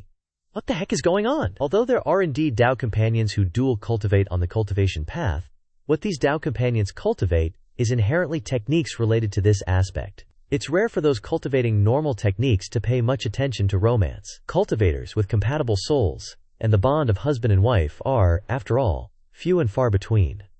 The Transcendent Formation Elder exclaimed, "This isn't normal at all. We must investigate. Something is causing this. Right behind our backs." Xiangtian frowned, continuing, "It's really abnormal. The 9 Realms Alliance headquarters used to be desolate, but now it's filled with rosy scenes everywhere. Formation Elder, please rest assured, leave this matter to me to investigate." The Transcendent Formation Elder said nonchalantly, "All right then. If there's nothing else, head back first." Xiangtian hesitated. "Formation Elder, actually, I have something personal I want to tell you." The Transcendent Formation Elder said seriously, "Xiangtian, we've known each other for so long, protecting the realm barrier together, leading the people of the 9 realms to a prosperous future. You could say we're brothers who've shared life and death. Although I bear the title of leader, and you're my subordinate, I've long considered you a brother. Between brothers, why be so hesitant? Just speak your mind." Xiangtian hesitated slightly. "If that's the case, then I'll be blunt." Suddenly, he shouted at the top of his lungs. "Formation Elder, I'm here to tell you frankly, I'm dating your daughter, Qingshan. I hope Formation Elder will grant us your blessing." The Transcendent Formation Elder fell backwards. He slowly sat up, looked at Xiangtian, and growled, "Well done, Xiangtian. I treat you like a brother, and you dare to flirt with my daughter." He angrily created an energy ball in his palm, followed by an earth-shattering scream that reverberated through the area. "Formation Elder, please calm down. Qingshan and I are truly in love. Shut your dog mouth." On a peaceful island, there was a virtuous wife, Bai Qian. In the role of a diligent wife, was stir-frying leaves, branches, and petals on the sand. Lu Banwei, nearby, had also transformed into a farmer. He diligently planted blades of grass in the sand, a hard-working husband working in the fields. He stood up and wiped the sweat off his forehead. Plowing the field at midday, sweat drips like rain. Field plowed. Time to eat. Hearing Lu Banwei calling wife, wife, Bai Qian turned her head to look. Lu Banwei jumped up and embraced her, cheerfully saying, "I'm back." He happily jumped. "The food you cooked smells so good. Wife, your husband likes it salty. Add more salt, okay?" Bai Qian's cheeks flushed red. She said shyly, "Okay, husband." Suddenly, a baby's cry came from the cradle nearby. "Husband." Suddenly, a baby's cry came from the nearby cradle. Surprise. The old woman in the cradle was Yi Feng, transformed into a defective version of a newborn baby. Lu Banwei frowned and gently consoled, "Good son, don't cry, wife. Continue with your work, I'll go coax our baby." Lu Banwei happily picked up Yi Feng and coaxed him. "Be good, my little one. Go to sleep." Yi Feng continued to cry. According to the script, he sighed inwardly. Life isn't easy, multi-talented, versatile. After setting up a small table, Bai Qian called out, "Husband, the food is ready." Lu Banwei excitedly threw the baby away and ran over. Now abandoned, Yi Feng lay sprawled on the sand, crying silently, "Bro, I'm playing your newborn son." Lu Banwei sat at the table and gently reminded, "Wife, remember to feed the puppy? It was so hungry it was eating the rice just now." Bai Qian softly replied, "Okay, Lu Banwei." Husband, Wang Kai, wagged its tail to the side, thinking, "Didn't eat the rice." Lu Banwei threw a huge rock at Wang Kai. Forcing it to jump up and catch it, Lu Banwei said, "Eat it, puppy. This is all food that the breadwinner of the family, me, worked so hard to get." In the midst of busyness, a happy day for a family passed. The sky was covered in the orange-red hues of dusk. Yi Feng and Wang Kai excitedly said, How? How was my acting skills? What about me? Lu Banwei praised. You were all very good. He glanced at Bai Qian and praised again. Of course, the best is still Miss Bai Qian. Bai Qian smiled brightly. Serving the master is what I should do, Ziling Wang and Fatty Bear cried on the side. Ah, can we join in the playhouse next time? Lu Banwei said gently. Next time. Next time. Suddenly, Lu Banwei sighed melancholically. The feeling of having a normal wife is really good. It's a pity. Playing house is just fake after all, you guys. Lu Banwei gazed at the setting sun, thinking, when will I, Lu Banwei, find my true love? Seeing his melancholy, Ziling Wang quickly said, Bro, with your dashing good looks, your true love will arrive soon. Yi Feng nodded in agreement. That's right, that's right. The reason you haven't found your true love yet is because you haven't met a woman worthy of you. Wang Kai chimed in. So, bro must endure this loneliness for a short while. After all, outstanding men are always lonely. Hearing his underling's fake flattery, Lu Banwei's mood improved a bit. You speak truly. Continue. Suddenly, Lu Banwei turned to look into the distance. Seeing this, Wang Kai anxiously asked, What's wrong? Lu Banwei frowned seriously and said, Something's happening to Master. On Yi Feng's side, he and the others flew down towards the sea. This is the Tianyu domain. Yi Feng gave a forced laugh. I thought the Tianyu domain would be a prosperous continent. Forget continent, it doesn't even seem prosperous. Piao Miaohong smiled at him. Worthy of being called Xian Sheng's eyes. Looking at the bustling beach with boats, she explained, Here the population is dense, and land is scarce, leading to islands being areas of contention. Therefore the sea is full of boats.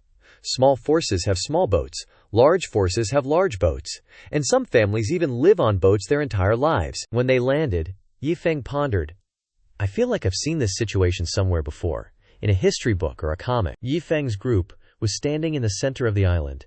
At the public teleportation array, we've arrived. There was a large note posted on the towers, Piao Miaohong explained. This place is a teleportation array, leading to various locations in the Tianyu domain. Because it was jointly established by the top powers of the Tianyu domain, fighting is forbidden here. She continued, If you fight, you'll be ganged up on by all the major powers. Basically, you'll die without a doubt. Hearing this, Yi Feng's expression darkened. Piao Miaosheng reached out and pulled back Yi Feng, who was radiating murderous intent. Calm down. While it's true you'll be besieged, the guards here can't break your defenses, Yi Feng said, but they can call their backers to besiege me. Right? Piao Miaosheng soothed. You're overthinking it. Major powers won't provoke a master like you just for the sake of a rule. She smiled at Yi Feng. These rules are just for the weak to see. True powerhouses don't have any rules. In fact, if you display your strength here, those major powers might not only not attack you, but they might even try all sorts of ways to recruit you. Hearing this, he understood. Looking at the constant flow of people, Yi Feng curiously asked, Are all these people here for teleportation? Piao Miaohong replied, Not entirely. Most of them are here for business. He became even more curious. Business, Piao Miaohong continued to explain. Because teleportation costs a lot, ordinary people can't afford it. And those who can afford teleportation usually bring back items from other regions, so the teleportation island has become one of the largest markets in the Tianyu domain. As she spoke, she looked at the groups trading in the distance. Piao Miaohong introduced further. Look, there are not only auction houses and trading conferences, but also black markets for special transactions, Yi Feng said excitedly. This is truly a unique place, she smirked. The most special place here isn't these. Piao Miaohong recalled a magnificent white tower and explained further. The most special place here is a place called Linglong Pavilion. It's a place that drives the Tianyu domain, even the entire Yongxing Star. Crazy. Seeing her excitement, he lightly sighed. That's a bit much, isn't it? She became even more enthusiastic. Linglong Pavilion's businesses are spread throughout the Tianyu domain, all because they developed a unique service in the world, a virtual reality business called Fable Life. Virtual characters and high-tech devices quickly appeared in her mind. Hearing this, Yi Feng's face went blank. Fable Life? Isn't that just a game from my previous life? Piao Miaohong smiled and continued, It's very simple to enter Fable Life. She jumped up and down excitedly. Just spend a certain amount of immortal essence at Linglong Pavilion to create a character that belongs to you. Once you create your character, you can use it to fly around in Fable Life. In Fable Life, people can freely chat, freely trade, and freely fight. If you die in there, your character and items will disappear. But only by spending money at Linglong Pavilion to create a character can you start over from the beginning. Hearing her multi-level marketing speech, Yi Feng's face darkened, and he thought to himself, "Oh God, stop talking. If you talk anymore, you'll violate copyright." Piao Miaohong smiled and continued. Therefore, some people in fable life might only be small characters in reality, but in there, they're a powerhouse. It's a world full of charm, isn't it? Seeing the joy etched on her face, Yi Feng was even more stunned. What the hell? Isn't it just a game?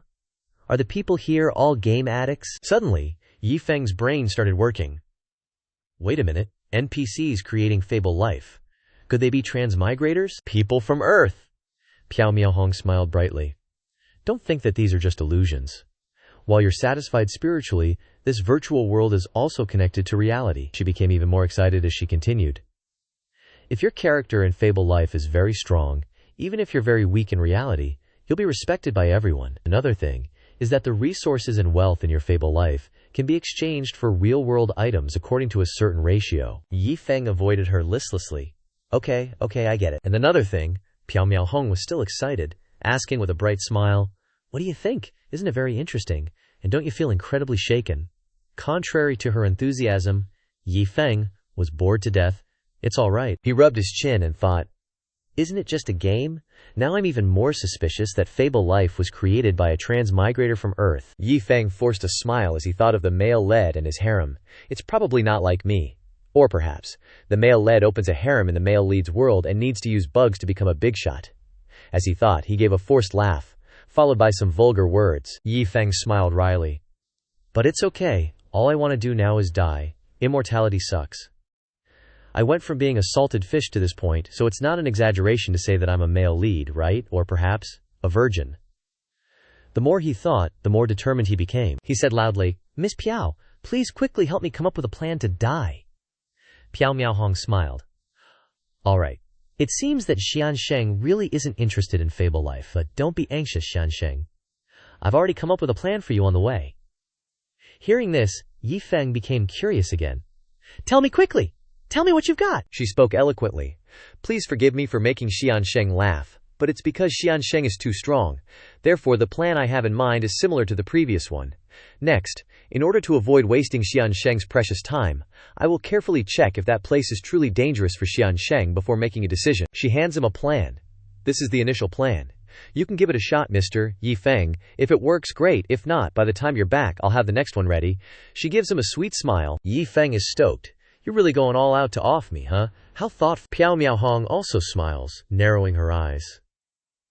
Of course I promised you, Mr. Yi Feng, I'd make sure you die a death beyond death. Overhearing their bonkers convo, some onlookers nearby stop dead in their tracks, scratching their heads, totally confused. Piao Miaohong, still beaming, says to Yi Feng, "Take a look at this jade slip, Mr. Yi Feng." Yi Feng furrows his brow at the jade slip. Fengyu Death Inheritance Island. She explains, "Yep, that's the Xuanwu Sect's Fengyu Death Inheritance Island. The Xuanwu Sect has this one inheritance, rumored to be left by a saint." She's lost in thought, picturing a battlefield of swords and spears. It's a pity that over the past 10,000 years, the Xuanwu Sect has sent countless disciples for the inheritance. But not only did no one succeed, countless talents were buried instead. Over time, the Xuanwu Sect knew they did not have the fate of obtaining the inheritance. Thus, they decided to open up the inheritance, so that anyone who meets the certain conditions could continue the inheritance. After success, as long as you are willing to assist the Xuanwu Sect at a crucial time, that is all that is needed. Remembering the gruesome ends of those who failed, she adds, the huge temptation caused complete chaos back then. After all, it was something left behind by a saint. But without exception, all the peeps who failed the inheritance died miserably. Piao Miaohong explains, that's why it's called the death inheritance. No one dares to go anymore. The last time someone tried was like 100 years ago. Yi Feng sighs internally. This girl sure loves to explain things. Piao Miaohong says excitedly, so if you go there, Mr. Yi Feng, there's still a chance of success? Hearing this, Yi Feng strokes his chin. This place is hella dangerous, and it's not just little newbie Piao Miaohong who thinks so. Everyone does, so the death rate is super high. The more he thinks about it, the more a glimmer of hope sparks in his heart. Immortality is waving at him. His joyful shout echoes across the island. All right, I'm going to Fengyu Island. After Yi Feng and Piao Miaohong part ways, he heads to Fengyu Island solo. Piao Miaohong bows respectfully. Sorry, Mr. Yi Feng. I have to go see Luo Shen, and then take Longyu back to Sword Valley. Yi Feng waves, "Goodbye, go take care of your business." His eyes widen in shock at the gaudy boat in front of him. It's decorated with blinding, flashy gold. Linglong Pavilion's public transport boat. Snow number 8, destination, Fengyu Island. This boat is the biggest I had ever seen in my previous life. He goes over to the poster on the wall and scans it. First floor, shopping center. Second floor, entertainment. Time for the second floor. As soon as he gets there, he stops dead. Eyes wide at the lively gambling scene. He is thinking about what kind of entertainment this place has. Unexpectedly, it is a place for playing Fight the Landlord and Mahjong. That boss behind the Linglong Pavilion must be a transmigrator, otherwise I, Yi Feng, will walk on my head. He strolls around, a thrill bubbling up inside. I used to play Fight the Landlord here, but since I transmigrated, I haven't touched Mahjong. My hands are itching. Let me see how to fight to the bitter end. Along with Fujian Mahjong, there is also Hongzong Mahjong from other regions and Changsha Mahjong from the previous life. Yi Feng rolls up his sleeves, feeling hyped. These cultivators aren't exactly quick on the uptake when it comes to Mahjong. He's gonna get rich. Time for me to make bank. A little later, same boat, a bunch of people curse in annoyance. Damn, you've won 8 out of 10 rounds. Are you kidding me? Screw this. And with that, they storm off, fuming. Yi Feng just chuckles. It's just a game. No need to get so worked up. A group of people discuss while sweating. Who is that guy? He's killing it everywhere, from the low-end tables to the high-roller rooms, winning who knows how many immortal crystals. Yi Feng skips along with 2 bags of money. If I'd known there was such an easy way to get rich, I wouldn't have had to penny pinch so hard back then. A waiter whispers to a subordinate. Keep an eye on him. I'm going to report this upstairs. At this moment, a pair of long, pale legs appears. A gorgeous girl with a stunning figure gazes out at the ocean. Come in, she asks. Speak. What is it? The waiter respectfully repeats the story. You may have just heard what this subordinate said, my lady. She gently sets down her wine glass, impressed. How interesting. Just what kind of big shot is this? M.I. Xianzi smiles. I was just feeling bored. Bring him up here, and tell those 2 downstairs to come up too. I want to learn from him personally. The subordinate agrees, and immediately heads off to do as she says. Suddenly, 2 weirdos popped out of nowhere. The guy with a brain fart of a name thought, I just got on the boat and went up to the 2nd floor, and bumped into the steward who was picking people to go to the 4th floor. What luck. The purple-robed dude was also thinking, the captain of Line 8, known as Enchantress M.I. I've wanted to meet her for ages, and I got picked out of so many people. These 2 were running on the same OS, both dreaming of their glorious deeds. The purple-robed guy smugly thought, the story of me wiping out the sea demons with my bare hands must have reached Enchantress Miga's ears. The blue-robed guy covered his mouth, chuckling to himself.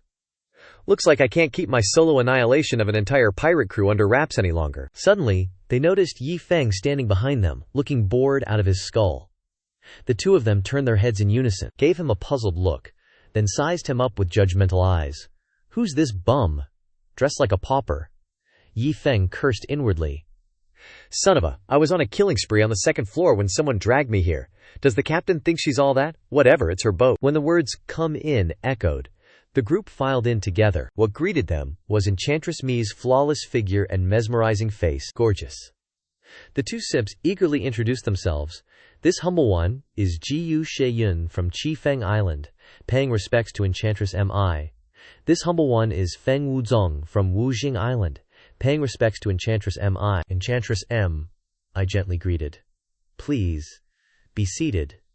Jiyu Sheyun and Feng Wuzong immediately rushed to the table. Yes, Enchantress Mi's gaze flickered towards Yi Feng's aloof face. Enchantress M, I frowned thoughtfully. Seems like he's the one the steward mentioned. His reaction is calm, unlike the others, and even his aura is unique. She rubbed her chin, glancing at Yi Feng, secretly marveling. This young man is intriguing. At this point, Yi Feng was burning with rage, cursing non-stop in his mind.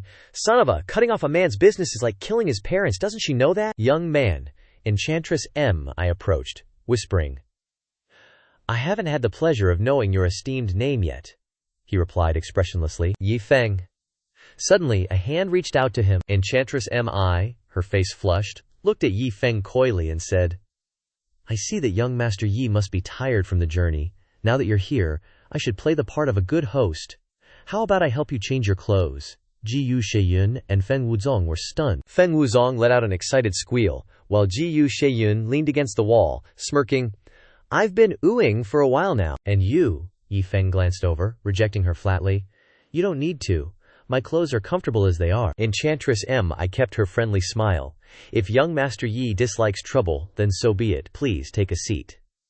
The two guys, sharing the same brainwave, cursed in their hearts, green with envy. Enchantress M.I. sat down on the chair, a glint of anticipation in her eyes. It's rare to meet someone so interesting, she spoke up. The main reason I invited you all here today is because my hands are itching for some action, but it's too noisy downstairs, so I took the liberty of inviting you up here. Ji Shenyun chuckled. Enchantress M.I. is too humble. It's an honor to play a few rounds with you. Feng Wuzong chimed in. That's right, just tell me what you want to play. Only Yi Feng remained silent, his face as dark as the bottom of a pot. Enchantress M. I turned her gaze towards him. Young Master Yi, would you do me the honor of playing a few rounds with me? He said wearily. To be honest, there are plenty of people downstairs. Why don't you just grab someone to play with you? Enchantress M. I crossed her legs and said gently, I just heard the steward say you were having a blast on the second floor. Why aren't you having fun here? She twisted her body, looking at him intensely. I want young Master Yi to explain it clearly today. If you don't, you're not leaving this room.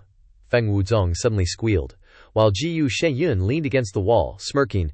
I've been oohing for a while now. And you, Ji Shenyun, seized the opportunity, eagerly saying, Enchantress M.I., if this brother isn't interested, why not let him go back?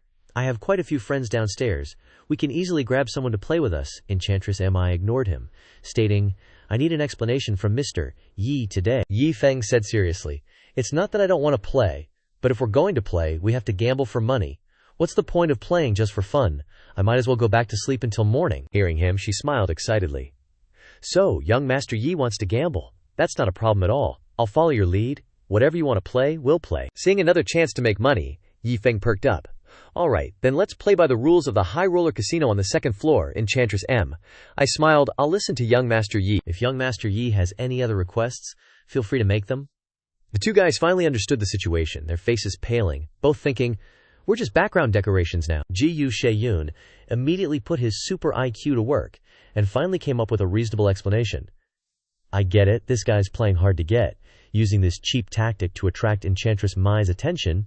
Why didn't I think of that? He boldly stood up, stating resolutely, My apologies, Enchantress M.I. I wanted to play with you, but I suddenly remembered I have some unfinished business, so I'm afraid I can't play with you. His confident thoughts returned. I know how to play this game too. Enchantress M.I. glanced at him and said perfunctorily, Mr. Ji Yun, what business do you need to take care of so urgently? How about putting it aside for now and discussing it later? Hearing this, Ji Shenyun grew even more confident, his face becoming even more smug. See, she's getting impatient. He became increasingly confident in his assumptions. These flirting tricks are no match for me, Ji Shenyun. He firmly stated loudly, No, I already promised someone else. A true man keeps his word.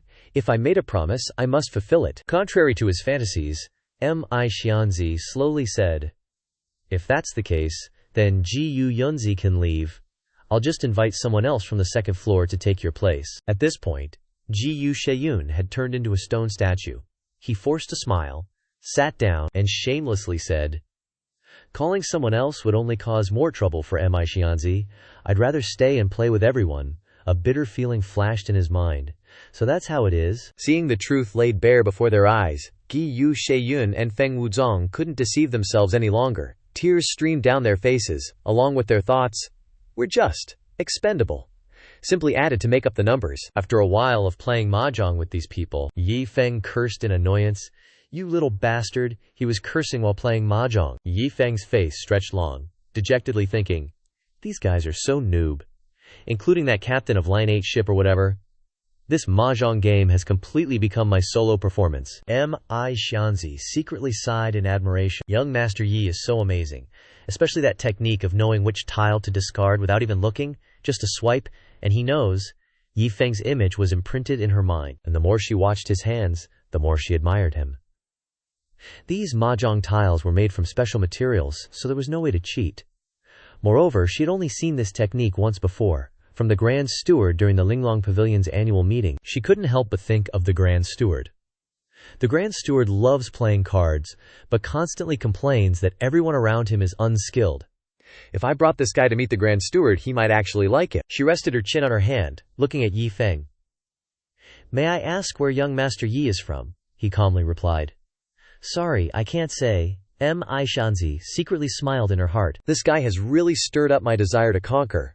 Her face flushed red, and she lightly bit her finger, her fair foot reaching out to tentatively touch his leg, but he remained cool and handsome. A mahjong tile fell, causing Yi Feng to exclaim loudly, Kong, feeling Shanzi's foot lightly touching his thigh. Yi Feng's face darkened with anger. Is she crazy? He angrily continued. Could you please not stretch your leg out so far? You've stepped on my foot so many times, and it even made me discard the Kong. Hearing him, Jiyu Sheyun and Feng Wuzong were aghast, cold sweat constantly pouring down their faces. Seeing Xianzi's dark expression, the two of them looked even more terrified. Xianzi's face was as black as coal as she stood up and gloomily announced, Today's fun ends here. Jiyu Sheyun and Feng Wuzong scrambled to escape. Thank you for your hospitality today, Xianzi. We'll take our leave. Yi Feng frowned slightly, glancing at them, and thought to himself, the atmosphere isn't looking too good. Me too. Suddenly, her ample bosom weighed down on Yi Feng's head. Young Master Yi, does Meaner not catch your eye? Your outstanding demeanor and unique personality have truly moved Minor. As she spoke, she walked around, sat on the table, directly facing him, reached out to pull open her robes, and looked at him seductively. If young master is willing, then Mir will be yours today. Her fair foot reached towards Yi Feng's face. He bit his lip, his face darkened, and cursed inwardly. 1 second this woman looks like she wants to kill someone, and the next she's playing this card. I'm a man with plenty of vigor, how can I endure this? Shanzi blushed, raised her foot, and smiled alluringly. Do you want it? Before Yi Feng could speak, she interrupted him. I know you don't dare, and I can't blame you. After all, everyone knows I'm the captain of Line 8 ship, an important figure in the Linglong Pavilion. Countless experts in the entire Tian region desire me. The more she spoke, the darker Yi Feng's face became. If you actually dared, and news of today got out, you'd be hunted down by countless people, and wouldn't live for 3 days. As she snickered inwardly, Little brat, you want to compete with me? You're still too green. Suddenly she was pulled down with great force. Xianzi was pulled into his arms, and she looked at Yi Feng's black face in shock, becoming increasingly confused. Has this guy lost his mind? She forced a smile at Yi Feng. Don't just talk the talk, walk the walk. As soon as she finished speaking, she was violently pulled down. Xianzi was thrown onto the bed in a rough manner, her face flushed crimson, jaw dropped as she stammered. How? How dare you? Yi Feng's face darkened, eyes blazing like car headlights. Why wouldn't I dare? Didn't you already say it? She smirked, trying to sound tough. You better think about the consequences. If this gets out, living for 3 days would be an overestimate. You might not even make it through one. As she spoke, Yi Feng whipped out a jade slip and started carving into it. Really? Just saying it doesn't cut it. We need evidence, don't we? Seeing his audacious move, she gasped. You're recording this? You're really going all in, huh? Yi Feng glanced at her, his face blank. When you spread this around, he said, you better be ready to die with it. Don't let me survive even an hour. Her face burned. She panted. Damn it. This guy is such a scoundrel, Xianzi thought furiously. Suddenly, she teleported away from Yi Feng. Young Master Yi, I was just joking with you. I hope you won't take it to heart. Yi Feng's face darkened. He angrily flew to her side and roared, God damn it, I already took my pants off and you tell me you were kidding. After a while, he opened the door and stepped out. He didn't forget to curse after tossing her out. You shrew! Xianzi lay slumped on the floor, panting, sweat pouring down her face. She sat up, fuming. Damn it, I can't believe he dared to throw me out. No one has ever dared to treat me like this. Xianzi gritted her teeth. All other men dote on me, but only this one. After her outburst, her brows finally relaxed. She sat up in bed, crossed her legs, and yelled, Someone! Immediately, a subordinate rushed in and knelt before her. My lady, Xianzi smirked wickedly. Invite that Yi Feng to the 3rd floor. Arrange a room for him. She laughed sinisterly to herself. You little punk. I originally planned to chop you into 100 pieces, but now that I think about it, you're kinda cute. The more she thought about it, the more amused she became. This big sister wants to see who plays who. Just as she set down the wine cup in her hand, the subordinate burst in, shouting in a panic. My lady, Xianzi, sat calmly on her chair, looking at the flustered subordinate. What is it? He doesn't want to stay, does he? I predicted it all along. Arrogant kids are normal. Seeing that she had overestimated Yi Feng's character, the subordinate quickly corrected. My lady, no, it's not like that at all. He not only agreed, but he also demanded to stay in your personal, top-tier heaven room. As he spoke, he recalled the scene of Yi Feng picking the room, much to his horror. Xianzi smiled, sighing. Things are getting more and more interesting. This punk is really unpredictable. As she said this, she created a magic circle under her feet. As soon as she used her winds enchanting spell, she transformed into a voluptuous and incredibly seductive woman. Seeing how eager you are, you must be very interested in women, huh? Then I have to have a proper showdown with you. She slowly walked upstairs. Yi Feng was counting money in his room when he heard a cry for help outside the door. Help! Is anyone there? When he opened the door, he saw Xianzi in her new form, weakly slumped on the floor. Her eyes sparkled with tears as she looked at Yi Feng. Young master, this little girl is in trouble. May I come in? Without a word, Yi Feng slammed the door shut in her face. He sneered. Just knocking on the door like that. You can tell it's a trap. How could I fall for that? Time to continue counting money. Xianzi forced a grim smile, her body trembling uncontrollably. You're really heartless, kid. This big sister doesn't believe I can't handle you. Yi Feng had just sat down at the table when her weak voice sounded again outside. Young master, although we don't know each other, this little girl is in a desperate situation and can only be so presumptuous as to bother you. I am Yi Qingfei from Tianye Island. I've been poisoned. If young master can help me, Qingfei will definitely use all the resources of the island to repay your kindness. Xianzi continued.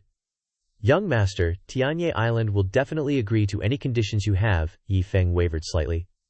Could this woman really be in trouble? As a man, I can't just stand by and watch. With that thought, he opened the door and asked her, What happened? Xianzi happily looked up at him and said, Young master, it's like this.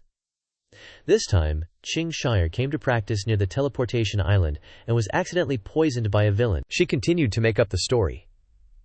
At this moment, the poison has broken out too strongly. I had no choice but to seek a good person to help me detoxify. I'm really out of options. Yi Feng sighed. She really does seem a little pitiful. But I don't know how to detoxify. Xianzi said softly. If I sought young master's help, then young master can definitely remove the poison from Qinghaksher's body. Yi Feng asked, puzzled. I can detoxify? Yi Feng stared intently at her. I do have this ability, but why don't I know about it?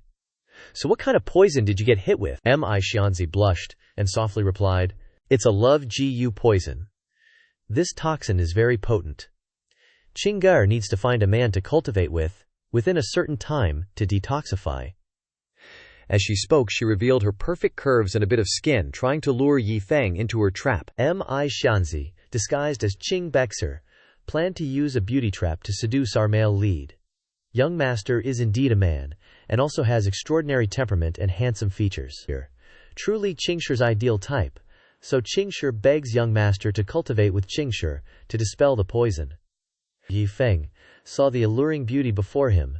His lustful heart was stirred, and saliva dripped down. Drooling sound effect.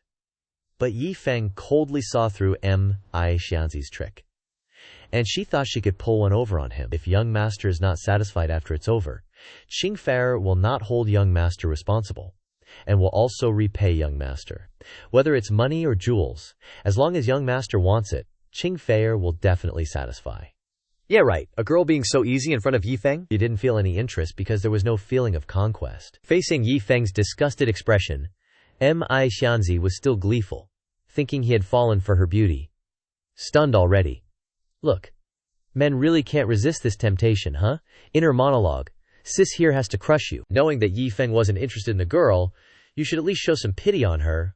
Unexpectedly, he just went ahead and kicked her ass like that, and then he even locked the door and unleashed the dog, leaving Xianzi completely helpless against this guy. Living for this long, our Yi Feng isn't some little kid who can be easily seduced. A suspiciously good deal. Does she think I'm an idiot? What's the difference between this and those scam calls from my past life? So all lessons for the present must be paid for with cash in the past. Yi Feng, because of his gullibility, was scammed to the point where he almost had to beg on the streets. He swore he would never forget it, because he was young and didn't understand things. He inadvertently heard that call, and then lost all the money he had for the entire month's worth of late-night outings. How could I fall for these tricks again? Never. At this time, Jiyu Sheyun and Feng Wuzong were strolling and chatting along the corridor. Mi Xianzi is really beautiful, but she looks scary when she gets angry, Feng Wuzong agreed. That's right. Then they accidentally saw a familiar figure. Feng Wuzong's eyes widened and his mouth dropped open when he saw a girl stuck. There's a woman drilled into the wall. These two guys' lustful nature is ingrained in their blood. Looking closely, she's quite pretty, no less than, no, she's even more beautiful than Mi Xianzi. Ji Sheyun eagerly tried to flirt. Hello, miss. May I ask if you need any help? Mi Xianzi was speechless at these two guys. Fine. One kick will send both of you to the sky to save me the trouble, and also help vent my anger. She still didn't understand how Yi Feng could reject that charm. First tossing her away with a shoulder roll, now kicking her away with one foot. In Mi Xianzi's entire life, she had never encountered such an ignorant man, who told you to be so easy, making people suspicious is just right. As the elders say, cheap things are. Oh, right at this moment, Yi Feng arrived. Still innocently unaware that the person he had just beaten up was the captain. Finally found the captain. Not only that, but he also complained to her about the person he had just met.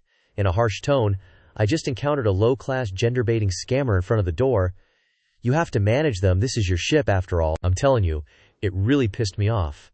Yi Feng didn't know what was going on, so of course he still looked confused. Are you still angry about what happened just now?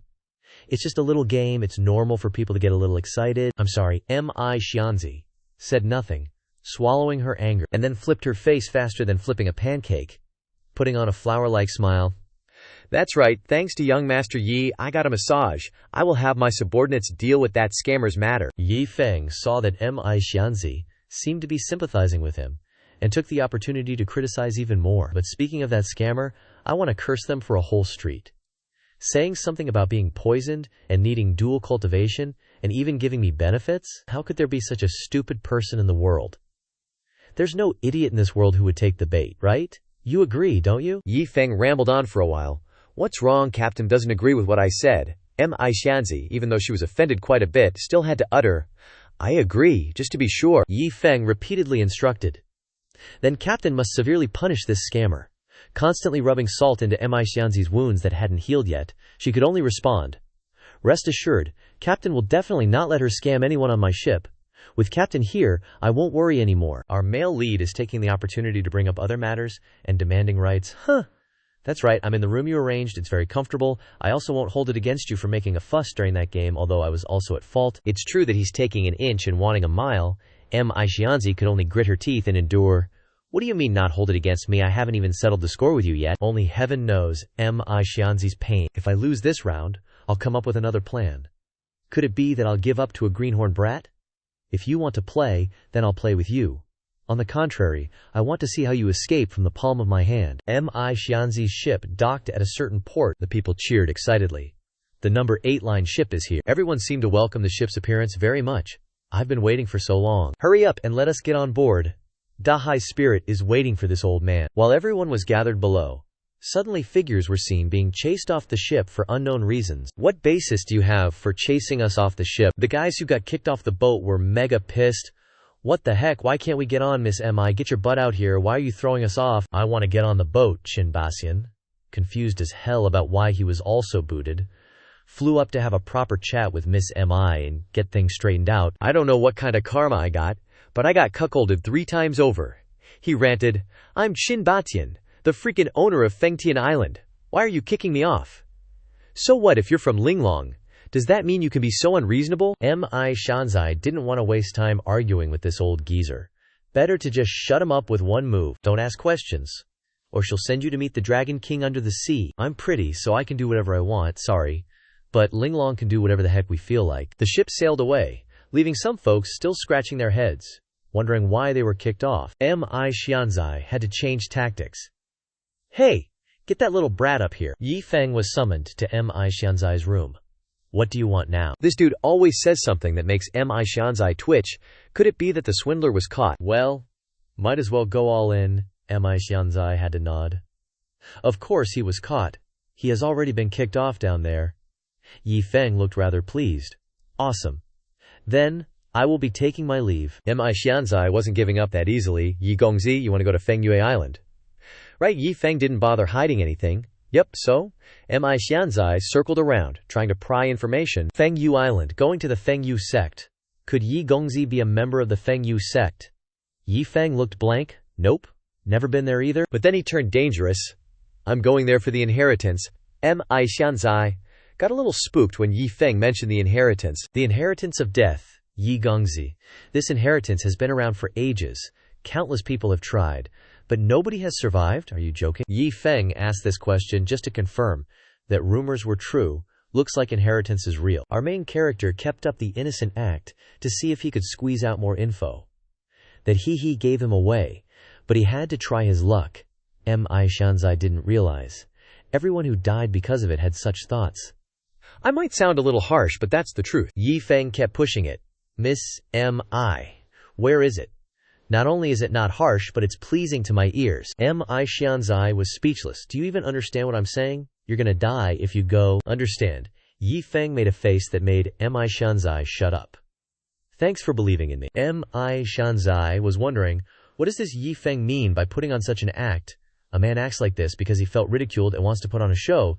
So tell me, what is your purpose in obtaining the death inheritance? Yi Feng thought for a second and answered directly. Eternal life. This just confused Mi Xianzai even more. What is this dude plotting?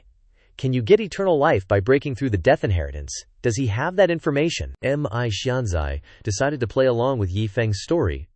So that's it. Cultivators have been pursuing eternal life since birth. It's just that, over time, most people change their minds and chase power, women, and status instead. She didn't mind throwing in a few compliments to butter up the main character. The fact that you're still sticking to your original goal is not bad at all. Mi Xianzai cleverly suggested becoming his companion and helper. Having a goal is great, but the path you've chosen has a slim chance of success. I can help you take a path with a higher chance of success. Yi Feng had to be even more wary of this woman. Sweet words can kill, one slip up and I'm done for. What is it? Mi Xianzai's request was simple. Join the Linglong Sect. If you join the Linglong Sect, you can choose any cultivation technique you want. With your talent, you'll definitely make a huge leap. At that point, you'll be able to roam freely in Tianyu. Yi Feng, with his past life experience of being scammed, immediately refused. Nah, I'm good. After all that sweet talking, she got the most brutal rejection ever. Forget it, we're not on the same page. Mi Xianzai was really out of ideas for the main character. Are you not going to think about it more? Let me make it clear for you so you don't keep wondering. Miss Mi Xianzai, whatever your reason for wanting me to join the Linglong Sect is, I'm not going to agree. We're from two different worlds. It's better if we don't interact too much in the future. Our relationship is just that I'm riding your boat to get where I want to go. Every word was like a thunderbolt. At most, we'll just play mahjong together. If sweet talk doesn't work, then I'll have to use force. Mi Xianzai's subordinates immediately blocked Yi Feng. She said threateningly, "It's okay if Yi Gongzi doesn't agree, then I'll just have to force Yi Gongzi to come with me." The main character retorted, "I doubt you can take me away." Mi Xianzai was still super confident. We'll see. Right now, ship number 8 is heading to the Linglong Sect headquarters, so even if you don't want to go, you have to. Well, there's basically no way to escape this place except jumping into the sea, but even that's a long shot. Mi Xianzai's warning you straight up, but being the nice person I am, let me give you a heads up. Jumping into the sea is even more dangerous than the death inheritance of Fengyue Island. The dark ocean is full of sea monsters, and if you try to fly, even just a little bit above the surface, you'll run into a miasma that messes with your mind. That's why all cultivators choose boats flying over the sea. Before Mi Xianzai could finish, Yi Feng was already on the windowsill. 1, 2, 3, and he dove in like an Olympic swimmer. Mi Xianzai was speechless. She could have saved her breath, because he wasn't listening anyway. Mi Xianzai was pissed but couldn't do anything about that Yi guy. Did your brain get waterlogged? What do we do next, Your Excellency? What else can we do? Head back to the port. Yi Feng landed safely in the water, but his pose made him look like a floating corpse living in this world. He wasn't about to be intimidated by Mi Xianzai's threats. That annoying woman, telling me there'd be sea monsters, telling me I'd die for sure. Guess I better use the power of the slow ring. As quick as lightning, Yi Feng soared up, moving faster than the Catling bullet train to Slow Island, then teleporting this old man to Fengyue Island. Meanwhile, it was pouring rain on Fengyue Island. The rainy scene was bleak and deserted. Once inland, he ran into some people, but they all had this dangerous, unpredictable vibe. No idea why Yi Feng even bothered with the ship when he's got such a useful and OP teleportation treasure. The male lead is still whining about Mi Xianzai's words, seriously annoying. It was a long trip and he didn't even see a sea monster. He also felt the residents here were a bit strange. People here are so indifferent, he just asked for directions. But they completely ignored him. Somehow he couldn't get directions. Wandering around but finally arriving where he wanted to go. Didn't expect to find it so easily. Fengyue Tower. The sect grounds of Xuanwu Sect. Just as he was about to walk right in, a guard stopped him.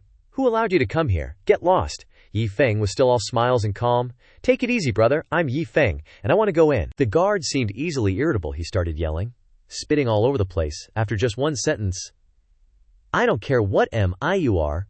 Unauthorized people are not allowed to enter this place. Get lost, now. That impolite attitude really pissed Yi Feng off.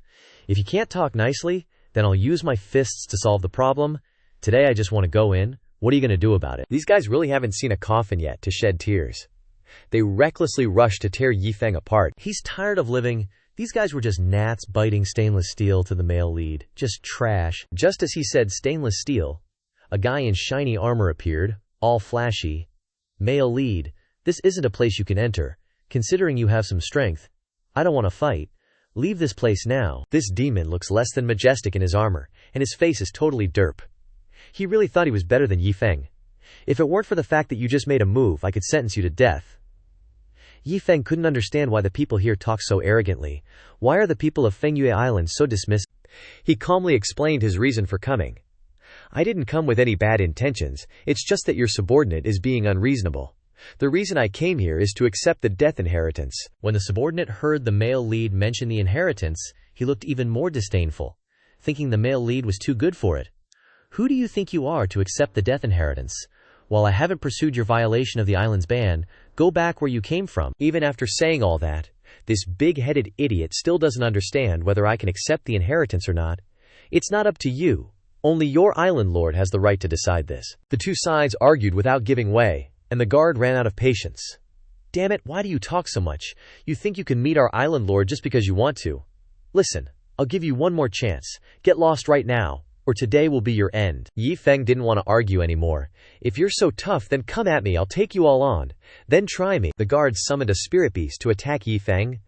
Since you don't want the offered wine, you want the forced liquor, then don't blame me. This guy probably isn't just a pushover. Yi Feng thought he only knew how to punch and kick, but who knew he could summon some crap? He's dressed like a warrior, but turns out he's a summoner. Totally unexpected. In an instant, Yi Feng tamed the guard's spirit beasts, turning them into his own pets, leaving the guard gaping. What? Surprised, old man? He's the male lead. What can you even compare? But I have to commend your training spirit.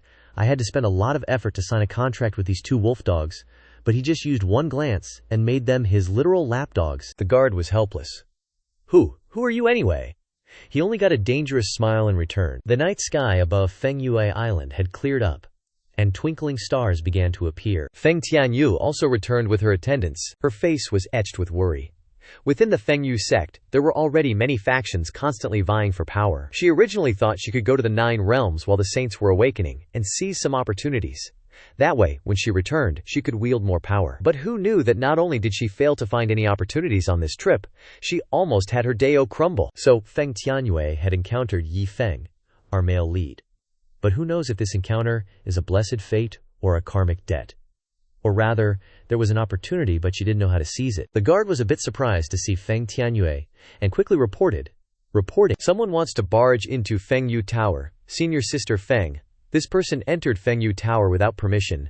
We hope Senior Sister can take action and eliminate the enemy. It's a small world after all. The earth is round, and this guy is just too ethereal. This unexpected appearance caused Feng Tianyu to freeze, mouth agape, for a solid few seconds. Her hands involuntarily dropped her treasured sword. The surrounding servants were horrified by their young miss's condition. This was originally her natal sword. How could it fall to the ground? What on earth is wrong with Miss? Feng Tianyu, a bit flustered, knelt on the ground and bowed her head, shouting, Junior Feng Tianyu pays respects to Senior. Everyone around was stunned by this. Yi Feng's gaze also shifted to her. The armored disciple's face turned pale with horror, and cold sweat dripped down his forehead. In his heart, he thought in fear, Fengyue Island has a very high status. Moreover, the strongest person on the island, and also Senior Sister Feng, the sect leader's personal disciple of the Xuanwu Sect, is kneeling? Yi Feng said as if he'd recognized who it was. But a second later, his expression changed. He had absolutely no idea who Feng Tianyu was. You're Feng Tianyu. Seeing that expression, Feng Tianyue cried silently in her heart. They had spent a whole half-month together by Yuanhu, so she didn't even have the qualification to be remembered by him. They had spent a whole half-month together by Yuanhu, but she didn't dare offend the person in front of her, and could only force a smile and say, "Senior, we fished together by Yuanhu that day. You were sitting next to me, and there was an unknown old man in a raincoat on your other side." Yi Feng finally remembered. His expression showed that he recalled it. He said, "Oh, it's you." Yi Feng continued to ask, "So how was the fishing haul afterward?" Feng Tianyue scratched her head embarrassedly. Tianyue is useless. Making Senior laugh, "I didn't catch anything." Tianyue's current demeanor astonished the disciples watching. Yi Feng, hearing this, had a somewhat remorseful expression and said, "Aya, I'm really sorry I caught all the fish." Yi Feng continued, "Speaking of which, I wanted to give you half a basket of fish when I left, but seeing that you didn't seem interested, I released them." Feng Tianyue felt like she had been struck by lightning. She couldn't help but spit out a mouthful of blood. That's what she felt inside. But on the surface, she still had to be polite. Although she didn't know Senior's strength. Just based on the fish Senior caught that day by Yuanhu, Senior was definitely not an ordinary person. Yi Feng said, "Isn't it just catching 2 fish? I'll teach you next time." Feng Tianyue happily exclaimed upon hearing this, "Thank you, Senior." Feng Tianyue extended her hand to invite him. Winking mischievously, she said to Yi Feng, "Why don't Senior come and sit at my place for a bit? Coincidentally, I am a member of Fengyu Island. At that time, if Senior has any instructions, just tell me," Yi Feng happily said. "That would be great," Feng Tianyue said. "Please come this way, Senior." The group went inside, leaving the guard at the door so scared that he fell to the ground. He thought in horror, "Holy crap, who on earth is this person to make Senior Sister Feng so respectful?" A voice suddenly entered his mind. "Don't ask who he is. Just know that he is an existence that you cannot afford to offend. Today's events must not be spread outside. If you make him unhappy, the entire Fengyu Island will be destroyed." The guard's whole body trembled upon hearing this. His mouth was wide open, and his eyes were wide with disbelief that it was a voice transmission from Senior Sister Feng. The scene changes to inside a pavilion. There are 2 figures, and it is still raining outside. Feng Tianyue sat opposite Yi Feng like a well-behaved student. Yi Feng spoke up and asked, "I wonder, Senior, why you have come here." Yi Feng sat opposite her and spoke up, "I want to receive the death inheritance of Fengyue Island. Could you please help me contact the person in charge?" Feng Tianyue's expression turned serious as she questioned, "The inheritance of death?" In her heart she pondered. Back then, accepting the inheritance of death didn't require bearing a sea of blood and deep hatred. It was more like finding someone with average strength to play the role of a salted fish carrying me. With the senior's strength, the price seems pretty low. Yi Feng's face also grew cautious as he asked, "So, is it possible?" Feng Tianyue, overwhelmed by his gaze, immediately said, "Of course it is. I'll go ask for you right away." With that, she immediately turned and ran off. In her heart she muttered, "I won't miss this chance next time." Behind her, Yi Feng watched her go, a smug smile on his face. This girl is quite capable. It's worth befriending Feng Tianyue. Fengyu Conference Hall. Tianyue walked in with a straight back. Bai Ji spoke up, a displeased expression on his face. "Feng Tianyue, weren't you the one who left early? What are you back for?" Feng Tianyue didn't even look at his ugly mug. Her beautiful face darkened slightly as she said, "Bai Ji, my actions are none of your concern to dictate."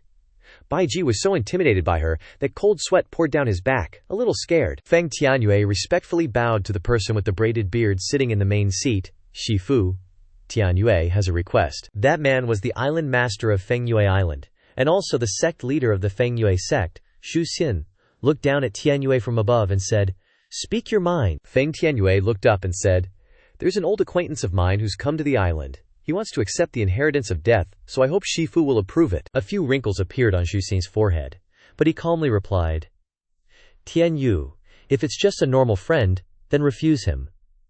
You know the profound secrets between the inheritance of death and our Fengyu Island, so it's basically impossible to open it to outsiders now." Feng Tianyue clasped her hands respectfully and said, "Shifu, I understand what you're saying, but this disciple still wants to ask for your permission." Before she could continue, Baiji couldn't help but interrupt, angrily denouncing her. "Feng Tianyue, Shifu has already said that the inheritance of death isn't open to outsiders right now. Why are you making things difficult for Shifu? You can't possibly not know that the inheritance of death is related to the fortune of our Fengyu Island. Every time the inheritance fails, Our island will lose a large amount of fortune. Back then, one of the hegemonic factions, the heavenly domain of our Fengyue Island, fell into its current state. Because of this reason, Feng Tianyue completely ignored him. She said to Shujia, Shifu, I only need you to make an exception for me this time. As soon as she finished speaking, Tianyue immediately knelt down on one knee, pleading, Shifu, please consider the years I've dedicated to Fengyue Island and agree to this matter, please. Not only was Baiji startled, but Shujia was also surprised by her attitude. Shujia's expression became extremely ugly. The surrounding elders didn't know what to do. They exchanged glances. Shujia's voice rang out. Feng Tianyue. His forehead was covered in sweat. She looked up, only to hear him say, This inheritance of death isn't just related to one person, but to the entire Fengyue Island, Shujia continued. I'm old now. The future world belongs to you. You two senior brothers and sisters are candidates for the future island master. Decide this matter yourselves. Feng Tianyue's face turned pale, fear clearly visible in her eyes. Baiji smirked, his already unpleasant face becoming even more menacing, making people's skin crawl. He said, Feng Tianyue, Shifu has already said it, so I'll just be blunt. I won't agree to your foolish request. Feng Tianyue's face darkened. Tell me, what conditions will make you agree? Baiji shrugged, implying, That depends on what you can offer, but let me say first, I'm not interested in you. Feng Tianyue glanced at him and said, If this inheritance fails, and the luck of Fengyue Island is lost, I'm willing to give up the fight for the island master. How about that? As soon as she said that, the whole place was shocked. Baiji's expression became meaningful. Are those words true, Feng Tianyue? Are they really your words? Of course they're true. Facing her was Baiji's extremely punchable face. Everyone knew that Feng Tianyue's move was very dangerous. If Yi Feng failed, she would not only lose the chance to compete for the island master of Fengyue Island, but also, Yi Feng would die. Even if the relationship between her and Yi Feng was good, it would become useless.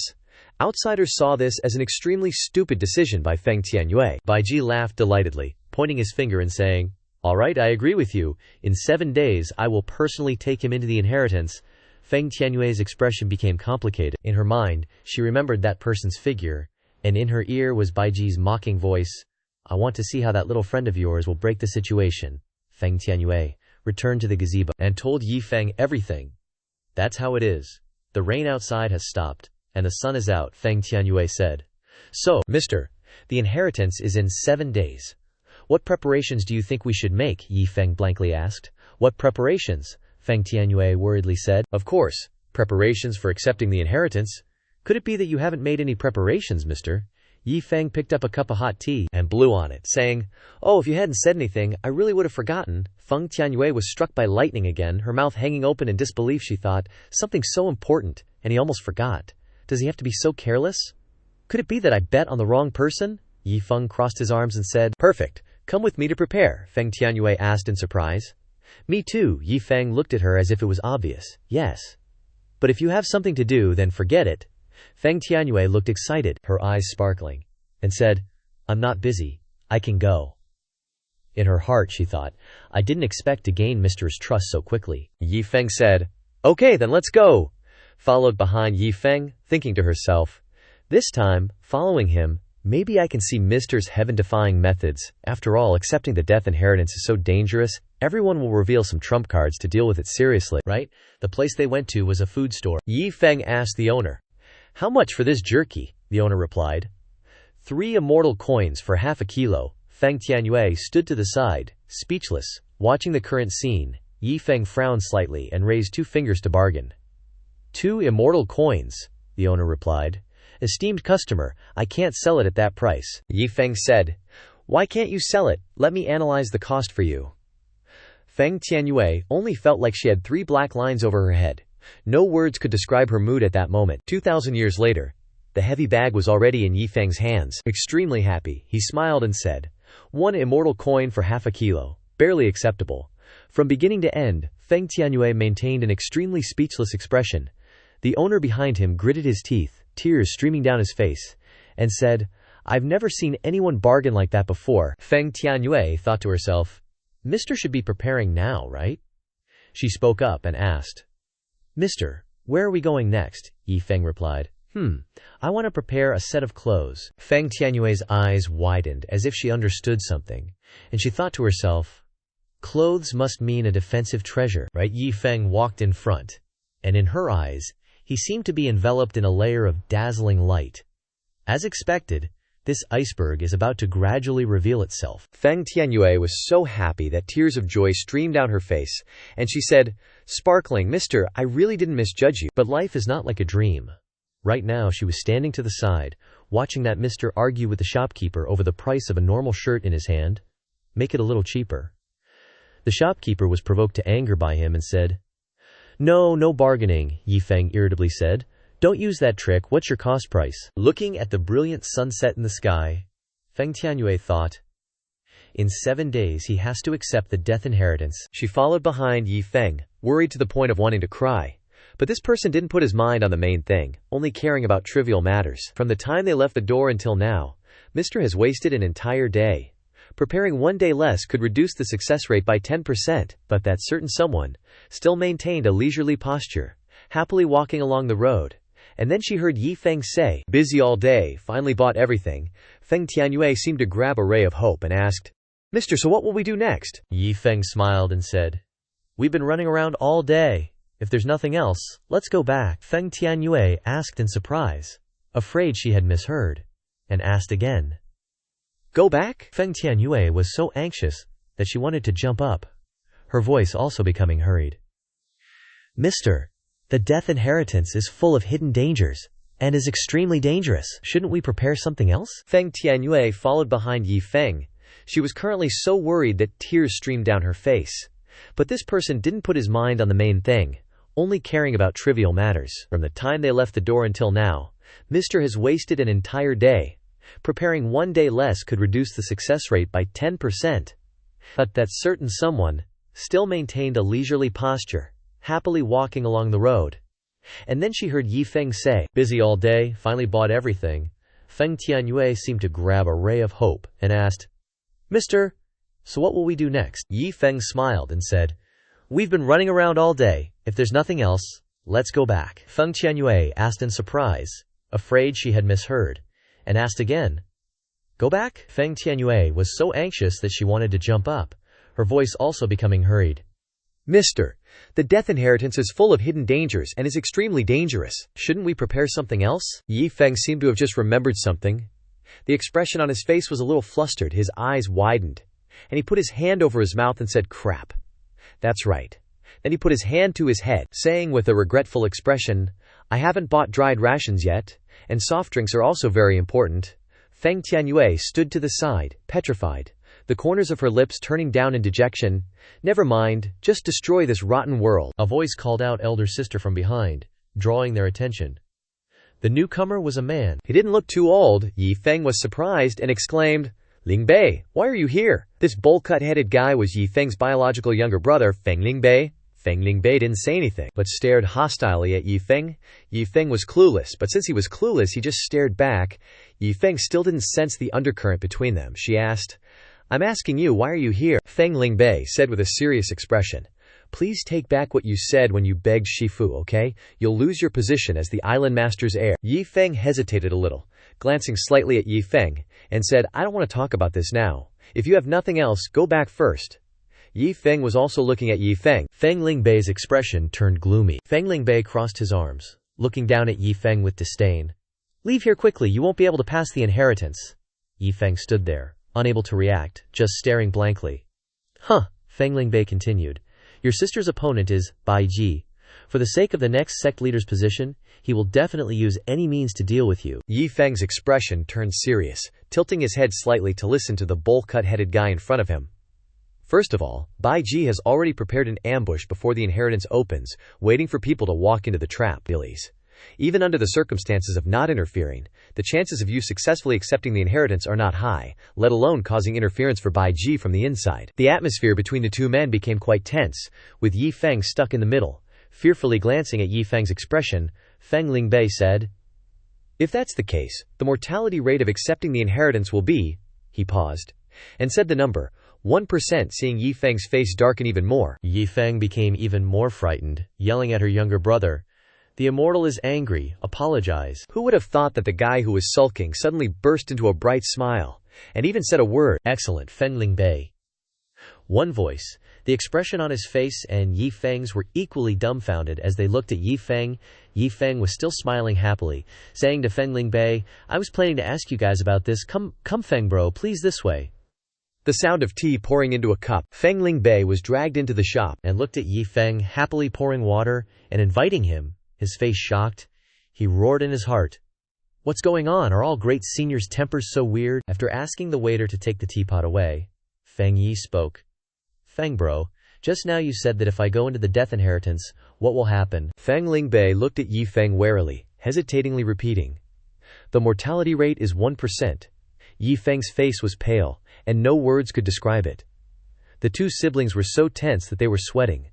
Yi Feng had a happy expression, putting his hands on either side of his ears, as if listening to a beautiful song, his face full of enjoyment. "Hey!" Feng Lingbei was startled by Yi Feng's tight grip. Before he could come back to his senses, he heard Yi Feng say with an admiring attitude, "Feng bro, I felt like I was meeting an old friend when I met you. Although we haven't talked deeply, I knew at first glance that you were someone I could be friends with. No wonder you're called the talented youth of Yi Feng Island. Your future achievements will be boundless." Yi Feng stood on the side, staring blankly at Feng Lingbei's shocked expression, his mouth agape, his cheeks slightly flushed. He thought to himself, "My attitude just now, what kind of broad-mindedness is this?" He remembered the past. From childhood to adulthood he had been suppressed by his elder sister, and his father was strict, always saying that he was hot-tempered and would not amount to much. Even though he had now joined the sect leader's command through his elder sister's connections, as he wished, in the eyes of his senior and junior martial brothers, he was just a nobody. His Shifu didn't ask or care about him, completely leaving him to his own devices. Feng Lingbei felt like crying, but still covered his mouth with his hand, tears welling up in his eyes. No one had ever praised him like this since he was a child. He didn't expect to receive such praise today. Finally someone understood him, and finally someone could see his value. Feng Lingbei prostrated on the ground, his hands clasped in front of his forehead, his butt sticking up high, saying emotionally, "Senior, I, Feng Lingbei, am willing to listen to your orders. Please just say the word if you have any instructions." Yi Feng forced a smile, lifting him up, saying, "Feng bro, why do you have to do this? You absolutely can't perform such a grand salute, you know?" Yi Feng looked on with her mouth agape, thinking in surprise, "Usually my younger brother is arrogant and doesn't listen to discipline, but he actually—" Feng Lingbei grabbed Yi Feng's hand, saying emotionally, "Senior, please rest assured, I will definitely use my greatest efforts to help you successfully accept the inheritance. Although I haven't gone into the inheritance, I'm still a member of Yi Feng Island, and I understand this inheritance better than ordinary people. At that time, I will write down some points of attention and dangers to pay attention to in there for you." Yi Feng wiped the sweat from his forehead, saying, "Helping is not necessary, but you can write down some points of attention for me to know. If there are any dangers, it will be easier to deal with at that time." Yi Feng put his hand on his chin, thinking, "But what kind of person is this Baiji anyway?" Feng Lingbei answered every question, his face full of resentment, gritting his teeth, saying, "This person is extremely sinister and cunning, and his methods are cruel. He will use any means to achieve his goals, and he doesn't know how many people he has harmed. What he values most is the position of the next island master, and senior accepting the inheritance is related to the victory or defeat of the competition between my elder sister and him. If you succeed, then the next island master will definitely be my elder sister. Conversely, if you fail, then the next island master will naturally be him." Feng Lingbei continued. "So, in short, this time you accept the inheritance, Baiji will definitely make a move." Yi Feng's eyes flashed with a dangerous light.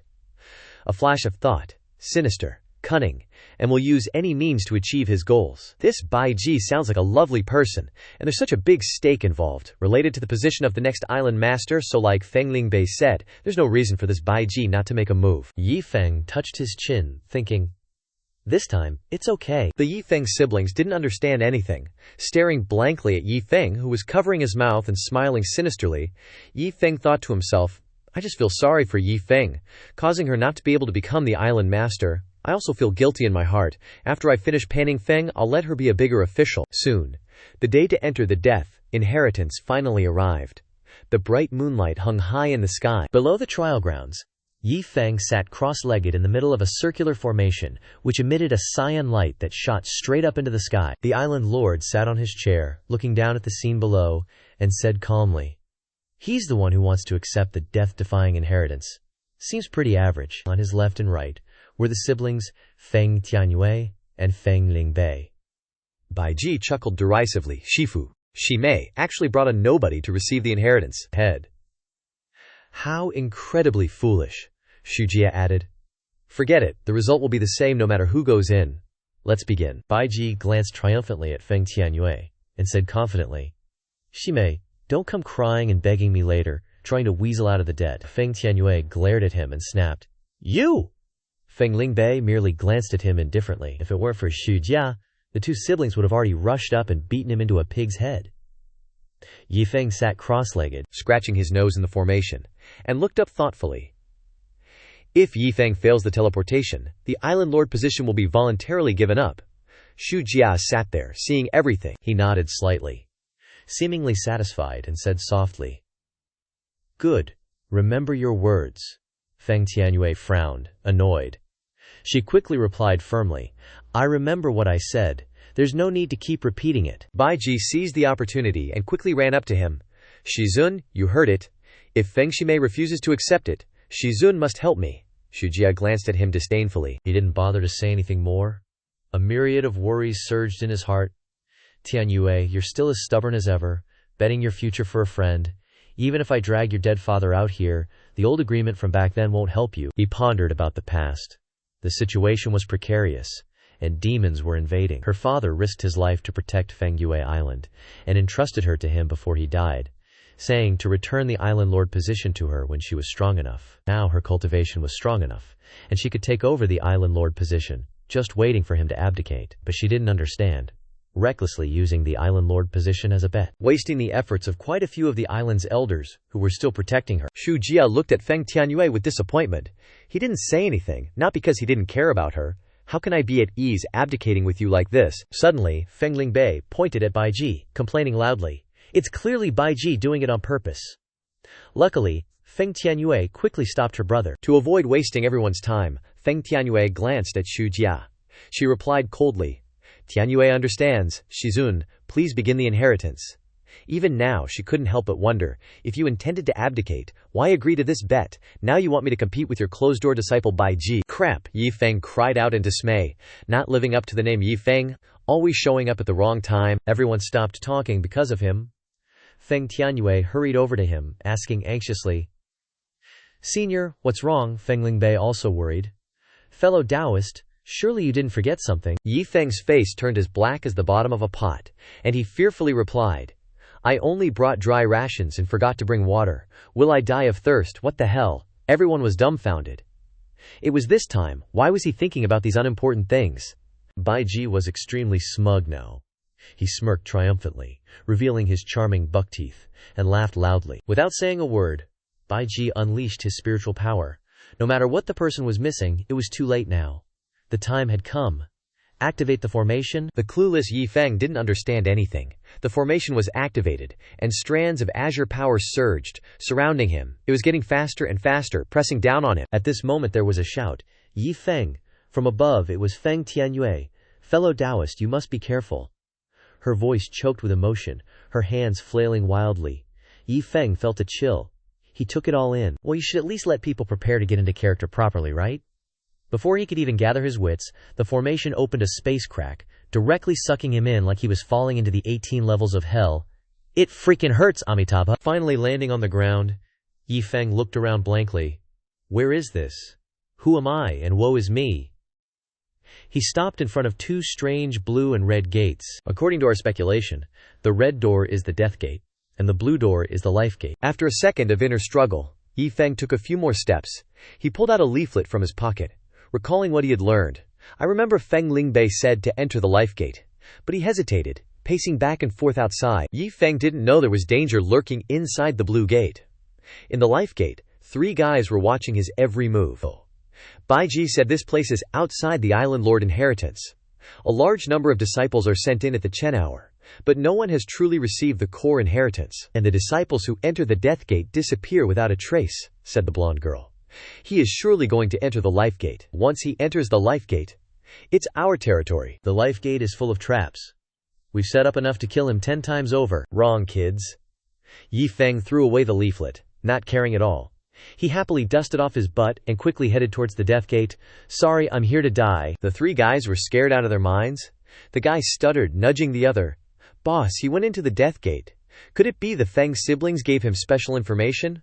Why, all our ambush in the life gate goes to waste. The blonde girl, their leader, watched Yi Feng's back. She ordered, Chase, we're going to the death gate. Her underlings were scared stiff. They tried to persuade their leader. Death gate, boss. People who enter there don't come out alive. That's right, boss. Will we survive? She was silent, remembering the scumbag Bai Ji. You think I want to? The antidote is in Bai Ji's hands. We absolutely can't go deep into the inheritance lands, wait for him to fail the inheritance, and get teleported out immediately. No sooner said than done, they quickly set off into the death gate. As for Yi Feng, after a long journey he was staring blankly at the vast desert. Yi Feng's face darkened, and he quickly took out a pancake to soothe his spirit. As soon as he put it in his mouth, Yi Feng tasted. Damn it! This steamed bun is too hard. No water. That was a wrong decision. Until now, he didn't know there were 3 guys chasing his ass. They were about to die. One of the 3 leading men dragged his feet laboriously, cursing, Damn it, we're screwed. Why is he walking so fast? It's been half a month. Almost didn't catch up. Surely he's not deliberately torturing us, right? The guy behind them couldn't hold on anymore and was about to go on all fours. Too hungry. Didn't expect this place to make spiritual power ineffective. Can't eat air. Should have brought dry rations. The blonde chick in the back was shaken like a leaf, her voice all shaky. Hang in there. Just off him, and we can bounce out of here. And she wasn't kidding. The blonde whipped out her sword like her life depended on it, which, it kinda did. She full-on sprinted at Yi Feng. You little punk. Eat dirt. Somebody save me, Yi Feng screamed, zigzagging like a maniac. Hey, wait a sec. Oh, snap. Turns out she tripped over a rock and totally ate pavement. Talk about a faceplant. This girl forgot to check her horoscope today, huh? Almost offed herself before even getting to off anyone else. The blonde went down in a glorious face-first dive. Yi Feng was straight up baffled.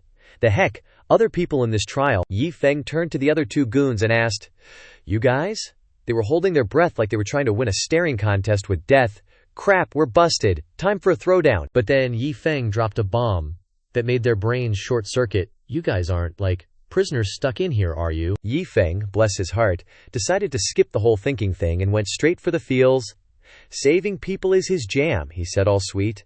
Judging by the looks of y'all, you must be starving. Lucky for you, I made some steamed buns. These are for you, no need to be shy. I'm gonna die anyway. Might as well rack up some good karma before I kick the bucket, Yi Feng thought. He handed out 10 portions of steamed buns to these 3 poor suckers. These guys were straight flabbergasted. Since we've started our job, there's never been a person who is so kind. They were so shocked they were practically drooling. Well, we're starving. Guess we'll chow down first, brawl later. The blonde took the steamed bun, and a wave of feels hit her like a truck. Cue the dramatic flashback. When I was a kid, Bai Ji bought me to be a killer. All I do every single day is either training or assassinating. Even if there's a serious injury, I will have to act like normal. Probably I can only be freed when I can't move at all. Even though she was a stone-cold killer, she ate while sobbing like a little kid. All these years, they always see me as a tool. Never thought someone would care for me like this. And it's my target. As soon as they wolfed down a bite, their minds were blown. This was Yi Feng's cooking all right. Holy moly, Canada, they shouted.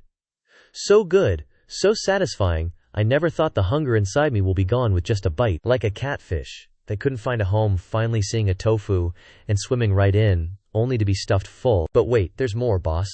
Look at our arms. The black poison on their arms started to fade into thin air. Bai Ji's poison is gone. The blonde gave Yi Feng a grateful look and said all shy, Why are you helping us? We're just some nobodies. Yi Feng scratched his head, thinking, I just feel like you guys can be saved. That hit them right in the feels. Tears welled up again. We can be saved. Yi Feng reached out to help them up, looking like a freaking saint. That's right, you can be saved. Yi Feng shined like a god. Everyone has a chance to start over. Challenge, inheritance, death. The whole squad was bowing down in awe. One of the goons, sobbing, asked, Boss, do we still have to off him after eating the buns? The blonde, still munching, sniveled, I'll think about it later. While chowing down, another goon pointed at a walkie-talkie on her butt. Boss, incoming message. She got pissed and turned around. Bai Ji, he's already sending messages. You two, come here. They huddled up, and she held up a crystal ball. Baiji's voice boomed out, full of rage. What the heck is wrong with you guys? How did you undo my poison? Don't even think about running. On the other side, you could practically see him fuming. This is my turf. Finding you is as easy as pie, and when I do, I'll show you what living hell is. I don't care what you do, but you better make sure that little punk fails the inheritance from me. And then, somehow, the crystal ball in her hand shattered into pieces. They looked at the remains of the treasure with some regret. This treasure can disregard all secret realm barrier. This Baiji is really willing to destroy it, boss. Do we need to take action? This Baiji is extremely sly, we cannot escape him. Indeed we should. The blonde shut them down, her eyes blazing with determination. Once again she reminded her lackeys, Yi Feng is our benefactor. I won't lay a hand on him, and neither will you. Baiji has been screwing us over for too long, and I don't want to slave away for that jerk anymore. The goon panicked. Then what do we do? We'll die if we go out. The blonde looked up at the starry sky. She had a brilliant plan. When all the roads cannot be walked through, then I can only walk the road that I explored myself. Right now, we've entered this inheritance of death, so opportunity is right in front of us. Since we're doomed either way, might as well charge through this inheritance of death with our benefactor. The squad immediately chased after Yi Feng, cut to a bridge connecting two mountains, with a sea of lava bubbling below. The heat and smoke were intense. Yi Feng's crew trudged along the mountain wall, panting like dogs. So hot I think my blood is about to boil. Yi Feng was sweating bullets too. It's really hot. Does anyone know what this trial is? The blonde looked around and shook her head. I don't know. But this place isn't just hot, it's haunted. And we haven't even reached the core of the inheritance yet. Just wandering around is enough to make you want to die. She was sweating buckets. Even I, with my Qi condensation cultivation, can barely hold on. I don't even want to know what's next. This inheritance of death lives up to its name. Oh crap. Suddenly, a giant bird silhouette appeared. Holy SHT. The blonde was frozen in terror. Oh Buddha, not just one, but two. They swooped down to snatch up Yi Feng and his gang. Look at that beak, so huge. Demonic vulture of Qi condensation and spawn a beast path. They attacked one by one. Yi Feng, the blonde, and her two goons fought back against their claws. We're doomed, watch out for those monsters, the blonde warned Yi Feng. Benefactor, don't worry about us, you go on ahead, we'll handle these guys. But Yi Feng just stood there, not moving an inch. Wanna know why? From Yi Feng's perspective, these demon birds were tiny and cute, like little robins. The two goons, on the other hand, were getting their butts pecked off. Lao Wu, help me, I can't hold on. Be careful not to fall into the lava. Dodge, dodge, dodge. Yi Feng frowned, watching the scene and swallowing his tears. What are they doing? Are they having a contest with those birds?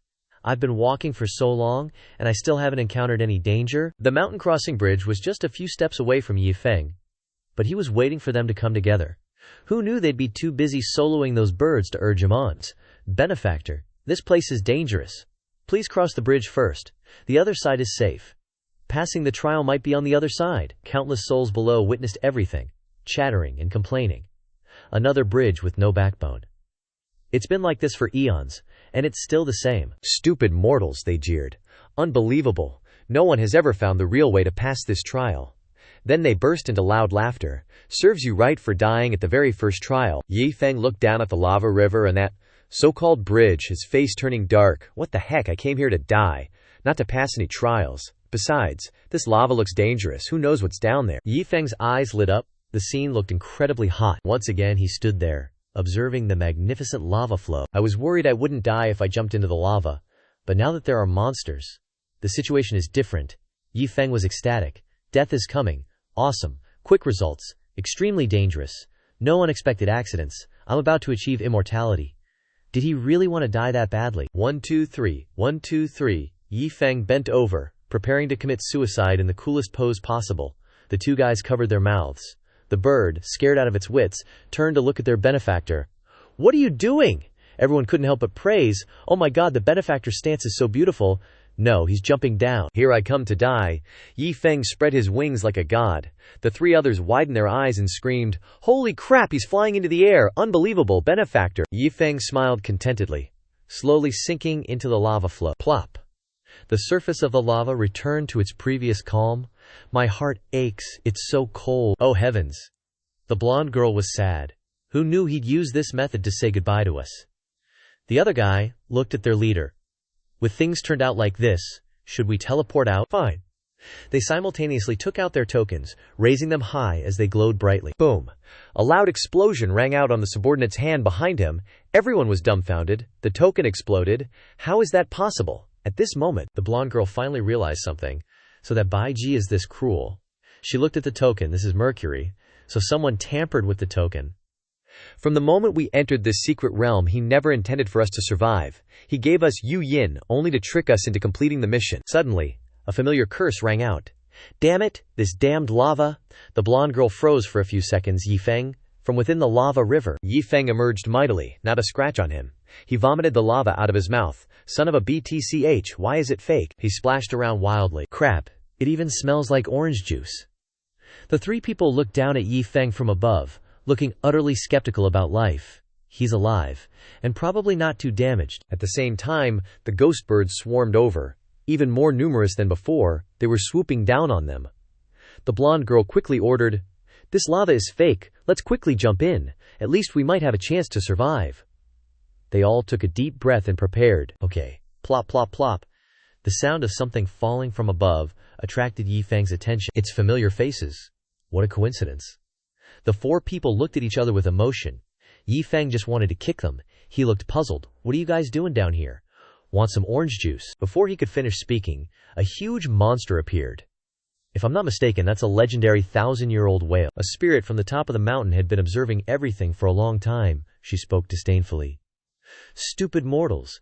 It's clearly such a simple inheritance, yet no one has ever been able to obtain it. To be so courageous. Easy is easy, but difficult is still very difficult. This guy is the first person ever to jump down so decisively. She became a little interested in Yi Feng. Rebirth at the door of death. This is the important thing about courage. But that's still not enough. If you can pass the last few trials, then you'll truly be a brave warrior. Suddenly, the lava flowed and directly dragged them to a new space. The system happily announced, "Congratulations on passing the first trial." The blonde girl was stunned.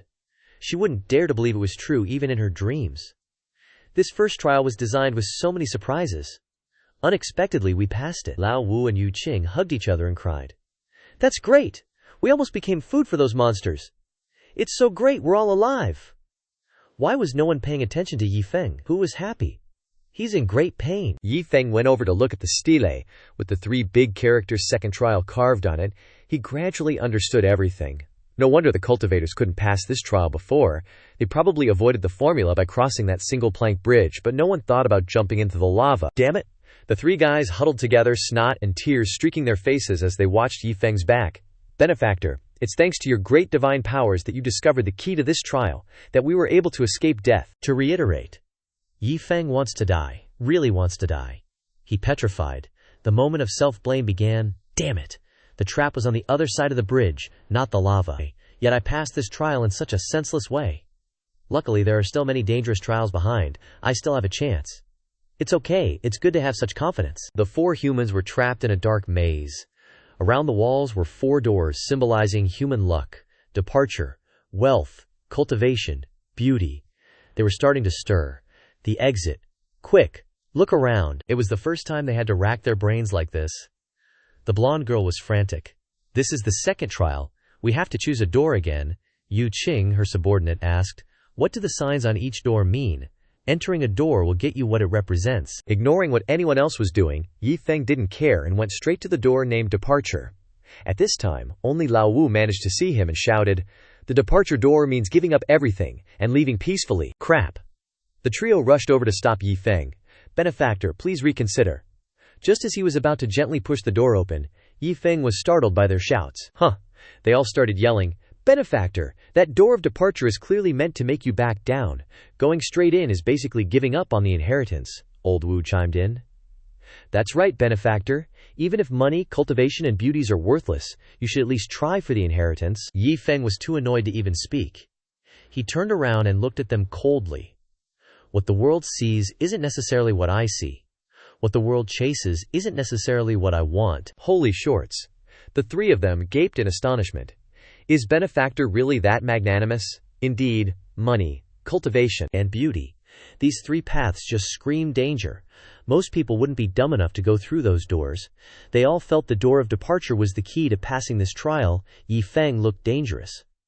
But after crossing that single plank bridge, I understood the rules of this gate. Which are? He affirmed with certainty. Don't overthink it. Yi Feng gently pushed the door open.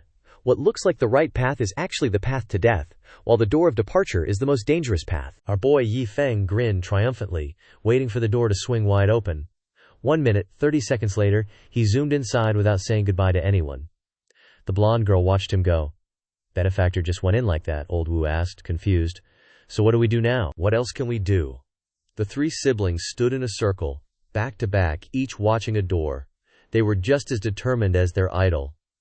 If we can get our hands on these things, even if we don't get the inheritance, it'll be worth it. That's right.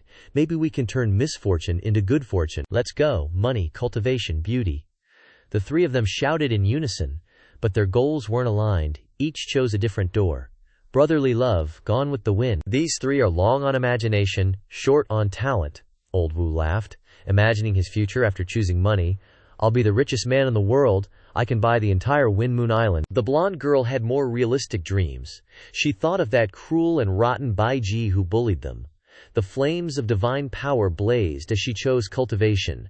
Baiji, I'm a tribulation transcendence expert now. Let's see you act arrogant now, great master. Please spare me, I'll kick you to death. Wu Qing was different. He was lost in love as he chose beauty, imagining the day when he had a dozen long-legged babes following him around.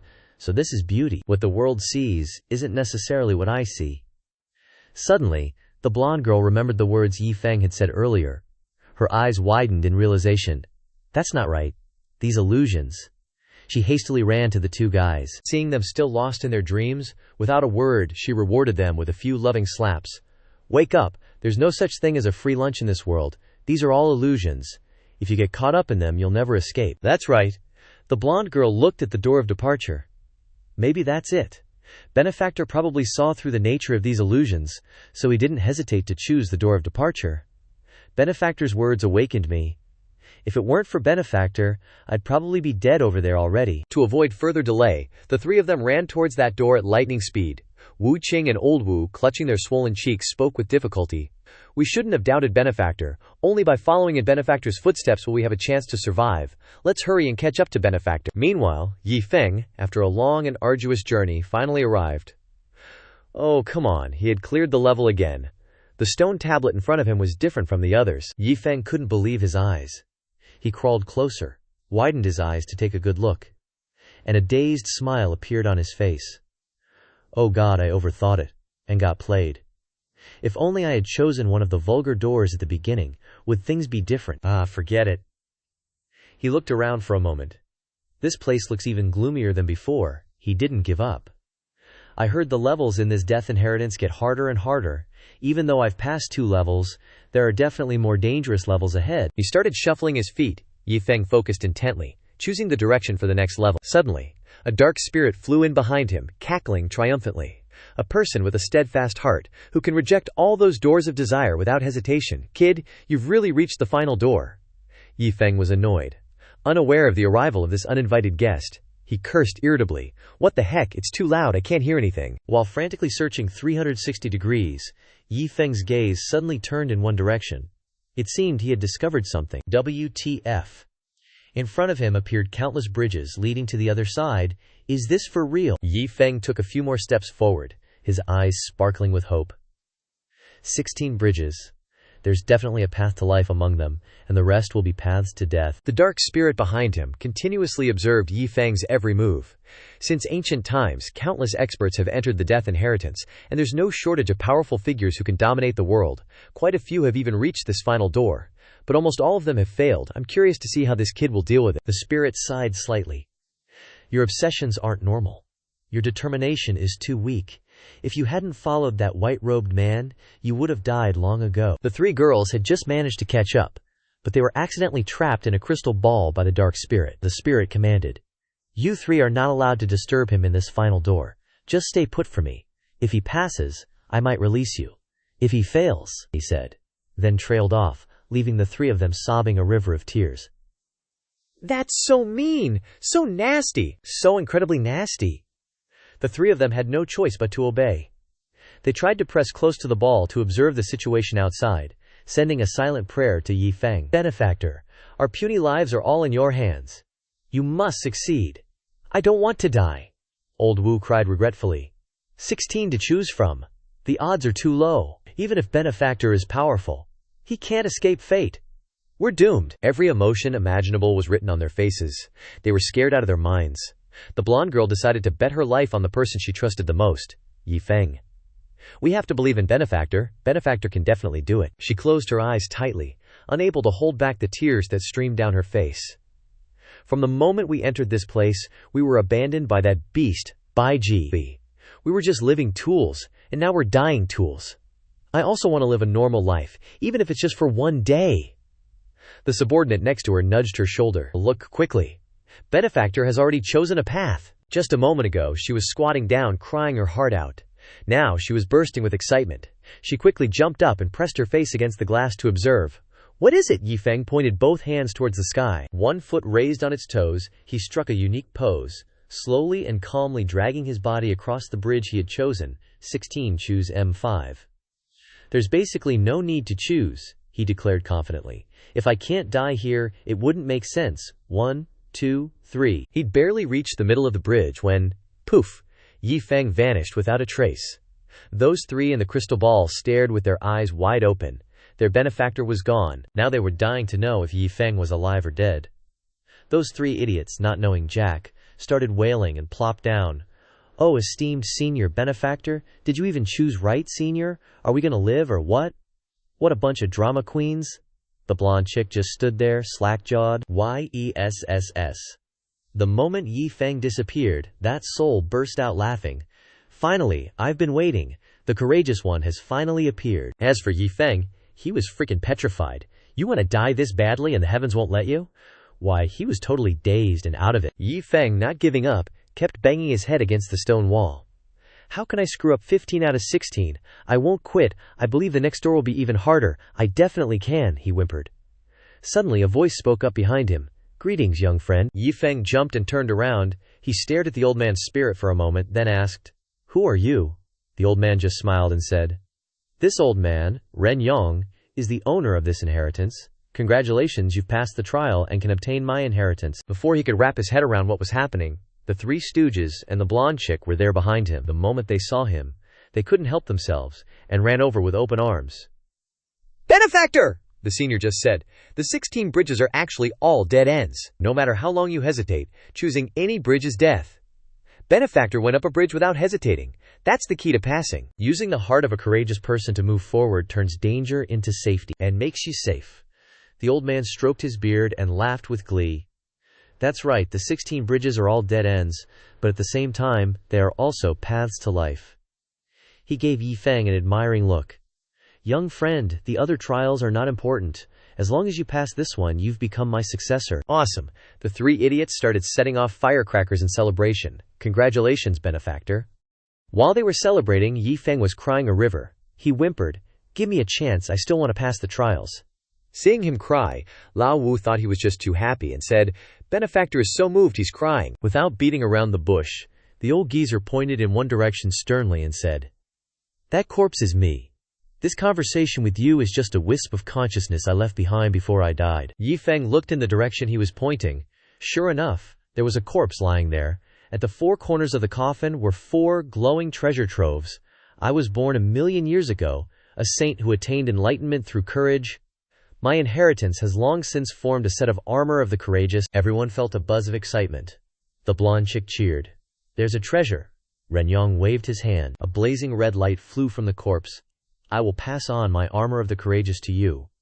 It's simple to use. Just think about it, circulate your spiritual ki, and it will transform and appear, protecting you completely. Yi Feng's face fell. While the three idiots were super excited, he waved his hand toward Yi Feng, and the armor lunged toward him. Of course, when you're in danger, it can protect its master without your input. Yi Feng turned green. He clearly didn't want to accept it. This guy just wanted to die. Wait, don't. Too late to dodge. The armor had already entered his body, becoming a solid shield, trying to merge with Yi Feng. Ren Yang smiled contentedly. With it, your path of courage can move forward. Below a saint, no one can shake you. The inheritance is complete, and I have no more attachments. Cherish it, young friend. With that, the old man disappeared without a trace. Yi Feng shouted in agony. Wait, great elder, please hold on a bit. First take off the armor for me. Then I'll cherish wearing this thing. How am I supposed to die now? So unfair. It's like when you want straight hair, you get curly. Yi Feng passed out. Lao Wu looked at Yi Feng in a panic. Dada Gigi, what happened to the benefactor? The blonde chick was still happy. I figured accepting the inheritance would consume a lot of spiritual QI. An ordinary person would have died already. But the benefactor is only a little weak. I admire the benefactor, he's really not ordinary. Back outside the formation, Feng Tianyue's group was still watching the situation. Bai Ji reminded her smugly. It's been a month, Feng Tianyue. Give up already. It turned out they'd been standing there for over a month. Feng Lingbei couldn't hold back his anger. He couldn't let this guy bully his sister like this. He pointed directly at Bai Ji. Shut up! It's only been a month! Nothing's settled yet. Bai Ji, don't get too happy too soon. The more he said, the more arrogant Bai Ji got, he sneered. The result is clear. Anyone who enters the death inheritance and hasn't come out after a month won't come out. He gestured Feng Tianyue to quickly fulfill her promise. This guy was too arrogant. Feng Tianyue felt a bit unwilling. She thought to herself, taking over as island master for the next term is the only wish my father had before he died. Is there really no chance anymore? The wicked Bai Ji kept provoking her. He laughed. Feng Tianyue, I advise you not to think about going back on your promise. Your Shifu, and many high-level members of the Xuanwu Sect, heard what you said. Feng Tianyue clenched her fist. She was a little disappointed. Senior really isn't coming back. Oh well. She took a deep breath, closed her eyes tightly. Feng Tianyue felt a bit unwilling. She hesitated. I. Just as she was about to say the unspeakable words, Feng Lingbei suddenly spoke up, stopping her. He pointed at the formation in surprise. Wait, quick, look at the altar. The altar was moving drastically, spinning rapidly, as if something was about to break free. Bai Ji shouted in panic. Impossible! Impossible! Absolutely impossible. He looked at the figure of Yi Feng appearing in the center of the altar. This isn't real. Feng Tianyue and Feng Lingbei happily ran toward Yi Feng, Sr. Suddenly, Feng Tianyue's eyes widened in surprise. Yi Feng, looking depressed and lifeless, slowly walked out. Seeing his miserable appearance, Feng Tianyue was worried. Senior, why aren't you happy? Feng Lingbei was super excited. Senior, I knew you would succeed. Bai Ji dared to doubt you. He deserves a beating. Yi Feng asked listlessly, with those dark circles under his eyes. Feng Tianyue almost fainted in fear. Senior, did you fail? Bai Ji looked down from above. Seeing Yi Feng's battered appearance, he instantly switched from fear to gleeful contempt and said, Who said surviving means inheriting the inheritance? Do you know how many people have survived before and been able to inherit it? It's only just a round trip, didn't even touch the inheritance, yet look how excited you people are. I hadn't even finished chuckling, when suddenly a voice boomed from behind. Benefactor has obtained the inheritance. Bai Ji was a little taken aback. What? The blonde girl and her two lackeys showed up too? Benefactor not only got the inheritance but also earned the approval of the inheritance's master. The master was super pleased with Benefactor's courage and even made an exception to let Benefactor skip the line. The whole gang stared at Yi Feng, eyes wide with admiration. What? He actually got the inheritance? This senior is too awesome. This is good news. We should announce it to the whole celestial domain. Feng Frake top-tier powerful performance from the Squirrel Girl position. Yi Feng was shining like an A-list celebrity in everyone's arms. Not only that, Benefactor also saved our lives and brought us out. Benefactor should share the treasures he obtained with us. Benefactor is our reborn parent. Yi Feng deadpanned, clapping his hands. Are we asking for too much, guys? Clapping, watching that group of people hype Yi Feng to the heavens, Bai Ji stood in a corner, grinding his teeth in resentment. 3 traitors. Not only did they fail to complete the mission, but they also dare to get close to the assassination target. Just wait till I deal with them later. So ferocious, who knew Yi Feng would rush towards him like a god? Bai Ji sat down in fear. Yi Feng cleared his throat and asked, You're Bai Ji? He was so scared because he was about to kick the bucket. He was so frightened by Yi Feng's aura that he panicked. Bai Ji stammered, Yes. Yes, I am. Yi Feng grabbed his collar. Leaning in closer, his eyes looking like he wants to eat him alive, he shouted. Where did you mess with your hands and feet in the inheritance site? Bai Ji didn't dare to speak again. This guy is so annoying. Yi Feng didn't even bother with face saving anymore, directly slapping him repeatedly. Damn, this dude leveled up. Tell me, where did you mess with your hands and feet? Why didn't I encounter it? If I had encountered it, how could I have obtained the treasure so easily? Did you even do anything? Or not, huh? Continuous slaps rained down on Bai Ji's face, his head spinning. Almost fainted. seeing everything so dramatic. If Yi Feng was allowed to deal with that guy like that, he would die? The blonde girl quickly raised her hand to speak. Speak out loud, benefactor. Actually, the three of us were sent by Baiji to kill people, but we have changed our ways. We will never forget your great kindness and virtue. We won't do bad things anymore. Just tell us if you need anything in the future, benefactor. Yi Feng was still question-marking what they just said, but as soon as he turned his head, the three of them had already fled quite far. We're leaving first, benefactor. We'll always meet again, but the rivers remain ever-flowing.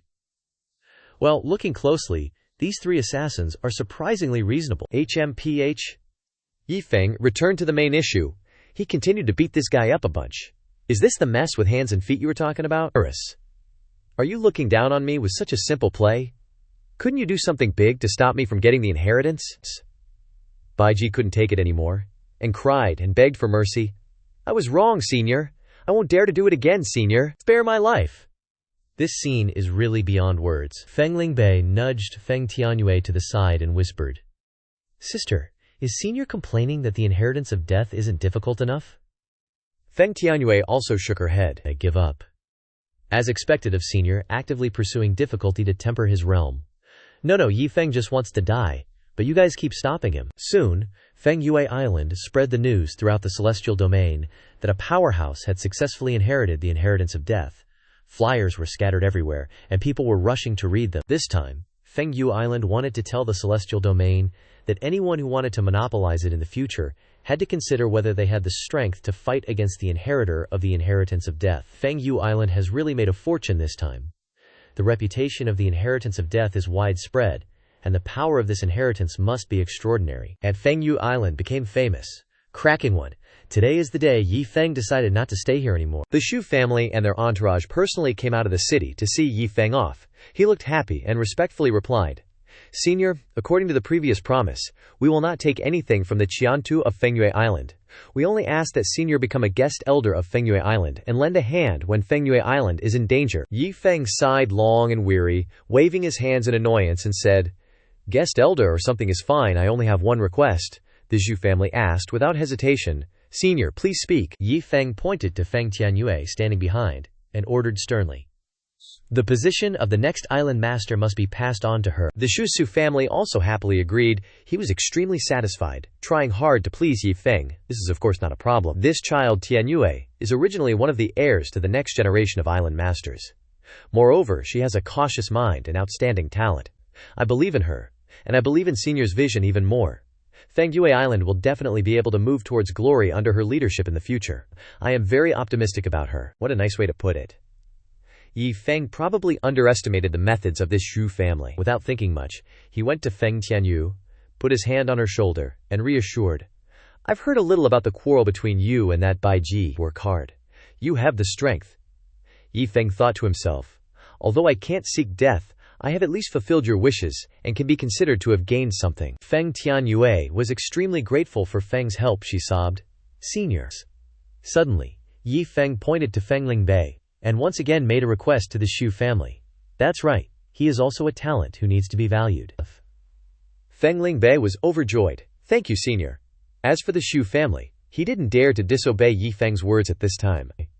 He flattered again. Senior, don't worry. This child Lingbei is originally my outstanding disciple. Even without Senior saying it, he must be valued. Everything seems to be settled. Yi Feng turned to leave. Alright, you guys take care of the rest. I won't stay any longer.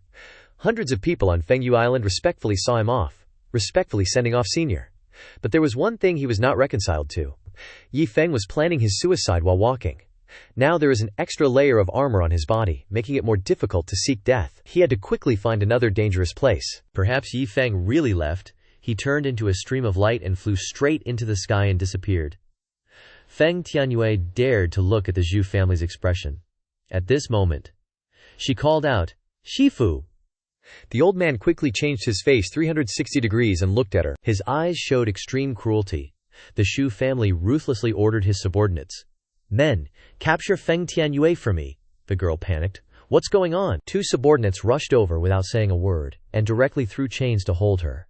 They used spirit restraining chains to restrain her. Source of power, damn it. Feng Tianyue's entire body stiffened, her hands were tightly held. She painfully realized that her spiritual energy had been completely sealed. Her whole body was about to be crushed.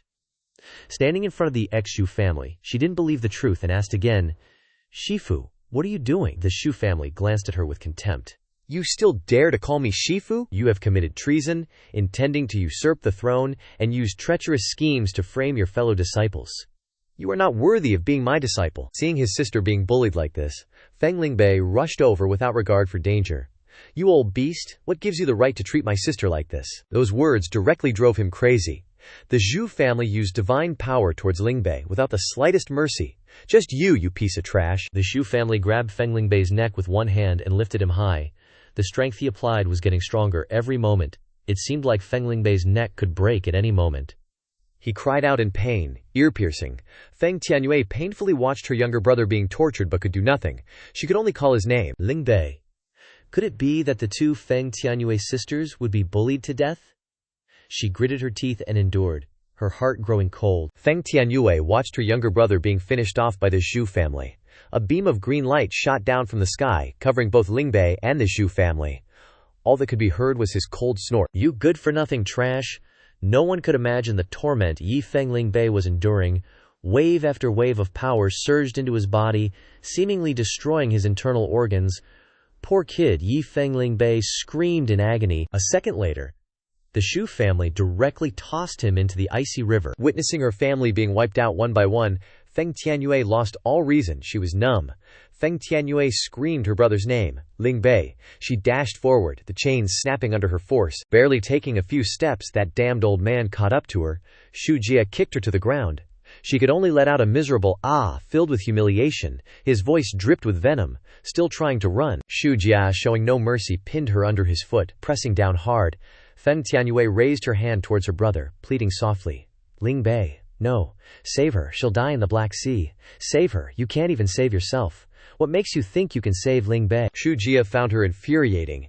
He took the opportunity to stomp on her several times, leaving dozens of footprints on her delicate back. Feng Tianyue cried out in agony. She felt numb, as if she was about to faint. Lingbei, Lingbei. Moments from her childhood with her brother flashed before her eyes. Feng Tianyue recalled what she once said as a child. I know. Your talent isn't any worse than mine. You've always secretly given your cultivation resources to me. You're supposed to be my little brother, but you're more like a loving older brother to me. You're the only family I have in this world. I can't lose you. Because of this, Feng Tianyue used every last bit of her strength to beg Shu Jia once more. Shifu, disciple was wrong. Tianyue lay prostrate. Even Shu Jia couldn't see her expression anymore. I'll accept any punishment. I don't want the island lord position. Just please save my brother. Please save him. Sadly, Shu Jia was even more infuriated by what he heard, the flames of hatred blazing in his eyes. A rebellious woman like you, with cruel and ruthless methods. Don't even think about trying to deceive this old man with sweet words. With that, he suppressed his aura. He launched an attack directly at Tianyue, leaving a gaping hole in her back. You won't be able to turn things around this time. This old man was truly vicious. Caught off guard, her body suffered severe injuries. Tianyue spat out a mouthful of bright red blood. My Dantian is ruined. Everything before Tianyu's eyes suddenly blurred. She looked towards the Black Sea, muttering weakly, Lingbei. Her eyes were dull. She couldn't hold on any longer. Tianyue lost consciousness in a pool of blood. The old man Shu Jia ordered his subordinates, drag her down and throw her into Bitter Cliff Cave. Use soul-locking nails to imprison her. Baiji ran to his side. He looked at Feng Tianyue's body and sneered. Pitiful, truly pitiful. But who told this stupid woman to compete for the island lord position with your own son? Shu Jia didn't even acknowledge the flattery, he asked with some concern. How's your injury? Baiji suddenly remembered. He clutched his head, feigning pain. It still hurts a bit. It's a pity that only this woman is so miserable. The ringleader who beat me up ran away. Shu Jia interrupted him. Don't even think about getting revenge on him. You should be thinking about what will happen when he comes back to settle things. Baiji looked at Shu Jia confidently. With Shifu's, no, with father's intelligence and wisdom, you must have already prepared for that. Shu Jia snorted coldly. It was clear that he was somewhat wary of Yi Feng. That guy has a good relationship with Feng Tianyue, and he doesn't seem to have any big ambitions for Fengyue Island, so he probably won't come back. It's hard to say. Of course, even if he does come back, we'll just have to lie to him and say that Feng Tianyue is dead. Baiji, with his dull brain, didn't know how formidable our male lead was, and he was still basking in Shu Jia's protection. Father is right, but father, if that Yi doesn't come back, Doesn't that mean our Fengyu Island will have no support? Is that something to worry about? Shu Jia was a cunning old fox.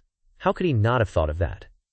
Whether he comes back or not, it's the same. We just need to borrow his name. Get rid of all the stubborn, neutral elements. Now that there's been an unexpected incident, we can only use iron-fisted methods to help you rise to power. Baiji was puzzled. Father, you should have done this sooner. Why did you bother pretending to make it a fair competition between me and Feng Tianyue? What a waste of time. Shu Jia was so angry at his stupid son that he snapped at Baiji. Shut your mouth! If we were really going based on ability, Feng Tianyue is much stronger than you. Who told you to be my own son? No matter what Shu Jia was thinking, revenge was all that Baiji could think about. A cruelty he had never shown before appeared on his face.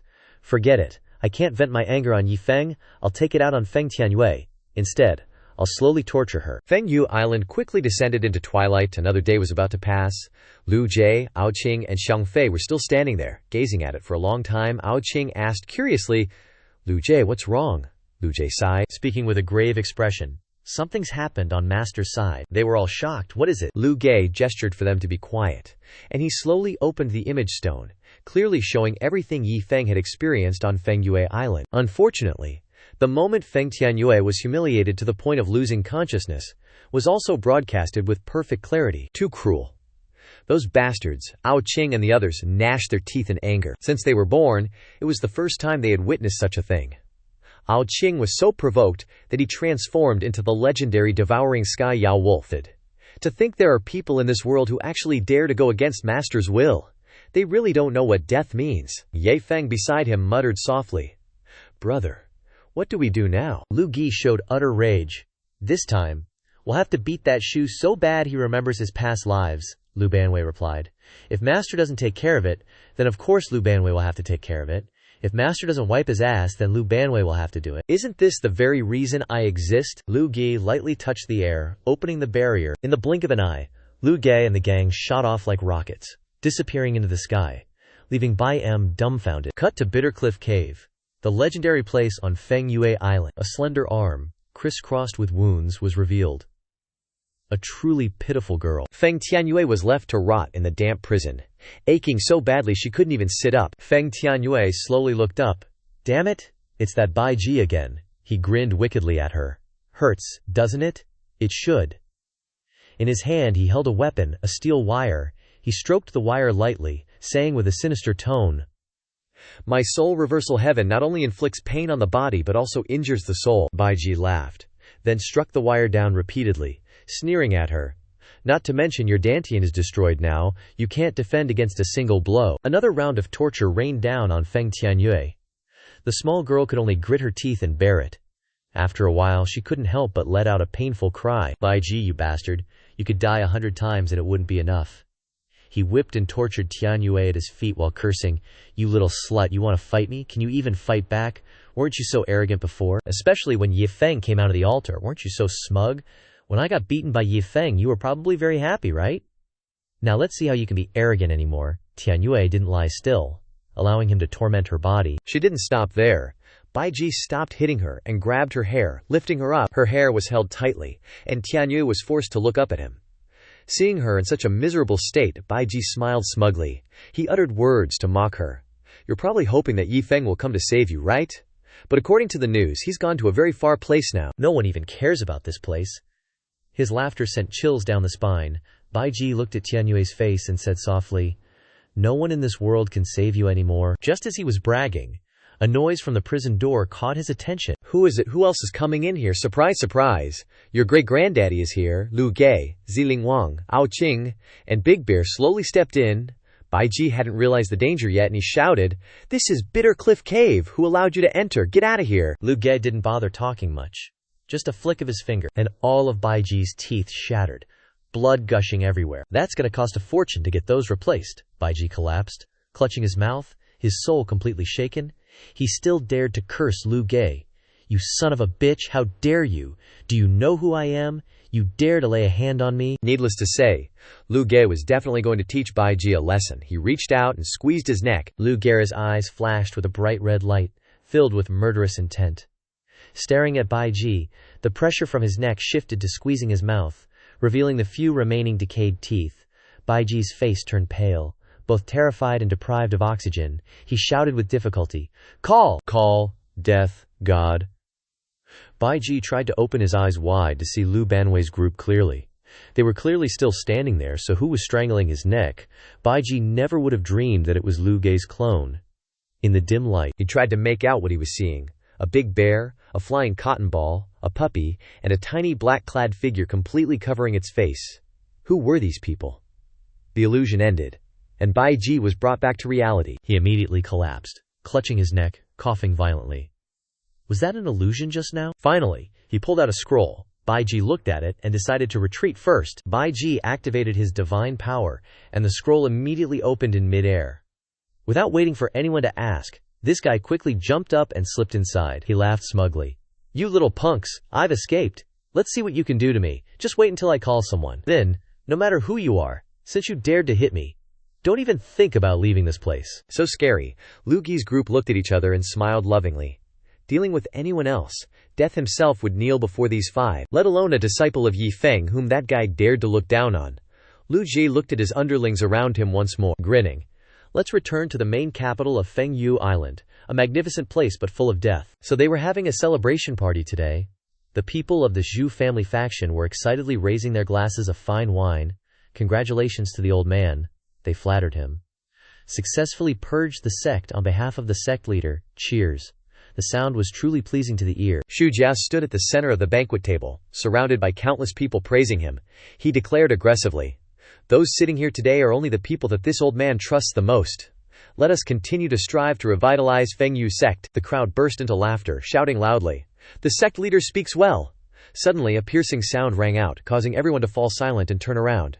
It was Baiji, sitting collapsed, panting heavily and terrified. Seeing his son's face covered in wounds, Xu Jia asked worriedly, "What's wrong?" Baiji cried miserably. He pointed at his few remaining teeth, insistently accusing Lu Gei. "Father, someone wants to kill me. They're at Bitter Cliff Cave now. They seem to want to rescue that woman, Feng Tianyue. I used the transfer scroll that you gave me, so I was able to escape with my life." Baiji was adamant. "Hurry and kill them."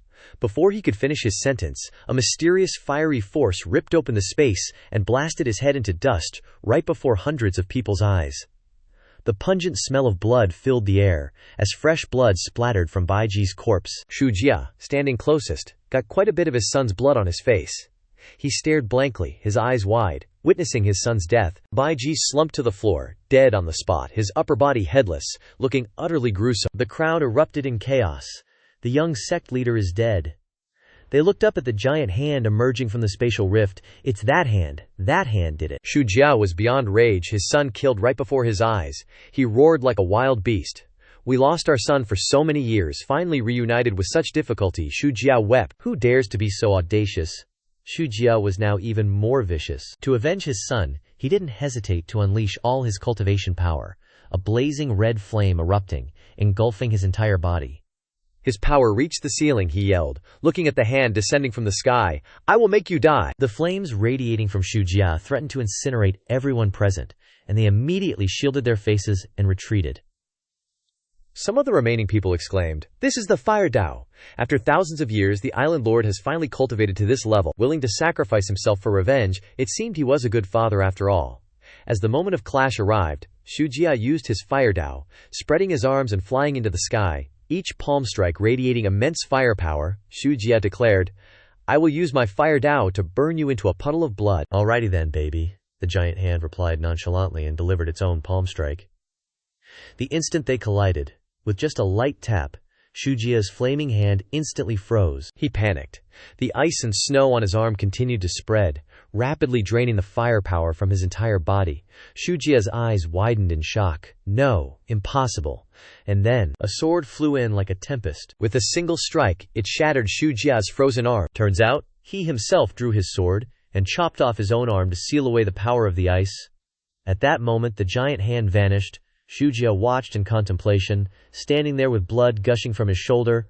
"Just one touch and I lost an arm. If I hadn't reacted quickly, the consequences would have been unimaginable." He sighed in relief. Moreover, that hand wasn't affected by my attack at all. It was just there, simple as that. Yet its power was so terrifying. Just how strong is the owner of that hand? He went to Baiji's corpse and cast some spiritual energy on him. In an instant, Baiji's soul was drawn out. Fortunately, my son's Dao heart is still intact. Even though his body is dead, we can still find another body and reincarnate him. Now just a floating soul, Baiji was filled with rage towards his father. Father, my body is gone. What should I do? Father must avenge me. Chop them into 100 pieces. Still talking tough even after dying, Shu Jia said wearily, "Is this really the time to be talking about revenge, son? Just what kind of powerful figure have we offended?" Suddenly, Shu Jia fell silent, afraid to say anything more, his eyes wide with fear. Shu Jia trembled slightly, taking a few steps back while his surrounding followers knelt down, kowtowing incessantly. The pressure is too strong. They could easily sense that a particularly powerful figure was about to appear, each footstep like a giant hammer blow to the chest. Baiji realized it immediately, recognizing who it was, and frantically flew around his father, shouting, "He's coming! He's coming again!" The footsteps stopped before the mansion gate. He had indeed arrived. Shu Jia spat out blood from the pressure of the divine aura. Lu Gao, Penggao Xiang, and Ziling Wang looked at Shu Jia's group with deadly intent. Shu Jia could sense that this aura far surpassed even immortals, and he cowered, kneeling and kowtowing repeatedly. Damn it, how did this tiny Fengyue island offend such a powerful master? But if I dared to offend Yi Feng and make my son the next island lord, it's because I have a trump card, a peak Dao-proofing realm trump card.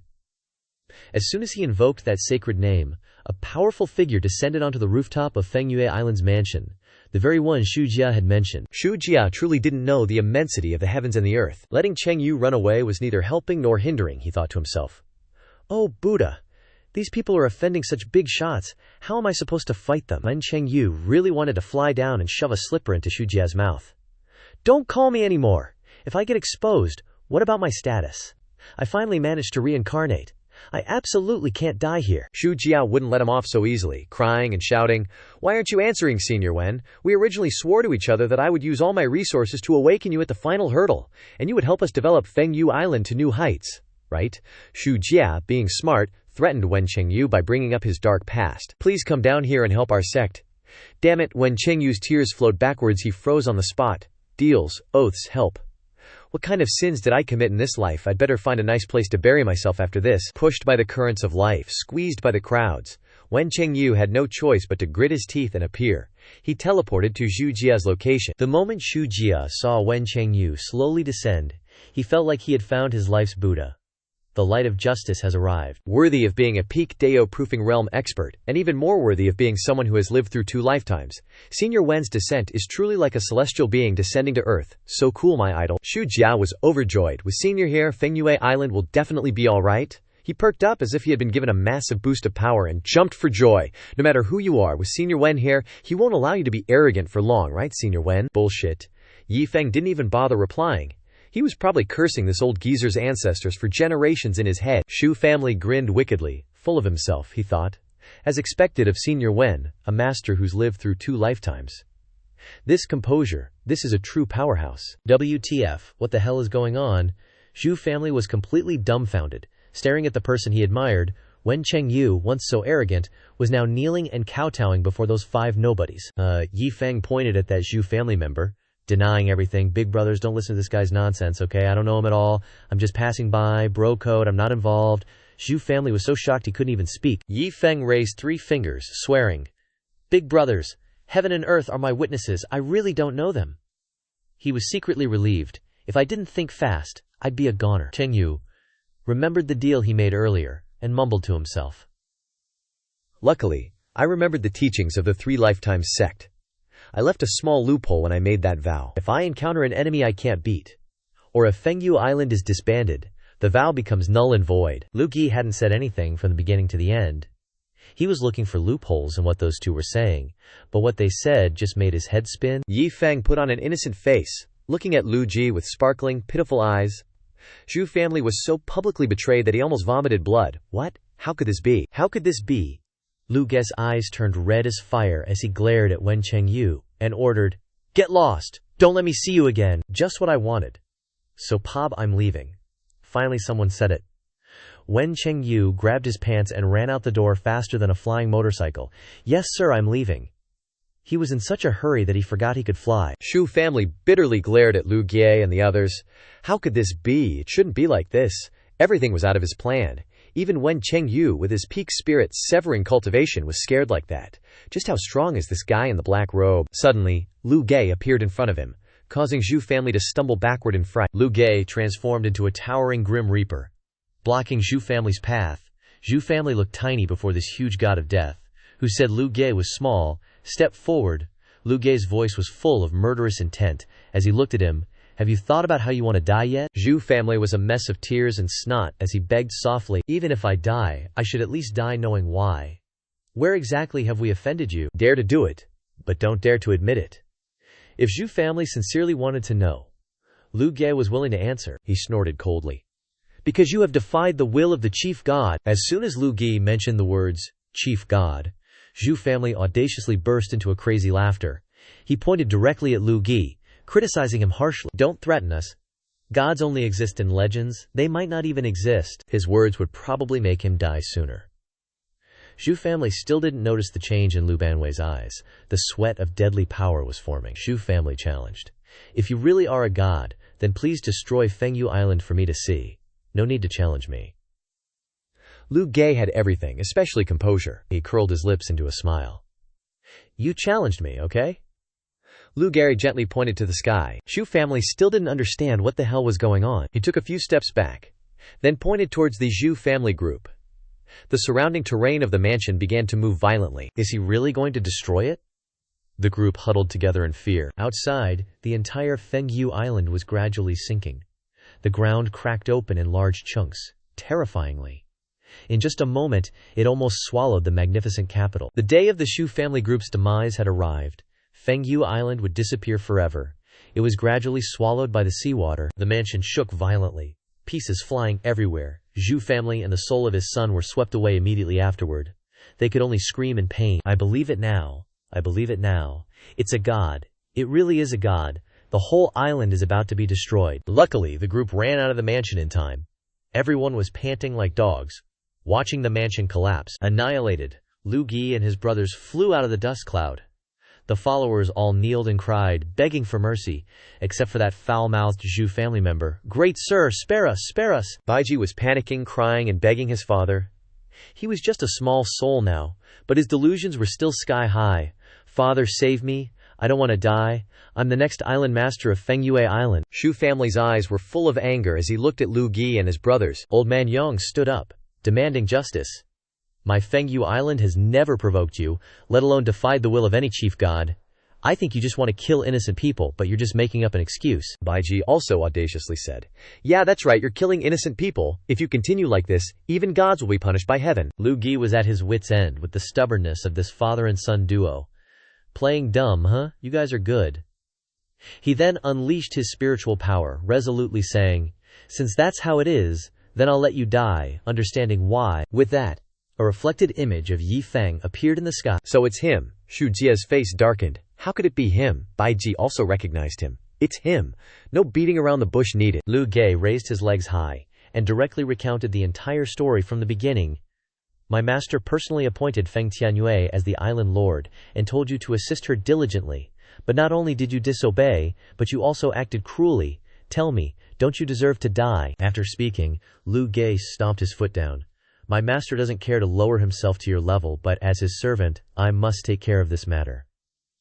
Each time he did so, the lackeys surrounding that old Shujia exploded, their heads flying off, fresh blood splattering everywhere, and horrific screams echoed across the sky. One by one, bodies fell, and vengeful spirits were released. Now they were just tiny souls, unable to laugh or cry. They think it's over, just by dying like that. Not that simple. Lu Ge unleashed lightning and fire, and with a flick of his finger, the flames eagerly devoured each soul, preventing them from being reincarnated. Shujia was so scared he nearly crapped his pants. He was about to faint as he watched the flames dancing around him, along with the wails of the spirits. Shujia was truly repentant now, tears and snot streaming down his face, looking utterly pathetic. I thought no one would ever find out, but I never expected him to be such a terrifying existence. No wonder he could so easily obtain the inheritance of death that no one had been able to inherit for years. If I had known earlier, I should have given up everything and wholeheartedly supported Feng Tianyue. Who knows, maybe I could have. He regretted it deeply, so deeply. One wrong step can truly lead to 1,000 miles astray. It's true that when death approaches, people easily reveal their true nature. Bai Ji and Xu Jia were no different. The father-son bond was completely shattered. Bai Ji flew in front of Liu Ge, shifting all the blame onto his father. "Please, sir, spare my life. It wasn't my fault. That old man seduced me. If it weren't for his seduction, I would have let Feng Tianyue become the island lord." How despicable. Xu Jia had a sudden heart attack, spitting out a mouthful of blood in anger. He pointed at Bai Ji, unable to speak due to his bitterness. You unfilial son." Bai Ji was furious, even daring to yell back at his father, acting innocent and putting on airs. "Old man, what's the point of yelling now? If it weren't for you, would I have ended up in this situation?" Xu Jia's face turned green with anger. He prepared to take care of this son. But before he could act, his beloved son beat him to it. That heartless Bai Ji directly pierced his father's forehead with a blast, and Xu Jia kicked the bucket. He collapsed, looking up at the sky and lamenting, "You." A round hole on his forehead was emitting smoke. Xu Jia looked at his son before him, filled with regret. His father had died like that. But not only did Bai Ji show no sympathy, but he even shamelessly flattered Liu Ge. "Sir, look, I killed him. I killed that old man. He denied everything. Sir, look, I'm not with him. Please spare me." He was talking big. But unfortunately, Liu Ge didn't hear a single word he said. "Spare you? I don't remember you being so cowardly before." With just a light flick of his finger, Bai Ji was quickly pulled forward. In just a second, he was in Liu Ge's arms. He tightened his grip on his soul even more. "You always make things difficult for others, so why don't you try it yourself?" Bai Ji's doomsday had arrived. The fire released from Liu Banwei's hand directly engulfed him and tortured him. "Painful. Please spare me, sir. How could you go back on your word like this? I even killed my father. Aren't you going to let me go?" The flames suddenly flared up, and Bai Ji's soul was buried within, screaming miserably, "Help, I was wrong. I won't dare to do it again. Please let me go. It's all my fault. I beg you, please let me go." Slowly enjoy the feeling of death from that fire. That's what Bai Ji deserves. Liu Ge and his 4 brothers left together without looking back. The moment Liu Banwei and his brothers left the island was also the moment Fengyue Island gradually sank to the bottom of the sea, ending the reign of some elder. Fortunately, in the ruins of Fengyue Island, an island was gradually emerging. The island was also full of life. A second Fengyue Island was forming. Everything on the island was gradually restored to its original state. From houses, scenery, ships, and even people returned to where they belonged. The common people throughout the island survived and returned safely. They happily embraced each other. "Where is this? Were we saved? Fengyue Island suffered a disaster. I thought I was going to die this time." Feng Tianyue was lying in a corner outside the city, the sunlight reflecting on her, causing her to wake up in a daze, not understanding anything. She quickly stood up and examined her body. Tianyue was secretly happy that her dantian still had cultivation. It was still there. There were no wounds on her body, and even her clothes were flawless. Everything she had suffered in Kuye Cave was like a dream. Suddenly she remembered something. "That's right, my younger brother." Ling Beifeng, Tianyue ran straight to the Black Sea, where the old man Xu Jia had thrown her younger brother, Ling Bei. Tianyue looked around for a while. The scene before her made her dare not believe her eyes. Her younger brother was indeed still alive. Ling Bei was leaning against a rock and sleeping. Feng Tianyue burst into tears. She was so happy. "Ling Bei, my younger brother is here." Tianyue was about to run to hug her brother when Liu Banwei suddenly appeared from the sky. He instructed the 2 sisters, "Try to manage it well. Be diligent. Don't disappoint me like this. Those who were chosen." The master can rest assured. Lu Ji, Ao Qing, Xiang Fei, and Ziling Wang were about to leave. They had completed their mission well. Feng Tianyue did not hesitate, and immediately knelt down and nodded to thank her benefactor. "Thank you, benefactor, for saving the lives of Tianyue and her brother and the people on the island. Tianyue will definitely not fail the expectations of the benefactor." But there's one thing Feng Tianyue still doesn't get. The benefactor's first half was telling her to be the island lord of this new island. But what's the meaning of the second half? Who is he? Who is the master? Suddenly, a surge of memories flooded back, and Feng Tianyue exclaimed in delight. "The master," the benefactor mentioned. "Could it be Mr. Yi?" Lost in her random thoughts, Feng Tianyue looked up again to find Liu Ge and the others gone. They'd left. The sky was blue again, making her feel relieved. Scene change. Elsewhere, an island with a Yuezhi sword, Sword Valley. True to its name, at the center of the island, stood a towering great sword. The entire land was filled with a faint chilling aura. Hong, along with her subordinate Zheng Zhongjiang, greeted, "Your divine Yi Feng." Hongzhi pays respects to the Sir. Hongjie has heard about the inheritance of death. The mere mention of it ignited Yi Feng's fury. He pointed at the red armor encasing him, his mouth running wild. It's more than just inheritance. The owner of that inheritance even gave me a turtle shell, saying it's impenetrable below the saint realm. Look at this! Piao Miao Hong could only give a silly smile, stammering, Honger didn't expect the Sir to inherit the inheritance of death. Piao Miao Hong thought to herself, never in a million years would I have guessed that the Sir would get something so heaven-defying in the inheritance. With this armor of courage he can basically walk sideways in the heavenly domain. The subordinate behind her shook his head. What so many people crave has become a burden to the Sir. The more he talked, the more disdainful looks he got. Yi Feng was so angry he almost coughed up blood. If you guys want it, then figure out a way to take it. Heavens no! Piao Miao Hong and her subordinate waved their hands frantically, shaking their heads repeatedly. We wouldn't dare, wouldn't dare, wouldn't dare. Actually, Piao Miao Hong didn't understand what Yi Feng was upset about. She offered a suggestion. Although I don't know why Sir wants to die. With your strength and talent, plus this armor of courage, you're bound to become a saint in the future. How about you try a different path?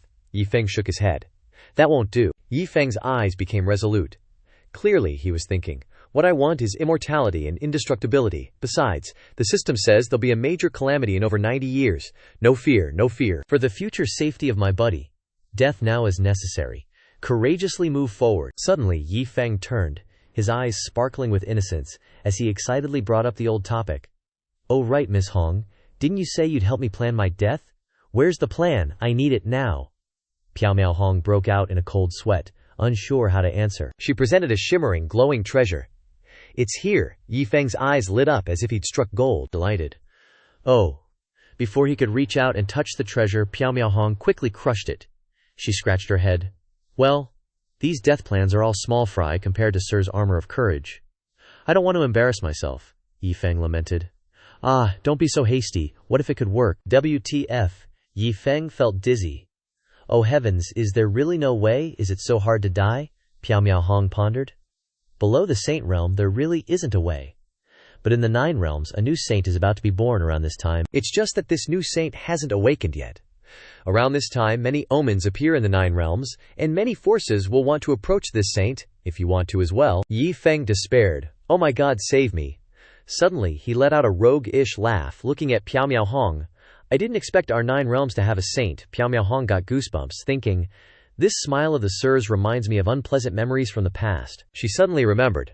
That's right, external force can't break Sir's armor of courage, so what about from the inside? Yi Feng stroked his chin, thinking for a moment. Destroying myself from the inside, huh? With what, poison? I've used poison a long time ago, it doesn't work. Piao Miao Hong said wickedly. Sir, you're talking about ordinary poison. I'm talking about the most potent poison in this world, Yi Feng asked eagerly. Oh, how potent? Piao Miao Hong continued.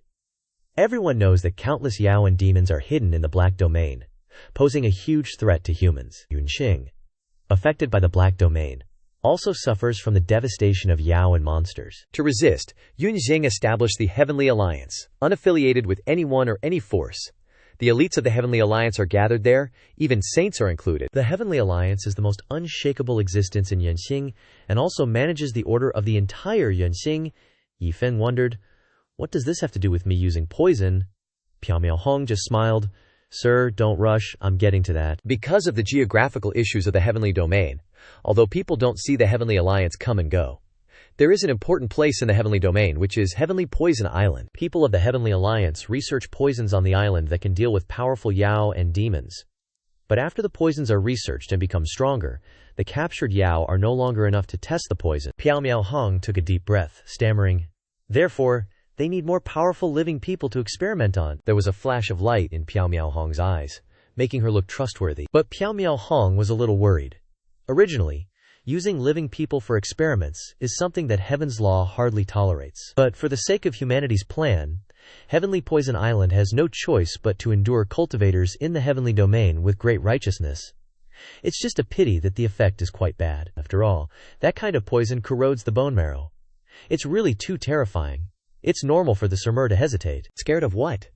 Yi Feng, hearing about that kind of poison, was as happy as if he'd struck gold, reassuring Piao Miao Hong. He put his hands on her shoulders, gently saying, Woo-woo, I want to register. For the grand plan of humanity, just use all kinds of poison on me. If one kind of poison doesn't kill me, change to another until the poison kills me. Piao Miao Hong was speechless at this answer. She raised her hand and gave Yi Feng a like. Righteous sir. They quickly proceeded according to the plan. At the registration point for poison testing on Heavenly Poison Island, the notice board clearly stated the registration conditions. Cultivation realm above the Tao realm, regardless of life or death. Reward, 100,000 spirit stones. At the Heavenly Clan, their elder was propping his chin, feeling frustrated. Who's coming here? It's been 3 months already. Until now, there hasn't even been one person we can bring back. People with low cultivation aren't qualified. People who feel high are too afraid of losing their lives. Suddenly, Yi Feng appeared out of nowhere, surprising the old man a bit. Who are you? He stood in front of the old man, with his hands on his hips, said, I'm here to register. Damn, the elder was overjoyed, thinking, although we've successfully recruited some people in the past 2 years, the state of those people isn't very good. Some are seriously injured and won't live long. Some have suffered a blow and lost hope. There's no one like the radiant person in front of me. Must take advantage of this. Yi Feng jumped back and forth in front of that elder, urging, hurry up and register me. What kind of registration? Where? Am I registering with you? The Heavenly Poison Elder was confused and flustered by him, not daring to move, and also very excited. Really? No matter how I look at it, he doesn't seem like he wants to die. Not only was that elder surprised, but the crowd of young people was also buzzing with discussion. Someone's registering for Heavenly Poison Island. Is there anyone in the entire Heavenly Domain who doesn't know what Heavenly Poison Island is? Yet there's actually someone who's come to offer their life. He's a real man. Look, he's still a young man who looks very ordinary. The elder didn't quite believe it. He tried to ask again. You're not going to live much longer, or you have some deep-seated blood feud and want to use this method to have the Heavenly Alliance help you take revenge, or you've suffered a blow and feel life is too meaningless. Yi Feng shook his head repeatedly. No, none of those. Is this guy normal? The elder roared. None of that. Then what are you doing here? Registering? Yi Feng seriously suggested. Of course, it's to test poison for your Heavenly Poison Island. The elder was at his wit's end with this guy's thick-skinnedness. Me, your words. First, there's no injury. Second, there's no heart demon. Why are you willing to come to Heavenly Poison Island to test poison? Don't you know that once you register for this, you can't go back? Yi Feng, without a trace of fear, looked at the old man seriously. Isn't this poison testing of yours to prevent demons from invading in the future? Then, is it not okay for me to register for the sake of the greater good, for the sake of humanity? Why do you have to think so badly of others? Holy crap, the elder's face turned green as he looked at him. A living saint, this one is. Even the Heavenly Poison Elder was persuaded by his smooth tongue. The elder respectfully said, Greetings, it is I who was narrow-minded. I apologize to you, young master. Is that all right? Yi Feng stood before the crowd, righteously criticizing. A sentence for the sake of the greater good. A sentence for the future of the human race. Countless young people around secretly praised Yi Feng's ambition. This person is truly a role model for our human race. I have learned a lesson from this hero. My perspective was too narrow. Don't praise me anymore. Yi Feng secretly smirked, pleased with himself. He crossed his arms, looking stern, and continued. The Black Domain is coming. Demons are invading human territory. Barely 1 in 10 will survive. The entire human race is in danger. Seeing that everyone was starting to be persuaded by him, Yi Feng declared grandly, I, Yi Feng, am just an ordinary cultivator, just one part of thousands upon thousands of people. My death is not a pity. If I can use my death to exchange for the stability of the human race in the future, what is there to regret about my death? Being able to contribute a little bit of strength to the poison masters, who contribute silently, is very worthwhile. Man, his speech was too impressive. Yi Feng leaned back, seeing if these young people agreed with what he just said. The crowd looked at each other in silence, then simultaneously ran to surround him, cheering wildly. Well said, very well said. This is the pillar of our nation. The character and realm of a hero are simply beyond what we can imagine. Seeing the crowd in such a hubbub, the Heavenly Poison Elder knocked his cane down a few times, and everyone returned to their previous positions. He spoke up. Poison masters like us gather on Heavenly Poison Island for the sake of all humanity, dedicated to research, and are considered respected by others, he said sadly. But in reality, no one can understand the pain in our hearts. Living on the island, with no living things, besides enduring the pungent smell every day, even when we leave the island, we are existences that everyone fears, avoiding us as if we were a plague. And some people even openly doubt our achievements, saying we are polluting the environment. Saying that, the senior covered his face and cried like a child, his voice trembling. But today, finally, Finally someone can understand poison masters like us. He thanked Yi Feng. With these words of yours, even if the old folks of Heavenly Poison Island die of exhaustion on the island, it will be worth it. Yi Feng eagerly grabbed the elder's hand. So you must agree to my request and let me test poison for you, the bald elder replied. Okay, I'm very happy. Right now, above the sky, a person was standing, observing Yi Feng from above. This little brat's enlightenment is even higher than mine. This person was an old man with 2 mustaches on his head. With this temperament and spirit, if he really dies on Heavenly Poison Island, wouldn't that be a waste of talent? If he can come to my Xuanwu Island, he will definitely be of great use. He was the Tao Lord of Xuanwu Island, Bai Lao. Looking down at Yi Feng, he smiled. He continued. With such virtue, if he also has enough talent, he would be very suitable to be my disciple. It's just a pity that this little brat went to Heavenly Poison Island for the greater good of the human race. I'm not in a position to stop him. Suddenly, an idea popped into his head.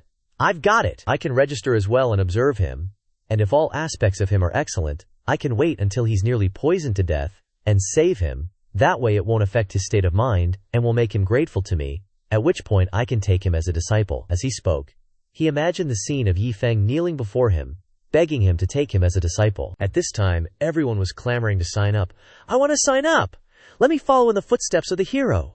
I also want to register to help you all a bit. The bald elder laughed loudly, his mouth wide open. Everyone! Those who register need to have a cultivation realm of at least the Dapsio realm. Please think carefully before registering. Take your time. Suddenly, at this time, a man wearing a hat came over. I want to register, not for anything else, just for the greater good of the human race. Let this old man contribute one last time. This person was Bai Lao. He had disguised himself as another person and stepped forward. Seeing him, Yi Feng smiled secretly. I'm just using the excuse of the greater good to find death. If we're really talking about the greater good, it has to be this old man. The two seemed to have a telepathic connection with each other. Bai Lao was also thinking at this moment, are you kidding me? I'm just using the excuse of the greater good to get close to and observe you. If we're really talking about the greater good, it has to be you, little brat. Just like that, Yi Feng and Bai Lao looked at each other intensely, sparks flying, and everyone around them sweated for them, thinking, is this the tacit understanding between heroes? After a while, after registering, everyone began to board the ship, heading out to the island. On the ship, Yi Feng and another person were standing enjoying the bright sunshine, both of their eyes sparkling as if reflecting the sunlight shining on the sea. He thought to himself, after trying for so long, this time I'm finally about to die. What an exhilarating feeling. The old man beside him was also immersed in his own thoughts. I thought I wouldn't be able to recruit anyone this trip, but I didn't expect to recruit such a powerful hero. Too awesome. Suddenly, Bai Lao held a chessboard towards Yi Feng and spoke. Little friend, my usual hobby is playing chess. There's nothing to do right now. How about we play a game? But in reality, deep down, he wanted to take advantage of this free time to probe his comprehension. Yi Feng put on an innocent, naive look, waving his hand in refusal.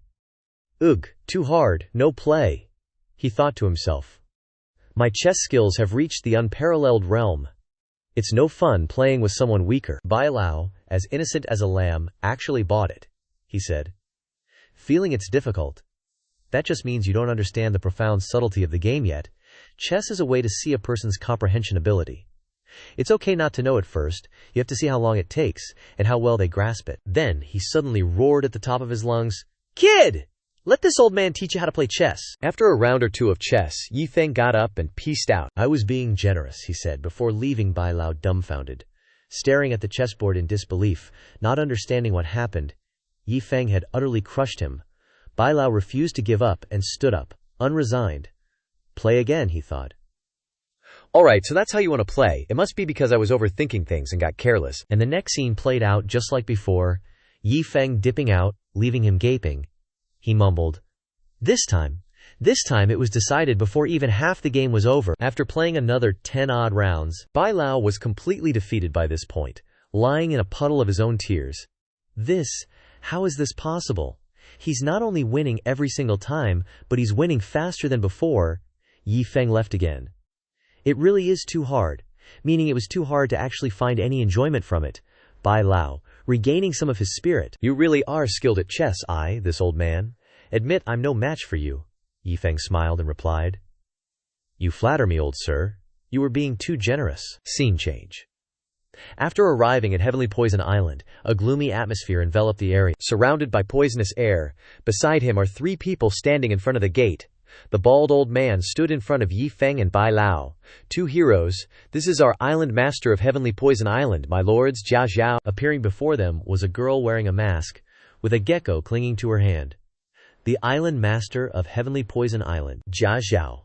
Looking her over, Bai Lao thought to himself, Jia Zhao, also known as the Poison Maiden of Yongxing. She's only a semi-saint, but her poison techniques are so unbelievably powerful that even saints don't dare to provoke her easily. Jia Zhao then spoke.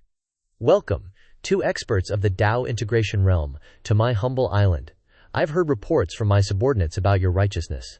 Yi Feng and Bai Lao raised their hands in response. "For the survival of humanity, we cannot refuse, us." But the truth was that Yi Feng didn't even know what realm he was in, so he just registered as Dao integration. Bai Lao was the same. Not wanting to reveal his true identity, he registered as Dao integration as well. Jia Zhao smiled and continued. "Although you 2 volunteered to come here, once you're on this island, there's an 80 to 90% chance you won't be returning. You 2 are rare talents of Yongxing. Are you really sure you want to do this?" Yi Feng put on his most stone-cold expression and said only one sentence. "Please, Island Master Jia Zhao, you absolutely must poison me to death." Seeing Yi Feng say that, Bai Lao also spoke up. "What this young friend said is exactly what Fu Nantian wants to say. For the righteousness of our people, we cannot refuse." In his mind, he was thinking, "Good kid, not afraid of death even when facing it directly." Seeing them say that, Jia Zhao just stood there silently, and no one could tell what she was thinking behind the mask. Immediately after, she turned around and headed inside. "Prepare for that guy Fu to test the poison. As for Yi Feng, bring him to me." The bald old man immediately obeyed. "Yes." Bai Lao grabbed Yi Feng's shoulder and said, "Kid, that woman is someone even saints are wary of. You absolutely must keep your distance from her.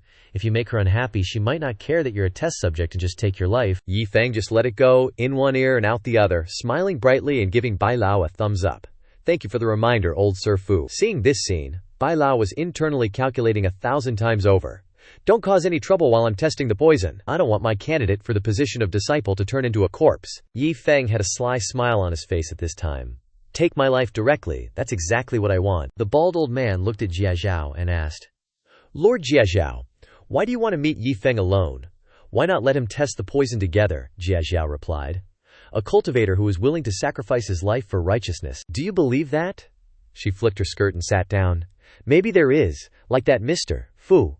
But this Yi Feng, I don't think so." The bald old man broke out in a cold sweat. "Lord Jia Zhao, aren't you being too cautious? This young Master Yi was the first to register.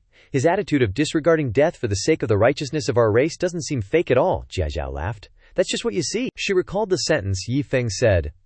"Please, Island Master Jia Zhao, you absolutely must poison me to death. Normal people, even if they disregard death, would still hesitate a bit when facing it. But he didn't hesitate at all. Too much perfection is a flaw. So I want to investigate his true intentions in private." At this time, several hours had passed. Yi Feng had arrived and was sitting in a chair opposite Jia Zhao. They stared at each other, not saying a word. Looking at Yi Feng's punchable face sitting in front of her, she thought, "Ever since he came in, I've been investigating his true intentions, but I haven't gained anything. Instead, he's been staring at me like this for hours. Aren't you afraid I'll poison you to death with such impudence?" Thinking this, she spoke up. "Young Master Yi, what exactly are you thinking?" Suddenly, Yi Feng raised his hand and replied, "Don't move." He leaned closer to Jia Zhao, and then reached out to wipe away a trace of tea on her lips. "You have tea on the corner of your mouth." This made Jia Zhao blush with embarrassment. Jia Zhao was so ashamed that she became angry and shouted, "You, aren't you afraid of death? My whole body is poison. A normal person would surely die if they touched me." Yi Feng just smiled. "I know, but in such a beautiful moment, I can't accept a beauty like you having tea stains on your lips." Hearing these sweet pickup lines from Yi Feng, Jia Zhao's mind was about to explode. Although her mouth wanted to scream, she covered her mouth with her hand. "I used to have a burning heart too, but because I'm cursed with this misfortune physique, people, let alone the opposite sex, even the same sex, would keep their distance. But today, someone's risking their life just to wipe tea stains for me." Looking at Yi Feng, all handsome and radiant while drinking tea, she sighed inwardly. "This guy's got some serious guts. Good thing I've trained enough to control my misfortune physique, not to the point of actually killing him." After taking a sip of tea, he placed the cup on the table. He raised his hand to cover his face.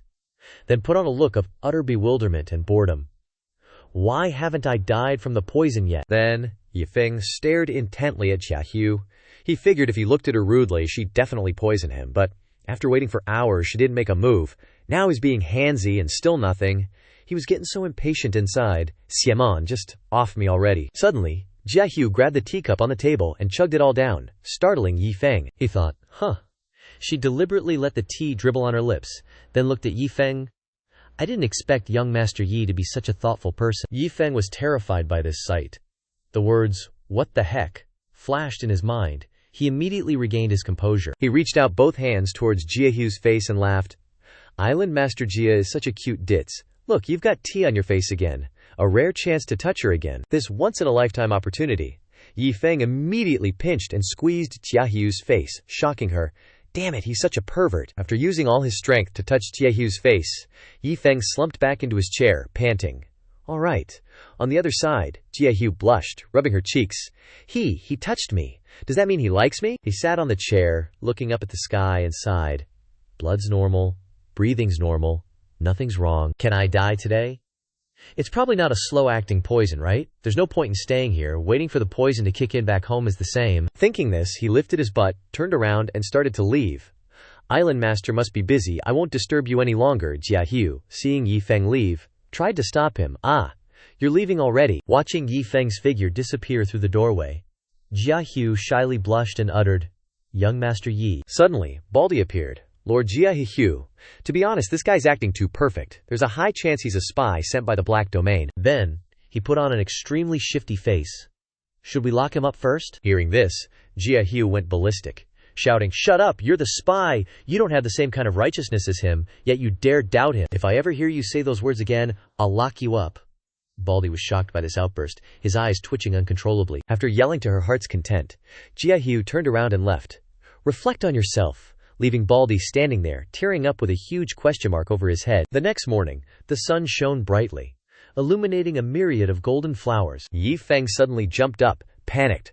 Crap, isn't that woman supposed to be dying already? I've waited all night, even a slow poison should be kicking in by now, right? A voice suddenly called out from outside the door. Young Master Yi, it's time. Time to go try the poison. Hearing this, Yi Feng exclaimed. Perfect timing. Baldy, standing outside, spoke apologetically. Young Master Yi, the Yao demons are about to invade. The poison testing is extremely urgent. If young Master Yi isn't ready yet. Before Baldy could finish, he flicked his sleeves and fluttered in the wind, then strode out majestically, smiling brightly. No need. Such an important matter concerns the entire human race. We can't delay, even for a moment. You must let me try the poison today. Seeing this, Baldy couldn't help but exclaim inwardly. As expected of the person Lord Hinu admires, look at this enlightened mindset, it truly fills me with admiration. A little later, at the poison testing room, as soon as he saw old Bai, Yi Feng happily raised his hand and said with a smile, Senior Bai, you're here too. Seeing this, old Bai thought to himself, so happy and carefree to be handing over his life, this future disciple of mine is truly extraordinary. Pointing towards the gate, Baldy spoke. 2 heroes, the poison testing is simple. Just enter this space, and we'll release a special poisonous mist. Remember, do not circulate qi to resist the poison. Not only will it be useless, but it will also make the poison act faster. Remember. Finally, if you two have entered this gate, you must be prepared to sacrifice yourselves at any moment. Hearing this, he quickly raised his hand. Can I take it that you won't give up until the poison kills us? Baldy put on a scary face. If the poison doesn't kill you two, then it proves that our research these past few days has failed. So it's not too late for you two to regret it now. If you really enter the space. Before Baldy could finish, Yi Feng had already jumped inside. Before he could finish his sentence, Baldy was utterly surprised to see Yi Feng jump in. Old Bai quickly followed. Having such an enlightened disciple puts a lot of pressure on me as the Shifu. Then, old Bai also rushed into the gate, leaving old Baldy standing there in tears. Those two are truly the pillars of our human race. Just then, Jiashao appeared. Old Baldy saw her and immediately shouted, Great Lord Jiashao, you've arrived. Jiashao responded. Just came to take a look. Then, she turned to leave. Tell me immediately when there's a result, old Baldy replied respectfully. Yes, ma'am. Great Lord Jiashao has come all the way here to observe in order to push for an early breakthrough in the poison testing. Looks like the poison dosage will have to be increased a lot this time. At this moment, inside a sealed box were Yi Feng and Old Bai, sitting there. A small window at the top of the room suddenly opened, and a stream of green, toxic smoke poured out continuously. Not just one window. A second one opened, and a stream of red toxic smoke followed. Seeing the toxic smoke enveloping him, Yi Feng was overjoyed to the point of tears. "It's starting! Finally, I can die." Old Bai looked at him, smiling. "I'll step in to save this kid just as he's about to die from the poison." Thinking of that moment, he couldn't sit still, chuckling to himself. "I can't wait to see the look of worship on your face." After a while of spewing toxic gas, the room was completely filled, with only blurry figures of Yi Feng and Old Bai sitting there visible. Time passed quickly, and the next day arrived. In front of the poison testing gate, Old Baldy was sweating profusely. A whole day has passed. Still no movement. The people behind him were sweating just as much. Could it be that the poison we researched can't pose a threat to a Dao integration realm cultivator? Suddenly, a voice came from inside the poison testing room. I can't take it anymore. I'm done for." Old Baldy immediately ordered people to run over. "There's movement. It's young Master Yi." Quick! Inside the room, Old Bai was taking Yi Feng's pulse. The 7 orifices are normal, no black blood. Could it be that the poison has entered the internal organs? Looking at Yi Feng's motionless body on the ground, Old Bai said, "Disciple, don't be afraid, your Shifu will save you." Suddenly, as if discovering something, Old Bai's eyes widened. "This is..." At the same time, outside the door of the poison testing room, Old Baldy rushed over. "How is young Master Yi?" Old Bai slowly spoke amidst everyone's constant worry. He pointed towards Yi Feng and shouted angrily, "He's just sleeping! Wasting my old man's emotions." Old Baldy was so shocked that his jaw dropped. Hearing the loud noise, Yi Feng's eyes slowly opened. He sat up abruptly, then stretched and yawned. "Slept for 2 nights straight. I'm really exhausted." Suddenly seeing the crowd standing around him, Yi Feng was startled. "Huh, why is everyone here? Oh right, the poison. How did the poison testing go?" Old Bai said irritably and helplessly. "You slept in the toxic fumes for a whole day. What do you think the result is?" Old Baldy also spoke up. "The toxic fumes we prepared had no effect. It failed on a Dabio integration realm cultivator." Hearing this, Yi Feng sweated profusely. His eyes widened. Failed again. Because he was so frustrated, he raised his fist and punched the ground hard, causing it to shatter. Suddenly being punched, the earth cried out, "Who did I offend?" Old Baldy and the soldier's eyes widened, sparkling. "Young Master Yi is worried about the survival of the human race. One failure makes him so indignant. He truly is the light of the human race." Seeing Yi Feng so depressed, everyone came forward to dissuade him. "Young Master Yi, everyone fails sometimes, but accumulating experience over many times, you'll definitely succeed in the future." "That's right, young Master Yi doesn't need to be so heartbroken." Hearing these words from the crowd, he became even more infuriated. "No way. Before entering, I made it clear that you can't give up until you poison me to death. You can't regret it. Give up. You are the most skilled poison masters of Yunxing. Show me your true skills." Then, he raised 3 fingers and ordered, 3 days. Within 3 days, you must arrange another poison testing session for me. If you can't do it, go back home and raise pigs." Seeing this, the crowd shed tears. Young Master Yi doesn't care about his personal safety and even encourages us. We can't let down young Master Yi. Outside, the sun was still shining brightly as usual. Yi Feng walked out of the poison testing room in an extremely bad mood. He originally had great faith in those pharmacists, but unexpectedly they were just as useless. "I can't put all my hopes on them. I have to prepare more. Last time, Island Master didn't poison me to death. It must be because I didn't reach her limit." After thinking, he rushed straight to Jia Xiao's room, then kicked the door open. "Island Master Jia, I'm coming in." Jia Xiao was very surprised to see Yi Feng arrive and immediately slumped into her chair. "Young Master Yi, I've already heard about the failure of the poison testing. You don't need to take it to heart." Because of that, Yi Feng sat down and said, "Don't you have any tea?" Hearing this, without hesitation, she quickly ran to get the kettle and pour tea. "Yes, damn it, I messed up," he thought, looking at her attitude. "Why is she so nice? I'm being so rude and she's not even mad." Jia Zhao soothed him. "Seeing that you're not in a good mood, young master, how about we wander around for a couple of days? Just to relax. What do you think?" Yi Feng grabbed his tea, then suddenly snapped. "Are you teaching me how to do things? Too much talk?" Seeing Yi Feng's fierce tiger-like appearance, Jia Xiao was not only not angry but also strangely excited. Her heart felt like it had been shot. "He's being mean to me." Knowing I'm a jinx and still not holding back, she sat meekly, slightly trembling. "He cares about me. Young Master Yi is truly upright and has innate pride. I truly admire him." Yi Feng, at that moment, was just blinking with a million question marks above his head. Why is she reacting like that? Now I don't even know what to do. Suddenly, he stood up, then quickly rushed over, just wanting her to stop caring. He lunged straight at Jia Zhao, then pushed her down. His face now looked like he wanted to devour her whole island. Mistress Jia, have you ever tried it before? Jia Zhao faltered at Yi Feng's expression. That man's taste? As she spoke, Jia Zhao panted. Her face flushed, thinking, he's so naughty, but I like it. Witnessing this scene, Yi Feng was about to lose it. How is this different from the initial plan? Where's the anger? Why isn't she poisoning me? She seems to be enjoying this way too much. Seriously. Just then, outside the door, Baldy walked in. Great Jia Zhao! The poison cultivators are sending a message. They've had a major breakthrough. He heard this and immediately jumped up. What, really? Yi Feng darted off like the wind. I can't wait, I have to go try the new poison. Leaving Jia Zhao clutching his sleeve, pleading, young Master Yi, wait. Clutching the tattered sleeve of Yi Feng, she thought, I've been looking forward to the poison research succeeding, but I'm also afraid of it succeeding. If it really succeeds, then young Master Yi. Thinking this, she grabbed Yi Feng's sleeve and started kissing it obsessively. Young Master Yi, after running at top speed for a while, he slammed on the brakes. Yi Feng looked at the group and shouted, I didn't expect you guys to actually develop a new poison formula in 3 days. You truly are the best poison masters in Yuanxing, Baldy replied. It's all thanks to your encouragement, young master, otherwise we definitely wouldn't have been able to do it. Bai Lao looked at him and said, Kid, this time you're playing for real. They used a spatial Dharma artifact to research the new poison, otherwise it would take dozens of poison masters 3 years to research a new poison. Yi Feng blushed, thinking, spatial Dharma artifact, like the hyperbolic time chamber from Dragon Ball. After thinking, he stepped in heroically. No need to say more. What's so scary about death? Dedicating one's life to a great cause is one's unshirkable duty. The people behind him shouted, Young Master Yi is so noble. At this time, inside the poison testing chamber, black poisonous fumes filled the air.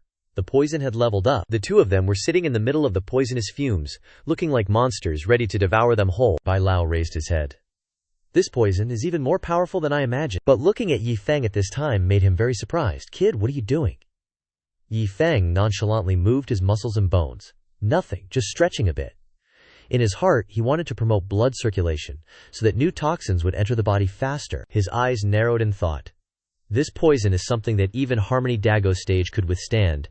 This kid is probably because he affected by poison. It is difficult to calm down. Right then, Bai Lao suddenly spurted out a mouthful of bright red blood. He immediately sat down and circulated his energy. My clone was killed.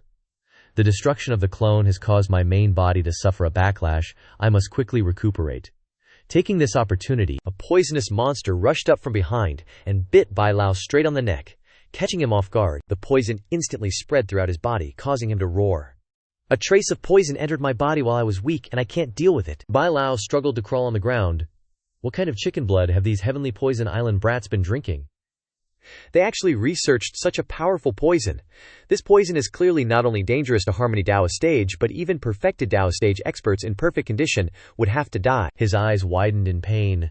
Am I going to capsize in a ditch? Suddenly a voice rang out. Oh, old man, why have you become like this? In front of Bai Lao at this time, Yi Feng was squatting, his face full of concern. Seriously, are you that weak? You're not a fake Harmony Dao stage, are you? Hearing this, Bai Lao was so angry that his veins bulged. What the hell are you talking about, you brat? He roared subconsciously. I am a saint. Suddenly remembering something, he looked straight at Yi Feng.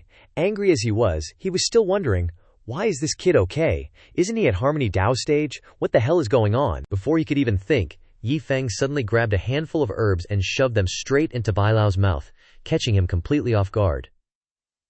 These are herbs I concocted myself, not sure if they'll work or not. Eat up. Bai Lao was practically trembling with rage after having a bunch of leaves stuffed into his mouth. What the heck is this? You're feeding me herbs. I'm supposed to be his Shifu, and now I'm being saved by my disciple. No way! Even a saint can't resist that poison. What good are ordinary herbs gonna do? Suddenly, he felt lighter than air, like he was standing in a field of golden wheat, dancing gracefully in the breeze. I'm swaying so elegantly. This herb, holy crap, it's actually working. Just then, he remembered the scene from before, when he had wanted to save Yi Feng from the deadly poison. Bai Lao felt so embarrassed and ashamed that he raised his hand to cover his face. Oh my god, I'm so freaking ashamed I could die. The next day, The sound of someone slapping the ground echoed in the room. I've completely lost face this time.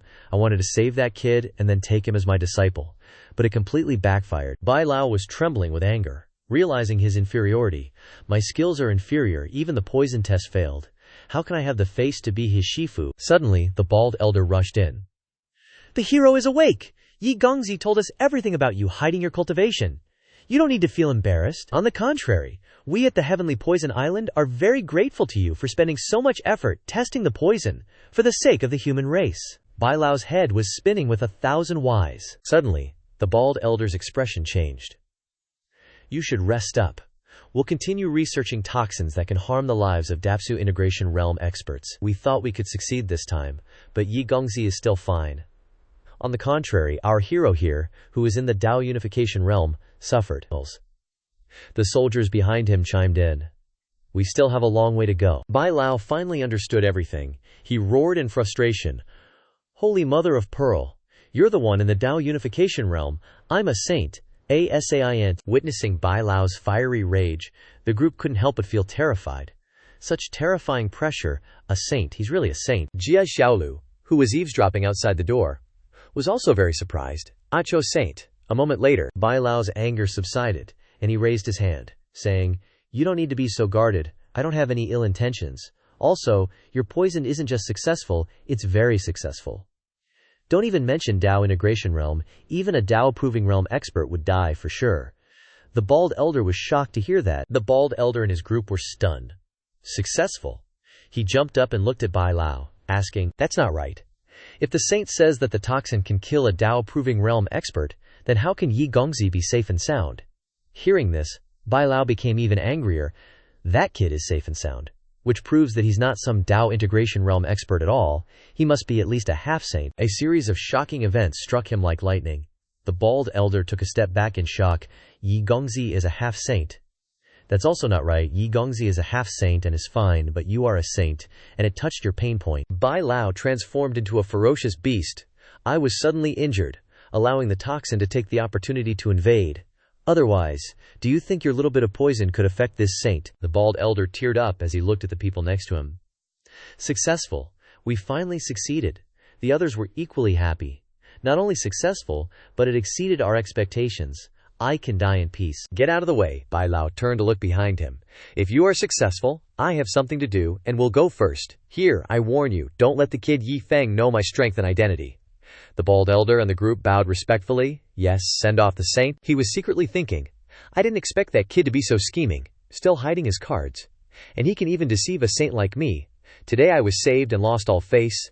The matter of master and disciple can only be discussed later. Now I should deal with the matter of my clone being destroyed first. As soon as he stepped out of the door, he was startled by Jia Xiaolu's voice.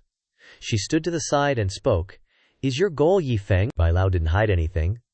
Of course it's because of that kid. He's an outstanding genius, and I want to take him as my disciple. I was afraid that he would die at your place, so I followed him here. Is there a problem? Hearing the answer she wanted, Jia Xiaolu turned around and left, leisurely. I won't see you off. Jia Xiaolu smiled in her heart. So he is such an excellent half-saint. Seeing Jia Xiaolu's suspicious actions, Bai Lao was very suspicious. Damn it, this woman is so scary. She was almost killed here and didn't say anything, and was saved by her future disciple, and now she is threatened by a half-saint. Damn it, it's really unlucky. The people inside were still talking non-stop. We must immediately report this good news to Yi Gongzi. Didn't Yi Gongzi already know everything? He is a half-saint. Shouldn't he be able to sense the intensity of the toxin? Suddenly the bald elder raised his finger and said, No. Before that, our research focus was the concealment of the toxin. The increase in toxicity is now being researched. Also said, although people below the saint can resist this poison, they can't detect it, and those who can't resist will directly kick the bucket. The others then replied, So it means that Yi Hero didn't detect the toxin, and success is very normal. Yi Hero didn't know the characteristics of our toxin, so he concealed his strength and helped us test the toxin. It is really intentional. The bald elder blushed shyly when he thought of Yi Feng. That's right, we were able to research and succeed this time, thanks to Yi Hero. On the other side, Yi Feng was in a state of extreme panic. I can't die again, I'm so tired. Should I urge those poison masters again? In a state of extreme listlessness, suddenly there were loud knocks outside the door. He stood up unconsciously. Who is it? Open the door. It was the bald elder and the group who were holding up a sign, and fireworks were flying everywhere. Yi Hero has successfully tested the poison. Thank you, Yi Hero, for urging us to test the poison. Yi Feng didn't understand what was happening, just uttered a sound. Before he could understand the problem, the bald elder rushed over and took his hand. Yi Hero, you concealed your half-saint identity to help us test the poison. It is really too intentional. Don't hide it anymore. You can be safe and sound in a toxic space that can kill the Tao-proving realm, so you must be a half-saint. Yi Feng stared blankly at his face. Half-saint, meh, he suddenly yelled. Can your poison threaten the Tao-proving realm? How did you find out? Then the group stammered. We definitely have a way to confirm. You don't need to doubt it. Yi Feng clutched his chest as he heard this, yelling out, my heart's about to break. How could this be? He was so angry he saw stars, grabbing the bald old man's hand. Can't you boost the potency of the poison to kill a semi-saint? I'm willing to sacrifice my life here. The bald old man was moved to tears. Noble hero. But the semi-saint's power is just too terrifying. We're really powerless. Yi Feng could only reluctantly say, all right? The bald old man asked. So, Hero Yi, you're really powerless? Turning around to leave, Yi Feng didn't forget to say, the poison experiment's over. Staying here is pointless. I'll pack my stuff and leave tomorrow.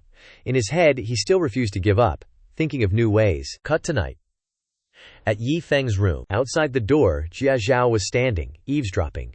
She blushed shyly, thinking to herself, young Master Yi is leaving tomorrow. The only way to keep him here is tonight.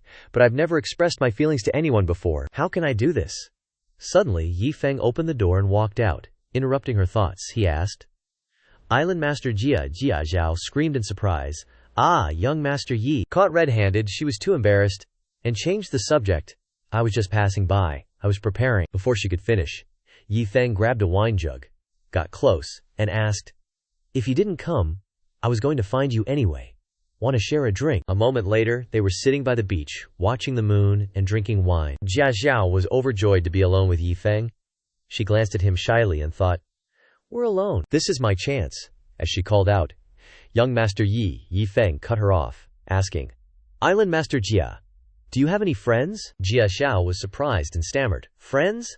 Yi Feng continued, so have you ever tried making friends? Her face turned somber, and she didn't answer. Seeing her silence, he asked, is there anyone very important to you? Jia Zhao finally replied, yes, my father. But he passed away when I was very young. Taking a sip of wine, Yi Feng said, you must have been very sad at first. Actually, it's the same for everyone. It's always sad when someone important leaves. But everyone leaves eventually.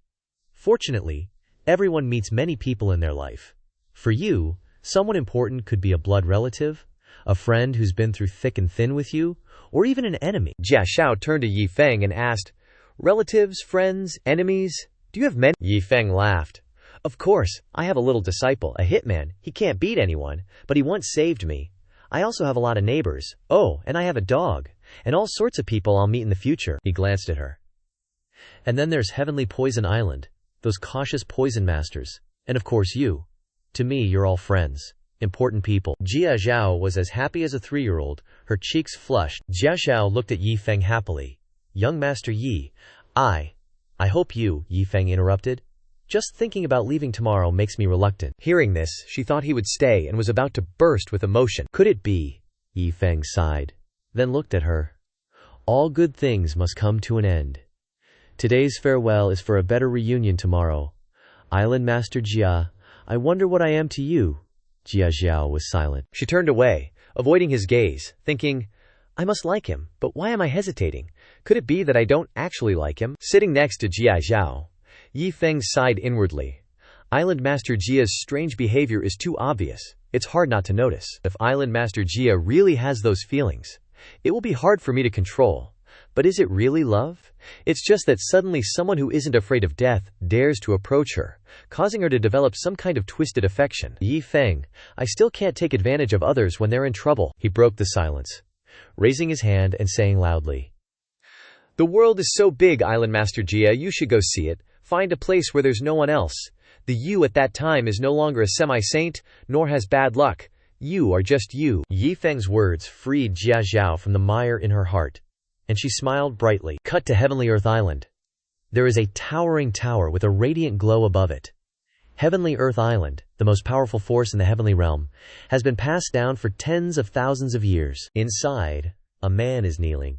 Behind him, a man and a woman enter, clasping their hands respectfully to pay respects to their ancestors. The son is named Qingshan, in the Enlightenment realm, the #1 genius in the heavenly realm, and the daughter behind him is named Qingshan, Qingshan's younger sister, both with strength and talent. The white-haired man is Qingshan, a saint of the Qin family. He turned to them and said, "Hurry up and kneel down. Don't be disrespectful in front of our Qin family's sacred object." The two siblings replied, "Yes." Then, he continued, "Today I have called you here because there is a very important task for you to do." Qingshan and Qingshan were worried when they saw his serious expression, and both replied, "Ancestor, please instruct us." Qingshan then continued, "Do you still remember the family motto of our Qin family?" Qingshan replied, "Of course I remember. No matter how talented someone is in the Qin family, the most important thing is to master cooking skills. Those who aren't good at cooking will be expelled from the Qin family." Ancestor, I've always heard that our Qin family has two incredibly powerful sacred objects, and the Qin family's rise is all thanks to them. I wonder what these sacred objects actually are. Hearing this, Qingshan behind him couldn't help but be startled. She glanced at her brother, hesitating. Could it be that our family's motto is related to these two items? Qingshan turned to face forward and replied, "To be more precise, it's related to the person who represents these sacred objects. Not long ago, our Qin family was just a small, unknown family on the Heaven and Earth Island, and our lives were controlled by others." As he spoke, he recalled the scenes of the past. "Until one day, I met that man. I was in trouble that day, but luckily, I was saved by this person. Every day, he made delicious food for me. Not only did my injuries recover quickly, but my strength also broke through day by day." Although he introduced himself as an Earth Immortal chef that day, the power surrounding him far surpassed that of an Earth Immortal. His true strength was truly unfathomable. Speaking of this, his expression darkened, and while stroking the box in his hand, he continued, "I originally wanted to repay his kindness, but he said that he opened that restaurant only on the orders of his shifu. If I wanted to repay him, I should repay his shifu. He said that his shifu loved to eat delicious food, especially rustic dishes. Therefore, I tried my best to learn how to cook, hoping that one day I could repay that unseen senior. Therefore, I made striving to learn how to cook the family motto of our Qin family. Before parting, that person gave me two items, which are these two things." As if seeing something, the two siblings, Qingshan and Qingshan, were stunned, their eyes widening. Qingshan then opened the two wooden boxes placed on the table, and a dazzling golden light caused the people to almost go blind, making them exclaim in surprise. After taking the two treasures out of the wooden box, Qingshan stood majestically, holding the extremely sharp knife and the soup ladle, with what seemed like a halo of light radiating behind him. Seeing these two items, Qingshan's jaw almost dropped, and Qingshan was no less surprised. "Isn't this just a vegetable knife and an iron spoon?" Hearing them say that, Qingshan was very angry. He waved the spoon and shouted, "What do you kids know? These aren't ordinary vegetable knives and iron spoons." He hugged the spoon tightly, rubbing it. "This iron spoon emits the aura of a sacred artifact. Relying on its enlightenment alone, I have successfully entered the realm of a saint. This vegetable knife even helped me successfully wreak havoc on the entire Heaven and Earth Island, and thus ascend to the position of Island Master." Hearing this, the two siblings were struck dumb, unable to say anything more. As soon as he finished speaking, he turned to the two siblings again. "Now that our Qin family has a stable position, it's time to repay our debt. I want to send you two to find that senior." Qingshan placed the beloved knife into the hands of the two disciples. "If you find the whereabouts of that senior, show this vegetable knife to that senior, and tell him that the Qin family on Heaven and Earth Island, in the Heaven Domain, has been helped too much by his disciple, so we are deliberately here to repay the favor. The Qin family will forever be his loyal servants, and he can command us at any time." He carefully instructed, "Remember, the senior likes to eat delicious food. If you find the senior, you must prepare a rich feast for him first. If the senior likes to eat it, then you must always be by his side, making it delicious for him to enjoy every meal, understand?" The two siblings heard this and broke out in a cold sweat, and replied, "Yes, we obey." Watching the backs of Qingshan and Qingshan leave, he thought to himself, Senior's disciple was already very powerful. The one who can teach Senior must be even more powerful. I'm sending two outstanding descendants of the Qin family to his side. If they can receive a little guidance, then they can gain a lot of benefits. and they may very well become saints in the future. In a flash, several months passed. At this time, in a certain place, a group of people were lying scattered on the ground, their feet trembling as they dragged themselves forward. "Big brother, all the guards are dead," Qin Jiu said breathlessly, looking at her brother. "In the past half-month, no one on the ship has survived. If this continues, don't even mention finding the senior. I'm afraid we'll also die here." Xin Nan clenched his fist on the railing of the ship. "The ancestor entrusted us with such an important task, but we can only sit here and wait for death. We have failed the ancestor." The two siblings' small boat was floating on the vast, boundless sea, Xin Nan shouted. "How can we ever leave this misty land?" Suddenly, as if sensing something, Qin Jiu turned her gaze to the other side, and she suddenly pointed in that direction and shouted, "Look, there's something rushing over here." Hearing this, Xin Nan panicked. "What is it? Where?" At this time, in front of them was Yi Feng, sitting on a giant snail, muttering, "The plan to test poison on Heaven Poison Island has failed. Where should I go to seek death next?" While in thought, he suddenly looked up, and a huge ship was approaching in front of him. "Oh my God, the ship is so big. This humble one is Yi Feng, passing by here. Greetings to everyone." The two siblings, Qin Nan, saw Yi Feng and also clasped their hands in salute. "Qin family of Heaven and Earth Island, Qin Nan, Qin Jiu, please invite brother Yi onto the ship to talk." Seeing that they were quite friendly, he thought to himself, so they're people who accidentally entered this maze formation like I thought. He happily smiled and said, "Go on board to talk. You're too kind." His footsteps quickly moved onto the ship. As soon as he stepped onto the deck, a fragrant smell emanated from the side of the ship, causing Yi Feng to shout uncontrollably, "It smells so good!" The two siblings, Xin Nan, were suddenly startled by this, and they were scared out of their wits. Yi Feng, like a greedy cat, scratched his belly and looked at Xin Nan. "Can I eat your food?" Seeing this, Xin Nan replied, "Brother Yi can eat as much as he likes, but before that, I have a very important matter to discuss with Brother Yi. I wonder if Brother Yi feels anything strange right now." Hearing Xin Nan ask this, he was stunned. "Anything strange?" "No," Xin Nan then continued. "Brother Yi, we are currently standing in a mysterious space or barrier. No matter which direction we go, we will eventually return to this place. Moreover, this space is shrouded in a mysterious power, constantly devouring our lives and cultivation until it sucks us dry." We looked at the corpses lying scattered on the ground. Xin Nan's eyes filled with fear. "We've been trapped here for half a month, and we've tried everything, but we still can't get out. Moreover, there were originally many people on the ship, but now, only 1/3 remains." Yi Feng blinked. "You mean waiting here will lead to death?" Seeing this, Qin Nan nodded vigorously. He thought to himself, "Was I too blunt? It was hard enough to meet a living person, but I scared him silly." Then Xin Nan gave a forced smile, accompanied by eyes full of fear.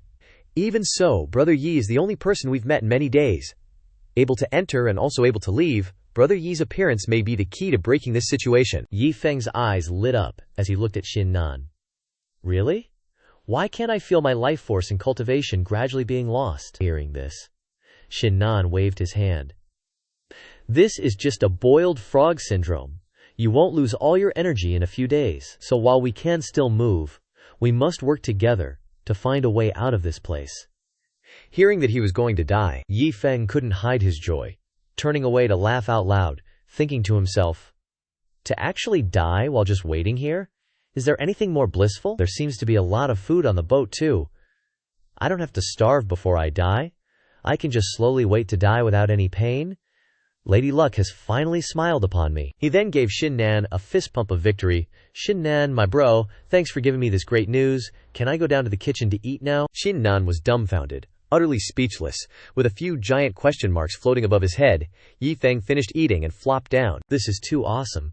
Not only can I eat my fill, but I don't have to suffer any pain. How didn't I discover such an amazing way to die before?" Seeing Yi Feng's unusual calmness, Qin Nan asked, "Yi Feng, did you not understand what I said? How can you still swallow food?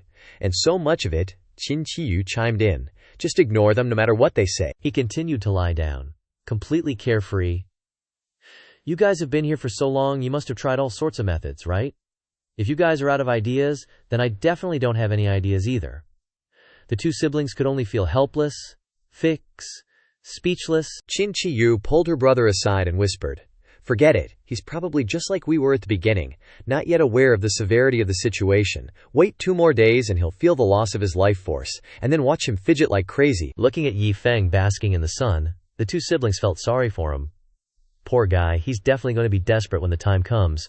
Scene change. Desolate grave. The black area under the ground.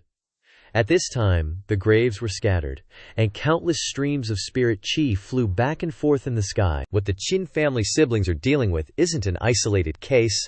Tough situations like this are still happening all over the place in different regions. Anyone caught up in them loses their cultivation base and life force. Ultimately, all this energy flows towards the land of Muihuang in the Black region. After a large ray of spiritual power was sucked into a stenoil, it suddenly exploded, with dirt and rocks flying everywhere. Next, a thin, rough, pitch-black foot stepped out, he said. So strong, with immense power surrounding him, he was ecstatic. Such terrifying power. The other forces are simply not in the same league. I didn't expect these fools to still be sleeping. So I'm the first one. Just a little bit of power was enough to wake me up hundreds of years ahead of schedule. If I continue to absorb that power, my strength will definitely crush those other guys. While rejoicing, he noticed a ray of spiritual power passing by. Without hesitation, he reached out and grabbed it. It's you. Immediately after, unable to restrain himself, he used all his strength to pull it into his mouth. This power is all mine. He had just swallowed the source of power. He turned young all of a sudden. Such terrifying power. To think that just swallowing a bit could bring me back to my peak. He stretched out his hands and shouted, "Power flows throughout my limbs." Then, he clenched his fist. My cultivation has broken through to my highest limit. So strong. Before he could rejoice for long, his body suddenly ballooned, his eyeballs nearly popping out. Wait, why isn't it stopping? The power is still pouring in. Why is this happening? At this moment, he only managed to shout out a single word, "No." Then, he exploded into pieces. Time passes. 2 days later, on the boat, Yi Feng was still sunbathing with a relaxed mood, without any worries. Seeing that Yi Feng was still unfazed, the two siblings came over and asked, "Yi Feng, 2 days have passed. Why are you still so relaxed? Your life force and cultivation must have experienced a noticeable loss. You should be panicking and brainstorming with us." Hearing what Qingshan said, he sat up abruptly, looked at his hands. "What? A noticeable loss? Why can't I feel anything?" Qingshan resented. "Impossible. In 2 days, the space has definitely swallowed a good amount of our life force and cultivation." "I get it. Stop pretending." Hearing this, he closed his eyes to feel it. Let me sense carefully. It's true, just like you said. I can feel the loss of life force. Hearing Yi Feng say this, Qingshan replied, "It's really like that. In this maze, no one can be an exception." Suddenly, only Yi Feng was seen raising his hand, gesturing something, leaving him stunned and confused. Yi Feng was making a contemptuous gesture at this moment, with a happy smile on his face. "Only lost this teeny tiny bit," Qingshan shouted when he saw this. If that's the case, then why aren't you worried? Do you want to wait until you're about to shit your pants before putting them on? It'll be too late to think of a solution when you lose more life force. Without a trace of fear, he retorted. That's what you say. But in the end, it's just a teeny tiny bit, no rush. Actually, at this moment, he also had many calculations in his mind. The target determines the position. You guys want to live, but I want to die, okay? It is rare to really see the hope of death this time. Moreover, I really have no way. We are also considered acquaintances, and I can't bear to see you guys die here. At best, after I become an immortal, I will ennoble you two as ghost emperors." Qingshan stood there, pensively looking at Yi Feng, who was continuing to sunbathe. "It seems that we can't rely on this guy, now there's only that way left." Thinking of the last resort, he told his sister, Qinyu, "Go down to the kitchen and get the jar of wine." Qinyu replied quickly. Yes, Yi Feng heard this and sat up abruptly. "There's wine to drink." Passing by Yi Feng, Qingshan spoke. "Yi Feng, everyone has different aspirations. If you already have your own plans, then I won't force you. In the end, I only ask Yi Feng to do one thing for me." Yi Feng heard this and asked, "Tell me," he said. Qingshan took out a mysterious blue box from his storage ring. "Yi Feng, in fact I have an ace in my hand, which is this spatial magic weapon. In this magic weapon it will automatically transform into a space. If no accident occurs, you can avoid being swallowed as long as you enter the space. I want to use my last strength to seal Qinyu and the others of the Qin family into this space. Perhaps after I die, relying on the karma of our ancestors, they may be found and rescued here." Suddenly stopping, Qingshan's lips tightened. He looked at Yi Feng with a determined gaze and said clearly, "Sorry, but I don't intend for Yi Xiang to enter. The more people there are, the shorter the remaining time of my sealing power will be." Hearing these words, Yi Feng could understand Qingshan's feelings. He just nodded slightly and replied, "Understood." Standing in front of Yi Feng, Qingshan clasped his hands in salute. Yi Feng, your cultivation level must be high, and your survival time will definitely be longer than mine. After I seal the space, the remaining life force can only last for 7 days at most. I know it's selfish, but Qingshan mustered his courage and pleaded, Yi Feng, after I'm gone, please bury my body. As he spoke, Qingshan bowed and begged. Seeing this, Yi Feng thought, this Qingshan is willing to go to such lengths for the safety of his family, which shows his character. Since I'm about to die anyway, why not let him live? Thinking of this, he spoke up. Actually, I have a better way. That is, you and your family can enter this space together, and I'll help you seal it. Qingshan was startled to hear this. Yi Feng, you not only don't blame me for being selfish, but you're also willing to help me. He bowed deeply. Yi Feng, your generosity is something Qingshan admires from the bottom of my heart. I was a little disrespectful to Yi Feng earlier, and I hope you can forgive me. Yi Feng also raised his hand in response. You're too polite. Too polite. A hint of happiness appeared on Qingshan's face.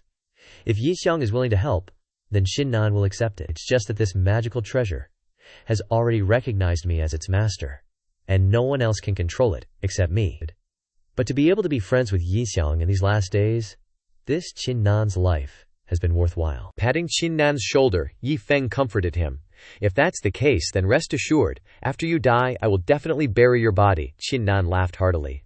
With these words from Yi Feng, Qingshan has no regrets. Qingshan, with tears in his eyes, looked at Yi Feng with a whimper.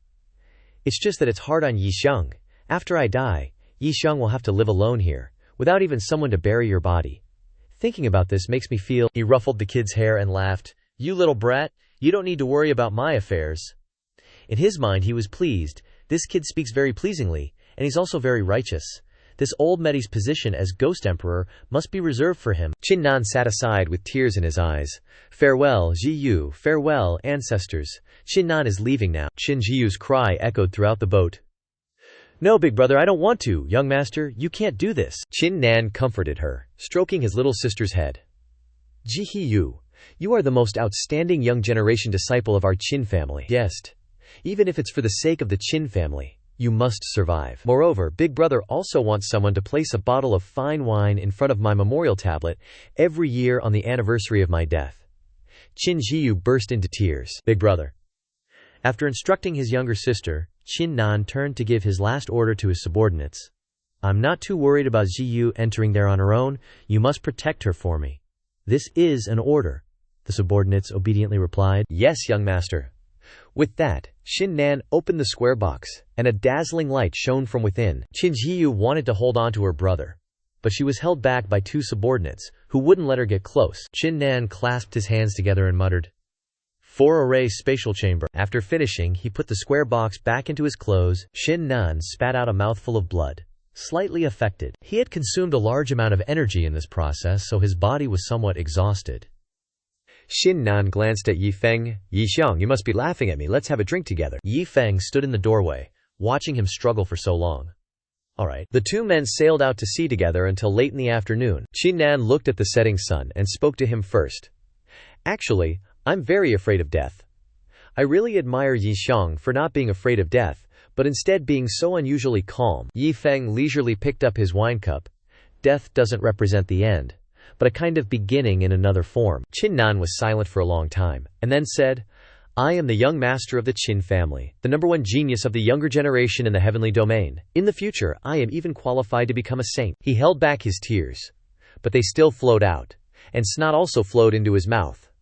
My life shouldn't end like this. I'm not reconciled. I don't want to die. I really don't want to die at all. Yi Feng looked at him, feeling a little speechless at the drama, and thought to himself, after I let you become my Ghost Emperor, you can continue to swagger around. About 2 days later, Yi Feng cast his fishing rod and quickly caught a fish. He happily picked up the fish and said gleefully, Qingshan, I caught it. Dare to bet, dare to lose. You go cook. Qingshan pouted, folded his arms, and sulked. Why is it me again? You caught the fish first, so at least let me win once. Several more days passed, and the two were still playing. Go on the boat. Yi Feng smiled brightly at him. I won. Go cook. Qingshan uncomfortably lay down, wriggling like a fish. Why is it like this? A few more days drifted by, and under the serene night sky, they decided to drink and admire the moon together.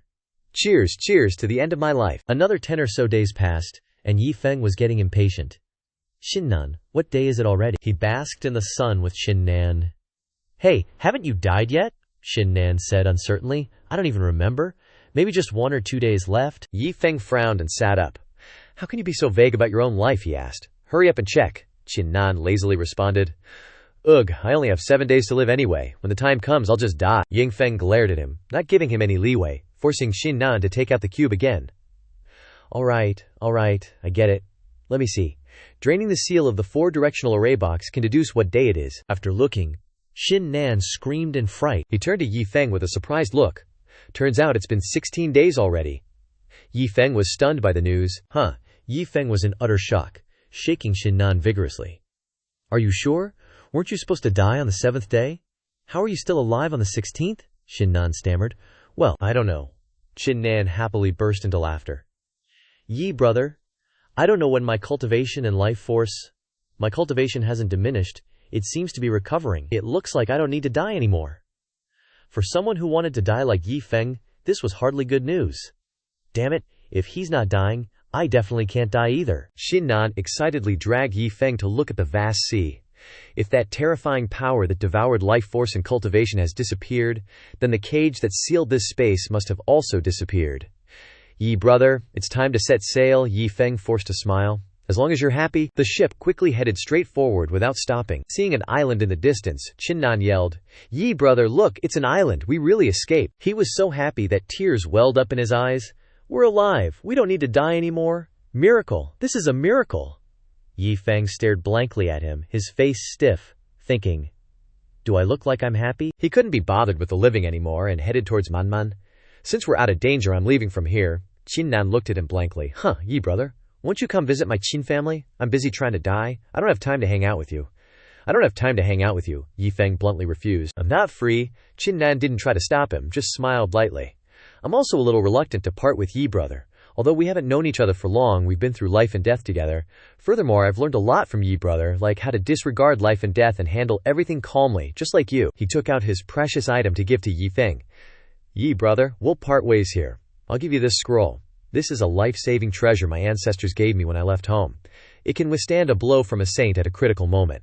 Yi Feng awkwardly said, such a precious item, you should keep it for yourself. Yi Feng frowned, thinking, is this guy complaining that the shell on my body isn't hard enough? If I accept this life-saving item now, can I still die like a normal person? He pointed towards the wine jug.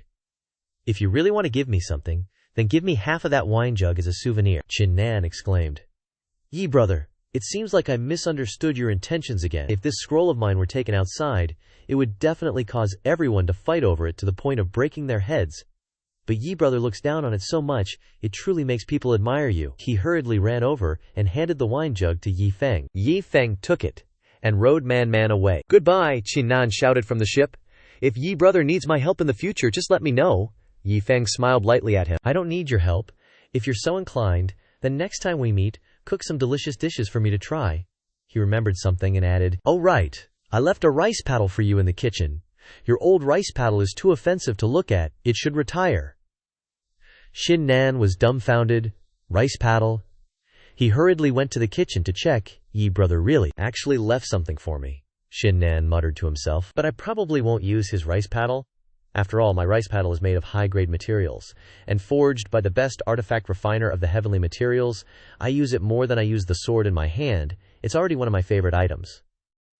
Then Qingshan noticed something Yi Feng left on the table. But no matter what, this is Yi brother's gesture. I will take good care of it. Upon seeing the rice paddle, he was strangely surprised. Qingshan was blinded by the light emitted from the rice paddle. This rice paddle unexpectedly has such a strong and mysterious aura. It's like seeing the rice paddle reacting to my ladle. He panicked and grabbed both items. The ladle that my ancestor initially gave me. Are these two resonating? Could Yi brother be the sir that my ancestor mentioned? Qingshan started to connect the dots. No wonder Yi brother wasn't even a bit afraid, even when he was in danger. After finding out that he was out of danger, he wasn't surprised at all. I understand now. He must have been in control of everything from the very beginning. He knew that we were in trouble on the road to find him, so he deliberately came to rescue us. Thinking about it, the power that devoured cultivation also disappeared after Yi brother arrived. He started to regret it immensely. Qingshan, I truly have eyes but cannot see, so I didn't recognize the senior. and even did many disrespectful things to the senior. Qingshan hurriedly knelt down and swore to the heavens. Not only did senior not hold it against me, but he also saved my life. Qingshan doesn't know how to repay him. In the future, as long as senior needs it, my Qin family will definitely go through fire and water for him. Suddenly, his hand reacted and flashed a bit of light. An enormous source of power poured directly into Qingshan's body. Wait, my realm, my Tao-proof realm is about to break through. Am I about to become a half-saint? He looked at the two items before him in a panic. I only lightly touched the leftovers of the senior's meal, yet it allowed me to break through to the half-saint realm. Yi Feng grew even more curious. Just a leftover meal from the senior already has such power. How amazing is this senior exactly? Yi Feng was currently walking on the sea, and he sighed with frustration. Yi Feng grumbled, until a call interrupted him. I can't die this time either. Yujian Piao Miao Hong contacted him. She respectfully bowed. Greetings, immortal sir. I don't know if you are having a smooth journey in the heavenly poison island. Recently, we have received news that the saint of the 9 realms has awakened. The saint is a woman named Bai Huang, and she is currently in the 9 Realms Alliance. If your progress is not going well, immortal sir, you can go directly to the 9 realms. She blushed shyly and glanced elsewhere. Also, the curse on my body has reached the final stage. After I inform Immortal Sir of this news, I will enter the Sword Valley's burial sword grounds to await death. If Immortal Sir can learn the divine art in the future, then please, for Honger's sake, help the Sword Valley. Honger will be very grateful. She spoke her final words before hanging up. Farewell, Immortal Sir. Yi Feng was silent for a moment, then sent a message back to her. Yi Feng will remember Hong Xiaoji's righteousness. If the Sword Valley ever needs help in the future, I, Yi Feng, will definitely not stand by and watch. Also, please don't give up, Hong Xiaoji. Believe in yourself, you'll be alright. He sighed and put away the jade slip. Those who want to die can't, while those who don't deserve to die are surrounded by curses. Fate truly is a trickster. The saint of the 9 realms, Bai Huang, Yi Feng, immediately became interested. I might as well go broaden my horizons. Let's go to the 9 realms nearby. There, a couple was flaunting their love for everyone to see. Ugh, how annoying. I'm trying to lose weight these days. The boy smiled lightly and hugged her waist. Sweetheart, you're not fat at all. Yi Feng drank his water on the side, feeling rather unhappy, and thought to himself, the last time I went to the 1st realm, I didn't encounter a situation like this. Why is it always lovey-dovey wherever I go this time? Forget it, I should focus on finding Bai Huang's whereabouts, even if I only get news about her family. Suddenly, something caught his attention. The crowd was discussing something. A person held up a picture for everyone to see. Look, this person is the son of the Xuanwu Sect leader, Qingshan, and also Bai Huang's man. Everyone began to buzz with excitement after hearing the hot news. Bai Huang has a lover already? Since when? Really? Is this just bragging? The old man smiled and rolled up the poster. Of course it's real. My young master and Bai Huang met in the forest. It's a love of freedom. Just imagine. On a sunny afternoon, my young master was strolling in the forest and suddenly saw a graceful figure ahead. Yi Feng went over to eavesdrop, his eyes lighting up, thinking, Bai Huang's man? Then Bai Huang must care about him a lot. Someone noticed him eavesdropping and struck up a conversation. You want to rely on Shu Gongzi to get close to Bai Huang too? I advise you to give up. What if lowly characters like us find Bai Huang? Would she even care about us? He patted Yi Feng on the shoulder. Let's not talk about Bai Huang. Shu Qingshan of their family is the young master of Xuanwu Sect. Do you even know what Xuanwu Sect is? It's considered one of the biggest sects. Even if you go to their door, you'll be blasted away for 10,000 miles by the guards before you can even see her. We advise you, little people like us should know our limits. Yi Feng pondered. Xuanwu Sect, huh? He glanced upwards. There was a young man with a notable mole near the corner of his eye, looking down from above. This was Shu Qingshan, the young master of Xuanwu Sect. An endless stream of his men were reporting. Reporting to the young master, we have spread the rumors according to your command. Now everyone believes that the young master is Bai Huang's lover. Shu Qingshan smiled sinisterly. Very good. Continue spreading it. I want the entire 9 realms to believe that I am Bai Huang's man. He ordered. It's best to add some more details. The more sensational the details, the more people will listen and believe. But if we spread this too much, I'm afraid Bai Huang will come looking for trouble, so I want to stay hidden for a while. Leave the rest to you guys. The subordinates obeyed. Yes, Shu Qingshan waved his fan, smiling slyly. Everyone knows that Bai Huang is a saint who awakened innately, but few know that Bai Huang attained sainthood through love. Which means that Bai Huang's luck lies in the word love. Anyone who is emotionally involved with Bai Huang, even if it's just bragging, can obtain Bai Huang's love luck. Then he turned to leave, so I must spread the rumor that I am Bai Huang's man. The more people who believe it, the more love luck I will obtain. I have recently felt that I have abundant luck. The luck of a saint is truly a good thing. Suddenly, he saw someone standing behind him, startling him and cursing. Damn it, who is it? You scared me to death. Yi Feng held up the paper and examined his face carefully. You're Zhu Kaihan, Bai Huang's lover. Zhu Kaihan forced a smile. That's me. May I know what you want from blocking my way? After Yi Feng confirmed that it was him, he didn't say much and threw a palm straight at his face. Zhu Kaihan fell to the ground in shock. You're so bold, you dare hit me. The Xuanwu Sect will not let you go. Someone, come here. Not letting him continue to yell, Yi Feng put a big bag straight over Zhu Kaihan. Be quiet for a bit. The subordinates heard the commotion and rushed over. Something happened to the young master. In front of them was Yi Feng hugging a big sack. He threatened, Tell Bai Huang if she wants her man back, come find Yi Feng, he said, and jumped down. Let's go! The two subordinates panicked. Young master, Yi Feng, zoomed off. He briskly cut through and caught up with his subordinates. So fast. Some random outskirts. Zhu Kaihan yelled loudly. You're really bold, he scolded angrily. I'm the young master of the Xuanwu Sect, Bai Huang's man. You dare capture me? Yi Feng leisurely munched on sunflower seeds. That's perfect. The one I wanted to capture is Bai Huang's man. You, he said. Zhu Kaihan frowned. If that's the case, then don't blame me. A huge surge of energy radiated from his entire body. I just didn't react in time before. You really think I don't have the strength to fight back? You're about to die? Seeing how angry he was, Yi Feng seemed thrilled. As expected of someone related to a saint, you really do have some skills. About a minute later, Zhu Kaihan didn't dramatically break free as expected and lunge at Yi Feng. He wouldn't give up and kept trying to use his strength. Watch this. Another minute passed, and he still couldn't break free from the ropes. Zhu Kaihan panicked. How is this possible? I can't use my strength at all. Yi Feng pouted, picked up a knife and walked over. All right, enough nonsense. Bai Huang and I have an irreconcilable feud, so you're gonna immediately call her here or I'll refine you into a human stick. He stared at him in wide-eyed terror. He's really gonna do it. Zhu Kaihan retreated in fear. Big bro, I don't know where Bai Huang is, so how am I supposed to call her here? Yi Feng clearly wasn't buying it and pressed the knife to his throat. Zhu Kaihan screamed in terror. I'm gonna die, my lord. I don't even know Bai Huang. The rumors about me being Bai Huang's man were all made up by me. Yi Feng angrily slapped him hard across the face, distorting his features. You think I'm stupid? The entire Nine Realms knows you're her man. What else could it be? Yi Feng made a move, throwing out a pile of BDSM tools. I advise you to tell the truth. Bai Huang and I are mortal enemies. If I can't kill her, I'll make everyone around her pay the price. Zhu Kaihan was so scared he almost wet himself, and hurriedly kowtowed. My lord, spare me. You don't need to force a confession. I'll tell you everything. But I really don't know her. I really don't know Bai Huang. Yi Feng grinned menacingly, picking up a BDSM toy. Okay, I didn't expect you to be so lovesick. In that case, don't blame me. We'll start with the small stuff first, and see how long you can endure it. Zhu Kaihan opened his mouth, not knowing how to make him believe him. He thought to himself, retribution? This is retribution for making up stories. He really didn't believe his words were true. Zhu Kaihan screamed.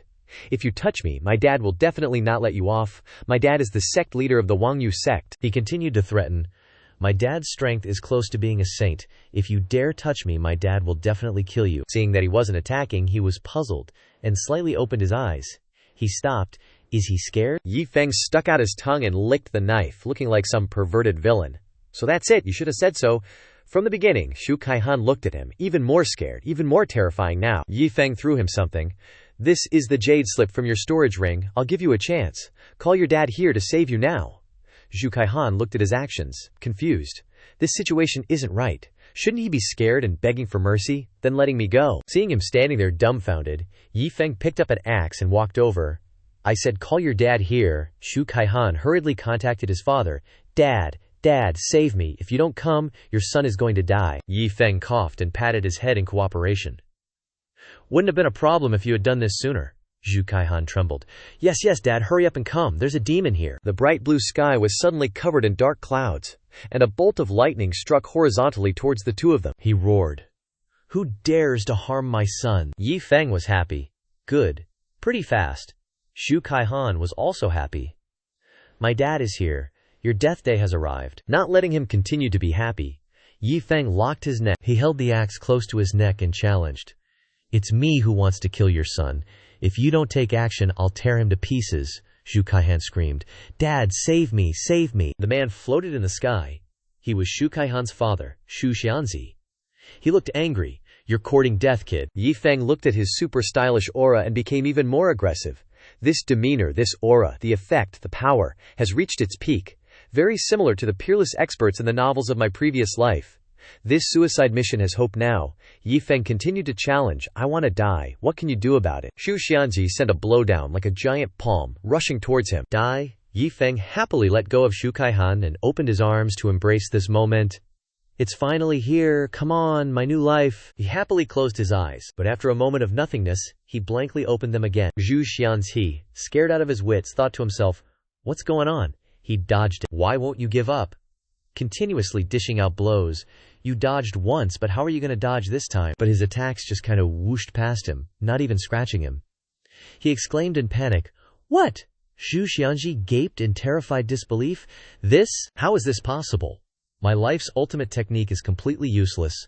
Could this guy be a demi-saint or something? Yi Feng frowned and casually flicked his hand. Is that all you got?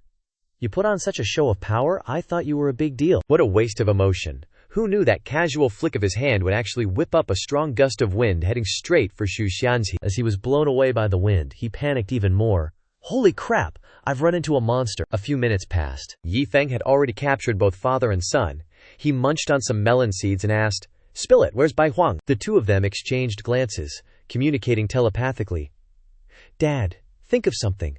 What can I do? Even if we asked Bai Huang for help, she definitely wouldn't come. Are we really going to die at the hands of this lunatic today? I want to resist, but I can't beat him. Yi Feng, losing his patience, whipped out the hot stuff and approached them. My patience is limited. Call Bai Huang here or I'll kill you right now. Shu Kaihan panicked. Hero, spare me. I really don't know Bai Huang. Seeing the item in Yi Feng's hand, Shu Xianzi was even more terrified, muttering to himself. This kid actually has a divine artifact. Could it be that he is not a demi-saint, but a saint? Shu Xianzi shouted. Call. I'll call now. Bai Huang is my daughter-in-law. She'll come. Senior, please don't attack. Shu Kaihan was stunned. Dad, do you even hear what you're saying? Shu Xianzi winked at him. Just stabilize him first, then we'll talk. We can't beat this guy. Shu Kaihan understood. All right. Yi Feng chuckled, went over to untie them, and handed the jade slip to him. That's more like it. You better call Bai Huang here now. He stuttered. Okay. Shu Xianzi thought to himself.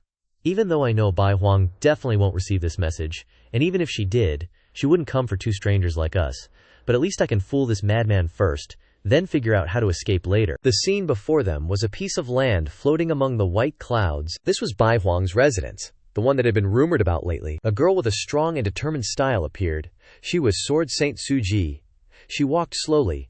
3,000 great paths. Although everyone is on a different path, they will eventually converge at one destination. But why is her path of love so complicated? The purple-haired girl was leisurely playing the zither. It was Bai Huang. Bai Piao Piao. She sighed boredly. Su Ji frowned at her. With her talent, she should be sailing smoothly. Why is it that after so long of cultivation, she still hasn't gained anything? Bai Huang closed her eyes, annoyed. How can the path of love be explained in just a few words? Su Ji wondered. What kind of person is this Yi Feng? Why is it that even after she has become a saint, she still misses him so much? Suddenly, someone interrupted their conversation. Reporting to Bai Huang, a jade slip has arrived with a message.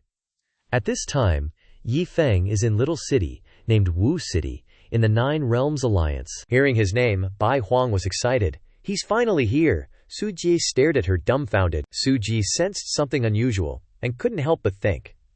Just hearing news of Yi Feng can awaken her path of love that has been dormant for many years. What kind of god is this person? Back in the lower realm. Below in the lower realm, the father and son of Shu Kaihan were tightly tied around the neck, standing upright for everyone to watch the excitement. What kind of new kidnapping is this? Isn't that the sect leader of Xuanwu Sect? No way. Sect leader Shu Kai-shu is a very powerful figure. How could he be hung up by someone? Hearing everyone's comments, the faces of both father and son were ashamed. They didn't know how many pairs of pants they needed to cover up their shame. Shu Xianzi cursed in his heart. My life of glory has been destroyed in an instant.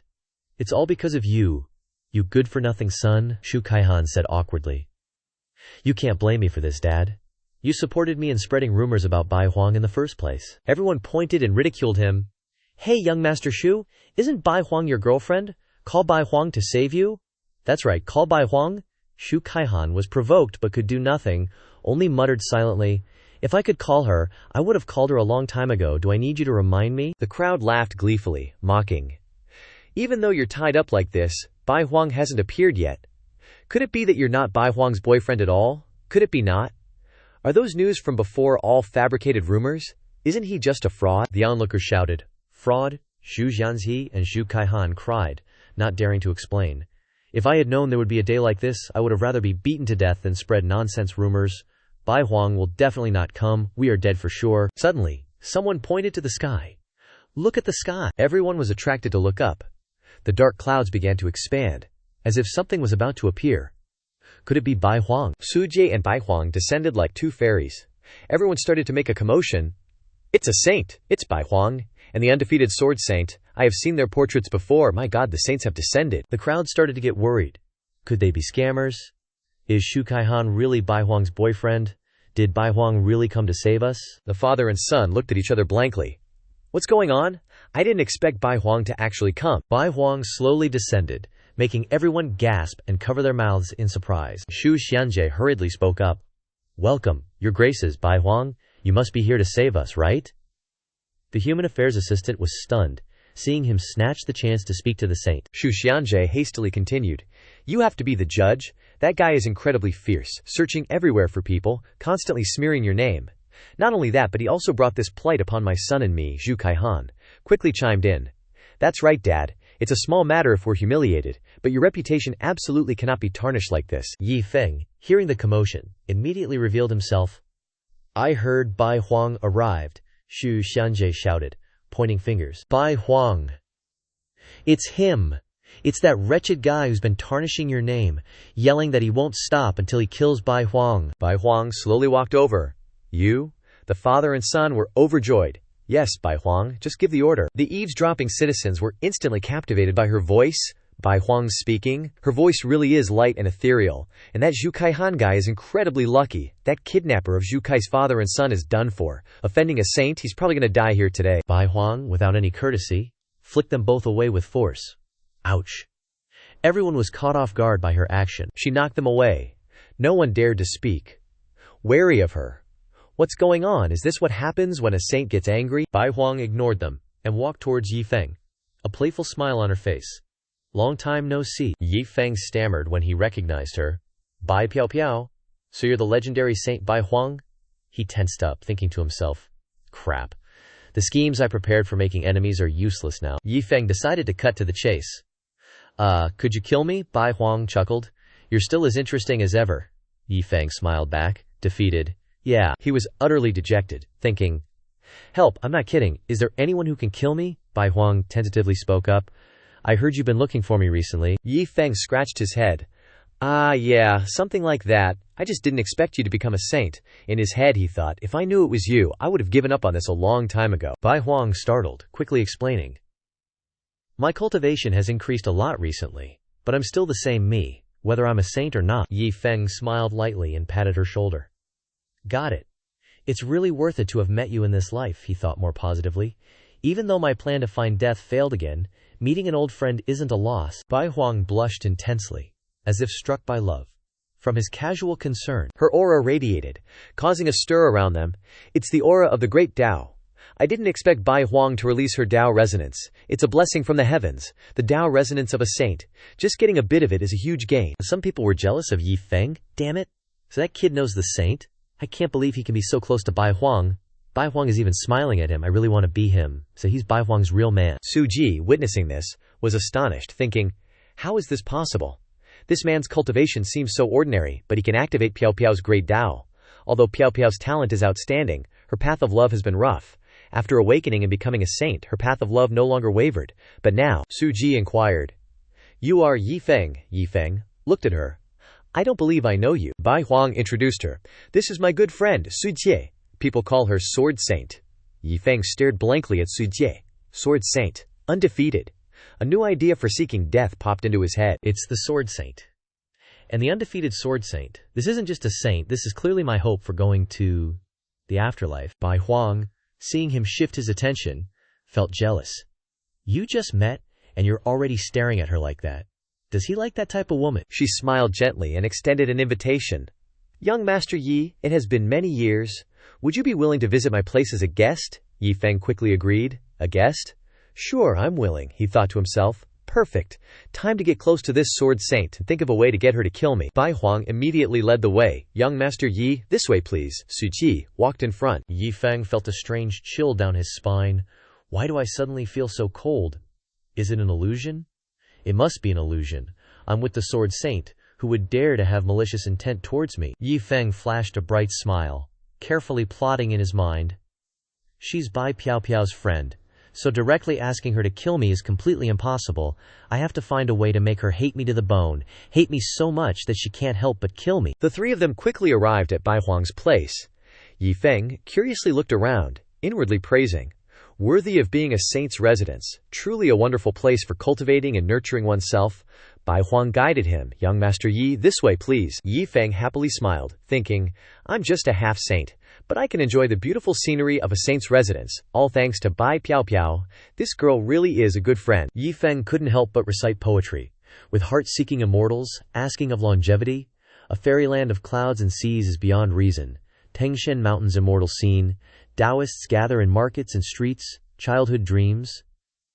He thought, if I can successfully die this time, I will definitely reach this realm. Bai Huang's face flushed after hearing him recite the poem, and her aura surged, causing Su Ji to be astonished. Why did Piao's great Tao awaken again? It's not even inferior to my supreme sword Tao. Could it be just because of a few words from that man? She nervously glanced at him, pondering for a moment. Looking at him, he just seems like a normal half-saint, a world apart from a saint. Even if Piao is extremely concerned about him, with his cultivation realm, it's difficult for her great Tao to improve. What on earth is going on? Su Ji was even more puzzled as she felt her aura increasing. Could there be some hidden secret within him that she couldn't comprehend? Moreover, Piao's great Tao is subtly awakening her sword Tao. The dormant sword Tao is showing signs of awakening. Su Ji was terrified and hurriedly wanted to leave. Piao, I suddenly feel that my great Tao is a bit stagnant. I need to seclude myself for a while. Farewell. Bai Huang chuckled. You don't need to be so polite with me. Just relax. Yi Feng paused, looking at her. She wants to leave. Yi Feng hurriedly spoke up. Wait, Miss Su. Why not stay for a cup of tea before you go? I have something I want to discuss with you. Seeing her vanish in an instant left him extremely disappointed. I still have things to say to you. You should at least tell me if you can kill me before you leave. Bai Huang pouted. Don't look anymore, she's long gone. Yi Feng looked dejected. My opportunity to die. At this moment, someone ran over to reporting. Your Majesty Bai Huang, Jiyu Qingshan has arrived to visit you. Bai Huang's face paled upon hearing that, Jiyu Qingshan. Before she could refuse, he strode in with a grandiose manner. Bai Huang, please forgive me. I waited too long and got a bit impulsive, so I barged in. I hope you can forgive me. He greeted shamelessly. Greetings, Qingshan. Yi Feng stared with wide eyes. He has another holy sword. Jiyu Qingshan went straight to the point. Piao. I've come today to invite you to admire a beautiful place in a different dimension, a place that's no less beautiful than your holy domain. Not many can even set foot there right now, so I came to invite you to explore it together. Bai Huang flatly refused. I'm very busy, so I can't go. Jiyu Qingshan refused to give up. Lunging forward. Piao, why do you always reject me? I've visited so many times, haven't you understood my feelings? Bai Huang was startled and recoiled. Qingshan, I hope you'll respect yourself. He was puzzled. Why won't you accept me? In terms of cultivation and family background, how am I inferior? Yi Feng, seeing him getting too excited, immediately stepped in. Jiyu Qingshan angrily fanned himself with his fan. Insolent! What kind of servant is this? Speaking in front of this saint and Bai Huang? Is it your turn to speak? Yi Feng glared at him. Shut your mouth. Who wants to talk to you? You're so noisy. He turned to her and asked, Miss Bai, is this fellow a friend of yours? Bai Huang shook her head. Not really a friend. Just someone I know casually. Jiyu Qingshan angrily gnashed his teeth. Miss Bai, so he's not a servant, he growled. He's just a lowly commoner with low cultivation. Yet he doesn't know his place and dares to look down on this saint. This crime cannot be forgiven. He exploded in anger. Today, this saint will teach you a lesson you'll never forget, Yi Feng mocked him. Then you better try hard. If you don't kill me, you're marrying me. Seeing a sword descending from above, Yi Feng was excited. This power is not bad. I wonder if it can directly kill me. Bai Huang cried out anxiously. Yi Feng, dodge the attack. Yi Feng was completely unharmed, which made Jiyu Qingcheng's eyes widen. How is that possible? He fell silent, utterly disappointed. I thought you were so powerful, but you're nothing. What a loser. Jiyu Qingcheng, provoked by him, yelled, I underestimated you. It seems this little bit of power isn't enough to kill you, so don't blame me for getting serious. He continued to unleash stronger and stronger moves. Yi Feng, still looking forward to it, leisurely watched. This power looks more impressive than the previous move. You have to try a little harder. Unfortunately, Bai Huang stood in front of him again. With a light flick, she dissolved his attack. Jiyu Qingcheng was startled. Piao piao. She looked worriedly at him. Young Master Yi, are you all right? Yi Feng awkwardly replied. I'm fine. Bai Huang thought, young Master Yi is scared silly. It's my fault. Yi Feng stiffly looked at her. I was hoping something would happen. She scolded him. Qisheng, young Master Yi is my honored guest. You're being too rude. Jiyu Qingcheng clenched the fan in his hand. Piao piao, you dare scold me. My tolerance and sincere feelings for you, are they not comparable to a lowly commoner? Bai Huang fiercely defended him. Qisheng, you were rude to my friend first. I didn't expect you to retaliate, Yi Feng thought. The relationship between these two, this Jiyu Qingcheng, seems to have misunderstood the relationship between me and Miss Bai. He grinned, thinking of another trick. I was worried that Su Ji leaving meant no more chances to die, but I didn't expect this pleasant surprise. This Jiyu Qingcheng looks flashy, but his strength must be something else. Later, I just need to step hard on his weak spot, and I won't have to worry about him not wanting to kill me. Yi Feng began to sidle closer to Bai Huang. Ms. Bai, there was such a big storm just now, your hair is a little messy. Bai Huang was startled, and smoothed her hair. Hair? She thought. My hair is messy.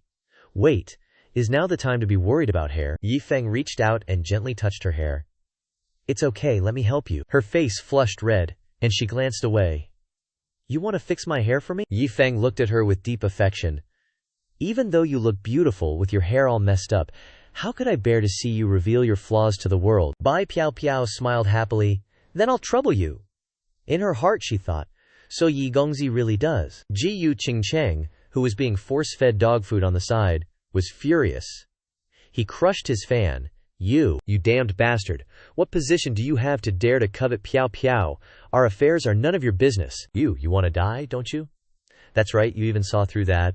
Well, you're good, very good. I hope you can continue to be as arrogant as you are today. What's going on? Why did he suddenly leave? Where's the thunder and lightning? Where are the dark clouds? Aren't you going to kill me? Yi Feng Gongzi has caused big trouble. Yi Feng heard her say that he had caused big trouble, and immediately asked again to make sure. You said I caused big trouble, Bai Piao Piao replied. I don't mean to blame you, Gongzi, but once you offend this person, it's like stepping onto a path of no return, he hurriedly asked. Is it really that dangerous? Bai Piao Piao said very seriously, yes. This person's name is Jiyu Qingcheng. He's very good at using schemes to enter Dao, and his scheming is also extremely sinister. He has reached the saint realm for thousands of years, his cultivation is unfathomable, and he comes from an ancient clan, with extraordinary talent, and is extremely unrestrained. No one dares to control him. Even if Jiyu Qingcheng wastes his cultivation due to enjoyment, he is still considered a rare genius in thousands of years. Apart from Su Ji, among the saints who have awakened in the past tens of thousands of years, no one can compare to him. It is said that 1,000 years ago, there was a newly ascended saint with an outstanding appearance. Jiyu Qingcheng visited her time and time again, but was rejected each time. In a fit of anger, he broke into the Qingshan's cave residence. Even with the help of 3 saints, they couldn't withstand 10 moves. If Su Ji hadn't happened to be there, the consequences would have been very serious. Bai Piao Piao was worried to death, but Yi Feng was thrilled, secretly thinking, impetuous and petty, too good. She then said, Yi Gongzi doesn't need to worry, I will contact Jiyu Qingcheng to appease his anger. As long as you stay in my cave residence, he probably won't dare to do anything. If he refuses to let you go, Gongzi, you can stay with me for a long time, I don't mind. As she said this, her face turned as red as a tomato. Yi Feng suddenly grabbed her hand and exclaimed, You're such a good person, he heroically exclaimed. But so what if his cultivation is more powerful? This guy has committed too many sins, and everyone wants to kill him. If I avoid him like this, I definitely wouldn't be a great man. Moreover, this guy is very narrow-minded. If I keep hiding behind you, sooner or later, I'll cause you more trouble." Hearing this, Bai Piao Piao was deeply moved. Yi Gongzi. Yi Feng interrupted her. "If he has any business, just come at me. I'll wait for him here." Bai Piao Piao was so moved that she shed tears. In her heart, she admired him. Facing a terrifying existence like a saint, Yi Feng Gongzi is only a half-saint. But he doesn't show any fear. Not only that, Gongzi doesn't want to hide behind me, but wants to stand up against him for me. Gongzi disregards everything for me. There are countless handsome and arrogant people in this world, but how many can be as steadfast and courageous as Gongzi? She then said. "Yi Gongzi, Piao Piao will listen to Gongzi," he happily exclaimed. Okay, just like that, 2 days later, he was still sitting there waiting, but he still didn't see anyone. He said unhappily, "I heard Bai Piao Piao said that in order to resolve Jiyu Qingcheng's hatred, she invited that weird saint to be a guest here today." But why hasn't he arrived yet? He said he hated me so much, right? No, I have to add fuel to the fire. What if he's afraid of Bai Piao Piao and doesn't dare to come here to take action? I'm doomed. I'm doomed. Saying that, he immediately took out a piece of paper and wrote Guda's name on it. Don't think that you can snatch love just because you have a handsome appearance. Our Piao Piao isn't a shallow woman. Piao Piao and I have been childhood sweethearts since we were young, and we've sworn oaths of love. You're just a clown jumping around. Piao Piao couldn't help but feel delighted when she heard this, secretly thinking, "Yi Gongzi, so I am such an outstanding girl in Gongzi's eyes." Yi Feng then said, "If you don't come, you're not a man, you're incompetent." Signed, Bai Piao Piao's lover, Yi Feng. Bai Piao Piao happily thought, "So he loves me so deeply. After resolving Jiyu Qingcheng's matter, it might be time to prepare for our wedding." Thinking this, she ran back to her room, blushing. Yi Feng then gave the letter to the waiter. "You come here, this is an invitation, give it to that fraud. No, give it to the Qi Saint Jiyu Qingcheng for me. Just say that Yi Feng is inviting him to drink tea and reminisce about the old days, yes." After receiving the letter, the waiter thought to himself.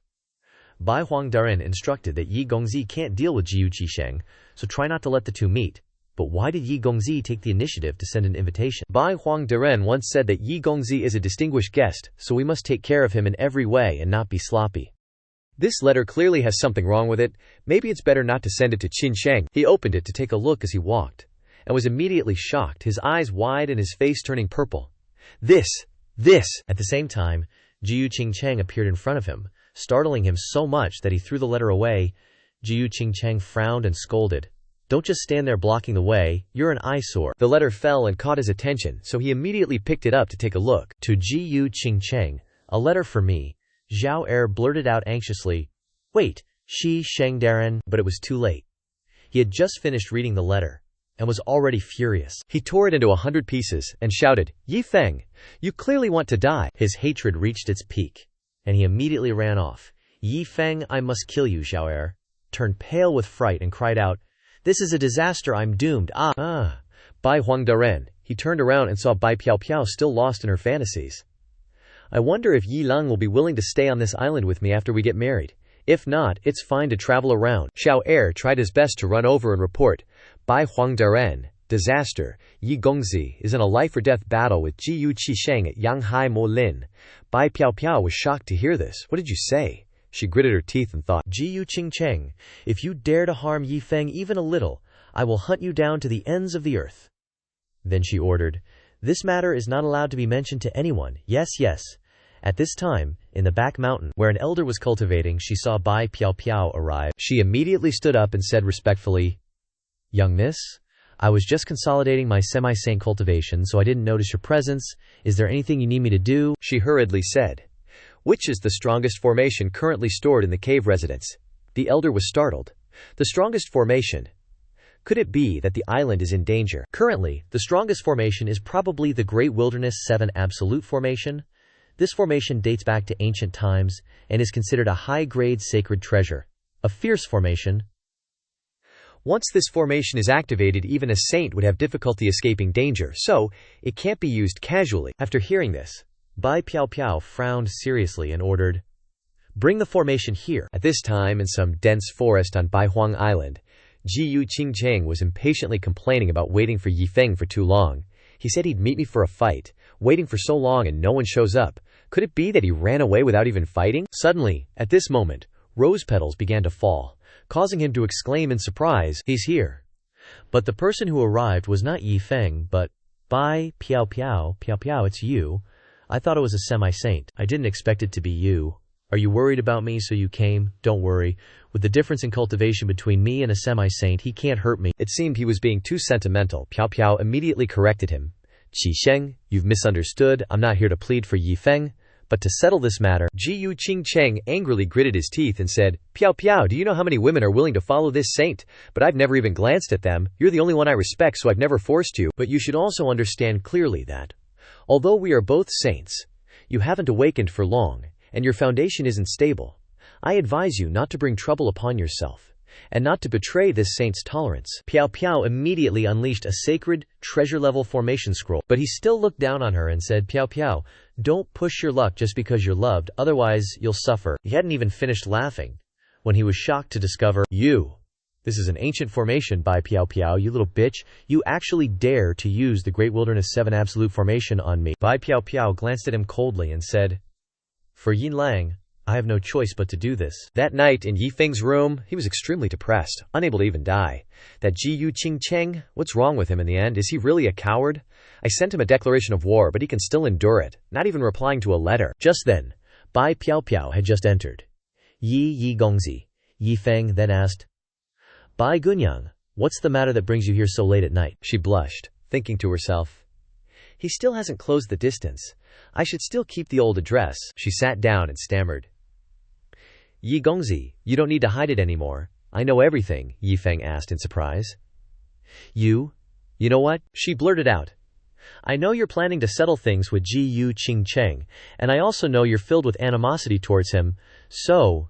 I was thunderstruck. Yi Feng couldn't believe his ears, and screamed internally, "How did it turn out like this?" He grabbed her hand and exclaimed, "Bai Gunyang, thank you for helping me trap him in the Great Desolation 7 Absolute Formation. Just don't do that again, okay?" She blushed shyly and replied, "Yes, I'll listen to you in everything from now on." Yi Feng immediately turned to leave, saying, "Then let's go undo the Great Desolation 7 Absolute Formation. I want to fight him fair and square." Hearing this, Bai Piao Piao panicked and stopped him. "No way. I know you want to prove your worth, but the gap between your realms is too vast. Besides, he's one of the strongest among saints. How could I watch you walk to your death?" The Great Desolation 7 Absolute Formation only lasts for 3 days. When the 7th power of the Great Tao fades, Jiyu Qingcheng will be back. The best course of action right now is for you to leave immediately, find a quiet, secluded place, and avoid this storm. Jiyu Qingcheng won't dare to do anything to me. Wait until your realm breaks through to Saint before facing him. It won't be too late then." Yi Feng sighed, then tried to say gently to her, "Bai Gunyang, you're truly so good to me, even willing to shoulder such a great calamity just to protect me completely. This kindness is truly precious. To have a confidant like you in this life is truly a blessing from the heavens." She was embarrassed and speechless. We're all family. I should do this," Yi Feng then said. "But I, Yi Feng, a true man, how can I just run away like this?" She still stubbornly stopped. "Yi Feng, now is not the time to act on emotions. You must leave early. We will meet again later. If anything were to happen to you, I'd never have peace for the rest of my life." Seeing her so persistent, Yi Feng felt truly helpless, his heart filled with sorrow. But then he tried to persuade her. "All right, I'll lay my cards on the table. Actually, even if Jiyu Qingcheng's realm is saint, I still have a chance of winning." Piao Piao said, "Yi Feng, don't joke around. Although semi-saint and saint are only one word apart, they're like heaven and earth. You simply can't withstand the power of the great Dako that a saint wields." Left with no choice, Yi Feng had to reveal the truth. "In reality, I have a divine ability. Although I haven't mastered it yet, I know its effect. That is, as long as I can die and restart, I can reach the realm of immortality and imperishability. And my cultivation will also increase greatly." Hearing this, Bai Piao Piao petrified, her eyes wide, her mouth agape. Die and restart? Yi Feng was embarrassed, thinking, "Every time I say it, it feels like I'm scamming someone." Then he affirmed, "Bai Gunyang, if you can help me die and restart, dealing with that saint will definitely be a piece of cake." Bai Piao Piao sweated and said, "Yi Feng, do you really have such a divine ability? Even I, a saint, have never heard of such a strange divine ability. This is very important. You can't joke about it." He shouted affirmatively, "It's true! I would never lie about something like this. It's just that the conditions for learning this divine ability are too harsh, requiring one to die once first to be able to learn it. I haven't even started learning it yet, now I'm just lacking your help. You just need to attack me with all your strength, and everything will be up to fate. Just trust me. You just need to make me lose my life, and this cultivation method will succeed. Piao Piao raised her hand to circulate her inner energy, but still didn't dare to do it. In her heart, she thought, if this is what Yi Feng wants, I might as well listen to him. If it fails, I'll follow him. I'll definitely not betray this true affection. She unleashed a powerful palm strike and shouted, I will definitely do my best to attack. Yi Feng happily spread his arms to welcome the death that was coming to him. Immortality and imperishability was about to become a reality. Well, the result was, as expected, he wasn't hurt at all. How could a saint hurt a cheat code? While he was confused, Bai Piao Piao on the other side was panicking to the point of turning pale. A full-force strike, how could it be like this? She said, a full-force attack from me. Why aren't you injured at all, Yi Feng? Could it be that your cultivation isn't semi-saint but saint? Yi Feng shouted in a panic. What? His heart was in turmoil. It was already hard to die, now it's even harder. Son of a BTCH, I'm a saint, how can dying be harder than ascending to heaven? He immediately dismissed this thought. How could I be a saint? Don't joke around, she said speechlessly. Do you want to look at the surrounding situation before you speak? Yi Feng turned to look behind him. He was utterly horrified when he saw the scene of destruction. Holy SHT, it's leveled everything. Suddenly someone appeared. What happened? You're attacking in the Dongfu again. She looked annoyed. The entire Dongfu is shaking, Bai Piao Piao blurted out. Su Jiji. Then she turned to ask for Yi Feng's opinion. Yi Feng, Su Jiji is like a sister to me, can I? Yi Feng calmly replied. It's fine, just tell her everything. What kind of mysterious game are you two playing, Su Jiji? The thing is like this. And so, she told Su Jiji the whole story. And then we waited for next season.